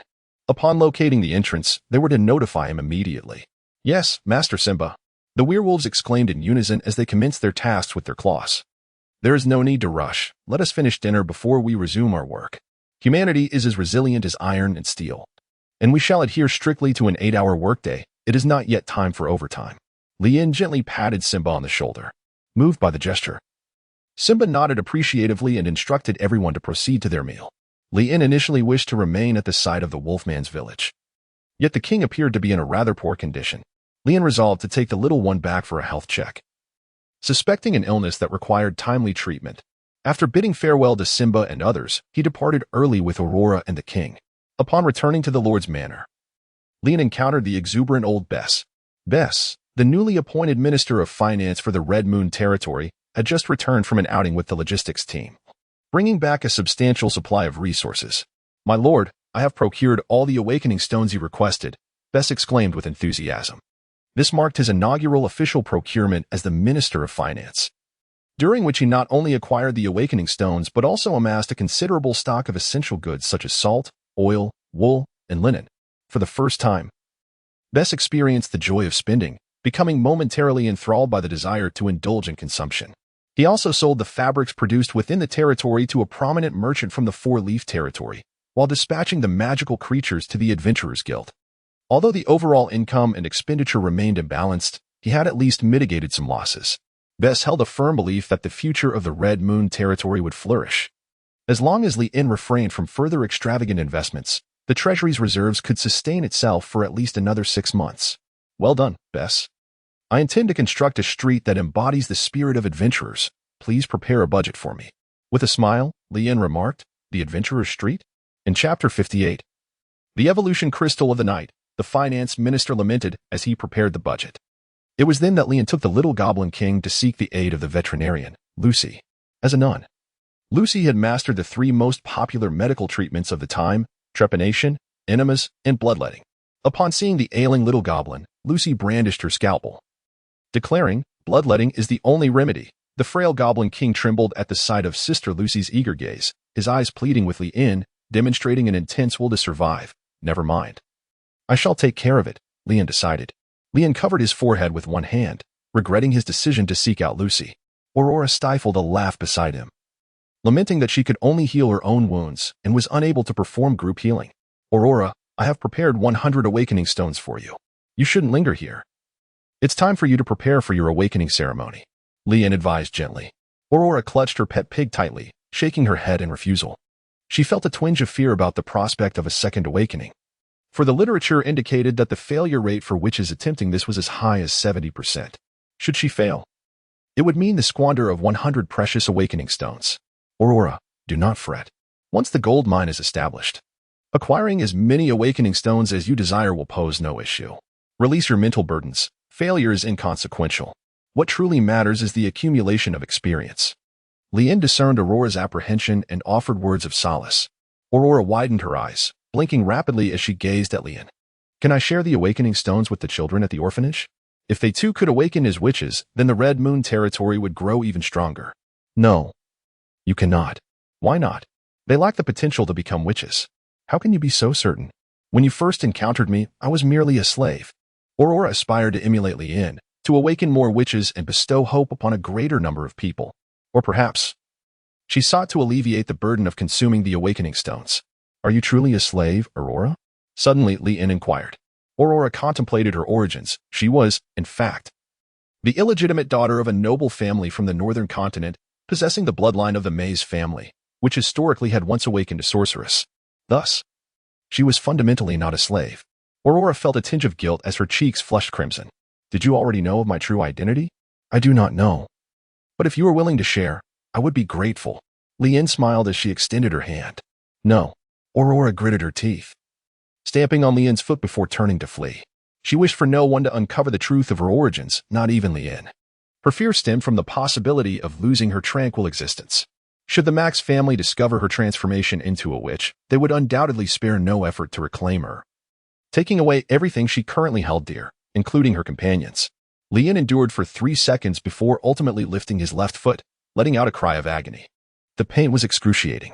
The discarded Goblin King looked at Li-in with a sense of grievance. He seemed eager to offer comfort, yet his own condition was dire, allowing only whimpers to escape his lips. It's all right, huh? Li-in Qiang forced a smile, concentrating his attention on the Goblin King. Your contracted goblin harbored a final wish, yearning to see his mother one last time, a beautiful snow fairy. He also expressed a desire to indulge in a hearty meal before his demise, with bread being his favorite. Yet another wish emerged, and then another. Wait, why are so many wishes surfacing? Come on, pull yourself together. Li-in shook the Goblin King, who wore a face devoid of hope. Your contracted goblin was in great distress, suffering from unbearable abdominal pain that had persisted for an extended period. This goblin, unable to comprehend the human tongue, required the acquisition of a universal language grimoire to learn to speak. A month prior, in a state of extreme hunger, your contracted goblin had mistakenly ingested the special evolution crystal belonging to the Goblin Elder, which is indigestible for goblins. It must be removed promptly. At last, the source of the issue has been identified. Li-in placed her hand upon the goblin's abdomen and indeed felt a protruding object. It was highly probable that this evolutionary crystal was the cause of the goblin's weakness. It seemed that the only recourse was either an enema or inducing vomiting. Surely, one could not resort to surgical intervention, could they? Lucy, the king has ingested something unwholesome.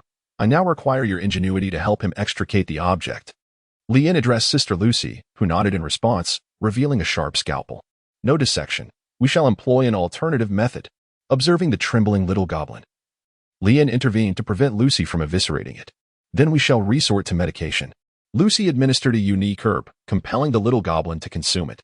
Upon ingestion, the goblin began to experience severe vomiting and diarrhea. After an hour of turmoil, it finally expelled an evolution crystal. This crystal, the size of a knuckle, was a striking red. It was a special evolution crystal, originating from the remains of a high-ranking knight. When consumed by humans, it granted a singular opportunity for evolution. Could it truly be ingested? Lien gazed in astonishment at the crimson crystal. Yet the mere thought of it being expelled by the monarch instilled a sense of reluctance within him to conduct any experiments. My lord, this is a remarkable item. Invaluable in the market. If you do not desire it, you may sell it in the black market, Lucy exclaimed with delight. Very well, Lucy. Please tend to the monarch and remember to prepare him a sumptuous feast. I must take my leave for a while. Lien gently patted Lucy on the shoulder, leaving the little goblin behind in the church as he departed with the red crystal in hand. He was not particularly concerned that Lucy would harm the little goblin. For the most part, she was capable of restraining her murderous impulses, presenting herself as a typical nun.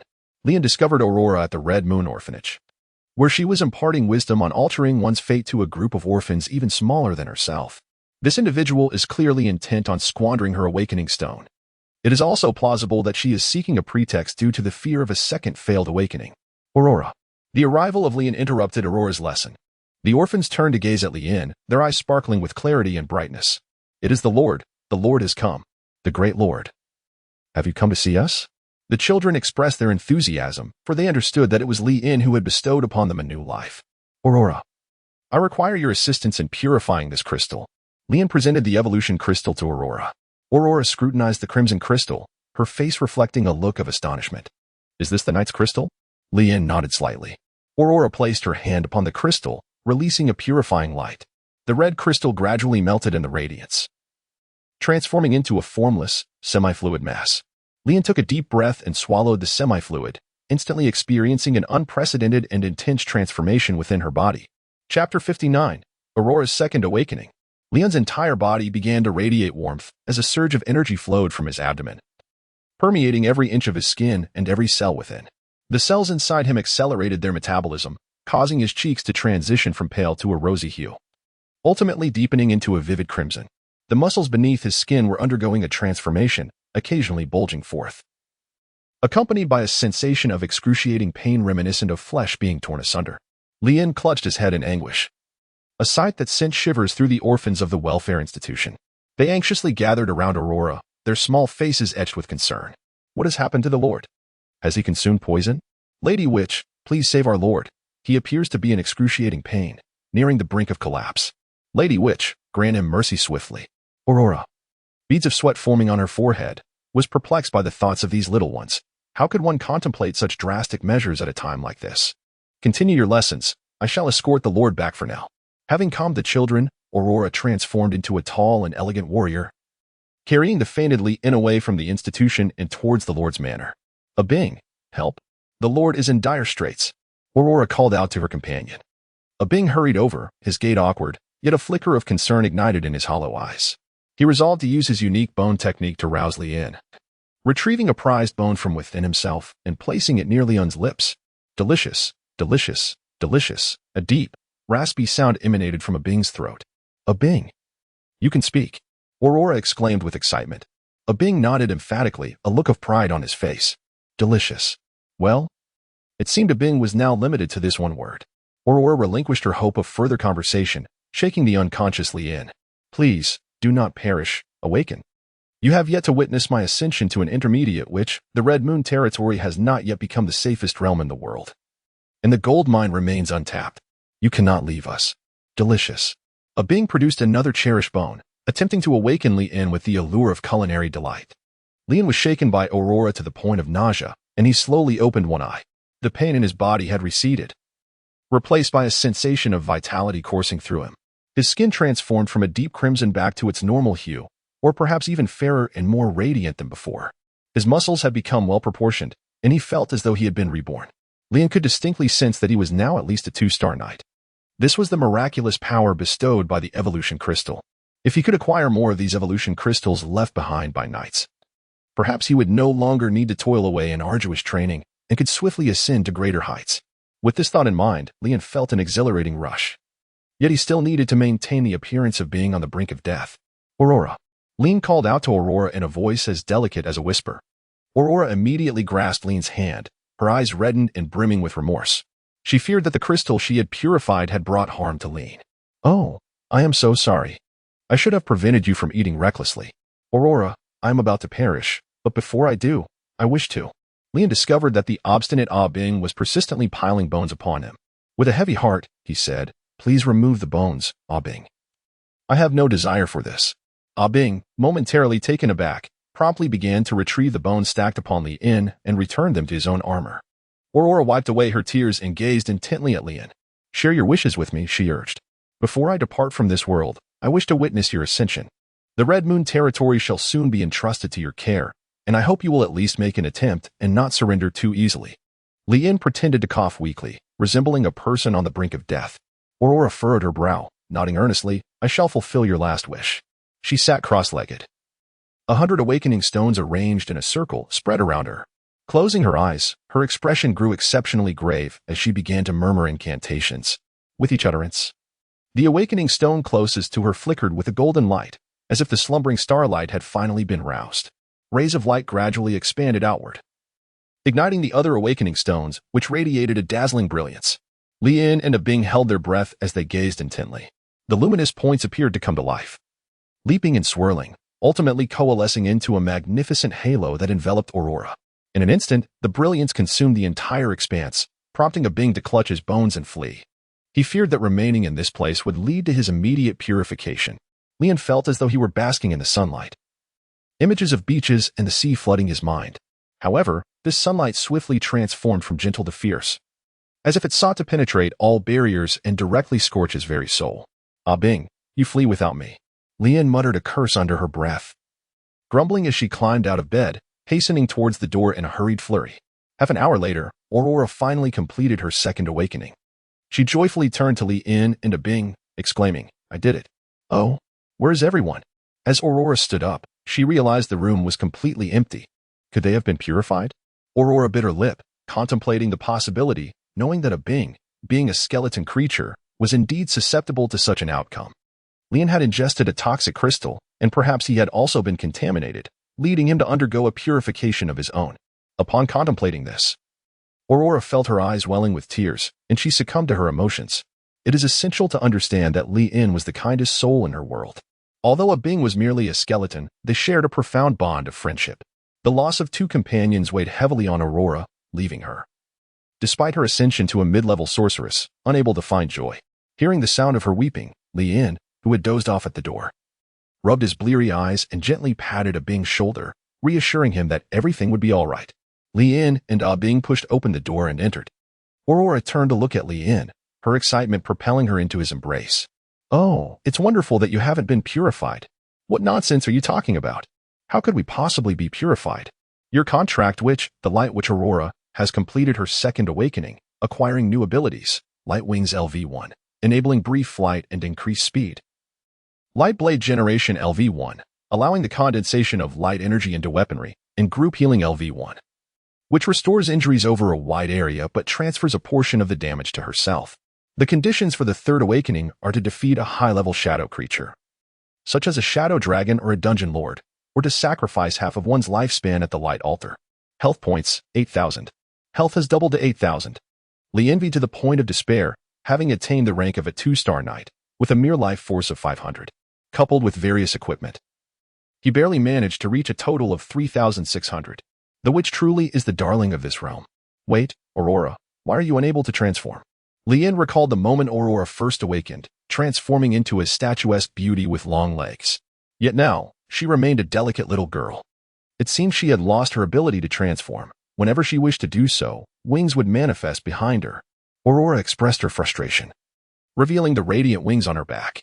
They were a pair of gossamer wings, woven from strands of golden and silver light. The intermingling hues appeared as fragile as fine silk, yet as translucent as glass.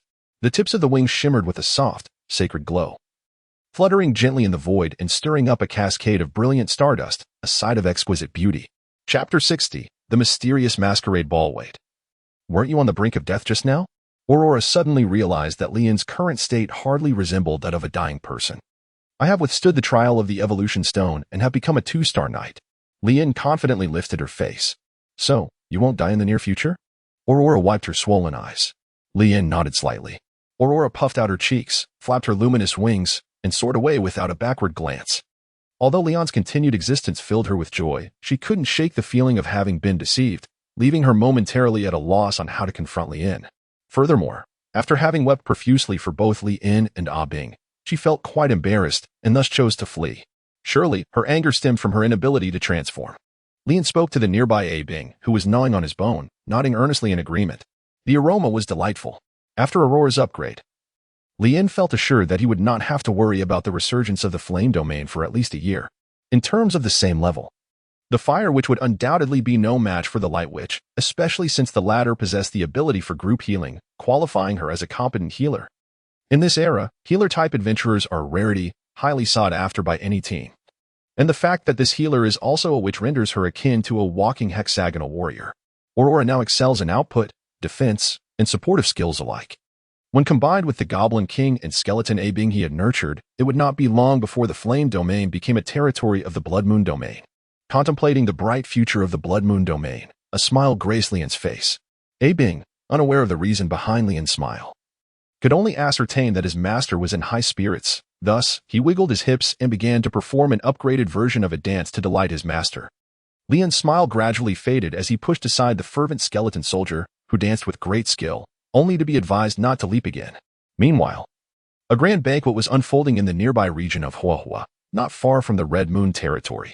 The flickering candlelight illuminated a resplendent hall, where musicians adorned with colorful face paint played jubilant melodies on slender flutes, accompanied by a graceful young female servant strumming a harp.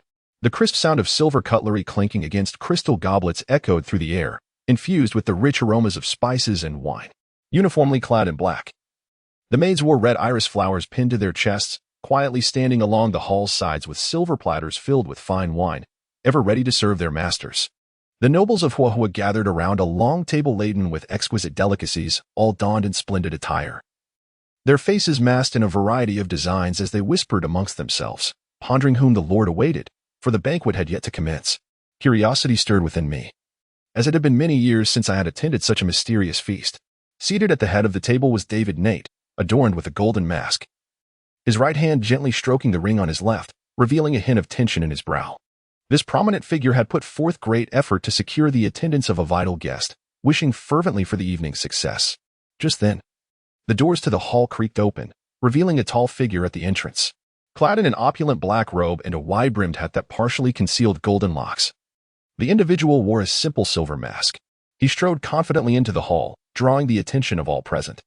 David Nate promptly rose and hurried to the side of the enigmatic man, exclaiming, "You have finally arrived." In a corner, Tina, holding a glass of red wine, had never before witnessed David Nate in such a subservient posture, prompting her to furrow her brow and inquire, "Who is he?" "My lady, I cannot say for certain. Only that he is an exceedingly important guest of the Lord," replied the knight seated beside Tina. "Ah, is it not for him that all have been required to don masks? Could he be from the Navet family?" Tina mused. The Navet family, known as one of the 5 pillar families of the empire, was infamous for their members' unsightly appearances, thus they favored masks when in public. A city under Navet's dominion was aptly named Masked Territory. Have you noticed his cane? It bears a small serpentine insignia. He is not from the Navet family, but rather associated with the royal princess, the observant knight remarked. The third princess? Tina instinctively lowered her voice. She was astonished to learn that David Nate had indeed forged ties with Princess Haley Orlando. Emperor Louis of the Silver Moon Empire, having sired 6 daughters without a son, had executed 2 queens, and his mistress, Mrs. Brittany, though pregnant, had been imprisoned for her liaison with a priest. Consequently, the emperor had fallen ill, neglecting state affairs for half a month, resulting in rumors circulating that the 6 princesses were vying for the position of heir. The third princess, Haley, was particularly favored by the aging emperor and was deemed a likely candidate for the throne. If this man was indeed associated with the third princess, it would signify a significant alliance for the border region of Huahua. With a smile, David Nate ushered the masked victor up into the head table, granting him the most prestigious position and proclaiming the banquet officially commenced. All were curious about his identity, yet he maintained his mask even during the meal. Once the banquet concluded, The accompanying nobles were dismissed by David Nate, leaving only Victor Upton, David, Tina, and a few of David's confidants in the hall. Lord Victor. Did you find the meal enjoyable? David Nate inquired cautiously. Victor Upton nodded slightly, elegantly dabbing at the corners of his mouth with a napkin until his lips appeared pristine once more. I appreciate a lively gathering. This was indeed a sumptuous dinner. However, your attempts to please me do not grant you the authority to make decisions on behalf of the prince. I understand, but I implore you to explain my position to His Highness. I shall swiftly conquer the Red Moon territory and seize the gold mine, David urged. Viscount, I trust you will honor your word this time. His Highness possesses little patience. Should you falter, another collaborator will take your place, for many are eager to support him. Victor Upton cast a haughty glance at David Nate, harboring disdain for the illegitimate son, yet David's generous offerings left him with little ground for criticism.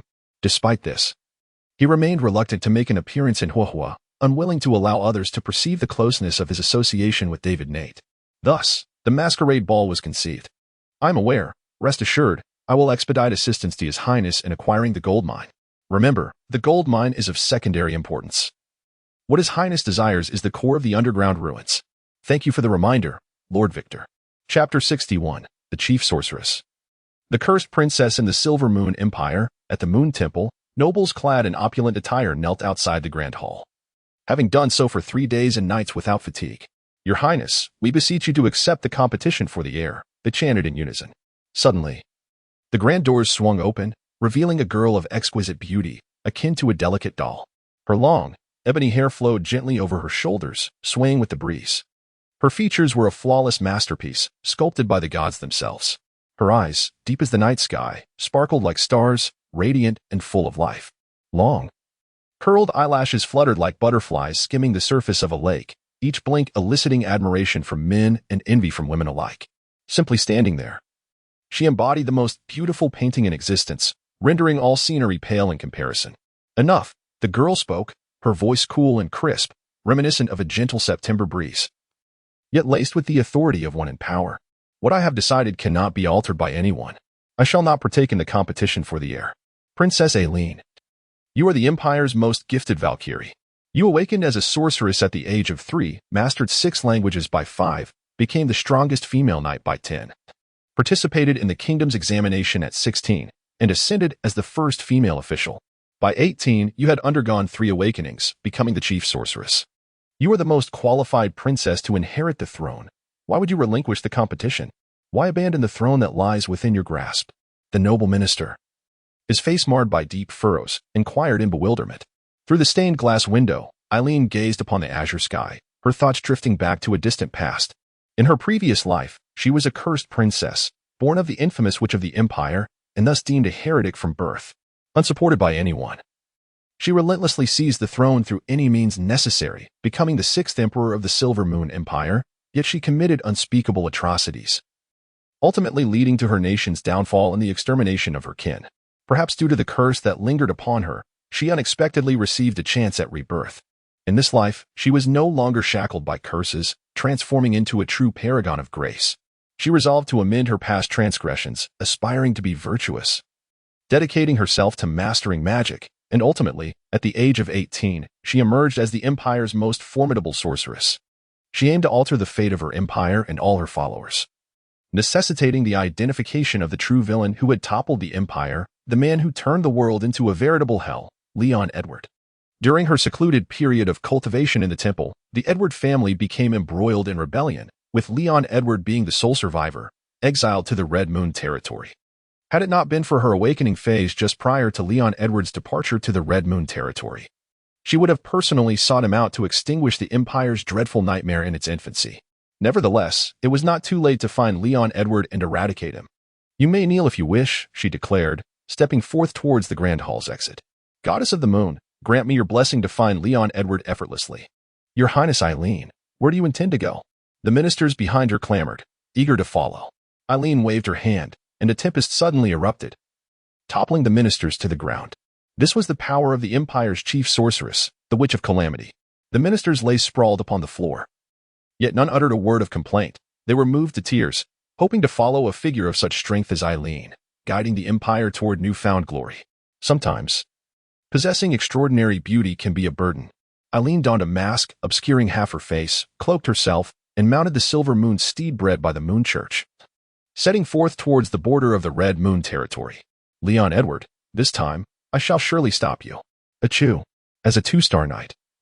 Leon was quite surprised to find himself afflicted with a cold. Logically, his current constitution should have rendered him immune to 80% of ailments. Leon sniffled while wrapped in a blanket, inquiring about the situation of the Simba treasure-digging team. My lord, we have successfully located the entrance to the dungeon and have publicly announced its opening. The Adventurers Guild has expressed a keen interest in establishing a presence in the Red Moon territory, and a considerable number of adventurers have already arrived, drawn by our reputation. It seems the initial promotion has been effective. Have you compiled the number of adventurers entering the Red Moon territory? Leon turned his profile towards the commander of the guard, the leader of the Crimson Moon Knights, Vizzy. Vizzy nodded, affirming, indeed, my lord, I have compiled the figures. There are a total of 143 adventurers. With such a meager number, how can we stimulate the economy? The promotion efforts must continue to expand. What is the publicity department of Crimson Moon doing? Are they merely dozing off while receiving handsome salaries? Leon felt that the current number of people was far from sufficient. The Adventurers' Street had already commenced, and with such a substantial investment, one ought to witness some returns. To promote the Red Moon territory, Leon deliberately gathered a group of astute individuals to form the Red Moon Territory Public Relations Department. The remuneration for these individuals surpassed that of the knightly order, and they enjoyed lavish meals and drinks daily, with their sole responsibility being to craft an irresistibly appealing image of the Red Moon territory. Rest assured, my lord, I shall continue to oversee their efforts, stated the interim head of the Public Relations Department, a female ranger. Within just a month since its establishment, the department had already generated various favorable narratives for the development of the Red Moon territory. Presently, within the Four-Leaf and Radiant Fire territories, numerous operatives had been discreetly placed by the Red Moon territory, tasked with promoting its allure and enticing the local populace to venture forth. Reminiscent of the schemes employed by fraudulent groups in northern Myanmar. Do you wish to amass wealth? Do you desire gold? Do you long for fame? Come to the Red Moon territory, where your dreams can take flight. Statements of this nature were so pervasive that they might as well have been crafted into banners, plastered across the streets and alleys of the Four-Leaf territory. Vice, do not wear such a gloomy expression.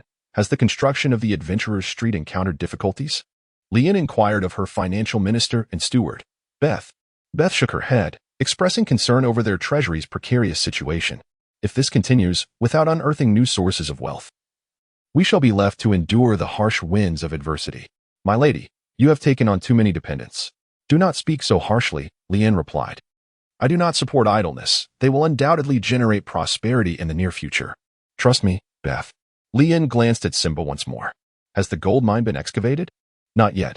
That group of goblins refuses to cooperate. I shall employ severe methods to extract the true location of the gold mine from them, Simba replied earnestly. Very well. Expedite the process. Leon nodded and continued. The hunting party is assembling. We also need to explore the dungeon and seek out the core of the dungeon. The core of the dungeon? The crowd gazed at Leon in astonishment. Leon, nestled within the comfort of her blankets, nodded once more. Indeed.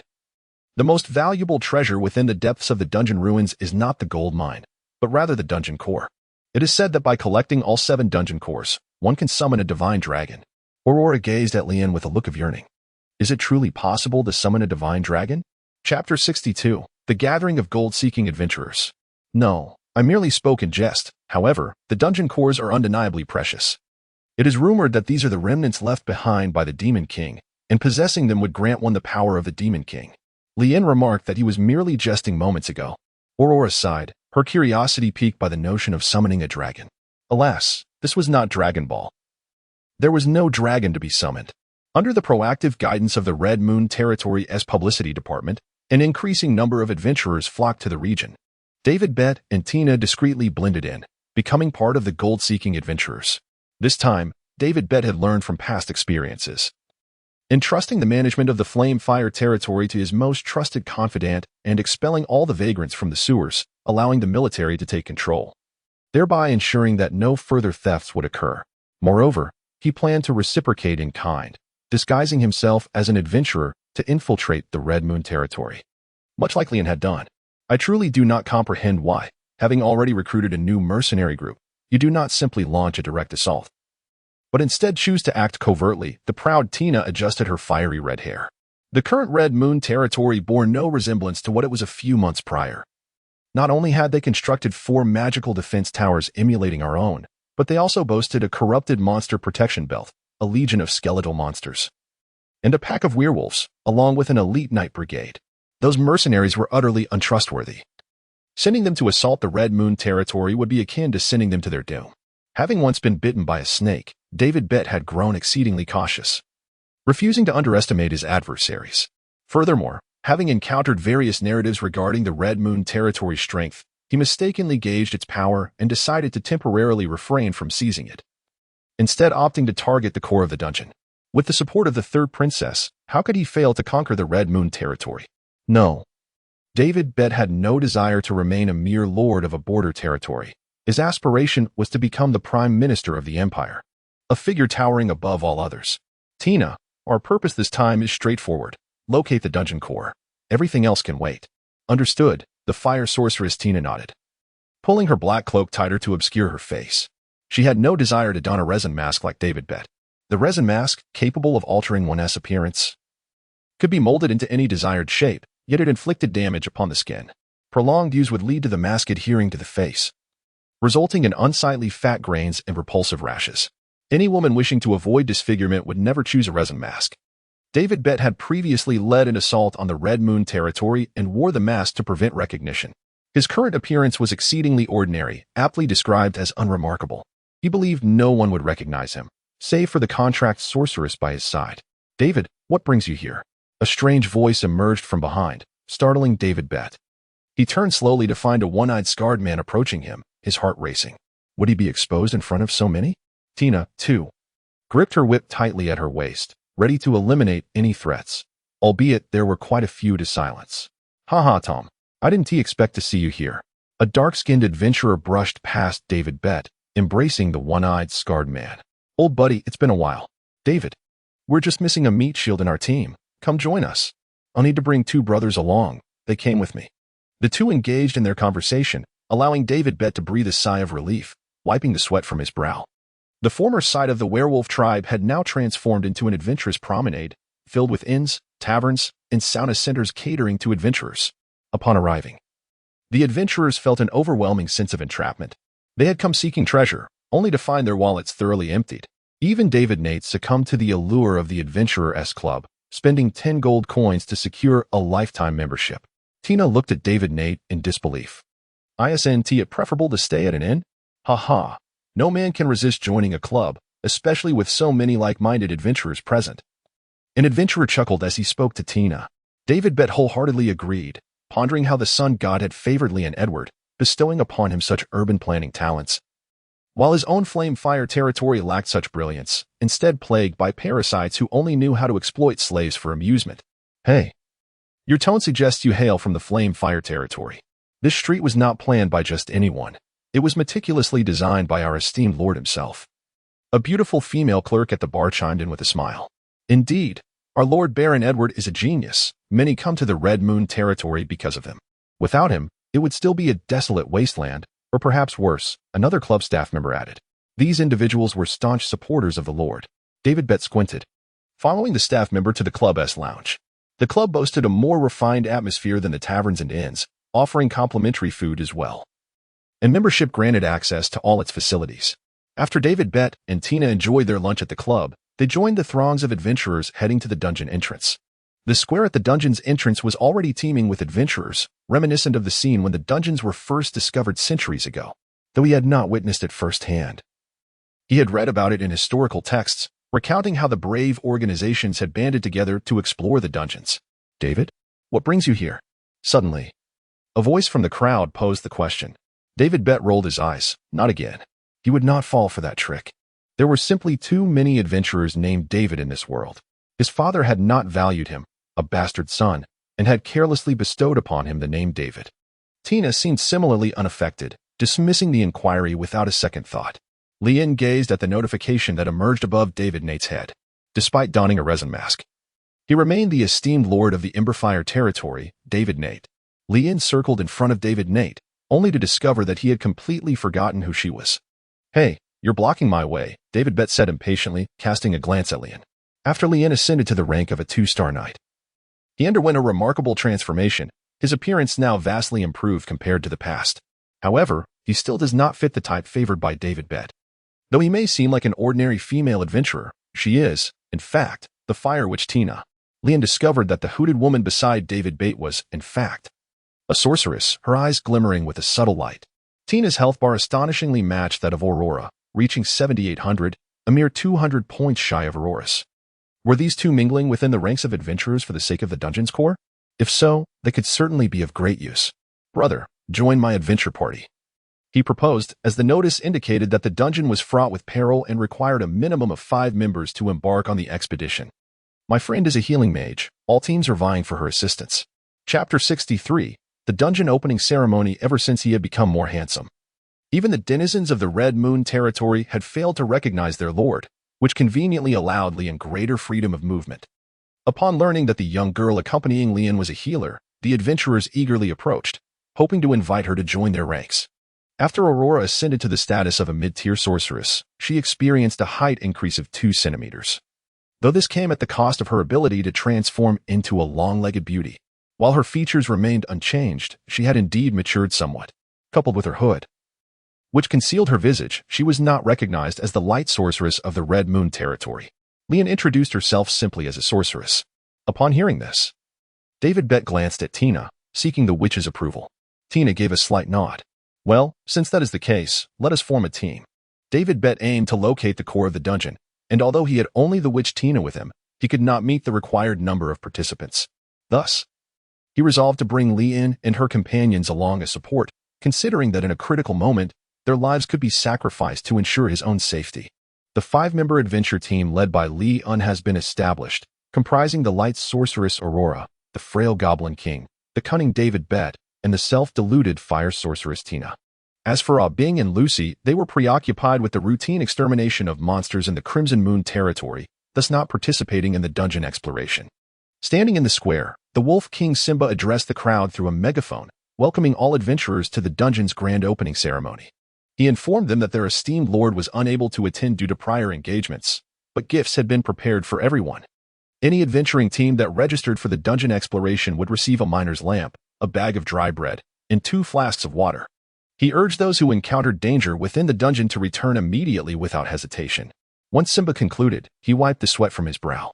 It was his first public speech before such a large gathering of humans, a task far more daunting than speaking before his fellow werewolves.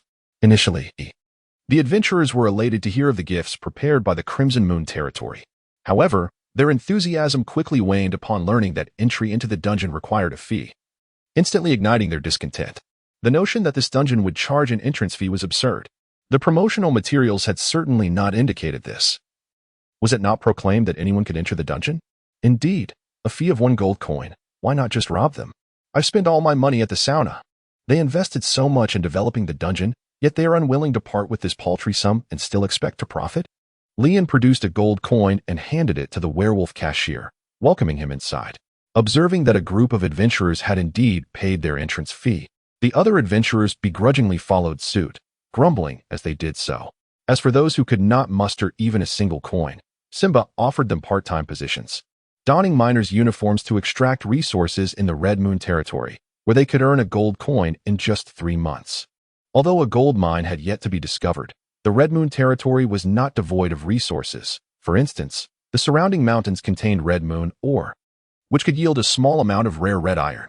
However, the extraction process was intricate, requiring a substantial quantity of red moon ore to produce meager amounts of red iron, rendering the endeavor inefficient and of little value, thus dissuading anyone from undertaking the mining.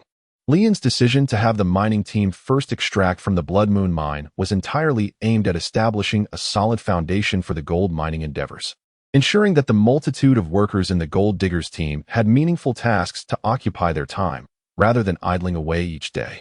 A dozen adventuring parties ventured into the narrow corridors of the underground city, their mining lamps casting a feeble glow that dispelled the pervasive darkness below. While Lian busied himself with the exploration of the subterranean realm, Aline had already arrived at the Blood Moon territory. The twilight of the Blood Moon territory was adorned with colorful spire-topped edifices, and as the floating solar lamps illuminated one by one, the entire cobblestone street suddenly came to life. The soft thud of adventurers' deerskin boots against the damp stone seems startled phosphorescent lizards curled within the drainage channels, sending the ethereal blue lights skittering up the clotheslines adorned with copper bells, mingling with the sparks from the dwarven blacksmith's forge, creating a cascade of fragmented golden rain.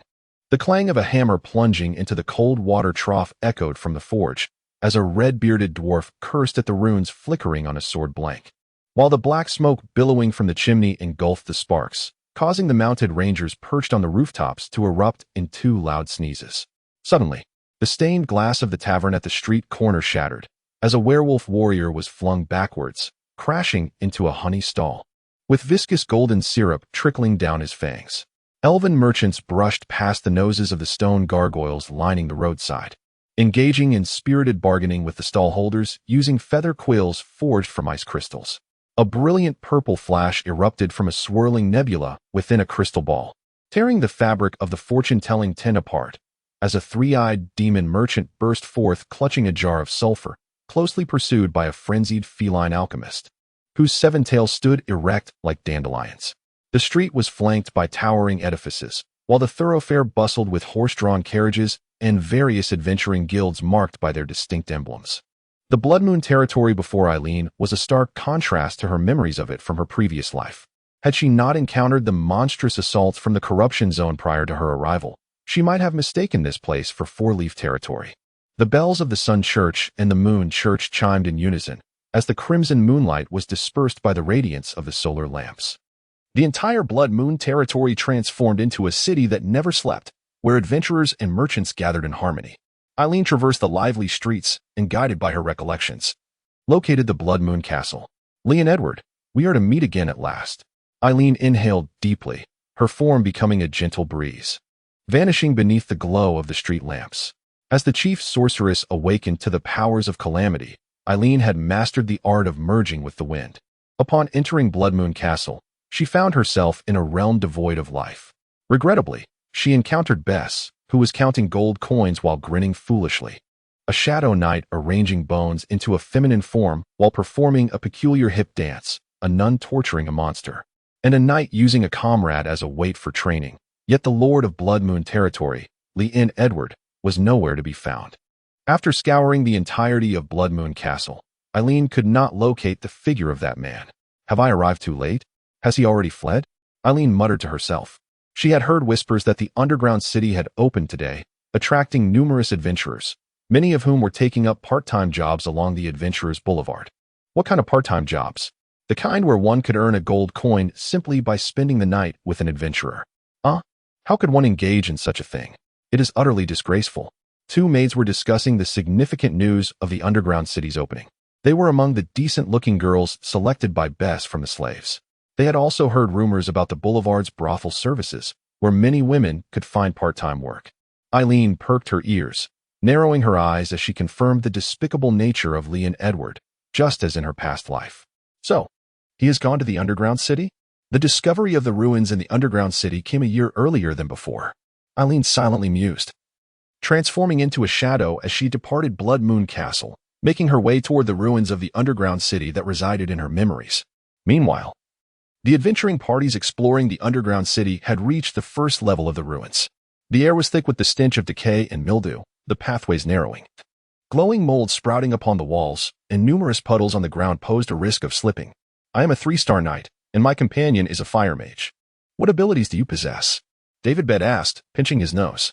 Little O specializes in group healing. I can see health bars. And my pet goblin serves as a living map. It escaped from the underground city. As Leon engaged in a casual conversation with his new teammate, David Bed, he kept an eye on the hidden hints. You have entered the first level of the dungeon ruins, the corrupted caverns. Be wary, for creatures such as corrupted ramin, corrupted bats, and giant centipedes roam these depths, all influenced by corruptive energies. They possess impaired vision but exhibit exceptional hearing. Beware of the corruption traps. Hidden runes lie upon the ground, which, when stepped upon, will unleash corruptive energies, inflicting persistent damage upon adventurers. Additionally, there are rockfall traps. The cave ceiling is unstable, and this area may suffer from falling debris due to vibrations or triggered mechanisms. Poison gas traps are also present, as vents in the walls will release toxic fumes, necessitating swift passage or the use of protective gear. Chapter 64. First Kill in the Ruins. David Bett expressed a degree of satisfaction with Li-In and Aurora's skills. The ability to see health bars is a rare gift, proving invaluable when confronting monstrous assaults. Goblins are akin to living maps, making their presence even more extraordinary. He felt reassured that his decision to join the adventuring party was indeed a wise one. Exercise caution. Avoid touching the vents on the walls, for they will emit poisonous gas, Li-In remarked. All the adventurers turned to look at Li-In. How do you know? Asked a scarf-clad adventurer. My pet goblin informed me. It escaped from this dungeon, Li-In casually remarked. In his arms, the Goblin King displayed an innocent expression. It was utterly oblivious, having never once set foot in the dungeon. The goblin's clear, foolish gaze swiftly convinced the majority of adventurers. However, a few were still inclined to court danger. The hooded adventurer smirked, pressing his arm against the wall's vent. In an instant, a noxious purple gas erupted from the vent, its odor exceedingly foul, rendering the hooded men unconscious. The adventurers who inhaled the toxic fumes developed purple spots on their faces, which itched unbearably, compelling them to incessantly scratch. Li-In, accompanied by the goblins, retreated alongside Aurora, while David Bett and Tina hastily followed suit. Extending her hand, Tina summoned flames that coalesced in her palm, unleashing a wall of fire that incinerated the noxious gas, thereby preventing further inhalation by the adventurers. This act solidified David Bett's belief that this band of adventurers could indeed assist him in acquiring the dungeon core. The goblin, serving as a living map, proved to be exceedingly valuable. Subsequently, Li-In identified the rockfall and corruption traps, guiding the adventurers to circumvent these perils and continue their journey unimpeded. The credit for this success was largely attributed to the Goblin King. Witnessing the growing admiration in the eyes of his companions, the king, feeling a twinge of insecurity, nestled into Li-In's embrace, fearful of being unmasked as a mere inept. Suddenly, a cacophony of skittering sounds erupted. A horde of grotesque, half-man half-rat creatures with filthy fur, blood-red eyes, and sharp claws emerged before the adventurers, obstructing their path. These were the corrupted rat men, known for their swiftness, proficiency in group assaults, and their ability to release toxic gas, relishing in ambushing unsuspecting humans while hoarding gold coins upon their persons. Once ordinary subterranean dwellers, they had been transformed through prolonged exposure to corruptive energies. The health points of the corrupted rat men typically ranged between 100 to 200, while the adventurers boasted health points from 200 to 400, suggesting a decisive advantage for the adventurers. However, hidden among the rat men was a diminutive boss, a particularly repugnant, corrupted rat man, whose health astonishingly reached 8,000, matching that of Aurora. It lurked among its ordinary kin, poised to deliver a lethal strike to any complacent adventurer. Upon noticing Li-In's gaze, its expression morphed into one of malevolence, emitting a series of warning squeaks. These corrupted rats were capable of releasing toxic gas, proving to be formidable foes. Everyone retreat quickly. We shall hold the rear. Li-In spoke solemnly, and the adventurers now placed unwavering trust in his words. More than a dozen teams swiftly retreated, veering into other passages. This brother truly is a commendable individual. Dear brother, we shall remember you. Should we require assistance in the future, we shall call upon you. Many adventurers harbored gratitude towards Li-In. David Bett furrowed his brow, disliking the role of a do-gooder. He had initially hoped that the group of adventurers would serve as a shield for him, but now, due to Li-In's influence, he found himself remaining behind as a rear guard, feeling quite disgruntled. Were it not for the presence of the fire sorceress Tina by his side, he might have turned and fled. As a lord, he still had to maintain his dignity. Miss Tina, I am afraid I have caused you trouble. Li-In smiled as she gazed at Tina, whose face was partially obscured by her hood. Tina unleashed a torrent of flames, igniting the approaching horde of corrupted rat men. The corrupted rat men, possessing considerable intelligence, reacted. Some began to flee, while others used their burning comrades as shields, advancing towards the adventurers. Li-In and Aurora swiftly drew their swords and commenced their fierce battle. With each vanquished rat man, a gold coin would drop, and with a stroke of fortune, perhaps even two, the rat men possessed the least amount of health. David, hasten your advance. Li-In pointed at the advancing grotesque rat king and pushed David Bett forward. David Bett, utterly convinced by Li-In's words, swung his sword towards the rat king. In a swift motion, the rat king evaded the strike, revealing its sharp claws. At that moment, David Bett felt as though he were the prey being hunted, his pupils dilating in fear, and a chill running down his spine. This is dire. Suddenly, he felt a tremendous blow to his chest, propelling his body backward. The rat king had no intention of letting him escape. In a flash, it lunged forward, aiming to snap David Bate's neck. In a critical moment, Tina wielded her fiery whip, striking the Rat King and diverting its attention, thereby rescuing David Bate. Lien gazed upon the ghastly wound on David Bate's chest, involuntarily gasping in dismay. "David, are you all right?" He feigned concern. David Bate shot him an indignant glare. "Did you not claim it at low health?" "Low health, perhaps, but who can say its attack is weak?" Lien feigned innocence. David Bate, enduring the pain from his wounds, clumsily rose from the ground, only to be overwhelmed by an intense itching sensation. It was dire. The claws of this fiend were poisoned. "Healer, expedite my healing." David Bate commanded Aurora. She cast a disdainful glance at the arrogant lord of the blazing fire before turning away to continue her pursuit of moles. She preferred to engage in the lucrative endeavor of mole hunting rather than tend to someone so haughty. "You." David Bate, infuriated, nearly choked on his breath. His cheeks flushed with anger. "Do not be vexed. Healers are often ill-tempered. Surely you brought some restorative potions. Do apply one swiftly." Lien reminded him. David Beckham nodded and promptly retrieved a high-grade healing potion from his backpack. After consuming a bottle, the pain from his wound subsided. However, his body still felt an unsettling itch. Consequently, he drank a vial of antidote followed by a bottle of purification elixir, which finally restored his physical condition. Lien curiously gazed at his backpack, cautiously tightening the straps, unwilling to share its contents. Lien could only retract his gaze and direct his attention towards Tina. Though the Rat King possessed high health and excelled in the use of poison, fire was its natural nemesis. In the hands of the flame sorceress Tina, it could not withstand more than 4 rounds. Just as Tina was about to vanquish the Rat King, Lien suddenly shouted, pointing towards the entrance, "Tina, beware. There are hidden monsters over there." Tina, successfully drawn to his warning, glanced in the direction he indicated, where a swarm of vampiric bats happened to be passing by. Tina extended her hand and unleashed 2 fireball attacks, incinerating the bats into mere ashes. Out of an abundance of caution, Tina decided to pursue them. Taking advantage of the opportunity, Lien brought the Goblin King beside the severely weakened Rat King. "Quick, slay it," he urged. The little goblin gritted its teeth, closed its eyes, and grasped a dagger, plunging it into the heart of the Rat King, thereby achieving the first kill. The contracted goblin successfully vanquished the Rat King, devouring its magic crystal and evolving. The ordinary goblin transformed into a goblin warrior, with a significant enhancement in both attack and defense capabilities. Now capable of employing simple tactics such as encirclement and ambush. Behaviorally, it became more audacious, proactively attacking enemies while still relying on teamwork. Its weakness, however, lay in its relatively low intelligence, rendering it susceptible to intricate strategies. The conditions for evolution required enduring multiple battles and surviving, or being subjected to a certain enhancement ritual. Before their eyes, the Goblin King visibly began to grow stronger, its physique surpassing that of an ordinary goblin, standing approximately 1.2 meters tall, adorned in rudimentary leather armor, wielding an axe, and gazing at Lien with excitement. The look in its eyes seemed to convey, "Master, I have grown stronger." Yet, its appearance had notably declined, and Lien still preferred the previous adorably large-eyed goblin to this somewhat brutish goblin warrior. In addition to the King's evolution, Lien also acquired 100 gold coins, alongside the fur and venom sac of the deceased Rat King.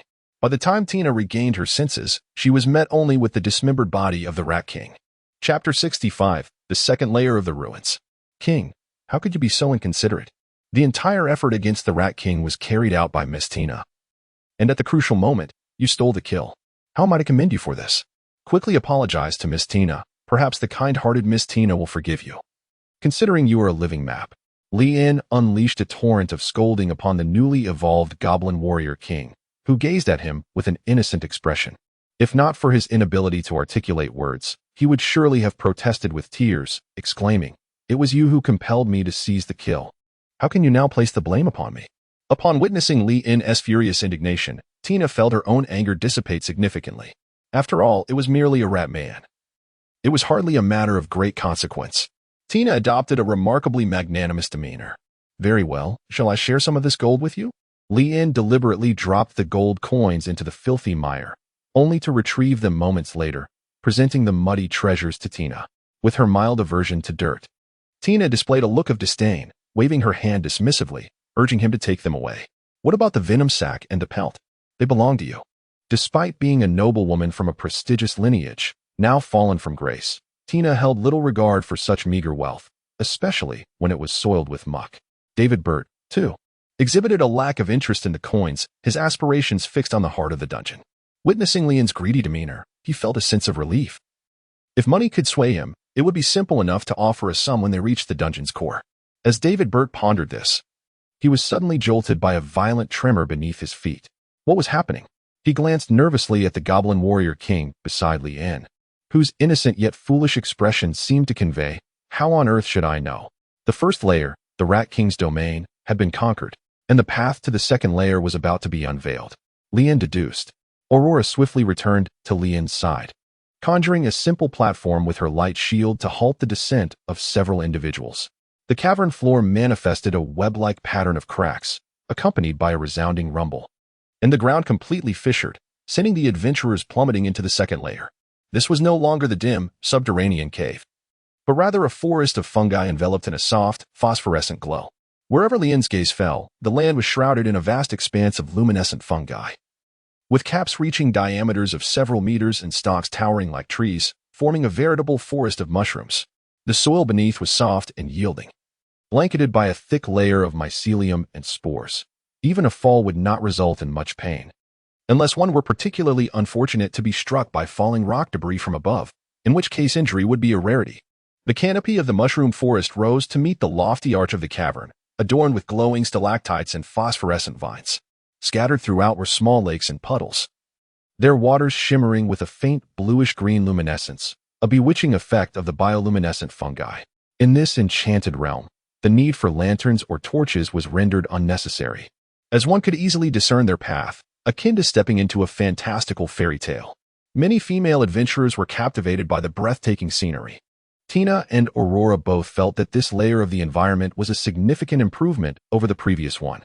Aurora gently reached out to touch a radiant giant mushroom, which swayed slightly as if greeting her. Delightful. Aurora prodded it once more. Yet, one must not let their guard down. This place would prove to be even more perilous than the last. Leanne reminded, as Aurora curled her lips and withdrew her small hand. You have now entered the second layer of the underground ruins, the glowing fungi forest. Be aware, this area is inhabited by perilous species such as luminescent fungi, phosphorescent vines, spore bats, fungal beetles, and giant spore monsters. Do not be deceived by their alluring appearances. Hallucinogenic spores. In certain regions, the luminescent fungi release hallucinogenic spores that, when inhaled, induce vivid hallucinations and may even provoke attacks on companions. Mycelial traps. The mycelium on the ground can suddenly ensnare the ankles of adventurers, rendering them immobile.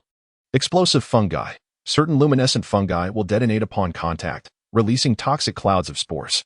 Invisible predators. Lurking within the forest are beings capable of invisibility, such as fungal beetles, which will ambush unsuspecting adventurers. At the moment Leanne noticed the hidden warnings, several adventurers had already fallen victim. They inhaled the hallucinogenic spores released by the luminescent fungi and began to attack their companions. You underground monster, take this blow. Ah, a giant mushroom. What a delectable treat. Let me take a bite. Don't nibble my backside, you pervert. Gold coins, so many gold coins. I'm rich, no one dare take them from me. Damn it, who disturbed my sweet Miss Jenny's feet? Everyone, get away. In an instant, the adventurers were embroiled in chaos. The mycelium on the ground rapidly ensnared many feet, controlling their actions. Even the sober-minded individuals inhaled enough hallucinogenic spores to begin hallucinating. Vines from the canopy slowly crept down, favoring the company of fungi to share their prey, ensnaring adventurers to the canopy above, where their vitality would be devoured. The fungal beetles were tasked with piercing human skin with their sharp mandibles, burrowing in to suck blood. A delicacy for the vines as well. The numerous adventuring parties that had successfully traversed the first layer were quickly reduced to just one or two parties with members still conscious. Cries for help, curses, and an array of bizarre sounds filled the entire glowing fungi forest. Leanne genuinely wished to assist the adventurers, yet she found herself powerless to do so. Moments ago, when Aurora had poked the luminous mushroom, she inadvertently inhaled the hallucinogenic spores. Now, she cowered in a corner, trembling as if confronted by an unspeakable terror. Please do not drive me away. I shall never seek her out again, not ever.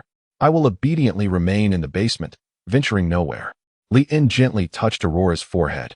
Finding her temperature normal, yet she seemed to be lost in a hallucination. Aurora, awaken. I truly will not go, will not go. Aurora incessantly repeated these words. Her eyes rimmed with crimson. This may well be the shadow of trauma from her childhood. Lien speculated that, in the complete inability to awaken Aurora, the only formidable strength in the team, Miss Tina, should be alerted. Miss Tina, these fungi release hallucinogenic spores. Exercise utmost caution and refrain from touching them. Additionally, some of these fungi are explosive, so avoid contact. Be aware, that is a fungal beetle. It will burrow into the skin and feed on blood. Under Lien's guidance, the alert adventurers successfully evaded these traps. Tina employed her fire magic to carve a path for the group. The adventurers began to view Lien as their leader and inquired about their next steps. Our companions are trapped above. How can we rescue them? This forest is vast. How do we find our way out? What shall we do next? Chapter 66. Treasures abound. A dozen adventurers followed Lien, incessantly voicing their questions. David Bet found their presence quite bothersome. At such a time, shouldn't they simply find a cool spot to linger? Why must they intrude upon his team?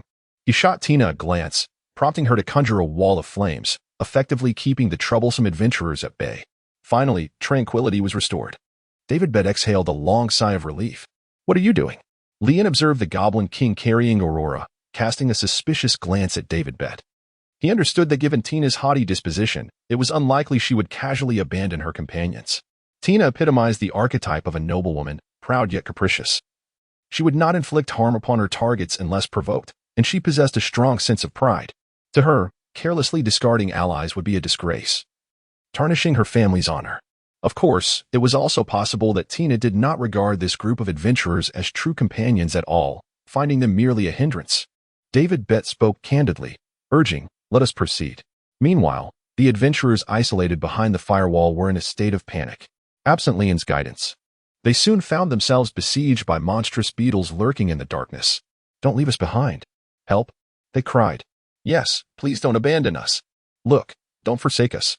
Lien entered the dungeon under the alias of Luke, and thus the adventurers referred to him as Luke. Miss Tina, please lower the firewall. It is impossible for us to escape smoothly with just a few of us. We require their assistance. Lien was not averse to parting with the troublesome adventurers. Rather, his intentions were solely focused on the development of the Red Moon territory. The successful departure of these adventurers was intricately linked to the future revenue of the dungeon ruins, as well as the potential wealth that the Adventurer Street could generate. Only by ensuring their safe exit and enabling them to acquire a substantial amount of treasures could he entice more individuals to explore, embark on adventures, and partake in expenditures. Lien's arrival this time was not solely for the purpose of the dungeon core. He remained acutely aware of his responsibilities as a lord. David Bet believed that Lien intended to send that group of adventurers to clear the mines, and nodded towards Tina. Tina extinguished the firewall, and more than a dozen adventurers surged forward. You scared us to death, brother Luke. We thought you were going to abandon us. I have already devised a plan to rescue our comrades bound above. Lien pointed to the adventurers ensnared within the tendrils of the dome. These phosphorescent vines are averse to fire, Miss Tina. Please regulate the flames, ensuring they only singe the tips. In due course, they shall relinquish their prey. Lien spoke to Tina. Tina nodded and unleashed a fireball spell.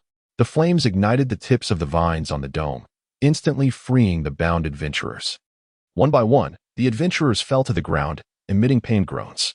The fungal shell beetles were not lethal. Consuming a few of these red mushrooms would allow the beetles to detach from their bodies autonomously. Lien plucked a crimson mushroom from the ground and presented it to the Goblin King. After being bitten, the Goblin King immediately consumed the red mushroom. A fungus beetle broke through the skin of his left arm and flew away, seemingly repulsed by the taste of the mushroom.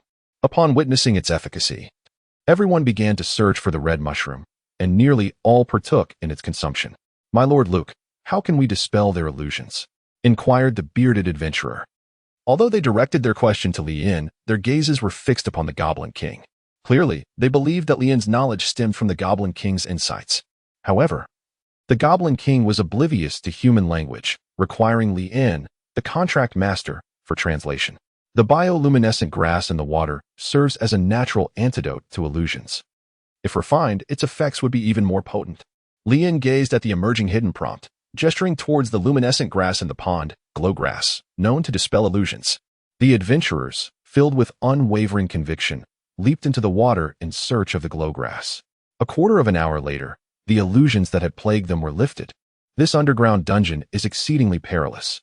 Indeed, had it not been for Lord Luke's goblins, we might have perished here. I yearn to return now.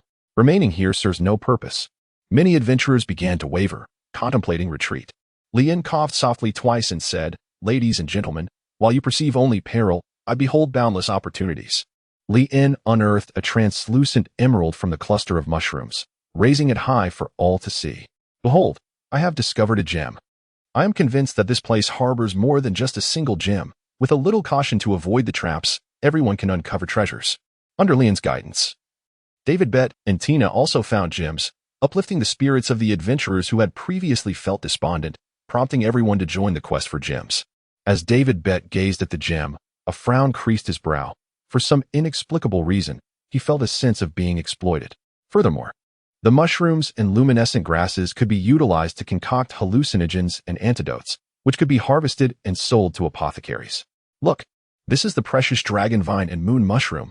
Both are quite common magical materials that can also be collected. With Lien's reminders, the adventurers, who had recently braved life and death, realized that this bioluminescent mushroom forest was indeed a treasure trove. How extraordinary! We are truly striking it rich. After a brief period of revelry, Lien suddenly noticed that several adventurers had set their sights on him. In the first layer, Lien had commanded the Goblin King to slay the Rat King, acquiring the most gold coins, along with the Rat King's hide, claws, and poison sac. In the second layer, Lien discovered numerous gems and potion ingredients. The adventurers believed that all of this fortune was attributed to the goblin. While most expressed gratitude towards Lien, there were some with ulterior motives, intent on claiming the goblin for themselves, willing to resort to murder to seize it. Lien approached David Bet and lowered his voice. "David, do you have enemies? Those people are looking at you in a strange way." "Oh, I see. It must be jealousy. You and Miss Tina are a couple, right? Miss Tina is truly remarkable. They want to eliminate you to take her away." "We are not a couple." "Not a couple? Then why does Miss Tina heed your every word? No one would believe you otherwise." "Look, don't their gazes seem suspicious?" David squinted as he followed Lien's gaze, indeed spotting several furtive adventurers whispering amongst themselves, their eyes gleaming with malice. David despised being the subject of attention, even if it was merely a misunderstanding. Thus, the ruthless David Bet decided that before those adventurers could act, he would have Tina deal with them. "You should blame yourselves for coveting what does not belong to you." They returned to charred remains by Tina's flames, forever perplexed as to how they had offended David Bet. With the insidious adventurers dealt with, Lien breathed a sigh of relief. Meanwhile, Eileen had arrived at the entrance of the underground city. To enter and explore, please pay 1 gold coin. The werewolf guard blocked the hooded witch Eileen. For a princess, money was merely a number. A princess rarely needed to spend her own. However, this time Eileen had neither attendants nor ministers accompanying her. She had come alone to the Red Moon territory, determined to alter everyone's fate. Yet the werewolf guard stood in her way for a single coin. Eileen's delicate brows furrowed slightly. How bothersome, just a mere werewolf, kill him. Not allowed. Remember your promise to be a good person? Have you forgotten? Just work on the side to earn the entrance fee. If it can change everyone's fate, what is a trivial sacrifice of labor? Impossible. How could a dignified princess stoop to manual labor? It is a humiliation. No one recognizes you as a princess. You are merely a hooded adventurer. In Eileen's mind, 2 figures appeared, an angel and a devil. Since her rebirth, they had followed her, incessantly debating within her mind, causing her to question her sanity. Regrettably, even the kingdom's finest physicians had failed to cure her. The angelic Eileen urged her to register for labor and gather the gold for entry, while the devilish Eileen incited her to slay all guards and adventurers, thereby entering the underground city without payment. Moreover, you must form a party. You cannot enter the underground city without at least 5 members, the werewolf guard reminded her. This only added to Eileen's dilemma. Finally, a new group of adventurers paid their entrance fee, and the guard opened the gate for them to enter the underground city. Seizing the moment, Eileen transformed into a gust of wind and slipped in with them. Whether this batch of adventurers was fortunate or unfortunate, they found themselves in a surreal scenario where monstrous creatures were swiftly dispatched by sudden gusts of wind, leaving behind a bounty of gold coins that robbed them of any sense of participation. Is this truly an underground city? Perhaps it was created by the Lord of the Red Moon territory, a mere amusement park. Having gold is quite sufficient. At least it covers the entrance fee. Indeed, I paid 1 gold coin, but reaped 10. The adventurers mused as they entered the alluring second layer, illuminated by bioluminescent fungi. At this moment, Leon's adventuring team was embroiled in a fierce battle against giant spore monsters. Typically, giant spore monsters did not attack humans unless provoked, despite Leon's warnings. A greedy adventurer, lured by the countless gems hidden beneath the creature's body, extended his claws. This action awakened all the giant spore monsters in the second layer, unleashing a torrent of poisonous gas. Inhaling this gas would induce immediate hallucinations, and even the red mushrooms that could dispel them would prove ineffective. Only those like Leon, donned in gas masks, could remain immune. Thus, the situation found Leon leading a group of delirious adventurers against the onslaught of giant spore monsters. The scene was utterly hopeless. David Bett clutched his legs, weeping and lamenting. "Dad, love me once more? I beg you, Dad." Tina commanded a giant spore monster. "I want the latest jewelry. Hurry and fetch it for me." Aurora cowered in a corner, trembling. "I am a bastard child, a bastard child." The Goblin King chased an adventurer, swinging his axe, babbling incomprehensibly. The adventurers split into two factions, one engaged in conflict, while the other embraced one another. The spectacle was so surreal that the newly arrived adventurers stood in stunned silence. However, they too were not spared from the giant spore monster's poisonous gas attack. Soon succumbing to hallucinations, the giant spore monsters not only induced illusions, but also extended their slimy tentacles, ensnaring those entranced and drawing them into their gaping maws for a slow, dreadful digestion. Digesting a single person would take about 1 to 2 hours, during which they would not consume another meal. A dozen adventurer squads would provide enough sustenance for an entire week. Leon delivered a powerful kick to David Bett, cradling Aurora in his arms as he seized the Goblin King, intent on making a forceful escape from the perilous situation. Unfortunately, the colossal spore monster sensed Leon's movements. Infuriated, the enormous creature resolved to spare no human in the vicinity, unleashing several tendrils that ensnared both Aurora and the Goblin King. Leon swung his sword, severing the tentacle that ensnared Aurora. However, the tentacle swiftly regenerated. Leon could only continue to slash with his sword. Yet he soon discovered that cracks had begun to mar the blade. After several repetitions of this futile endeavor, his sword shattered completely. The tentacles of the colossal spore creature were tainted with a putrid slime that rapidly corroded weapons. Damn it! Leon now finds himself confronted with two choices: either abandon Aurora and the Goblin King to flee on his own, or remain and face certain death alongside them. This predicament fills him with deep frustration. He had previously harbored suspicions regarding the dungeon's prolonged lack of air circulation, fearing the presence of toxic gases. Consequently, he crafted a rather unappealing pigskin gas mask, which he attempted to sell at the Adventurers Plaza. Regrettably, it garnered no interest. Aurora, in particular, found it too unsightly and outright refused to wear it. Now, as the specter of doom looms over them, just as Leon is grappling with his dilemma, a hooded figure materializes before him. It is Erin Orlando, who, on the surface, is a lofty princess and the Empire's foremost sorceress, yet in reality, she might just be his future wife. Health points, 30,000. Goodness, the chief sorceress, and potentially my future spouse. Her health points are an astounding 30,000. In an instant, Leon felt as though he had glimpsed the dawn of hope. Erin's fair hands gently unfurled, and the air became saturated with a multitude of intricate arcane runes. These runes appeared to possess a life of their own, swirling and dancing under Erin's guidance, ultimately coalescing into beams of radiant light that surged towards the active colossal spore beasts. The spore beasts emitted a deafening roar, their bodies beginning to shimmer with an ethereal blue luminescence, a manifestation of their futile struggle against the impending doom. With each rhythmic movement of Erin's fingers, the health of the colossal spore beasts diminished like a flowing stream, cracks appearing on their formidable exteriors. The air was thick with the acrid scent of burning, as the energy within the spore beasts became chaotic and disordered under the weight of the arcane suppression, causing their movements to grow increasingly sluggish. In the blink of an eye, the colossal spore beasts, once brimming with 9,000 health points, found their vitality extinguished. Their forms seemed to be drained of strength, crashing to the ground with a resounding thud, sending dust and debris into the air. The atmosphere around them fell into a profound silence, only to be followed by the disintegration of the spore beasts, transforming into motes of luminous light that scattered with the wind. Leon was rendered speechless. This was the power of the chief sorceress. Chapter 68. 1,000-mile murder of a husband? Upon the demise of the colossal spore monsters, a plethora of colorful gemstones adorned the ground. However, this was not the moment to contemplate the spoils. Aurora and the goblins remained ensnared in illusions. Thank you. Could you assist them in breaking free from their delusions?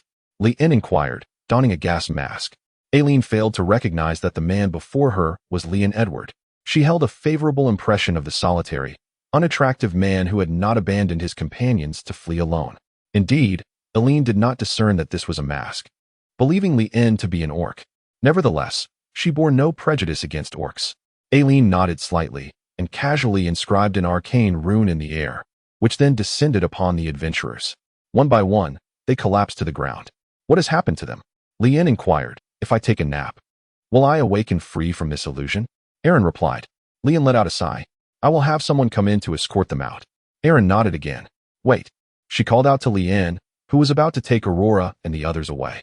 Have you ever met Leon Edward? Ah, she came to find me.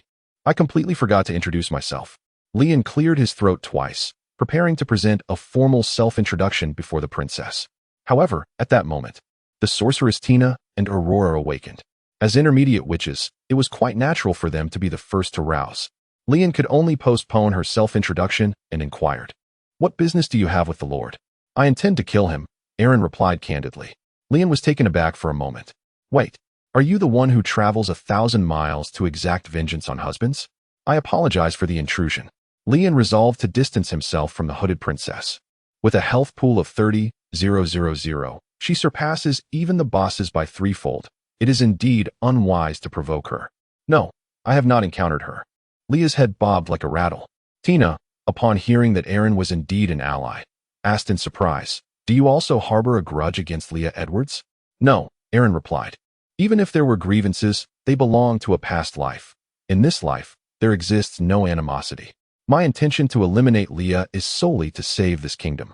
Upon hearing Erin's denial, Tina's expression turned one of skepticism. Leanne let out a sigh of relief. Since there were no animosities, perhaps there was merely a misunderstanding. If the misunderstanding could be resolved, everyone might transform foes into friends. What is your name? Erin inquired, gazing at Leon. Luke. Leanne replied obediently. Yes. I remember you. You are a good person. Erin spoke in a calm tone. Indeed, I am a good person. I will rescue them all and share the gems equally. I am Luke, the kindest and most righteous individual in this world. Leanne spoke with utmost seriousness, primarily to leave a favorable impression on Erin, lest she unleash her wrath upon him. Having witnessed her effortlessly vanquish the colossal spore beast, Leanne harbored a profound respect for the power of the chief sorceress. You intend to divide these gems? David Betts could scarcely recall his previous actions. He merely sensed a distortion in his face, akin to having been dealt a fierce kick. Upon hearing Leanne's proposal to share the spoils, disbelief washed over him. This fellow, who previously appeared so avaricious, even allowing the goblins to snatch Tina's first kill, how had he suddenly become so magnanimous? Indeed, it is true, yet I possess no authority to decide. In reality, it was this enigmatic powerhouse who defeated the colossal spore beasts, thus the right to allocate the spoils should rightfully be bestowed upon her. Leanne introduced David Bate. Erin waved her hand dismissively, expressing her disinterest in the gems. You may allocate them as you wish. The fact that neither of you has met Leon Edward indicates he is not present at all. Therefore, I shall take my leave. As Erin intended to depart, David Bate realized that this enigmatic lady might possess greater strength than Tina and immediately felt compelled to recruit her. Wait, could you possibly join us in forming a team to explore the dungeon? Leon's lips twitched as he silently prayed that Erin would decline. Erin pondered for a couple of seconds. The core of the dungeon must not fall into the hands of others, especially those with ulterior motives. As a virtuous individual, you should take the lead in conquering the dungeon and acquire the core, declared Angel Erin. These people, seeing your strength, are beginning to contemplate how to exploit you. They wish for you to guide them through the dungeon successfully to obtain the core. Only a fool would assist him. He dares to set his sights on the princess. He must be eliminated, asserted Demon Erin, a glint of murderous intent flashing in her eyes. David Bett felt as if a wild beast were fixated upon him, instinctively taking 2 steps back, beads of sweat forming on his forehead. All right. Erin's response was unexpected. David Bett exhaled a long, heavy sigh. Yet, He vaguely sensed that the identity of his interlocutor was far from ordinary. Anyone who could surpass Tina must certainly be a witch. Aurora rubbed her tear-stained eyes and inquired, "What just happened to me?" "You experienced an illusion. It's all right now." "Everything is fine," came the reassuring reply. Leon consoled Aurora. Subsequently, Erin assisted Leon and the others in safely escorting the members of the adventuring party out. Naturally, those precious gems did not fall into the hands of the adventurers. Leon merely allocated some potion ingredients and gold coins to them, reserving all the gems for Erin, who regarded wealth with disdain. In any case, Erin held no interest in the gems. They would ultimately belong to her. This arrangement was not a loss. "These gems are your spoils of war. You must accept them," Leon said to Ai Lin. Ai Lin shook her head, expressing that these items held no significance for her. "Surely, there are times when you find yourself in need of money, are there not? If you feel burdened by carrying them, perhaps I could keep them for you and return them when you require them." Leon wore a thoughtful expression for Erin's sake. Erin nodded in agreement, feeling that Luke was indeed a good person, albeit somewhat prone to boasting. The awakened adventurers unanimously concurred that Luke was a genuinely kind-hearted individual. Let us conclude today's exploration here, for under the influence of the Crimson Moon, the dungeon will transform into a perilous realm at night, rendering further exploration ill-advised.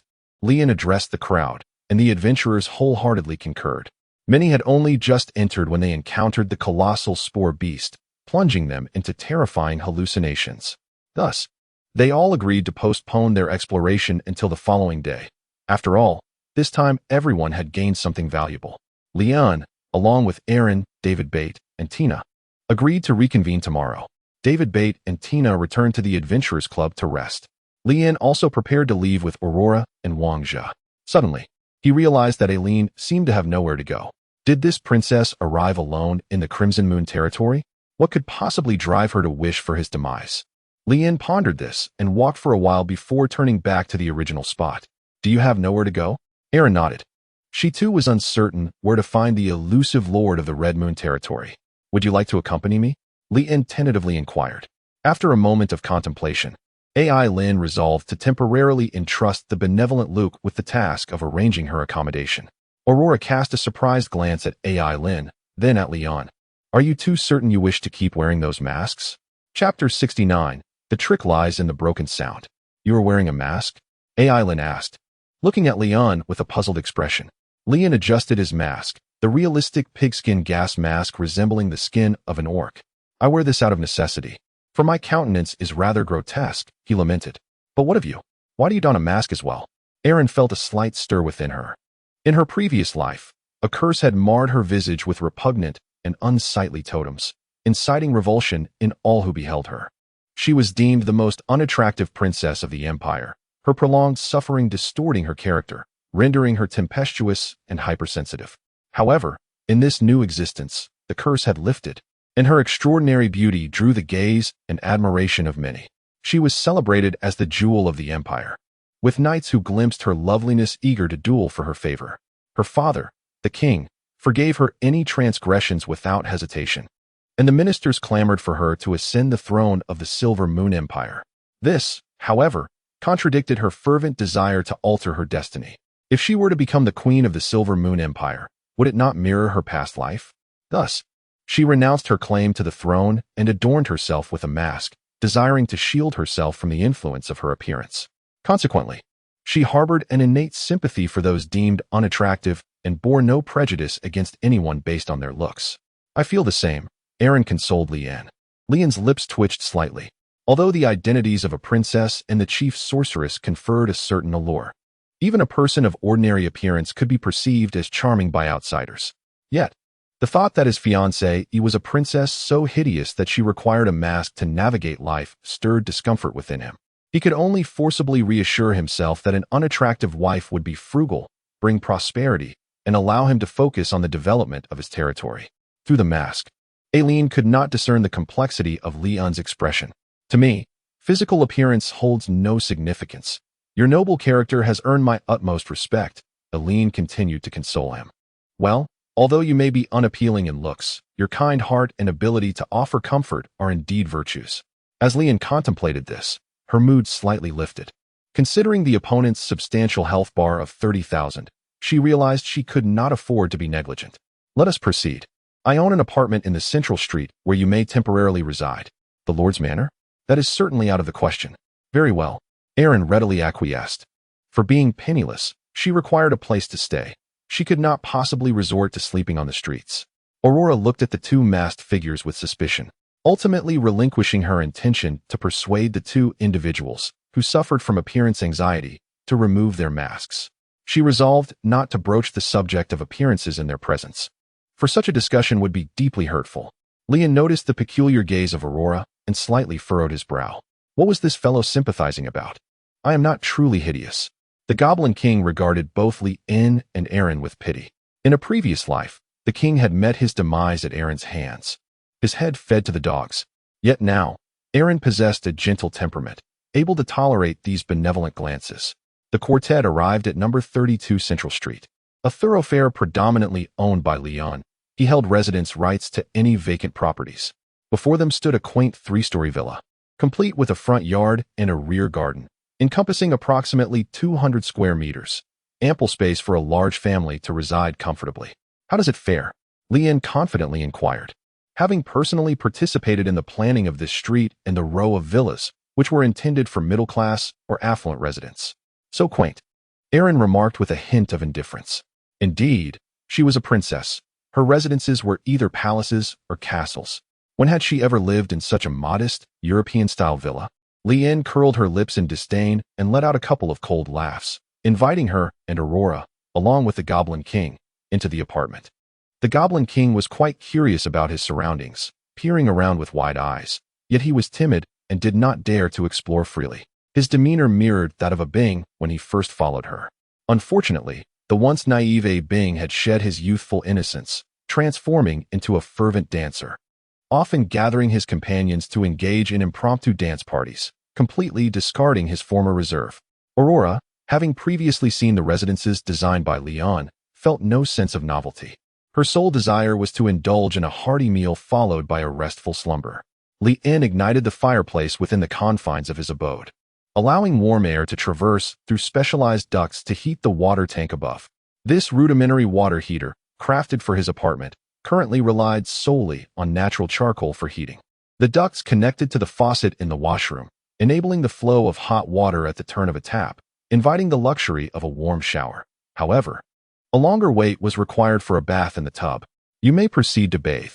I shall retreat to the kitchen to prepare our meal. The absence of dining at a local tavern stemmed entirely from Leon's weariness of black bread, ale, and curry soup. Within his apartment, he had stored some exquisite rice, potatoes, and beef procured from the four-leaf neck, reigniting his passion for culinary arts from a past life.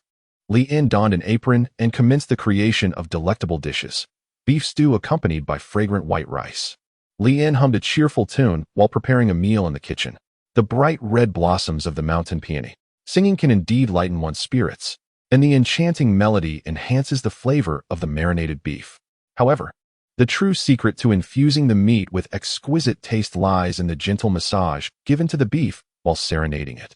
After Leon performed a folk song, he transitioned into a rock piece, singing, "If you feel sad, I will accompany you to bask in the sun, without an umbrella, without a watch, neither hurried nor flustered. Doing a somersault and sipping soda, life is full of hope, forgetting troubles and sorrows, the sky is truly clear." Aurora, accustomed to such melodies, opted to block her ears with earplugs.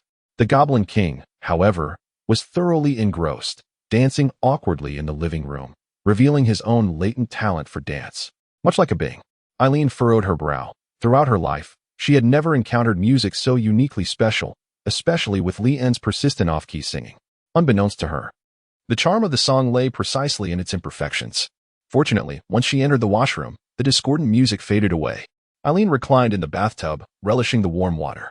After a long and arduous journey, she had scarcely found time for a bath, and now she could finally indulge in a moment of relaxation.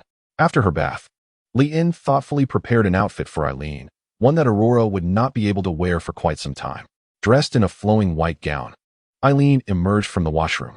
Without her mask, both Aurora and the Goblin King were rendered speechless by her beauty. "Sister, you are truly stunning," Aurora remarked, biting her lip in envy. She had previously considered Sister Lucy to be exceedingly beautiful, and Tina was not lacking either, but upon seeing Eileen, she realized that there indeed existed someone who could be described as perfect. If Lucy and Tina possessed beauty rated at 8, Eileen was undeniably a 10. The Goblin King shyly lowered his gaze, appearing as awkward as a 100-pound child. Eileen quickly donned her mask, concealing her extraordinary allure. When Leon entered the dining room carrying a fragrant dish of potato stew with beef, he was met with the sight of Aurora and the king fawning over the masked Eileen, serving her tea with eager expressions. TSK, these two traitors. Have they already betrayed me after just one meal? Chapter 70. The True Heiress. Rice is not a prevalent staple in the southern continent. Thus, when Leon presented the soft, glutinous rice, Eileen's expression revealed a hint of surprise. Upon savoring the delightful combination of potato stew and rice, her face expressed an even greater array of emotions, though much of it remained concealed beneath her half-mask. Leon could only sigh. Although his fiancée was not particularly beautiful, her chin and petite mouth were rather appealing. At the very least, her manner of eating appeared quite delightful. Wow, this is absolutely delicious. As the loyal sorceress who had always accompanied Leanne, Aurora's delicate face displayed an extremely intricate expression. She marveled at how delectable rice could be. Lamenting that it had taken her so long to savor such exquisite grains, she praised Leon's remarkable culinary skills, while simultaneously bemoaning the fact that this was the first time he had cooked, and not for himself. She admired the splendid fusion of beef and potatoes, yet lamented how deeply he had concealed his talents. However, should he expect her to extol his culinary prowess, that would be utterly impossible. Aurora, in her haughty manner, finished her serving of beef and potato stew, only to request another bowl.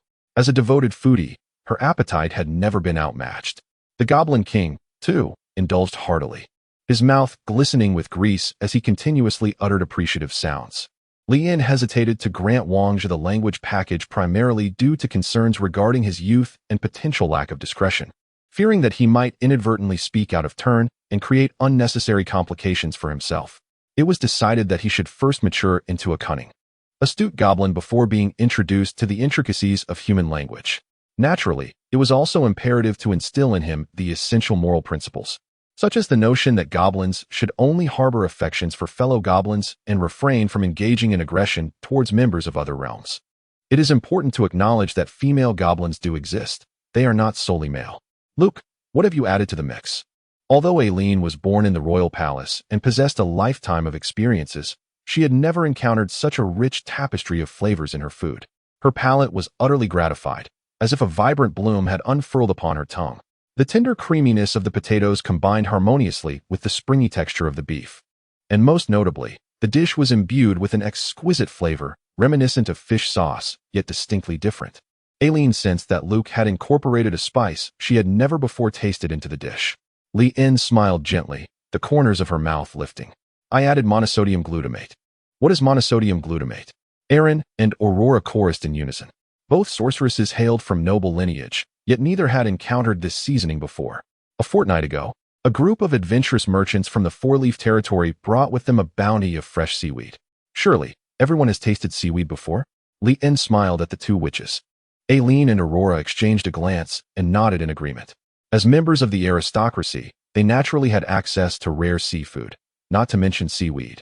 Fish and shrimp were frequent guests at their dining tables. Though one hailed from the esteemed royal lineage of the southern continent, and the other was the illegitimate daughter of a northern continent noble, they both possessed an equal nobility and a broader perspective than the average individual. After finely chopping the delectable seaweed and boiling it in water, glutamic acid would dissolve into the liquid, creating a rich extract abundant in this savory compound. The extract would then be filtered to remove solid impurities, and by adjusting the pH, glutamic acid could be crystallized from the solution. The resulting glutamic acid crystals would be separated from the liquid. These purified crystals would then be dissolved in water, to which an appropriate amount of sodium hydroxide or sodium carbonate would be added, allowing glutamic acid to bond with sodium, thus forming monosodium glutamate. C5H9N04 and AOHC5HN04 H2O. The monosodium glutamate solution would undergo further purification to eliminate impurities. Through evaporation and concentration, the monosodium glutamate would crystallize. Once the crystals are dried, we would ultimately obtain pure MSG, capable of creating dishes imbued with 100% umami flavor. Leon shared his experience of creating monosodium glutamate with great enthusiasm. Every word he uttered was comprehensible to Eileen and Aurora, yet when woven together, what did it signify? Despite Eileen being hailed as the most gifted sorceress, her mind was still a whirlwind of questions. She began to doubt her own intelligence, feeling akin to a learned illiterate. What did he just say? Why can't I grasp anything? What is C5H9N04? What is NaOH? Why is he telling me this? Surely, he must be testing my intellect and knowledge. Should I pretend to understand? The angelic side of Eileen emerged. Is this fellow doing this on purpose? I didn't comprehend a single word. He should be eliminated. The devilish side of Eileen surfaced. The process of creation was rather intricate, unsuitable for mass production, however. It could still cater to the needs of a select few. Leon spoke eloquently with a smile. He had produced the first batch of monosodium glutamate. Yet time and yield did not align, resulting in a lack of promotion. However, if it were to gain traction among the nobility, it could potentially become a luxury item. Even with limited production, it could pave the way for a high-end market, generating revenue for the Red Moon territory. Aurora remained engrossed in her meal, choosing not to respond to Leanne, as she had comprehended none of his words. Essentially, it was a spice known as monosodium glutamate, was it not? Erin concluded. Leanne nodded, affirming the sentiment. Could you possibly sell some to me? I wish to savor such exquisite cuisine with every meal in the future, Erin earnestly expressed. Although she found herself devoid of funds at present, she firmly believed that once she removed her mask, the man before her would unconditionally offer everything for her beauty. Yet, she refrained from such tactics, yearning to acquire the seasoning through a fair exchange, perhaps by signing a promissory note. Business had indeed arrived at her doorstep. But now was not the time for such dealings. Considering that he was seated before a formidable figure with a health bar of 30,000, whose purpose in the Red Moon territory was likely to claim her life, Leon decided to temporarily set aside business matters. He produced a bottle of seasoning and placed it in Erin's hands. This is for you. You're giving me such a precious item directly? Erin questioned, somewhat astonished. Luke, unaware of her royal lineage as a princess or her status as the chief sorceress, and having never seen her true form, had bestowed upon her this invaluable gift. Simply this act of generosity eclipsed the worth of 80 men from the Empire. Indeed, you are my cherished friend. Leanne earnestly stated that the finest gifts should be bestowed upon the best of friends. Eileen paused momentarily, her beautiful eyes reflecting Leon's pigskin mask. In her previous life, she had been cursed, and no one desired to befriend her. In this life, although free from curses, her exceptional qualities still left her without companions. Eileen perceived that despite Luke's unattractive appearance, he possessed a kind heart, generous and sincere. Aurora suddenly felt a pang of jealousy. Am I not your best friend? In a fit of anger, she devoured 2 large servings of beef stew rice. The flavor was truly delightful. Leon could only disregard Aurora's resentful gaze. After all, his little Loli was rather disappointing. She possessed a health bar of 30,000, whereas he only had 8,000. Naturally, the seasoning would be bestowed upon the mightier and more formidable sorceress. Thank you. Eileen accepted the seasoning, declaring, I shall cherish this bottle of seasoning, Luke. Leon smiled and nodded. To win a woman's heart, one must first conquer her stomach. With this bottle of monosodium glutamate, Leon felt he had a 60% chance of captivating the chief sorceress before him. Every time she savored a delectable dish, she would think of him. Erin removed the invaluable ruby necklace from around her neck and offered it to Leanne. I did not prepare any gift. Consider this a token of gratitude. Goodness, you truly are a woman of immense wealth, he exclaimed. To give away such a precious necklace so casually, it feels almost too much to bear. The rubies adorning the necklace were of an exquisite blood-red hue, unparalleled in size compared to all the gems found in the second level of the dungeon's ruins.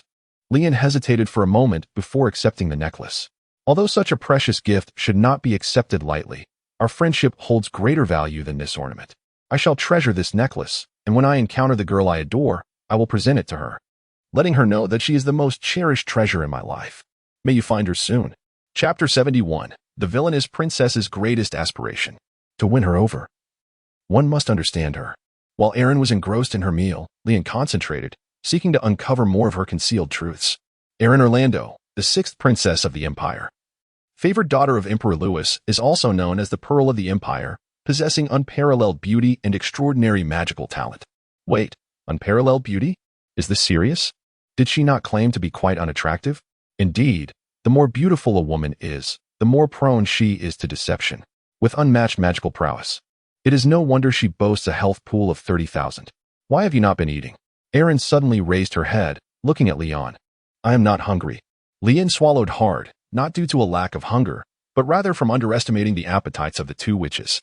In particular, Aurora seemed to transform her sorrow and indignation into strength, indulging in a frenzied feast.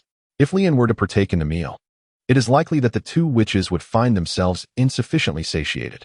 However, this is not the primary concern. The foremost issue lies in the fact that he cannot possibly dine while wearing a mask, can he? This pigskin mask is a comprehensive design that effectively blocks out toxic fumes, unlike Erin's mask, which merely conceals the upper half of her exquisitely delicate visage. Since you are not hungry, I shall indulge myself a little more. Aurora, having lost her best friend, is sulking and shows no inclination to leave any food for Leon. Leon resolved to indulge in a midnight feast, preparing for herself a bowl of fragrant fried sauce noodles. Regardless of how Aurora might plead, she was determined not to share even a morsel. Despite her own longing for the dish, she selflessly offered it all to us due to the limited provisions. Such character surpasses that of 90% of the Empire, remarked Angel Eileen. With such an appetite, could the white-haired girl also be a witch? If so, Luke's identity would be quite extraordinary, commented Demon Eileen. Eileen lowered her gaze, continuing to savor her beef rice. It appeared she harbored numerous secrets. Wait, is that all? Leon discovered, to his dismay, that he had failed to discern even the preferences and weaknesses of Erin. This was undeniably the first significant setback for his discerning eye. Could it be attributed to her status as the chief sorceress? Why do you keep staring at me? Erin inquired once more, her thick lashes casting a delicate shadow. I apologize, Miss Erin. It is rather embarrassing to admit. Leon touched the back of his head, expressing, you are the only girl of my age willing to converse with me so freely. Others are frightened away by my unsightly appearance. Aurora lifted her face, eager to retort, only to realize that her short legs had been given a playful kick. Humph, big liar. She shot a glare at Leon and resumed her meal of beef and potatoes. Eileen looked at Leon with sympathy, understanding the feeling of being marginalized by everyone. Look, we are friends now. I can keep you company for conversation from now on. Eileen resolved that after addressing the matters concerning Leah and Edward, the Lord of Red Moon territory, she would take the good-hearted Luke to the capital, should he wish to accompany her. Together, they could delve into the study of magic within the Moon Temple or explore the culinary arts in the castle's kitchen. Thank you. You're not merely pitying me, are you? Leon inquired. Erin shook her head. Why would such a kind-hearted girl wish to harm the Lord? Leon had prepared the ground well and finally posed the question that had troubled him for a long time. The word kindness struck a chord in Eileen's heart. Kindness was, indeed, the highest praise for a reformed villainess. In her past life, she had been a tyrant in every sense, sending her subordinates to the guillotine at the slightest displeasure. For the past 18 years of her rebirth, Eileen had endeavored to be a good person. For instance, she refrained from reprimanding her maid for stealing her jewels. Instead, she gifted her many treasures, even though the maid ultimately faced execution when her theft was uncovered. Similarly, she never punished the chef for poorly prepared dishes. Rather, she consumed every meal with great relish, resulting in the chef gaining widespread acclaim. However, when the emperor tasted his cuisine and found it lacking, the chef, too, was sent to the guillotine. Eileen also refrained from expressing anger when the artist portrayed her in an abstract style. Instead, she rewarded him with golden pigments. Later, when an envoy from a neighboring kingdom misinterpreted the painting and deemed the queen's beauty lacking, the artist was executed for the crime of disgracing the royal dignity. Furthermore, when a falconer-s trained birds repeatedly injured guests, she not only absolved him of punishment, but also opened the royal hunting grounds for his training. One fateful day, a frenzied raptor pecked out the eyes of a visiting pope, leading to the entire falconry troop facing execution at the religious tribunal. Eileen had exerted every effort to be virtuous, yet the outcomes were invariably contrary to her intentions, resulting in no one ever acknowledging her kindness. People spoke of her beauty, intelligence, extraordinary talent, and profound cunning. Anyone in her presence had to tread carefully, lest they meet a fate similar to that of the maid. Chef, artist, and falconer. No one had ever recognized her kindness, tolerance, or compassion. Thus, upon hearing Leon say, "You are such a kind girl," Eileen felt an overwhelming surge of emotion. She sensed that her perseverance had finally been validated. Just as she regarded being a good person as the ultimate measure of worth, kindness was the pinnacle of her pursuits. Thank you. Eileen looked at Lian with gratitude. Lian was utterly bewildered, unable to comprehend her own actions, and suddenly expressed her gratitude.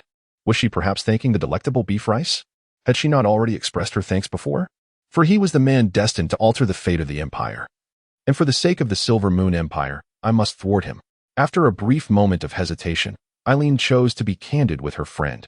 The man who would change the fate of the Empire? Indeed, it is none other than myself. That man who could transform the Empire's destiny might also lead it towards a brighter future, would he not? Just look at the current state of the Red Moon territory. Is it not vastly improved from what it once was? Lian spoke. Erin slowly shook her head, declaring that it would indeed be the monstrous legion led by this man, in collusion with the rebel army, that would bring about the Empire's ruin. How could you possibly know? Is this some form of prophetic ability? Lian inquired with curiosity. Erin shook her head once more, stating, it is not a prophecy. You simply need to trust me. Trust you? That's absurd, came the retort. Lian mused quietly and continued. What you just mentioned about stopping him doesn't necessarily entail killing him, does it? Erin remained silent, yet her silence spoke volumes. As long as they could thwart his efforts to lead the monstrous legion to the Empire's downfall, the Empire could continue to flourish, could it not? Lian pressed on. Aurora nodded emphatically. Indeed, one need not necessarily resort to killing him. Despite his numerous shortcomings, he possesses remarkable culinary skills. She carefully cast a glance at Lian. Her short legs under the table once again subjected to assault. Eileen nodded in agreement. Yes, if he could be reformed and made loyal to the Empire, it would effectively prevent the formation of the rebel army, achieving the desired outcome. In her past life, Eileen would have unhesitatingly eradicated any threats to preemptively eliminate danger. However, now, she aspired to embody virtue. Perhaps even the most heinous individuals could be redeemed, if only he were confined in a dark dungeon.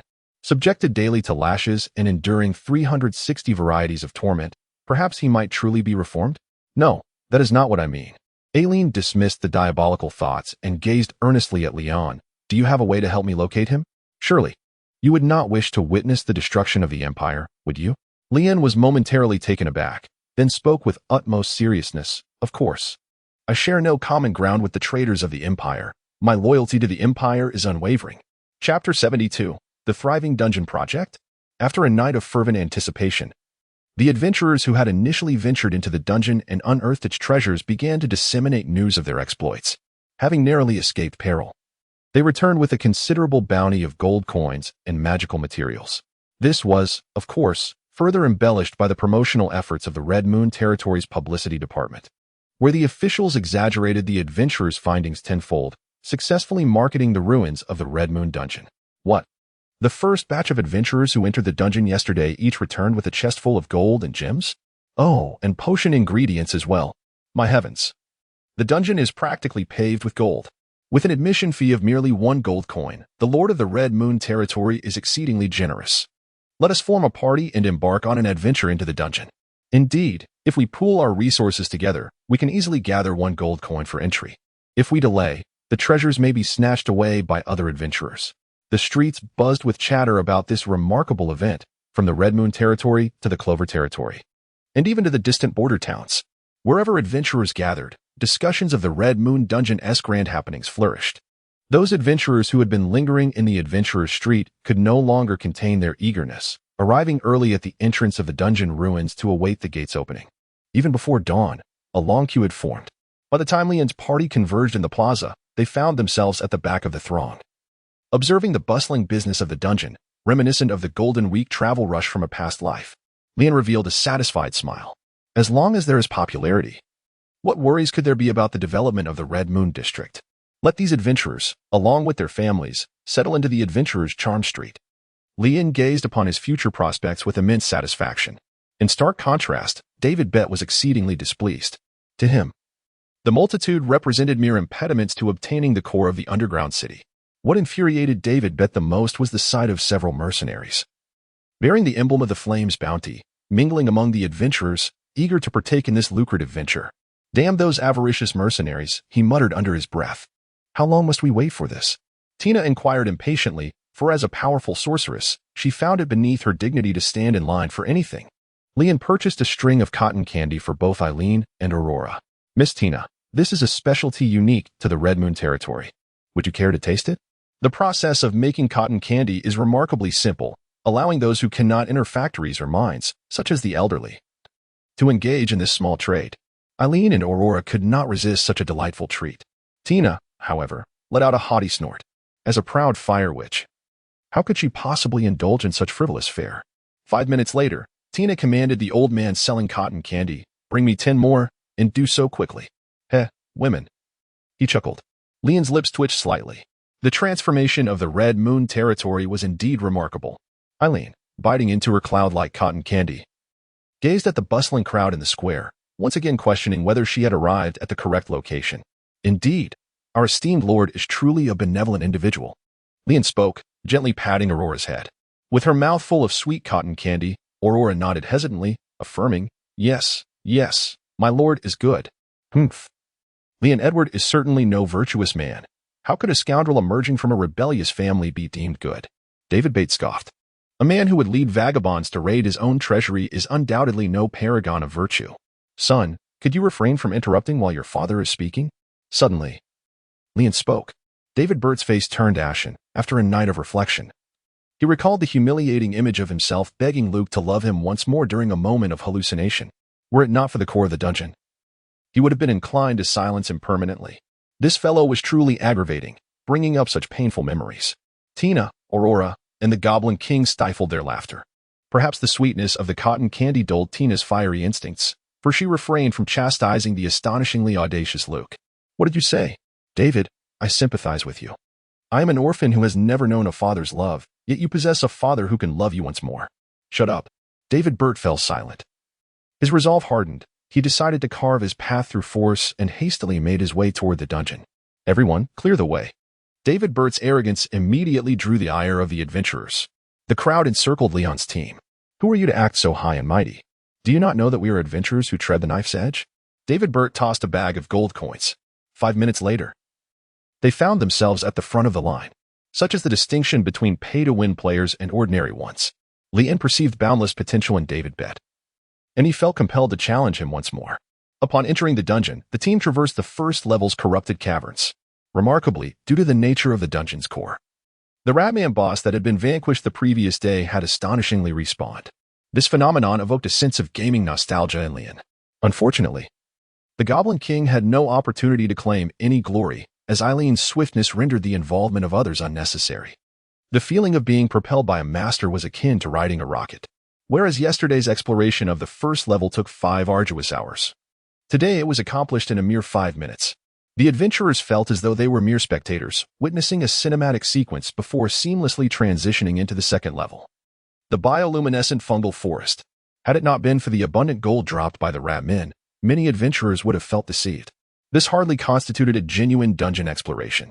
Discontent over the uneven distribution of gold led to fierce altercations among the adventurers, resulting in utter chaos. Leon, naturally, had no inclination to pay them any mind.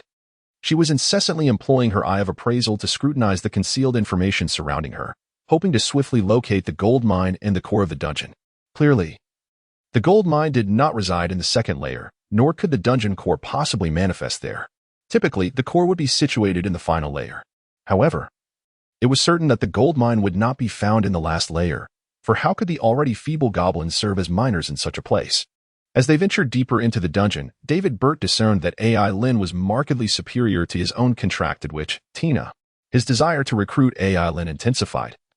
Yet he lamentably did not even know her name. Each time he endeavored to inquire about her identity, Luke would fortuitously intervene, much to his vexation. AI Lynn seemed to have noted this pattern. She surmised that it stemmed from Luke's insecurities, as he wished to prevent the women around him from being approached by other males. Thus, she chose to turn a blind eye to it, believing that her future would not intertwine with someone as inconsequential as David Bert, rendering it unnecessary to disclose her name. However, something felt amiss. Leon obstructed Erin, who sought to advance further. Chapter 73, The Unparalleled Master of Magical Tool Forging. Ahead lay a colossal spore monster trap. Compass had deliberately provoked the spore swarm, causing the creatures to enter a frenzied state, enhancing their strength by 200%. Compass? Is this not the esteemed Lord Compass, the favorite of the Demon King, as mentioned by the goblins? Surely, he has only just realized that his goblin miners have mysteriously vanished? How woefully oblivious.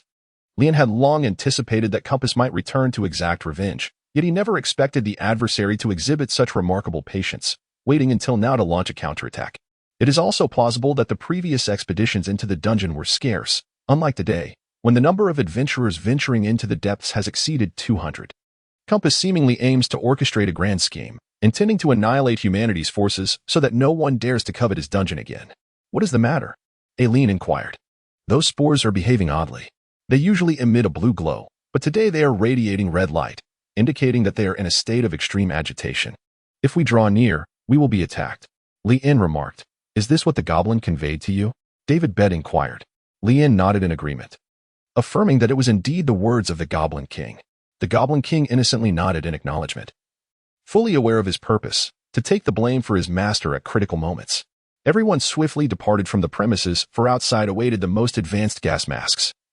Without donning these masks, one could not possibly pass this perilous threshold. Lian called out loudly. At first, the adventurers were skeptical, until one of them responded emphatically. Brother Luke saved all our lives yesterday. He would never deceive us. Indeed, if it were not for Brother Luke, I would have left with nothing. Not even gold coins or potion ingredients. Everyone should heed Brother Luke's advice and venture out to purchase gas masks. The adventurers retreated in unison to buy gas masks outside the dungeon. Following the humiliating experience of the previous day, Lian's entire party tacitly donned their gas masks. Except for the new member, Eileen. I am immune to all toxins, she said, perhaps out of concern that Luke might worry about her. Lian slightly nodded and then addressed everyone. Ladies and gentlemen, we have merely reached the second level of the underground. The third level will pose even greater dangers. If we wish to delve deeper, we must unite and strive to enhance everyone's strength. Here, I, as a goblin, am the weakest. If we do not elevate our levels swiftly, we will increasingly become a burden to all as we progress further. Lian glanced at Aurora. Indeed. This was the task assigned to her by Lian, to provide 3 strings of cotton candy each day. And she must unconditionally play the role of a supportive partner at any time and in any place. The term supportive partner was a new vocabulary that Aurora had learned, signifying a mere echo or a sycophant. Look, what do you mean? David Bed asked. The capacity of a bucket to hold water is often determined by the shortest plank at the top rather than the longest one. Therefore, both the king and I must elevate our levels as swiftly as possible. Lian remarked, Indeed, indeed. Aurora continued to echo his sentiment. So what? David Bet retorted. My role is rather insignificant. I can merely catch a glimpse of the health bars. However, the king serves as the living map within the dungeon. If he were to be slain by the frenzied giant spore monster, our quest for further exploration would become at least tenfold more challenging. Lian raised both hands. Yes, indeed. Aurora nodded in agreement. Tina glanced at David Bet, and they exchanged knowing looks, acknowledging the validity of Lian's words. So, what does that mean? David Bet inquired further. It means we must assist the king and Luke in leveling up as swiftly as possible, Erin concluded. Lian nodded emphatically. Truly. She is my virtuous spouse and the future lady of the realm. I comprehend now.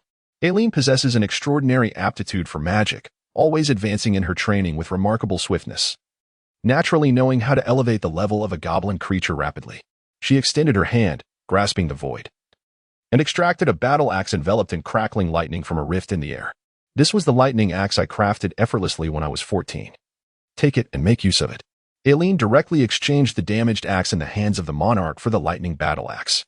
The lightning battle axe, an S-rank offensive magical artifact, can effortlessly cleave through the flesh of commander-level creatures, with each strike possessing a 50 chance of delivering a lightning critical hit.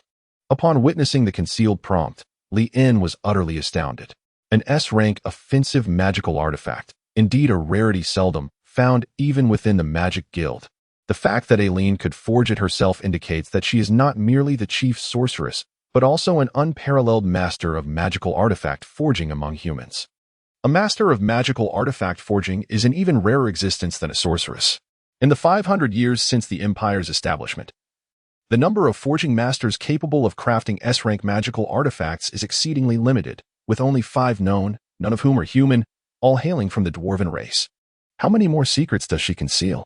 Even sorceresses like Aurora and Tina gazed in awe, astonished that she could produce an S-rank magical artifact from the void. How many times has she awakened? Aileen then retrieved another weapon from the rift, handing it to Lian. The blood-sucking dagger, an S-rank offensive magical artifact, can easily pierce the flesh of commander-level creatures, injuring the target and siphoning their blood, absorbing 1 point of health with each successful strike. "Luke, this is for you." "Do not worry, you shall not be my burden," Aileen reassured him. Lien was utterly taken aback. Is it true that affluent individuals are this generous?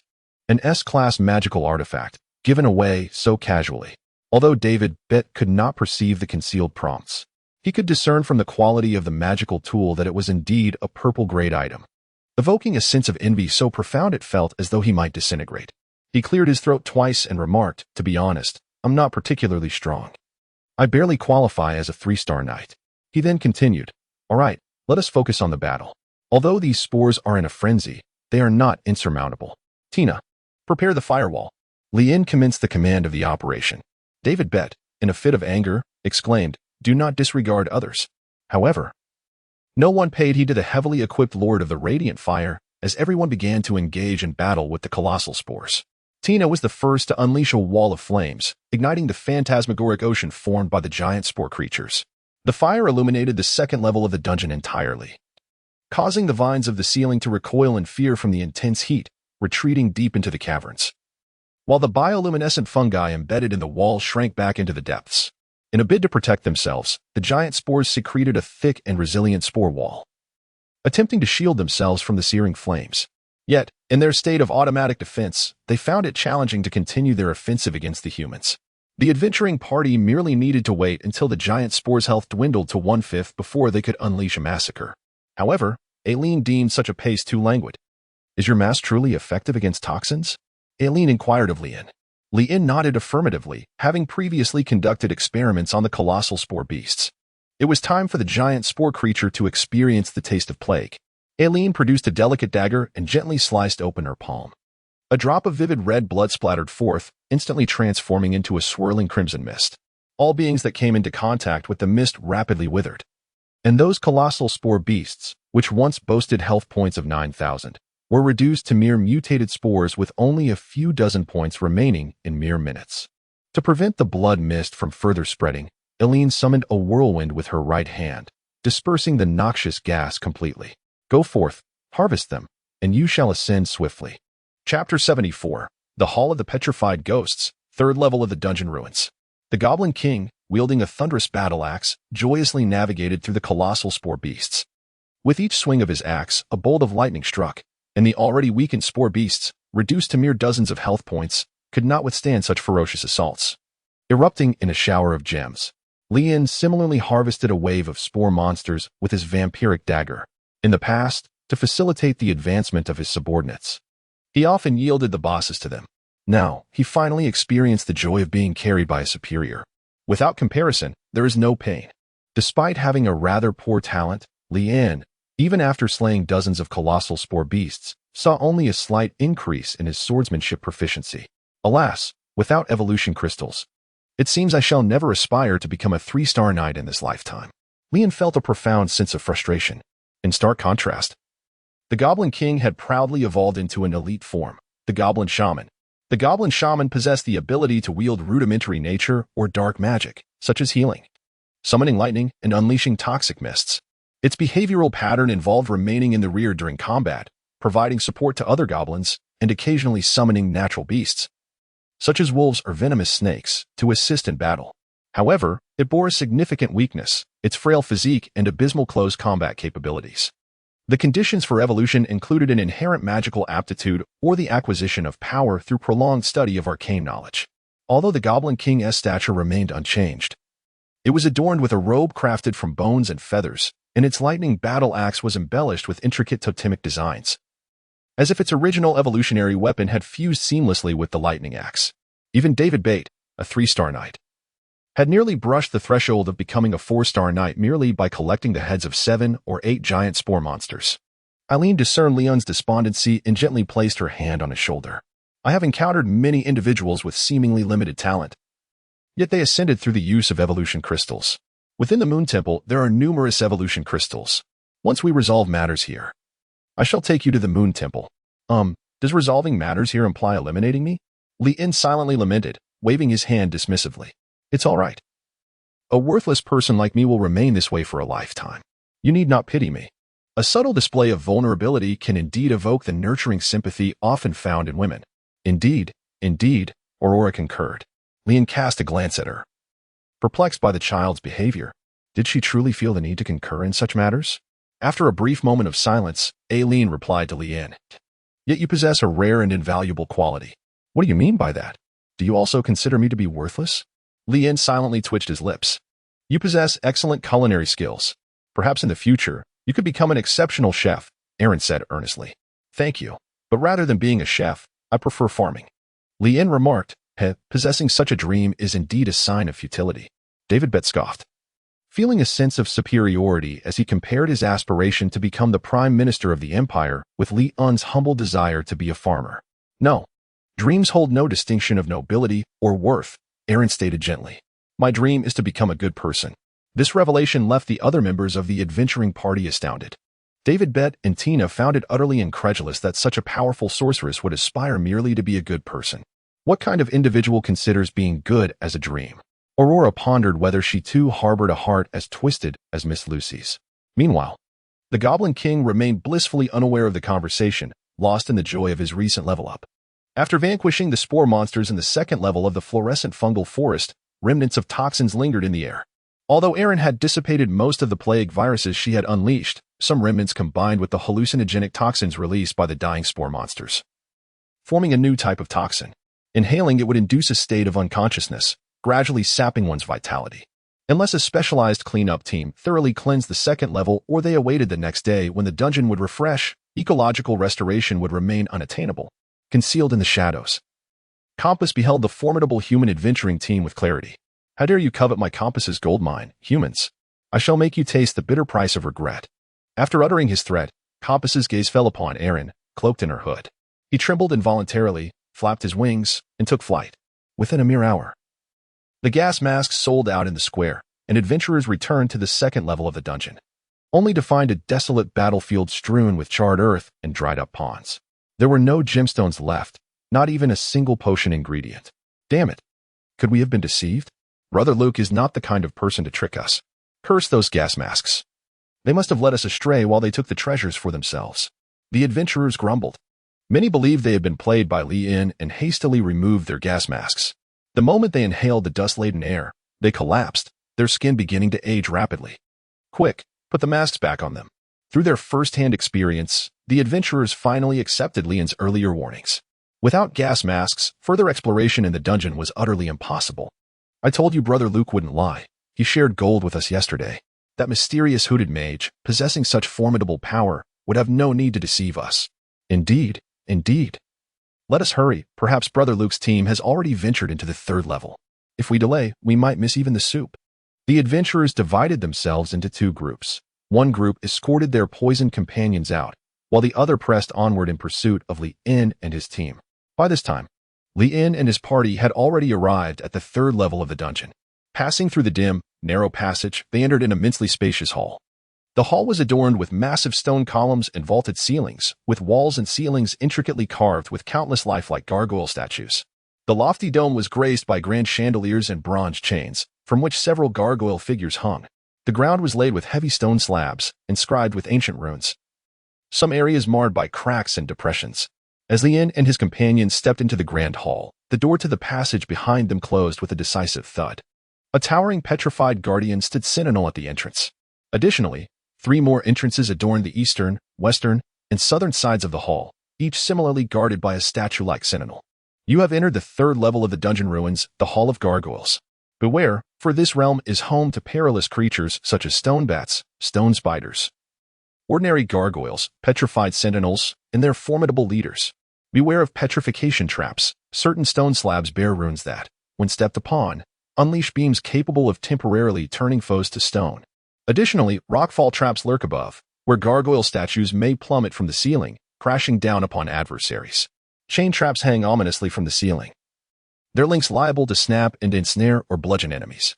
Hidden gargoyles may awaken suddenly as foes draw near, launching surprise assaults." Chapter 75, The Witch's Wrath, the Hall of Gargoyles. The hall is shrouded in dim light, with candles encircling the chandelier, many reduced to mere stubs, casting a feeble glow that flickers uncertainly, creating eerie shadows of the stone sculptures. The air is thick with the low rumble of growls and the sound of flapping wings. as if the gargoyles might awaken at any moment. Tina extended her hand, conjuring a fireball that ignited the torches positioned every 3 meters along the walls, instantly illuminating the hall. In truth, Aurora could have employed a light spell for illumination, yet doing so would reveal her identity as a witch. Once the light was sufficiently bright, Leanne beheld skeletal remains and leather scraps scattered upon the ground, along with mining lamps and short daggers. This marked Leanne's first discovery of human traces within the dungeon ruins. Perhaps, long ago, this subterranean labyrinth had lured many adventurers into its depths. Leanne picked up the sheepskin scroll diary from the ground, brushing off the thick layer of dust that had settled upon it. It appeared to be an ordinary diary. Yet within its pages lay the legends of this underground city. It seemed that these individuals had perished long ago. David Burt casually kicked a skeleton that obstructed their path. The skeleton collapsed onto the ground, its bones shattering and ultimately transforming into a pile of bone dust. "What is this?" Lynn inquired curiously, gazing at the diary in Leon's hands. It seemed to be a chronicle left behind by these adventurers. Leon opened the parchment diary. Yet the inscriptions within were utterly incomprehensible to him. "It appears that we must seek the expertise of an archaeologist or historian to unravel its mysteries." Lee raised her shoulders slightly. The diary was inscribed with the writings of Sean, composed in the ancient Nelson script from centuries past. Eileen inquired, "Can you comprehend it?" Leanne gazed at Erin in astonishment. Erin nodded slightly, revealing that she had studied the ancient script of Nielsen at the tender age of 5. Nielsen was home to a cadre of exceptional sorcerers, and the languages of Nielsen, along with the tongues of dragons and elves, constituted her essential curriculum at that time. Tina squinted, increasingly convinced that the hooded sorceress before her bore an uncanny resemblance to someone she once knew, a figure who had left her with an enduring psychological scar. Tina's memories were drawn back 5 years, when the Harris family sought to regain their former glory through her. As the pride of the Harris family, Tina participated in the highly publicized Imperial Magic examination, believing wholeheartedly that she would emerge victorious and restore her family's standing among the nobility. However, she encountered a lifelong adversary: Princess Erin Orlando. With a single stroke, Erin Orlando vanquished Tina's cherished fireball spell. Following her defeat, the family's enterprises were seized by rival houses, and she was cast aside, reduced to the status of a fallen noble. Thus, Tina had always believed that Erin Orlando had shattered her once brilliant life and obliterated the Harris family. "Who are you, truly?" Tina exclaimed, extending her hand to snatch away Erin's mask. As the mask fell, a visage of unparalleled perfection was revealed to all. Even David Bett, who was typically enamored only with handsome men, felt his heart skip a beat. Her beauty was breathtaking, transcending even the most exquisite words in any language. The mask that had fallen to the ground levitated, returning to Erin's face. She noticed that everyone in the group had fallen into a profound silence. Although Leanne had mentally prepared herself, she never anticipated that someone could possess such extraordinary beauty. Her visage, even devoid of any social status or power, would attract countless admirers. However, when exquisite beauty is coupled with authority and formidable strength, it becomes somewhat intimidating. Fortunately, Leanne possessed a tenacious spirit. Thriving on challenges that seemed insurmountable, the greater the difficulty, the more gratifying the conquest. Of course, she must not display any signs of lust. For a woman of her exceptional caliber, encountering a lecherous individual is the gravest misfortune. It was essential to convey the anguish of being deceived, instilling guilt within him. Yes, that was the way. With this thought, Leanne furrowed her brows, an expression entirely unexpected by Aileen.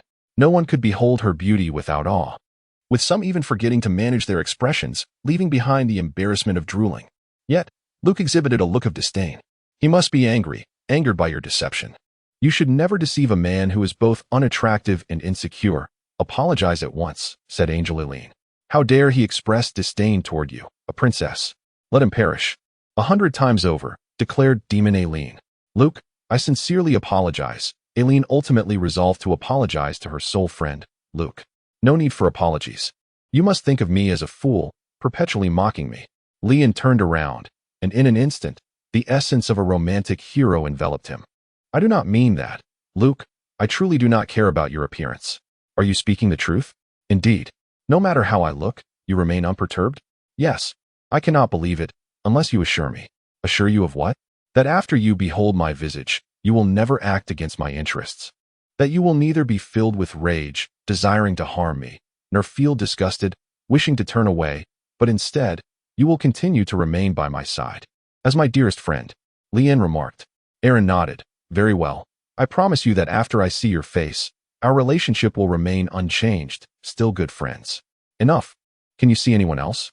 Tina suddenly hurled a massive fireball towards Erin in anger. Erin swiftly pushed Leanne aside and caught the fireball with her hand, astonishingly crushing it into scattered sparks. Do not overstep your bounds. A glimmer of coldness flickered in Erin's eyes. She would not permit anyone to harm her friends. Wait, this is a misunderstanding. Tina, how can you attack her? David Bett intervened. She is Erin Orlando, the very woman who single-handedly destroyed the Harris family. I must kill her today. Tina's eyes were filled with crimson veins, clearly losing her sanity. Erin Orlando? That is the princess. David Bett gazed in astonishment at the mysterious sorceress still shrouded in her hood. He had never imagined that after all his scheming to ascend the third princess's ship, he would encounter the sixth princess in the underground city. Unfortunately, it seemed she did not partake in the royal competition. Otherwise, the future queen of the Silver Moon Empire might already have been decided. The Harris family? I have no recollection, Erin said indifferently. You have forgotten. To you, we are merely ants, aren't we? Die. In a fit of rage, Tina unleashed her magic with all her might, as walls of fire surged towards Erin. This is bad. Her emotions have been affected. Leanne keenly sensed Tina's unusual behavior, linking it to the presence of an unseen adversary. Tense and alert. He warned everyone that any negative emotions in this place must be suppressed, lest they be magnified infinitely. Chapter 76. The Gargoyle Leader. Let there be infighting. Let there be duels. Only through your demise will you comprehend the might of Lord Compass. In the depths of darkness, Compass's eyes emanated a golden glow. Erin unleashed a ferocious tempest, extinguishing the flames effortlessly and countering Tina's assault with ease. The storm ensnared Tina in its fury, lifting her towards the vaulted ceiling. While the surrounding statues and sculptures were caught in the maelstrom, swiftly reduced to rubble, Tina attempted to confront the swirling debris with a fiery barrier. But her flames proved insufficient, swiftly dissipated by the gale. As the tempest subsided, Tina lay battered on the ground, her health plummeting from 7,800 to a mere 200. I may grant you mercy this once, but there shall be no second chance, Erin stated coldly, her gaze piercing through Tina, revealing an abyss of despair. In that moment, Tina was seized by panic. She feared Erin more than she feared death itself. Aurora, trembling in fright, sought refuge behind Leanne, tugging at his garment. She too had witnessed the chilling intensity in Erin's eyes, reminiscent of Lucy's demeanor when confronting the corrupted creatures, perhaps even more terrifying. A nagging suspicion lingered that this exquisitely beautiful older sister might be a concealed serial killer. David Bett, alerted by Leanne's timely warning, refrained from succumbing to anger, diligently suppressing his emotions to avoid the same fate as Tina. In contrast, Aurora, overwhelmed by fear instigated by Erin, quaked in terror, seeking solace behind Leanne. David Bett assisted Tina to her feet. He could not afford to lose his contracted witch. Allow me to heal you, he offered. Leanne intended to continue utilizing David Bett and Tina, unwilling to disband the team so soon. He thus encouraged the newly learned healer, the king, to demonstrate his prowess.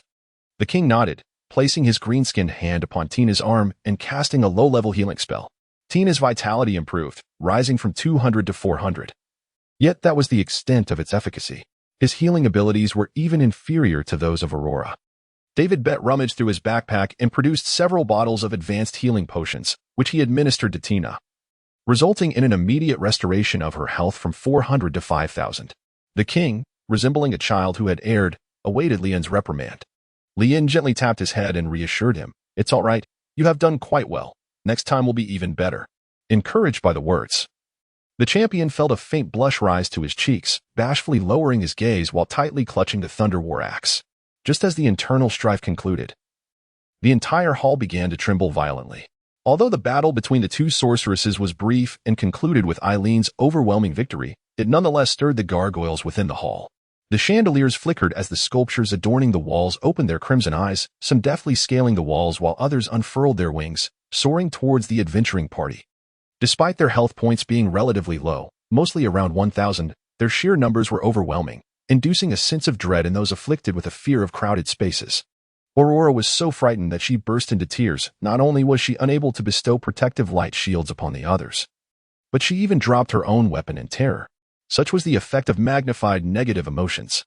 Leon could only embrace her with one arm while raising the moon shield with the other, ever vigilant against potential foes. David, Bert, and Tina grew tense, standing back to back, prepared for battle. Is it possible to unleash the viral attack that previously annihilated the spore monsters? David, Bert suggested. Erin shook her head.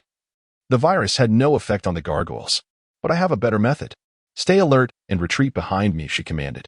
Without a moment's hesitation, every member of the adventuring party swiftly moved to take shelter behind her. Erin extended her hand, grasping at the void. And a spear forged from the essence of lightning materialized. She hurled the lightning spear, which fractured in midair into countless arcs of electricity, transforming the entire gargoyle hall into a tempest of lightning. Not a single gargoyle escaped the onslaught.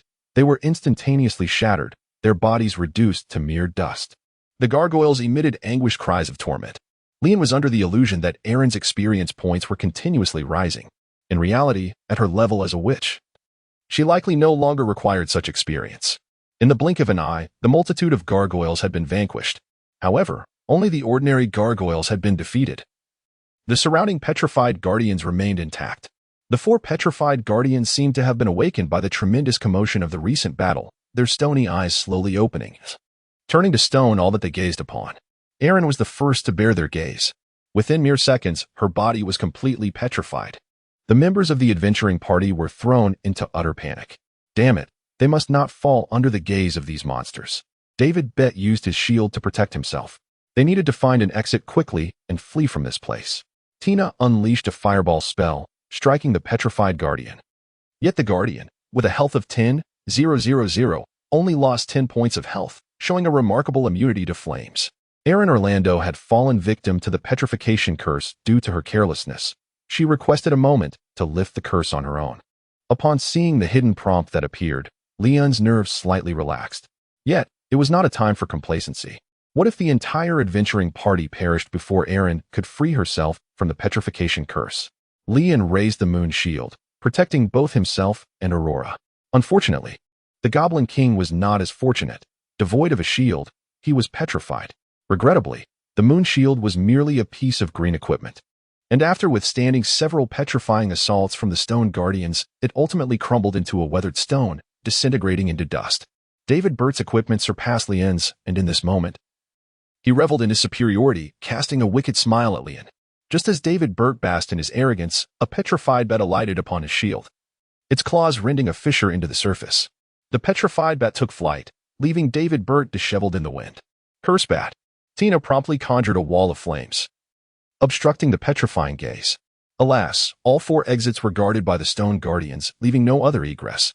A strategy must be devised to vanquish these stone guardians. With heavy footsteps echoing, an enormous stone gargoyle emerged before the group. Just as one crisis subsided, another reared its head. The stone guardians had yet to be dealt with when the stone gargoyle leader made its appearance. Leon observed that his health bar reached an impressive 15,000, surpassing even that of the colossal spore beast. The gargoyle chief possessed formidable physical and magical attacks, capable of annihilating 6-star knights in an instant. Thus, one should not challenge his patience lightly. He relishes transforming humans into specimens, and if one wishes to avoid becoming part of his collection, it is imperative to flee his notification zone swiftly. Years ago, the gargoyle chief fell in love with an elf, concealing her heart within his own body, which has since become his Achilles heel. Chapter 77, The Hip-Shaking Dance Saves the Day. Alas, it is the gargoyle chief. Is there anyone in the party with elven blood? The gargoyle chief's sole weakness lies in the elves. Leon suddenly cast a meaningful glance at David Bett. I indeed possess a trace of elven blood. Though reluctant to admit it, this is a moment of life and death, and David Bett has resolved to no longer conceal this secret. After all, no one is aware that he is the lord of the Firelight territory. That is splendid, David. Quickly, restrain this leader, for Aileen shall awaken soon. Let us first deal with this stone statue guardian. Leon thrust David towards the gargoyle leader. What? Wait a moment. How do I hold it back? David Bett trembled in fear, his legs quaking, had it not been for the heavy equipment he bore. He might have succumbed to tears at the imposing presence of the colossal gargoyle. Enchantment, dance, and swaying hips, these were the arts in which the elves excelled. You might say that was the domain of succubi. But never mind that. If we do not take action, we are all doomed, and Tina cannot save you. Tina would never admit that she couldn't rescue David Bett. It was simply a matter of complexity. I truly cannot. Hey, useless fellow, learn from me. Lian, often influenced by his skeletal companion Ah Bing, had long mastered the essence of the twerking dance. He immediately regarded the petrified Eileen as the leader of the gargoyles and performed a lively dance in close proximity to her. David Bate watched in astonishment. Dance already? Why are you just standing there? Do you wish for total annihilation? Lian, feeling anxious and pressed, doubted whether he had imparted the essence of the dance. He reiterated the instructions for the hip-shaking dance, swaying the hips gently from side to side, drawing circles with the posterior. The movements gradually accelerated, the hip waves resembling rolling tides. First, shift the center of gravity, then push the hips forward. Maintain the rhythm and let the dance unfold. David Bett, fully committed, decided to endure for the sake of the core of the dungeon. Once he acquired it, those who had witnessed his performance would surely meet their demise. He began to dance the hip-shaking dance before the towering stone gargoyle leader. Under Lian's guidance, the mocking nature of this dance was at its peak. Notably, Lian positioned himself deliberately behind the Goblin King, close to Eileen, while ensuring Aurora and David Bett occupied the southern and northern positions respectively, effectively obscuring most of the monster's line of sight and thus evading any aggro. However, David Bett was different. He was performing right before the boss, the stone gargoyle leader. After this eye-watering display concluded, the gargoyle's gaze was solely fixed on David Bett. David Bett, flee quickly. Lian communicated with David Bett through lip movements, supplemented by expressive gestures. David Bett cursed under his breath, realizing he had been deceived. As he witnessed the gargoyle leader approaching him directly, he swiftly turned and fled. Seizing the opportunity, Lian urged Aurora to unleash her full power, vanquishing a stone guardian and thus creating a passageway. With his left arm encircling Eileen and his right hand dragging the goblin, he rushed into the corridor, while Aurora held the rear. David Bate, wearied by the frantic escape, mentally cursed Luke 1,000 times, even extending his ire to Luke's relatives. The stone gargoyle leader unleashed a petrifying beam, prompting David to immediately raise his damaged shield, which was swiftly turned to stone. Discarding the shield, he hastily equipped a new item. For self-preservation, David had brought along numerous valuable possessions. Yet, none of these could withstand the onslaught of the gargoyle leader. Within mere minutes, David found himself cornered. Tina, what are you doing? He shouted in impotent fury. The gargoyle leader bared its vicious teeth, poised to devour David whole. Although he had once held a fondness for elves, this hybrid, possessing only a trace of elven blood and of the male gender, danced so poorly that it seemed a travesty to keep him. Just as the situation appeared dire, Tina's wall of flames thwarted the gargoyle leader's advance. David, move. Having just extricated herself from the clutches of the stone guardian, Tina hurled her whip, ensnaring David's waist and pulling him to her side. Together, they plunged into the escape route. Lian and Aurora, encumbered by Eileen and the goblins, did not move swiftly and were soon overtaken by the two pursuers. David, you have performed admirably. Our survival hinges on your fearless sacrifice. Indeed, you are the embodiment of courage within the team. Go forth and claim several gemstones as your reward. Lian deliberately set David up for failure. Tina, eliminate him, he commanded. David showed no hesitation. As Tina prepared to act, Lian tossed out a cotton candy. Instinctively, Tina reached for the cotton candy, only to encounter the pursuing stone bats from behind. It was a dire situation. Both stone bats and stone spiders were hot on their heels. The passageway became densely populated with these creatures, small in size, yet astonishingly swift. When groups of stone bats appeared, they released a hallucinogenic dust, causing considerable trouble. Tina, deal with these monsters first. We can settle accounts with Luke afterward. David Bett was still capable of distinguishing priorities. The stone spiders spewed stone threads in an attempt to ensnare them, but Aurora unleashed a light or bomb, obliterating the threads. Tina summoned a firestorm, scorching the stone bats and spiders. The passage rumbled ominously, on the verge of collapse. At the very last moment before the impending disaster, the adventurers successfully escaped the passage and arrived at an ancient altar. The heavy stones fell, completely sealing off the passage. Finally, the bats and spiders ceased their pursuit.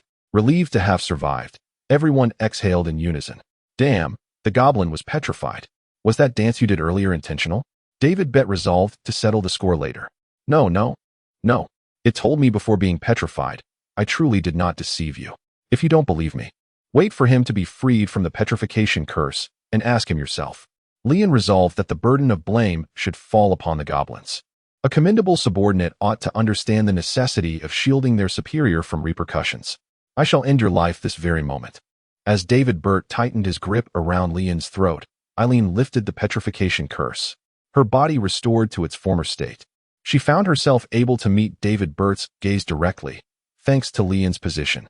In fear, David Burt withdrew his hands, muttering, "It is not your fault. It is the goblins to blame. Those accursed goblins. Not a single one possesses any virtue."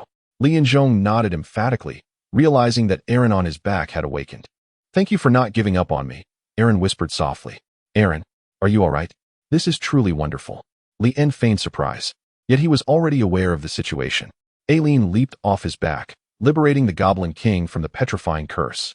Once restored, the king danced with joy, expressing his gratitude to Aileen. She reminded him of his beautiful elven mother. Alas, she would never return. "I am truly sorry for my negligence that placed you all in peril," Aileen sincerely apologized. Through this experience, she became even more convinced of Luke's noble character, for he had not abandoned her, even in such a perilous circumstance. "It is of no consequence."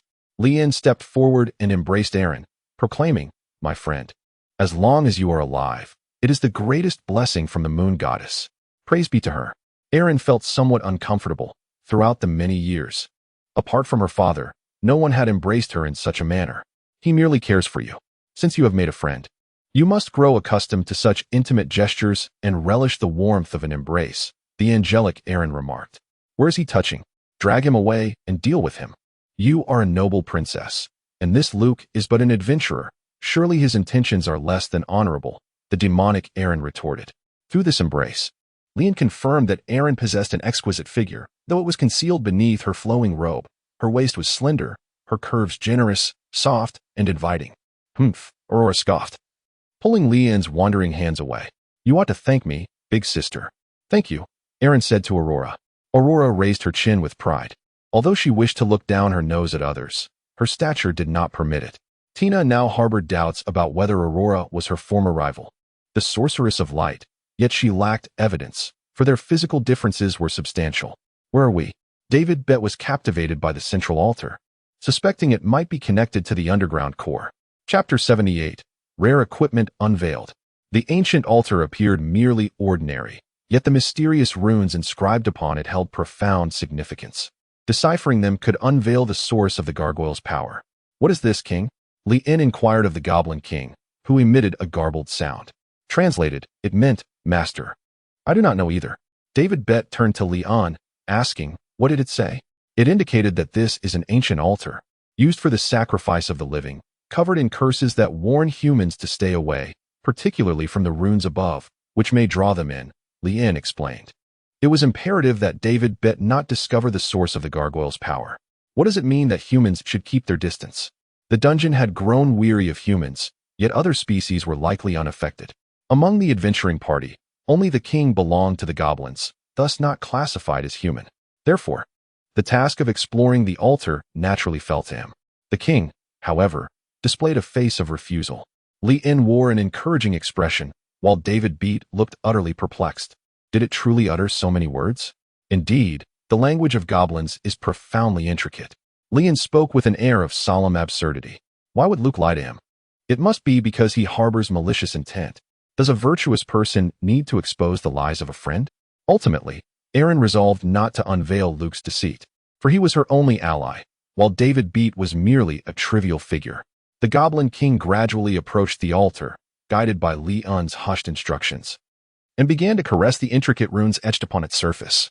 Meanwhile, the collapsed ruins were suddenly swept apart by a tempest, scattering countless debris in every direction.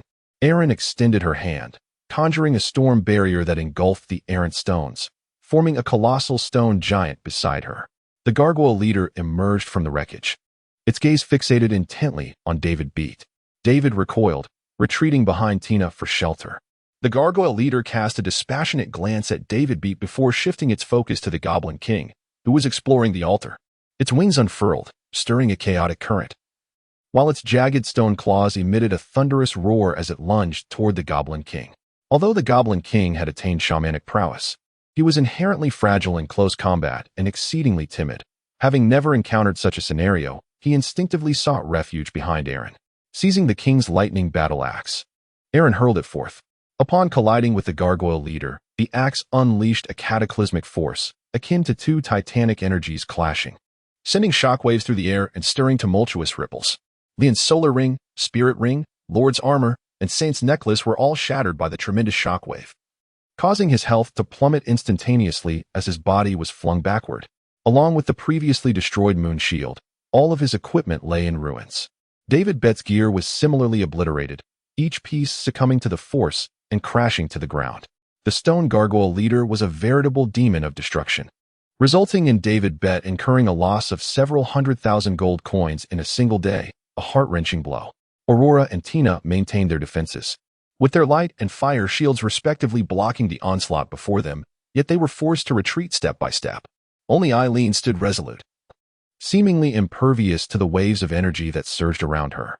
The Goblin King clung to Eileen's leg, struggling to withstand the forces at play.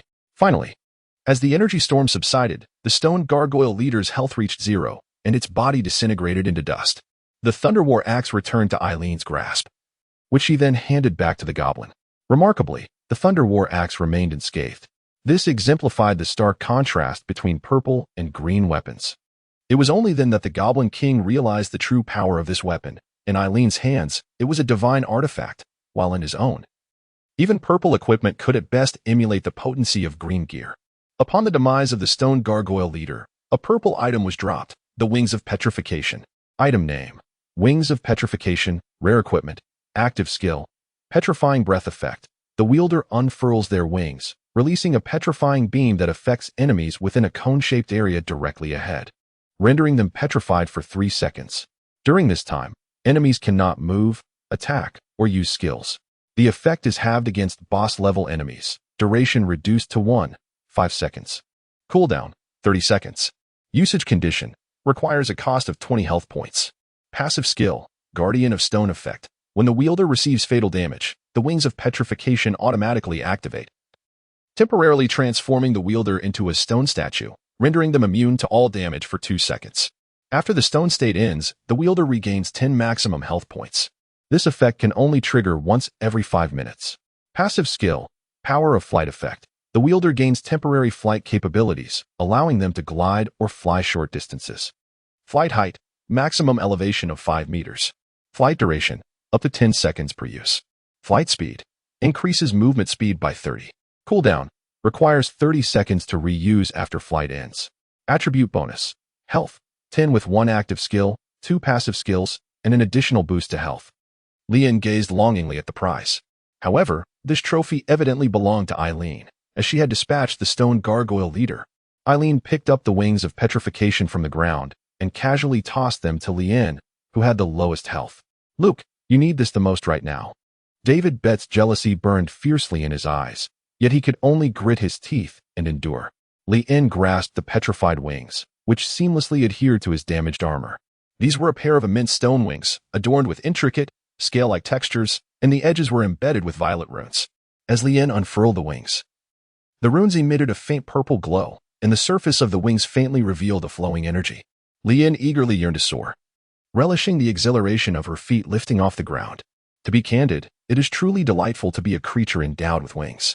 Leon relished the joy of soaring high, even if it was merely to a height of 5 meters. Observing the smile that adorned Leon's face, David Bert felt a surge of blood rising within him, as though he were on the verge of a cerebral incident, silently cursing Luke's relatives in his mind. Why should all the benefits be bestowed upon this lad? He had just risked his life to divert the attention of the gargoyle leader and had lost an entire set of exquisite equipment in the process. This incident brought David Bert back to his childhood, where no matter how hard he endeavored, even surpassing his siblings in talent, he remained an illegitimate child in his father's eyes. Aurora clapped her tiny hands in excitement, while Leon sprouted wings, envisioning the future where he could invite her to fly alongside him. Always soaring alone, Aurora felt a tinge of solitude. However, flying together would be different. They could compete to see who could soar faster and higher. Aurora was confident that she would emerge victorious. Now, let us turn our attention to more pressing matters. Chapter 79. Who Writes a Diary in Earnest? The matter of greater significance, as articulated by Leon, pertains to the imperative of allowing the goblins to continue their exploration of the ancient altar. Within this sanctuary lies the secrets of the gargoyle. Meanwhile, the others embarked on a quest to locate alternative passages, aspiring to gain access to the subsequent level. David Betts now harbors suspicions regarding Leon's honesty. This altar appears far from ordinary, and the core may very well be concealed within. Thus, he shadowed Leon closely without deviation. Tina and Aurora, on the other hand, proceeded to split up, each entering one of the two passages linked to the altar in search of an entrance to the next level. As the most formidable ally, Leon naturally ensured that Aileen remained within his sight, artfully employing the guise of friendship to keep her by his side. Although there were concealed hints, Leon was still unable to unveil the altar's mysteries. Aileen, embarking on her inaugural exploration of the dungeon, was equally in the dark. She had never ventured into a dungeon in her previous life. What is the situation? David Betts inquired of Leon, who merely shook his head, indicating that the king had not discerned anything. Perhaps we could examine this diary. Leon took out the only relic left by his predecessor found in the dungeon and handed it to Aileen. Please assist me in translating this. There is no need to call me your highness. We are friends. Just call me Aileen. Aileen accepted the diary. Very well, Aileen. Leon was as gentle as flowing water. David Bett, eager to follow suit, was about to utter a word, but, upon perceiving Erin's disdainful gaze, he swiftly altered his address to Your Highness, Erin. Sixth Highness. Erin replied coldly. Although she aspired to be benevolent, her true nature occasionally surfaced.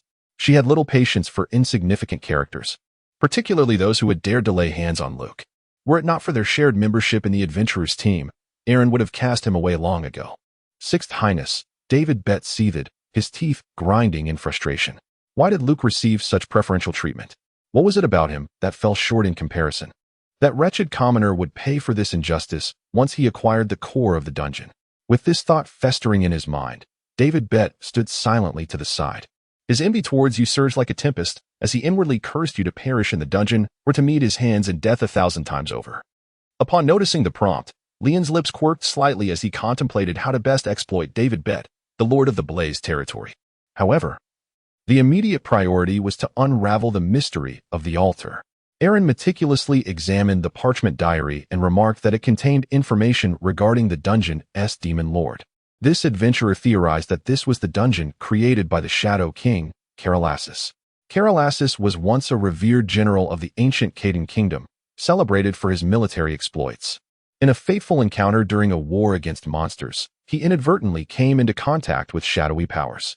This force endowed him with immense magical abilities, but gradually eroded his sanity.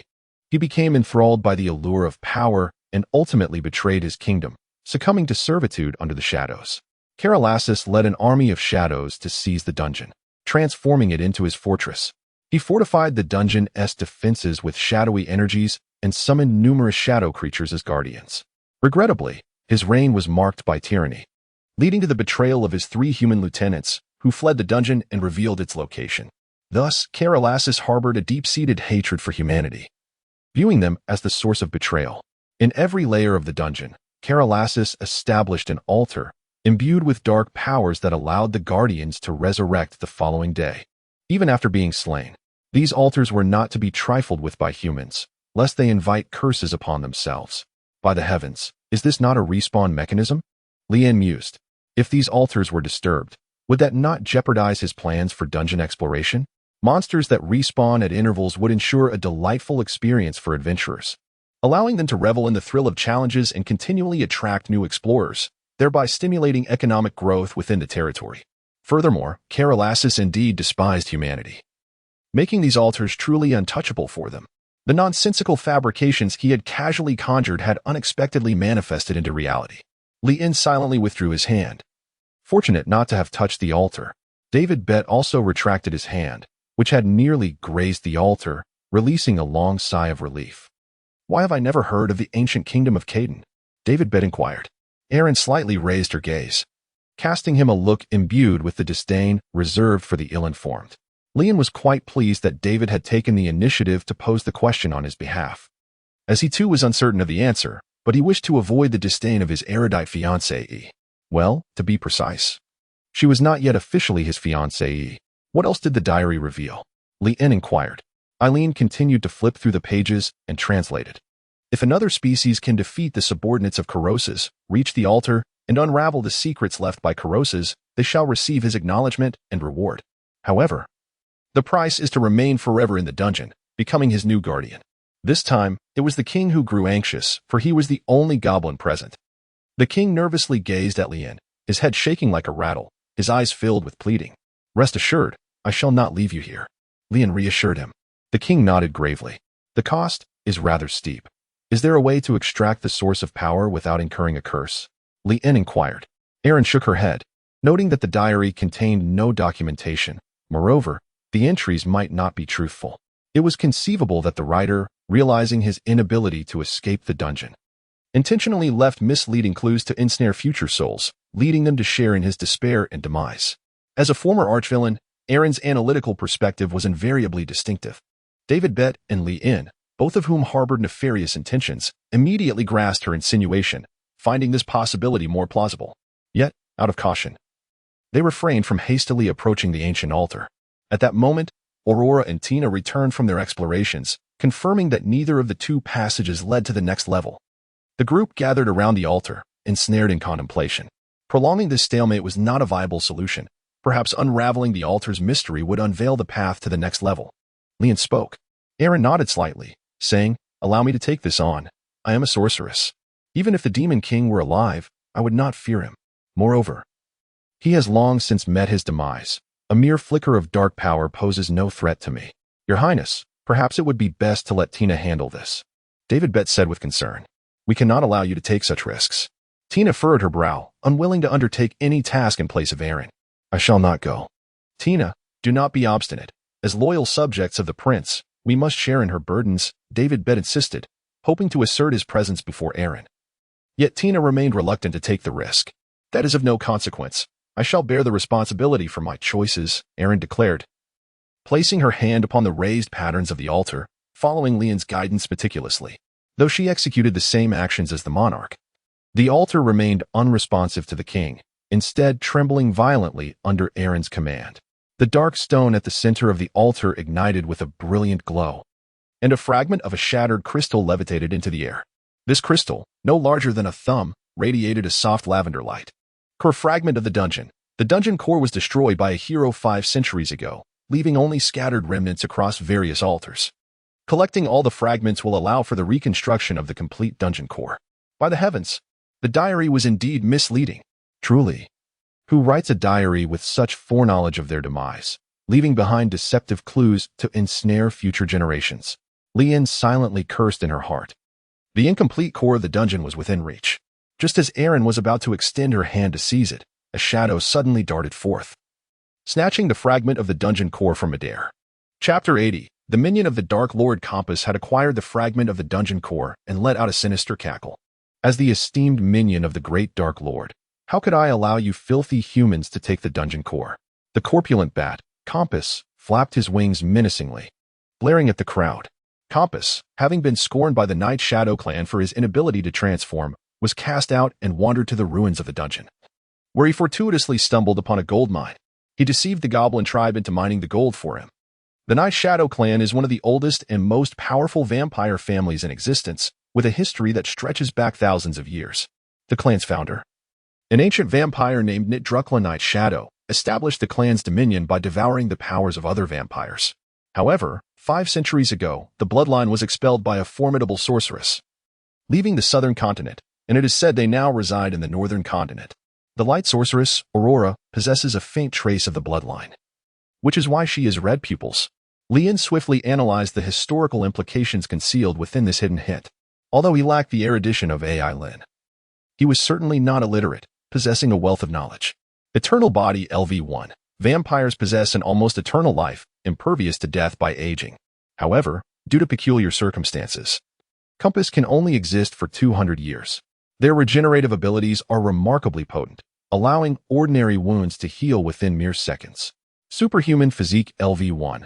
Their strength, speed, and agility far surpass those of ordinary humans, enabling them to lift heavy objects, move rapidly, and evade attacks. Their senses are remarkably acute, allowing them to see in darkness, and their hearing and olfactory senses are highly developed. Blood absorption LV1. Vampires must consume blood to sustain their life and power. The purer or more potent the blood consumed, the more pronounced the enhancement of their strength. Shadow traversal LV1. They can move freely within shadows, instantly appearing behind their adversaries. Enchanting gaze LV1. Through their gaze, they can manipulate the thoughts and actions of others. Emotional infection LV1. They can amplify the negative emotions of enemies within a 10-meter radius. Basic frenzy LV1. When their health drops below 10 of their total life force, they enter a frenzied state, with a 200 enhancement in their basic abilities. All skills at level 1. Doesn't this render them a mere weakling among the vampire clan? It's no wonder they were exiled from their lineage. Nevertheless, one must admit that these abilities are indeed quite alluring. Leon had never anticipated that the esteemed Lord Compass, mentioned by the elder of the goblin tribe, would turn out to be this creature. The size of Compass was merely comparable to that of an owl. Its plump, round head, semicircular, lifeless eyes, and haughty expression rendered it devoid of any semblance of intimidation. Leon silently ridiculed Compass. Is this truly the dungeon core? David Bird inquired, astonished. Foolish and ignorant. You dare to enter the dungeon without even knowing what the dungeon core is. Compass bestowed upon David Bird a look of regal disdain. David Bird and Tina had already initiated their attempt to seize the dungeon core. David swung his longsword, lunging towards Compass. Tina brandished her fiery whip, directing it at Compass. In a fleeting moment, Compass transformed into a shadow, seamlessly merging with the surrounding environment. He must not be allowed to abscond with the dungeon core. David glanced at Tina, who immediately employed fire magic to ignite all the torches surrounding the altar. This bat could morph into a shadow, concealing itself in the darkness. Tina commenced her search. Aurora looked at Leon. Against such shadowy creatures, the purifying light possessed a natural restraining effect. Acquiring the dungeon core was also one of his objectives for entering the ruins of the dungeon. They needed to illuminate the area, leaving Compass with no avenue of escape. Aurora nodded and unleashed a brilliant light from the dome, instantly illuminating the entire altar and significantly reducing the shadow's extent. The Goblin King hurled his lightning battle axe, cleaving down a massive boulder above the passage, causing debris to plummet rapidly and block the exit, thoroughly sealing Compass's escape route. Yet, David Burt and the others still could not locate Compass, who hid within the shadows. Damn it, where has he gone? Aileen, what can the dungeon core accomplish? Leon possessed limited knowledge regarding the core of the dungeon. At times, even the eye of identification proved insufficient. This gap in understanding could be aptly filled by the erudite Erin. Moreover, seeking out topics that do not provoke aversion is indeed one of the means to foster a deeper connection. The dungeon core serves as the pivotal energy source of the entire dungeon, a remnant left by the Demon King. Mastery of the dungeon core equates to true dominion over the dungeon itself. Through certain esoteric rituals, the dungeon core can even resurrect the Demon King, thereby bestowing his formidable power. Erin spoke slowly, emphasizing that this was an exceedingly perilous artifact, one that must not fall into the hands of those with nefarious intentions. Is your purpose in the dungeon also to seek the core? Leon inquired. Erin nodded and replied, Indeed, at the very least. I shall not covet powers that do not belong to me, nor be foolish enough to attempt the resurrection of the Dark Lord. She chuckled softly. That is simply because you are already sufficiently powerful. Leon secretly scoffed, for with the pigskin mask adorning his face, there was no need for him to be concerned about managing his expressions. In truth, I too desire the dungeon core. Do you yearn for power? Aileen gazed at Leon, admiring his candor. No, I merely hope that with the dungeon core, the monsters from the Scarlet Moon territory will cease to threaten humanity, allowing all to live and thrive in peace here. Leon smiled and said, AI Lin was momentarily taken aback. She had not expected an ordinary adventurer to harbor such aspirations. It seems that realizing your wish may be quite challenging. The area of the Red Moon territory requires at least 3 complete cores from such dungeons to exert control over all the magical creatures, AI Lin remarked. In other words, it is not entirely impossible. Leon's eyes shimmered slightly. Erin nodded, acknowledging that it was theoretically feasible. Once I return to the Moon Temple, I can assist you in uncovering pertinent information. If you desire this territory, I would be more than willing to bestow it upon you. As Leon contemplated, his thoughts were abruptly interrupted by David Bett. Found it, hidden right here. David Bett, having searched for Compass in vain, resorted to deceitful tactics. To his surprise, the impatient Compass indeed emerged from the shadows. I initially intended to spare you, yet you insist on seeking your own demise. With a furrowed brow, Compass swallowed the core fragment of the underground city, causing its form to swell instantaneously, transforming from a diminutive creature into a colossal bat towering over 10 meters in height. Its furry claws becoming exceedingly sharp.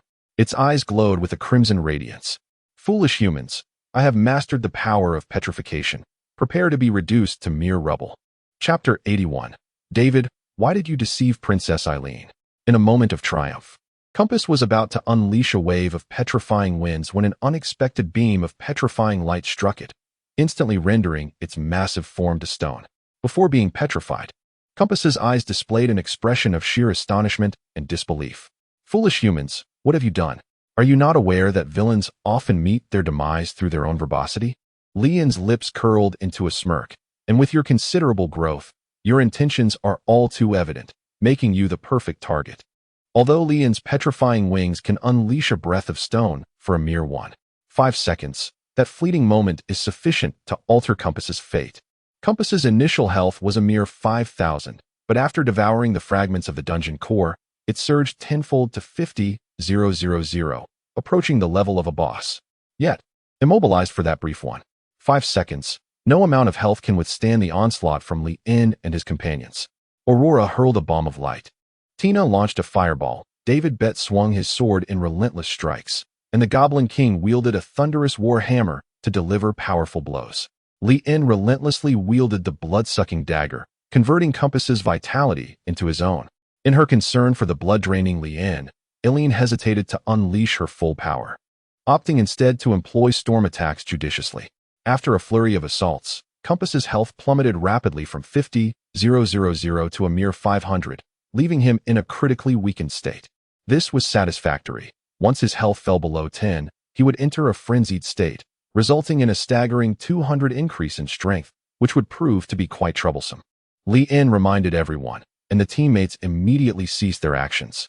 As the 1.5 seconds of petrification came to an end, the imposing figure of the 10-meter-tall bat, Compass, diminished into a diminutive form no larger than a palm. A fleeting moment of surprise and anger flickered in its lifeless eyes, and with a gentle scratch of its tiny claws upon its body, a sinister smile emerged at the corners of its mouth. The health points dwindled to 499. Just you wait, it taunted. Prepare to witness the power of frenzy. Can self-harm truly be an option? Leon discovered that Compass was rather cunning. Such a scenario would not transpire within the confines of the game. Its form began to swell once more, this time surpassing its previous size, threatening to rupture the dome of the altar. Dark crimson runes faintly shimmered upon its black fur, and its eyes glowed a fierce scarlet. Die. Suddenly, Compass's voice was silenced. Caught by the stone of the dome, Compass had not anticipated being trapped. The members of the adventuring party had also never imagined that Compass would become ensnared. With remarkable agility, Leon swiftly thrust his blood-sucking dagger towards Compass's posterior. Compass deflated like a punctured balloon, its body rapidly diminishing as its health plummeted, ultimately dwindling to a mere point. In this weakened state, the frenzy was also dispelled. Compass was left with no option but to flee. Alas, it had yet to unleash any of its skills, meeting an untimely demise before the battle had truly begun. Cursed be you all, wait for my return. Lord Compass shall come back. After uttering this fierce declaration, Compass prepared to vanish into the shadows, only to be seized by Leon, who grasped its flailing wing. It is time to return now, Lord Compass. Leon seized the gravely injured yet defiantly unyielding Compass. Damn it, do you know who I am? I am a devoted follower of the great Demon Lord. The Demon Lord shall not spare you, Compass bellowed, his eyes wide with fury, his spittle splattering across Leon's face. Leon wiped away the drool and regarded it with disdain. This expression stirred within Compass a recollection of unpleasant childhood memories, reminiscent of the disdainful gazes from the Nightshade family members who always looked down upon him, deeming him a worthless outcast. Damn it. How dare you look at me with such contempt? By what right do you judge me? You are the true worthless ones. You are all nothing but refuse. Compass continued to roar, feeling as though his very essence was being drained, 1 point of vitality at a time. Leon cannot allow it to perish, for only it knows the location of the gold mine, and it can command the goblins to mine for it without charge. Although the previous batch of goblins captured were either sold or slain, there must still be other goblins hidden within this dungeon's ruins. Thus, Lien administered a vial of inferior healing potion to the nearly expired compass, restoring its health to a mere 10 points. In this condition, it remains incapable of entering a berserk state, as the berserk ability has a cooldown period, preventing its activation for at least 12 hours. Spit out the core fragments. David Bett said. What do you need the core for? Erin inquired, directing her gaze at David Bett. David Bett swallowed hard, scrambling for an excuse. He could not possibly admit that he intended to present the core to the third princess in an attempt to curry favor and join her faction. After all, the individual before him was the sixth princess, who had her share of grievances with the third princess. Your Highness may not be aware, but during the last cleanup of the Red Moon territory, we suffered a vicious attack from the detestable Lien Moria, resulting in severe damage to 4 magical defense towers. I need to take these core fragments back to repair the magical towers. David Bett managed to conjure a reason in his desperation. David, why do you deceive Her Highness Erin? The magical towers of the Bright Fire territory were clearly undamaged. They were recently recognized as exemplary magical defense towers of the southern border, attracting numerous mages for study. Lien gazed at David with eyes as clear as crystal, akin to a fool admiring a great intellect. The fool exposed the brilliance of the wise, and in that moment, the wise appeared foolish.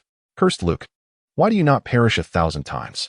With a silent curse echoing in his mind, David Bett donned an expression of deep sorrow, ostensibly seeking the sorcerers for observation. His true intention was to enlist their aid in restoration, yet they all claimed helplessness. Thus, I embarked on a quest for the fragments of the dungeon core. The residents of the Emberfire territory, numbering in the tens of thousands, await my return. I cannot let them down. Ah, so we are merely performing a play together, are we? David, why do you deceive Her Highness Eileen? The Lord of Emberfire territory, in a brutal campaign to wage war against the Scarlet Moon territory, has conscripted soldiers without mercy, sparing not even the children, resulting in many fleeing Emberfire to seek refuge in the Clover territory. Where then are the tens of thousands of inhabitants? Lien inquired with curiosity. That is merely a rumor. The Huahua territory has not engaged in any brutal conscription.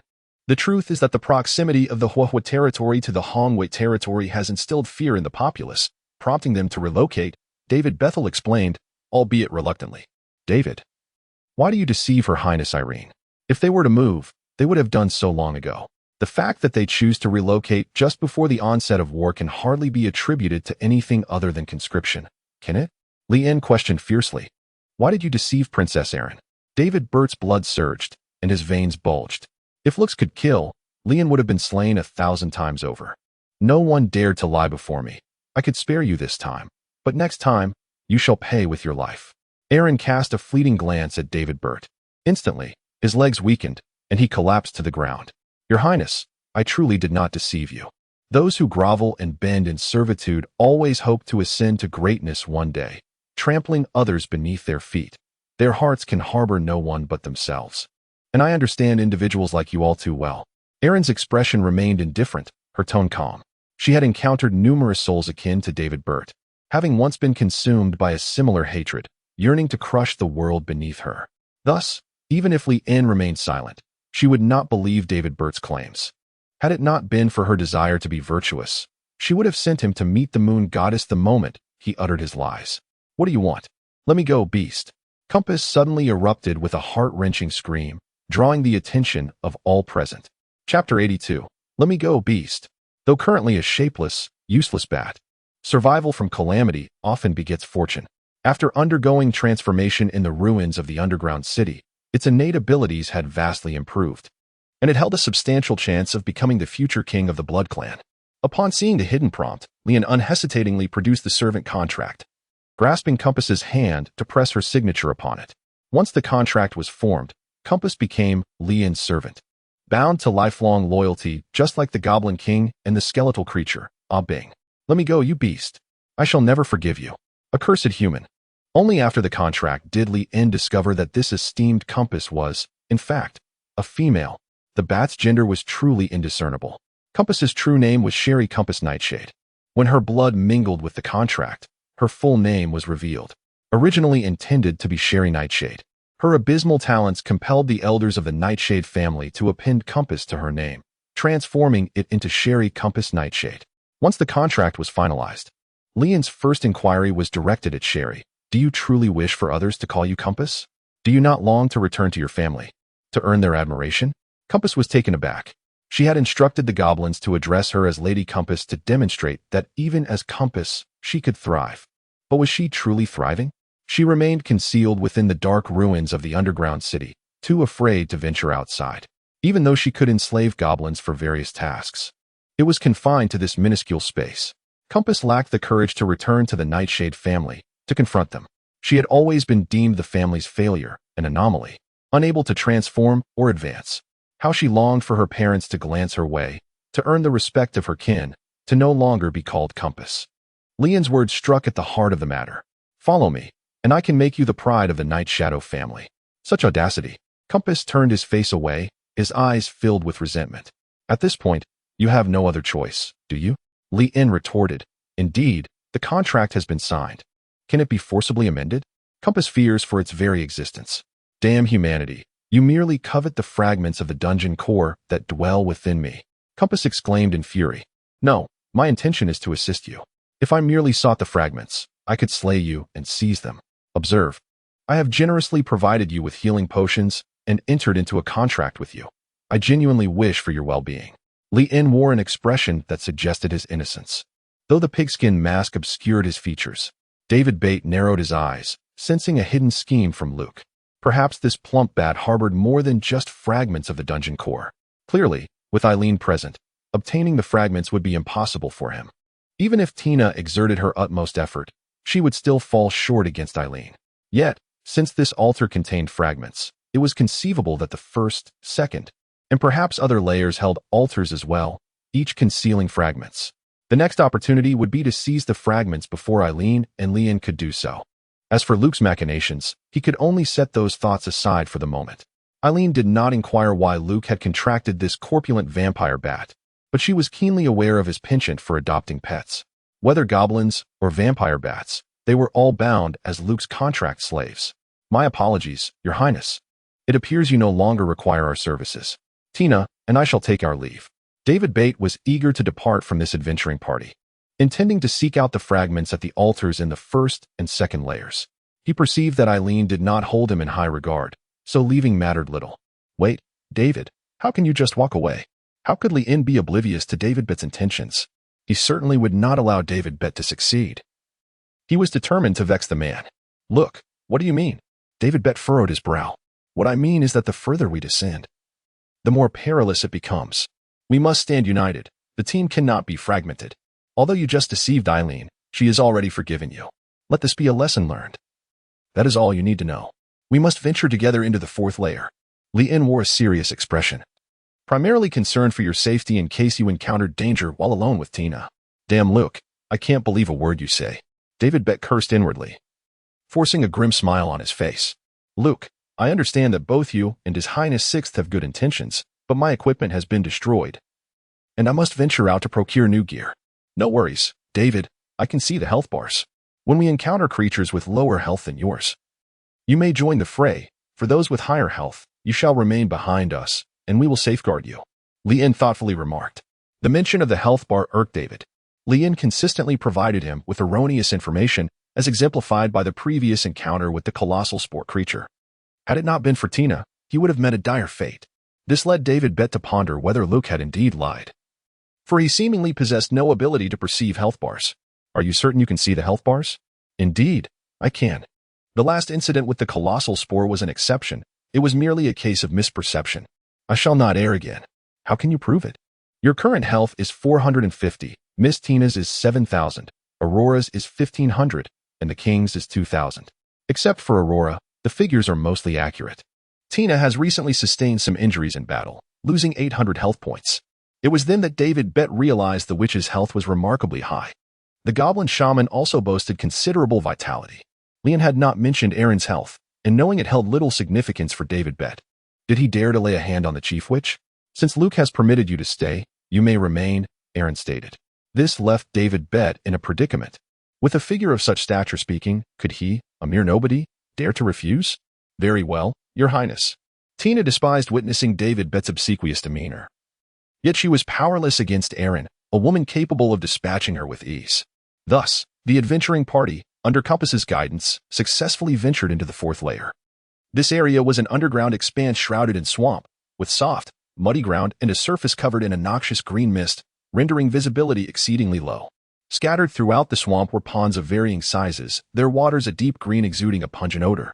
Towering wisteria, man-eating flowers, and bioluminescent mushrooms thrived beside the swamp, where dim light prevailed, primarily relying on the faint glow of the mushrooms and small ponds, casting an overall eerie green hue. The Lee-In Adventure Squad tread cautiously upon a path composed of decaying wooden planks, swaying precariously as if they might plummet into the depths below at any moment. Chapter 83, The Poisonous Marsh of the Fourth Layer of the Dungeon Ruins. You have arrived at the poisonous marsh of the fourth layer of the dungeon ruins. Beware. For the Poison Queen resides here. Do not provoke her lightly. Poison traps abound, with pools of venom scattered throughout the marsh. Contact with them will result in poisoning, inflicting continuous damage. The mire traps appear solid, yet conceal bottomless quagmires, making escape nearly impossible once ensnared. Toxic fog traps release dense clouds of poisonous mist, impairing vision upon inhalation. Plant traps, consisting of man-eating flowers and venomous vines, actively assault nearby beings, ensnaring them with tendrils or spraying corrosive venom. Upon noticing the hidden warning, Lee-In swallowed hard and carefully adjusted the fit of his mask against his neck to prevent the toxic gas from seeping in. It seemed that his gas mask was about to be put to the test, as the noxious fumes on this layer were even more potent than those on the second. David Bett had also donned his mask, but the discomfort of wearing two masks caused him considerable difficulty in breathing, even without any adversaries attacking him. He was in a state of gradual decline, losing a drop of health every hour. Fortunately, he had brought ample supplies of medicinal provisions to restore his health at any moment. Aileen, be cautious. There are poison traps here. Do not inhale the toxic gas. It is a chronic poison that will deplete 10 health points per minute until one succumbs to the embrace of the goddess, he warned. Tina hastily secured her unsightly gas mask, having narrowly avoided exposure. Aileen, watch out. That area conceals a mire trap. Stepping here could lead to an unending quagmire. Difficult to escape. Aurora quickly withdrew her foot, having nearly stepped into it. Aileen, take care not to venture that way. The walls in that section are riddled with numerous vents that release dense toxins, reducing visibility to a fifth of what it is here. The Goblin King swiftly turned back, nearly rushing into danger. Aileen, be wary.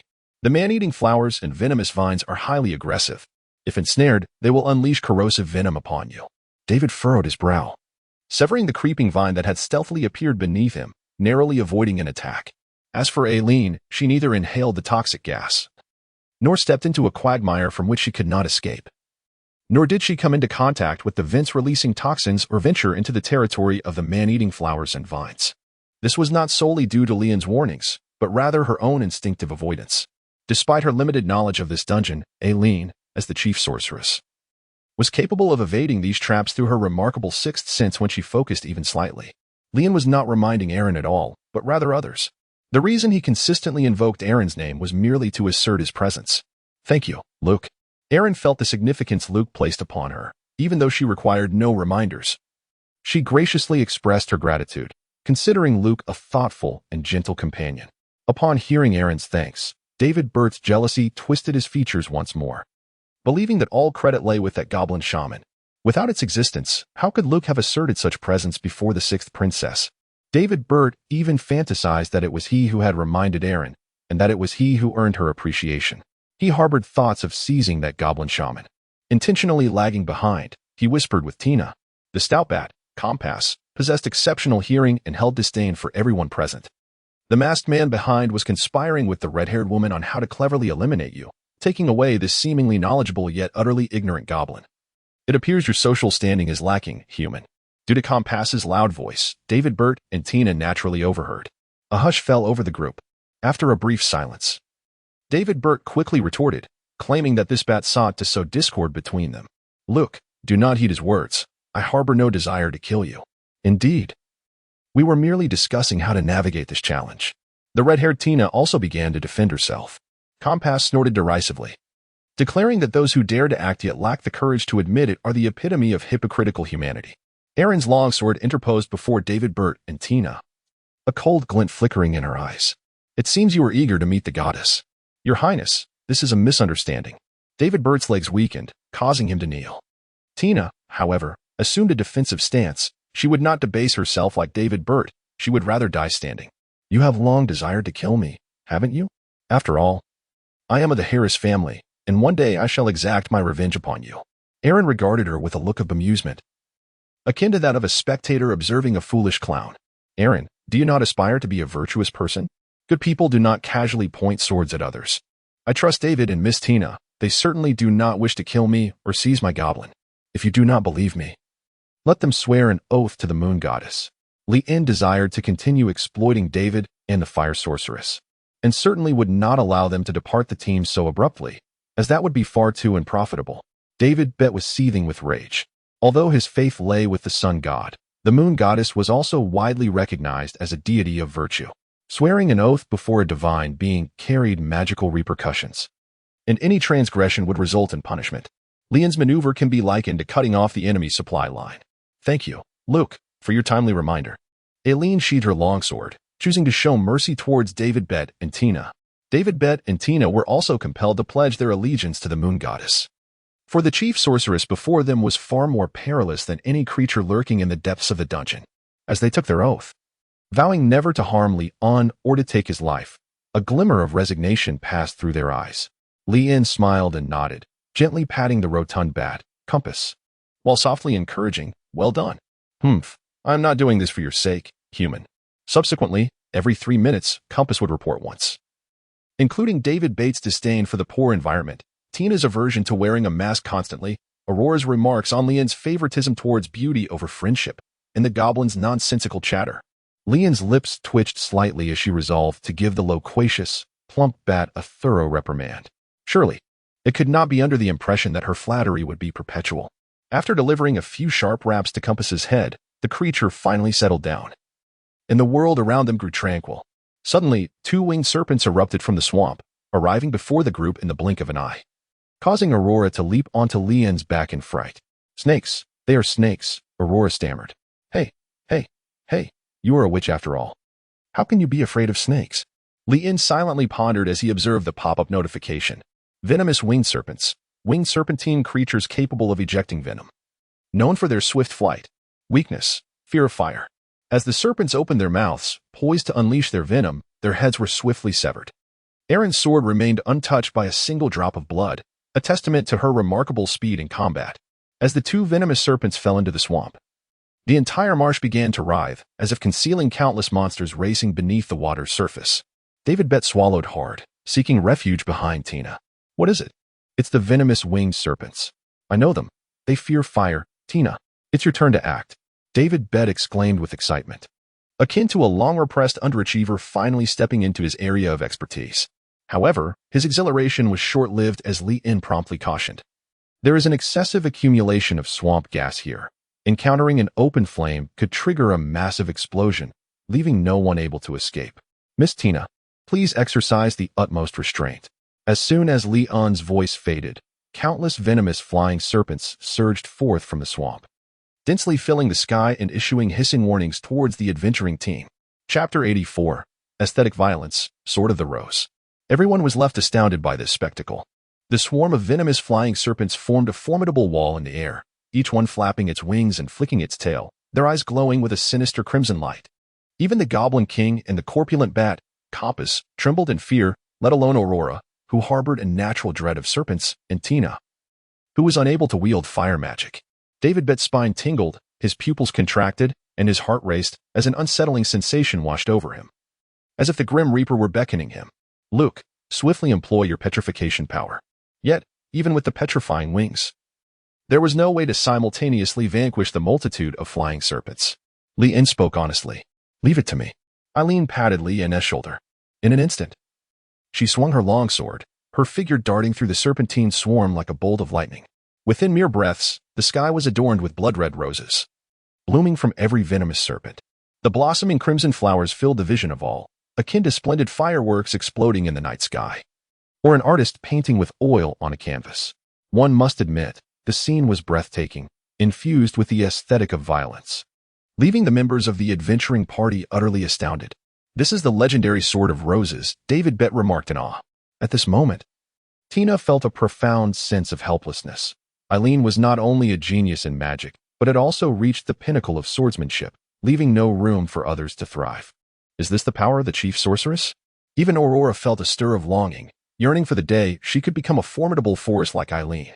As Eileen sheathed her sword, the venomous serpents lay annihilated, not a single one spared. She gracefully landed beside Lien, her footsteps lightly touching the wooden planks without causing the slightest tremor. Lien raised his thumb, yet an escalating sense of urgency surged within him. It was imperative to accelerate the deepening of their bond before Erin uncovered his true identity. This was the sole means of evading demise. Otherwise, even 10 Auroras would be no match for the current Erin. Abbing, the Monarch, and Compass were all late-stage sovereigns, mere novices in the early phases, and thus could not contend with Erin. Receiving Lien's praise, a barely perceptible smile graced Erin's lips. In truth, I had not exerted my full strength. Well, it seems my wife is beginning to indulge in a bit of subtle boasting. Lien could only console himself in this manner. Unfortunately, despite the multitude of serpents, none had yielded any gold coins, rendering them less rewarding than the rat men on the first level. The venomous fangs of the venomous flying snakes were worth 2 gold coins each. Upon receiving this information, Lien felt a slight alleviation of his spirits. King, he commanded, collect these fangs. Lien remarked, the king has already amassed a bag full of jewels, and now he seeks to collect venomous fangs. A look of resentment flickering in his eyes. Why must I bear the burden alone? Lien gently patted the shoulder of the valiant warrior, offering words of encouragement. Those who possess great ability should bear greater responsibilities. Among all my subordinates, I hold the highest hopes for you. The young goblin's eyes shimmered with a glimmer of light, akin to a child receiving affirmation from a father. He nodded earnestly and began to gather the fangs of the venomous serpents. Perhaps due to the thorough clearing of the monsters in the first, second, and third levels, a multitude of adventurers successfully ascended to the 4th level. Catching up with Lien's expedition. It is Brother Luke. We have caught up. Indeed, Brother Luke's words rang true. This place was indeed rife with toxic gas. Look at that purple mist. It surely harbors danger. Everyone, secure your masks and stay close. The arrival of the adventurers imposed greater strain on the already precarious deadwood, which began to sink, causing many to plunge into the swamp. Ah, help! Someone save me! Cried one. Damn it, something is biting me. As the number of people increased, chaos erupted swiftly. The lizards, which had been lurking in the swamp, were startled into action, emerging to seek their prey. Additionally, the piranhas lurking in the pond eagerly awaited the adventurers' missteps, their mouths agape, eyes glinting with anticipation, in a bid to prevent anyone from falling. Eileen cleaved the stones from the wall, allowing them to tumble into the swamp, thereby creating a pathway of rubble. Lien and David, along with others, promptly relinquished the driftwood and leapt onto the gravel path. Everyone must exercise caution regarding the venomous flying serpents, swamp lizards, piranhas, carnivorous plants, and toxic vines. It is imperative to remain as silent as possible to avoid disturbing the venomous queen residing here. Lien, as always, conveyed the crucial information of this level to the adventurers, enhancing their chances of survival. Truly, Brother Luke possesses an unparalleled knowledge. The adventurers whispered to one another, revealing that it was actually a goblin close to Brother Luke who provided the insights, for this goblin seemed to know everything. Their companions displayed expressions of understanding. Despite numerous warnings, there were still those who would scream in terror. They either fell into the swamp or encountered various monstrous attacks. As a virtuous individual, Eileen could not stand idly by while they faced peril. Once again, she brandished the rose sword, dispatching the creatures with grace. The demise of the giant lizard yielded precious gems, while the death of the piranha resulted in a bounty of gold coins. The slaughter of the man-eating flower provided ingredients for potions. For a fleeting moment, the entire 4th level was awash with glittering coins and jewels, creating a dazzling spectacle. The adventurers were engulfed in a frenzy of excitement. We are rich. How wonderful. Those are mine. Do not snatch them away. This treasure belongs to me. You all step aside. In their fervent quest for wealth, the adventurers became entangled in chaos, with even more of them plunging into the swamp. The mortality rate soared rapidly. Greedy, foolish humans. The rotund bat, Compass, shared their love for gold and, frustrated by the meager amount she had acquired, cursed the humans. Had she not possessed wings? She would have surely met the same fate as the others, sinking into the mire. After the tumult, only a quarter of the original 200 adventurers remained. To prevent further losses, Lien urged those who had gathered gems and coins to return swiftly, discouraging them from pressing onward. Nightfall was imminent, and the dangers would only escalate. Everyone should head back. We shall return to explore tomorrow. Brother Luke, what about you? You all go ahead. We will stay behind to deal with these monsters. Leon, with heartfelt persuasion, finally managed to dissuade the adventure-laden explorers. Just as they prepared to retreat, a chilling voice echoed in their ears. Who could it be that dares to intrude upon my domain and slay my minions? The voice reverberated through the fourth level, leaving everyone exchanging anxious glances. What was that sound? Alas, it is the Venom Queen. The Venom Queen had been awakened. A thick haze of deep purple mist enveloped the surroundings, rapidly diminishing visibility to mere inches. The noxious fog, exhaled by the Venom Queen, could infect any creature within a 100-meter radius with toxins, causing their bodies to rapidly scale and transform into serpentine monstrosities. Fools, you have provoked the Venom Queen. Prepare for your demise. Compass flapped his wings, revealing a cruel smile. Snap! Leon struck Compass on the head with a resounding slap, clarifying his position. Chapter 85, The Beauty-Obsessed Venom Queen. Do not come into contact with these violet gases, for doing so may lead to infection and transformation into serpentine monstrosities. The venomous mist expelled by the Venom Queen is indeed contagious upon contact. Gas masks are utterly ineffective, unless one is clad in a full protective suit. Leon urged everyone to retreat urgently. However, both the path constructed of withered wood and the one formed by disarrayed stones were exceedingly narrow. Coupled with the adventurers' overwhelming anxiety and frantic desire to preserve their lives, chaos ensued as they jostled against one another, resulting in yet another wave of individuals plummeting down. Some were overtaken by the noxious purple gas, their bodies undergoing horrifying transformations, sprouting patches of green scales. Help! I've turned into a monster. One cried. Stay away. Don't touch me. What if it spreads? Another lamented. Oh no, I've grown a tail. A serpent's tail. Fool. That has just a snake bite on your posterior. Shake it off. The scene was one of utter pandemonium. This was the consequence of 5 centuries following the Demon King's demise. Most adventurers venturing into the ruins of the underground city were hastily assembled teams, lacking any cohesion. At the first sign of trouble, they devolved into utter disarray, significantly escalating the mortality rate. Given their current predicament, the initial promotional efforts seemed utterly futile. No adventurer would dare to enter the underground city again. Leon must devise a strategy to turn the tide, such as cultivating a cadre of specialized leaders. They must be well-versed in the intricacies of the dungeons, possess charismatic leadership qualities, and be adept at guiding inexperienced adventurers. These individuals shall be known as the guides of the dungeon ruins. Indeed, it is imperative to assemble such a group of guiding adventurers to enhance survival rates and restore the esteemed reputation of the Red Moon Territory's dungeon ruins. Leon now resembles a player in a game beta test or a hotel tester, encountering various challenges while exploring the ruins of dungeons. Just as his thoughts began to wander, Erin unleashed a tempestuous spell, dispersing the purple mist emitted by the Poison Queen, inadvertently sweeping away 2 or 3 oblivious adventurers in the process. The hurricane whirled within the cave, producing a mournful wail akin to a demon's song. With the toxic fog lifted, the Poison Queen's form was fully revealed. Towering at 3 meters, her upper body resembled that of a human woman, while her lower half was serpentine, adorned with azure scales. Each strand of her hair was a slender, venomous snake, and she wielded a whip of poison, hissing menacingly at the human adventurers. Before you stands this grotesque creature known as the Poison Queen, possessing 10% of Medusa's lineage. Though she appears hideous, her heart is even more repugnant. She harbors a particular disdain for humans who surpass her in beauty. Her skills include venomous spitting, capable of inflicting continuous damage of 1 point per second on her foes. She excels in creating a toxic mist domain, enveloping a 50-meter radius where enemies suffer ongoing damage and impaired visibility. Additionally, she can summon no fewer than 100 venomous snakes to aid her in battle. Her health points stand at 20,000. Is it not true that even the least attractive human would outshine her? As the terrifying Poison Queen emerged, the adventurers quaked in fear, their legs turning to jelly. Brother Luke, what shall we do? David, why not perform a hip-shaking dance for the queen? Leon tentatively inquired of David Bate. David Bate roared, what nonsense is this? I would never dance with that hideous creature. Hideous creature? His words pierced the ears of the Venom Queen like a needle, instantly capturing her attention.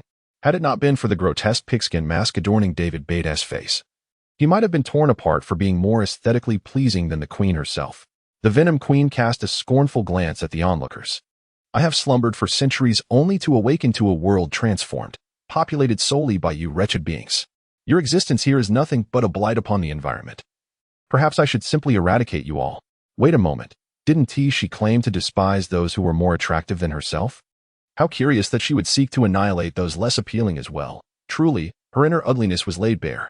Li-in secretly lamented, ever ready to petrify herself to evade the venomous onslaught of the Venom Queen. The serpents entwined in the queen's hair had commenced their assault, unleashing streams of venom upon the crowd. A mere drop of this toxin would cause incessant bleeding. Aurora raised a luminous shield, barely managing to withstand the attack. Overcoming her innate fear of serpents proved somewhat challenging. The Venom Queen's haughty gaze swept over the assembly before settling on the hooded figure of Erin.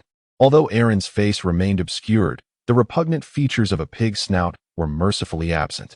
"Lift your face. Let me behold whether you too are as grotesque," the queen demanded. But Erin feigned ignorance. The Venom Queen's brow furrowed, and with a flick of her long whip, reminiscent of a striking serpent, she could not abide the audacity of one who dared to disregard her authority and present an air of superiority. With a piercing sound that cut through the air, the whip lunged for Erin's throat. In a swift motion, Erin evaded the strike with ease. The whip struck the ground, sending a spray of muck and venom into the air. Erin retaliated swiftly, her blade carving a silvery arc. The Venom Queen let out a derisive snicker, believing she could effortlessly dodge Erin's swordplay. To her astonishment, however, the tip of Erin's rose sword severed her serpentine tail, causing crimson roses to bloom forth as the queen emitted a wretched scream of agony. "Accursed human! You have dared to sever my beautiful tail. I shall see you dead." The Venom Queen roared, her arms stretched wide as the surrounding toxic mist rapidly coalesced into a massive cloud of venom. "This is dire. We must flee." Li-in and his companions swiftly retreated, widening the distance between themselves and the Venom Queen, fearful of being tainted by her toxins. A sudden tightness gripped Erin's breath, and her vision blurred. Yet, she remained composed, raising her hand to inscribe 2 arcane runes in the air. A tempest surged forth from the semi-transparent array of runes, dispersing the surrounding noxious mist. In an instant, Erin leaped, wielding her rose blade, which traced countless silver arcs through the air, forcing the Venom Queen to retreat repeatedly. Driven into a corner, the Venom Queen emitted a piercing shriek, summoning hundreds of venomous flying serpents. "Damn humans, perish!" The venomous serpents flapped their wings, producing harsh sounds in midair, baring their fangs as they lunged toward Erin. "Annihilate!" Erin uttered a single word as she drew her blade. All the venomous serpents transformed into a sky filled with crimson fireworks, exploding in a cascade of blood. The red ichor stained the Venom Queen's form, and disbelief washed over her as she witnessed the annihilation of her elite serpents in a mere breath. Enraged, the Venom Queen commenced her 6th molting in centuries. As she shed her skin, it became apparent that her evolution would render her even stronger. Noticing the hidden prompt, Li-in quickly cautioned Erin, urging her not to allow the molting to complete and to eliminate her swiftly. Chapter 86. The Fair Princess. Just as Erin prepared to strike down the Venom Queen, Li-in observed a new notification. The value of the shed serpent skin ranged between 100,000 to 120,000 gold coins. "Wait, Erin, let her finish molting." He felt a pang of regret at the thought of losing such valuable serpent skin. Erin halted her actions, and seizing this opportunity, the Venom Queen completed her molting, her body doubling in size from 3 to 6 meters. Her azure scales transformed into a deep violet, her tail becoming more robust and rounded, although her appearance remained unchanged. The evolved Venom Queen now bore 15 Medusa lineage. She was not to be trifled with unless one was the chief sorceress. Her abilities included proficient in venom spray, capable of spewing venom that inflicts continuous damage, draining 10 health points per second. Mastery of toxic fog domain, creates a toxic fog within a 100-meter radius, inflicting continuous damage and impairing visibility for enemies within. Skilled in summoning serpents, able to summon at least 200 venomous serpents to aid in battle. Expert in mass curses, inflicts negative curses upon enemies, reducing their aesthetic appreciation by 200, compelling them to perceive the Venom Queen as the epitome of beauty, willingly sacrificing everything for her.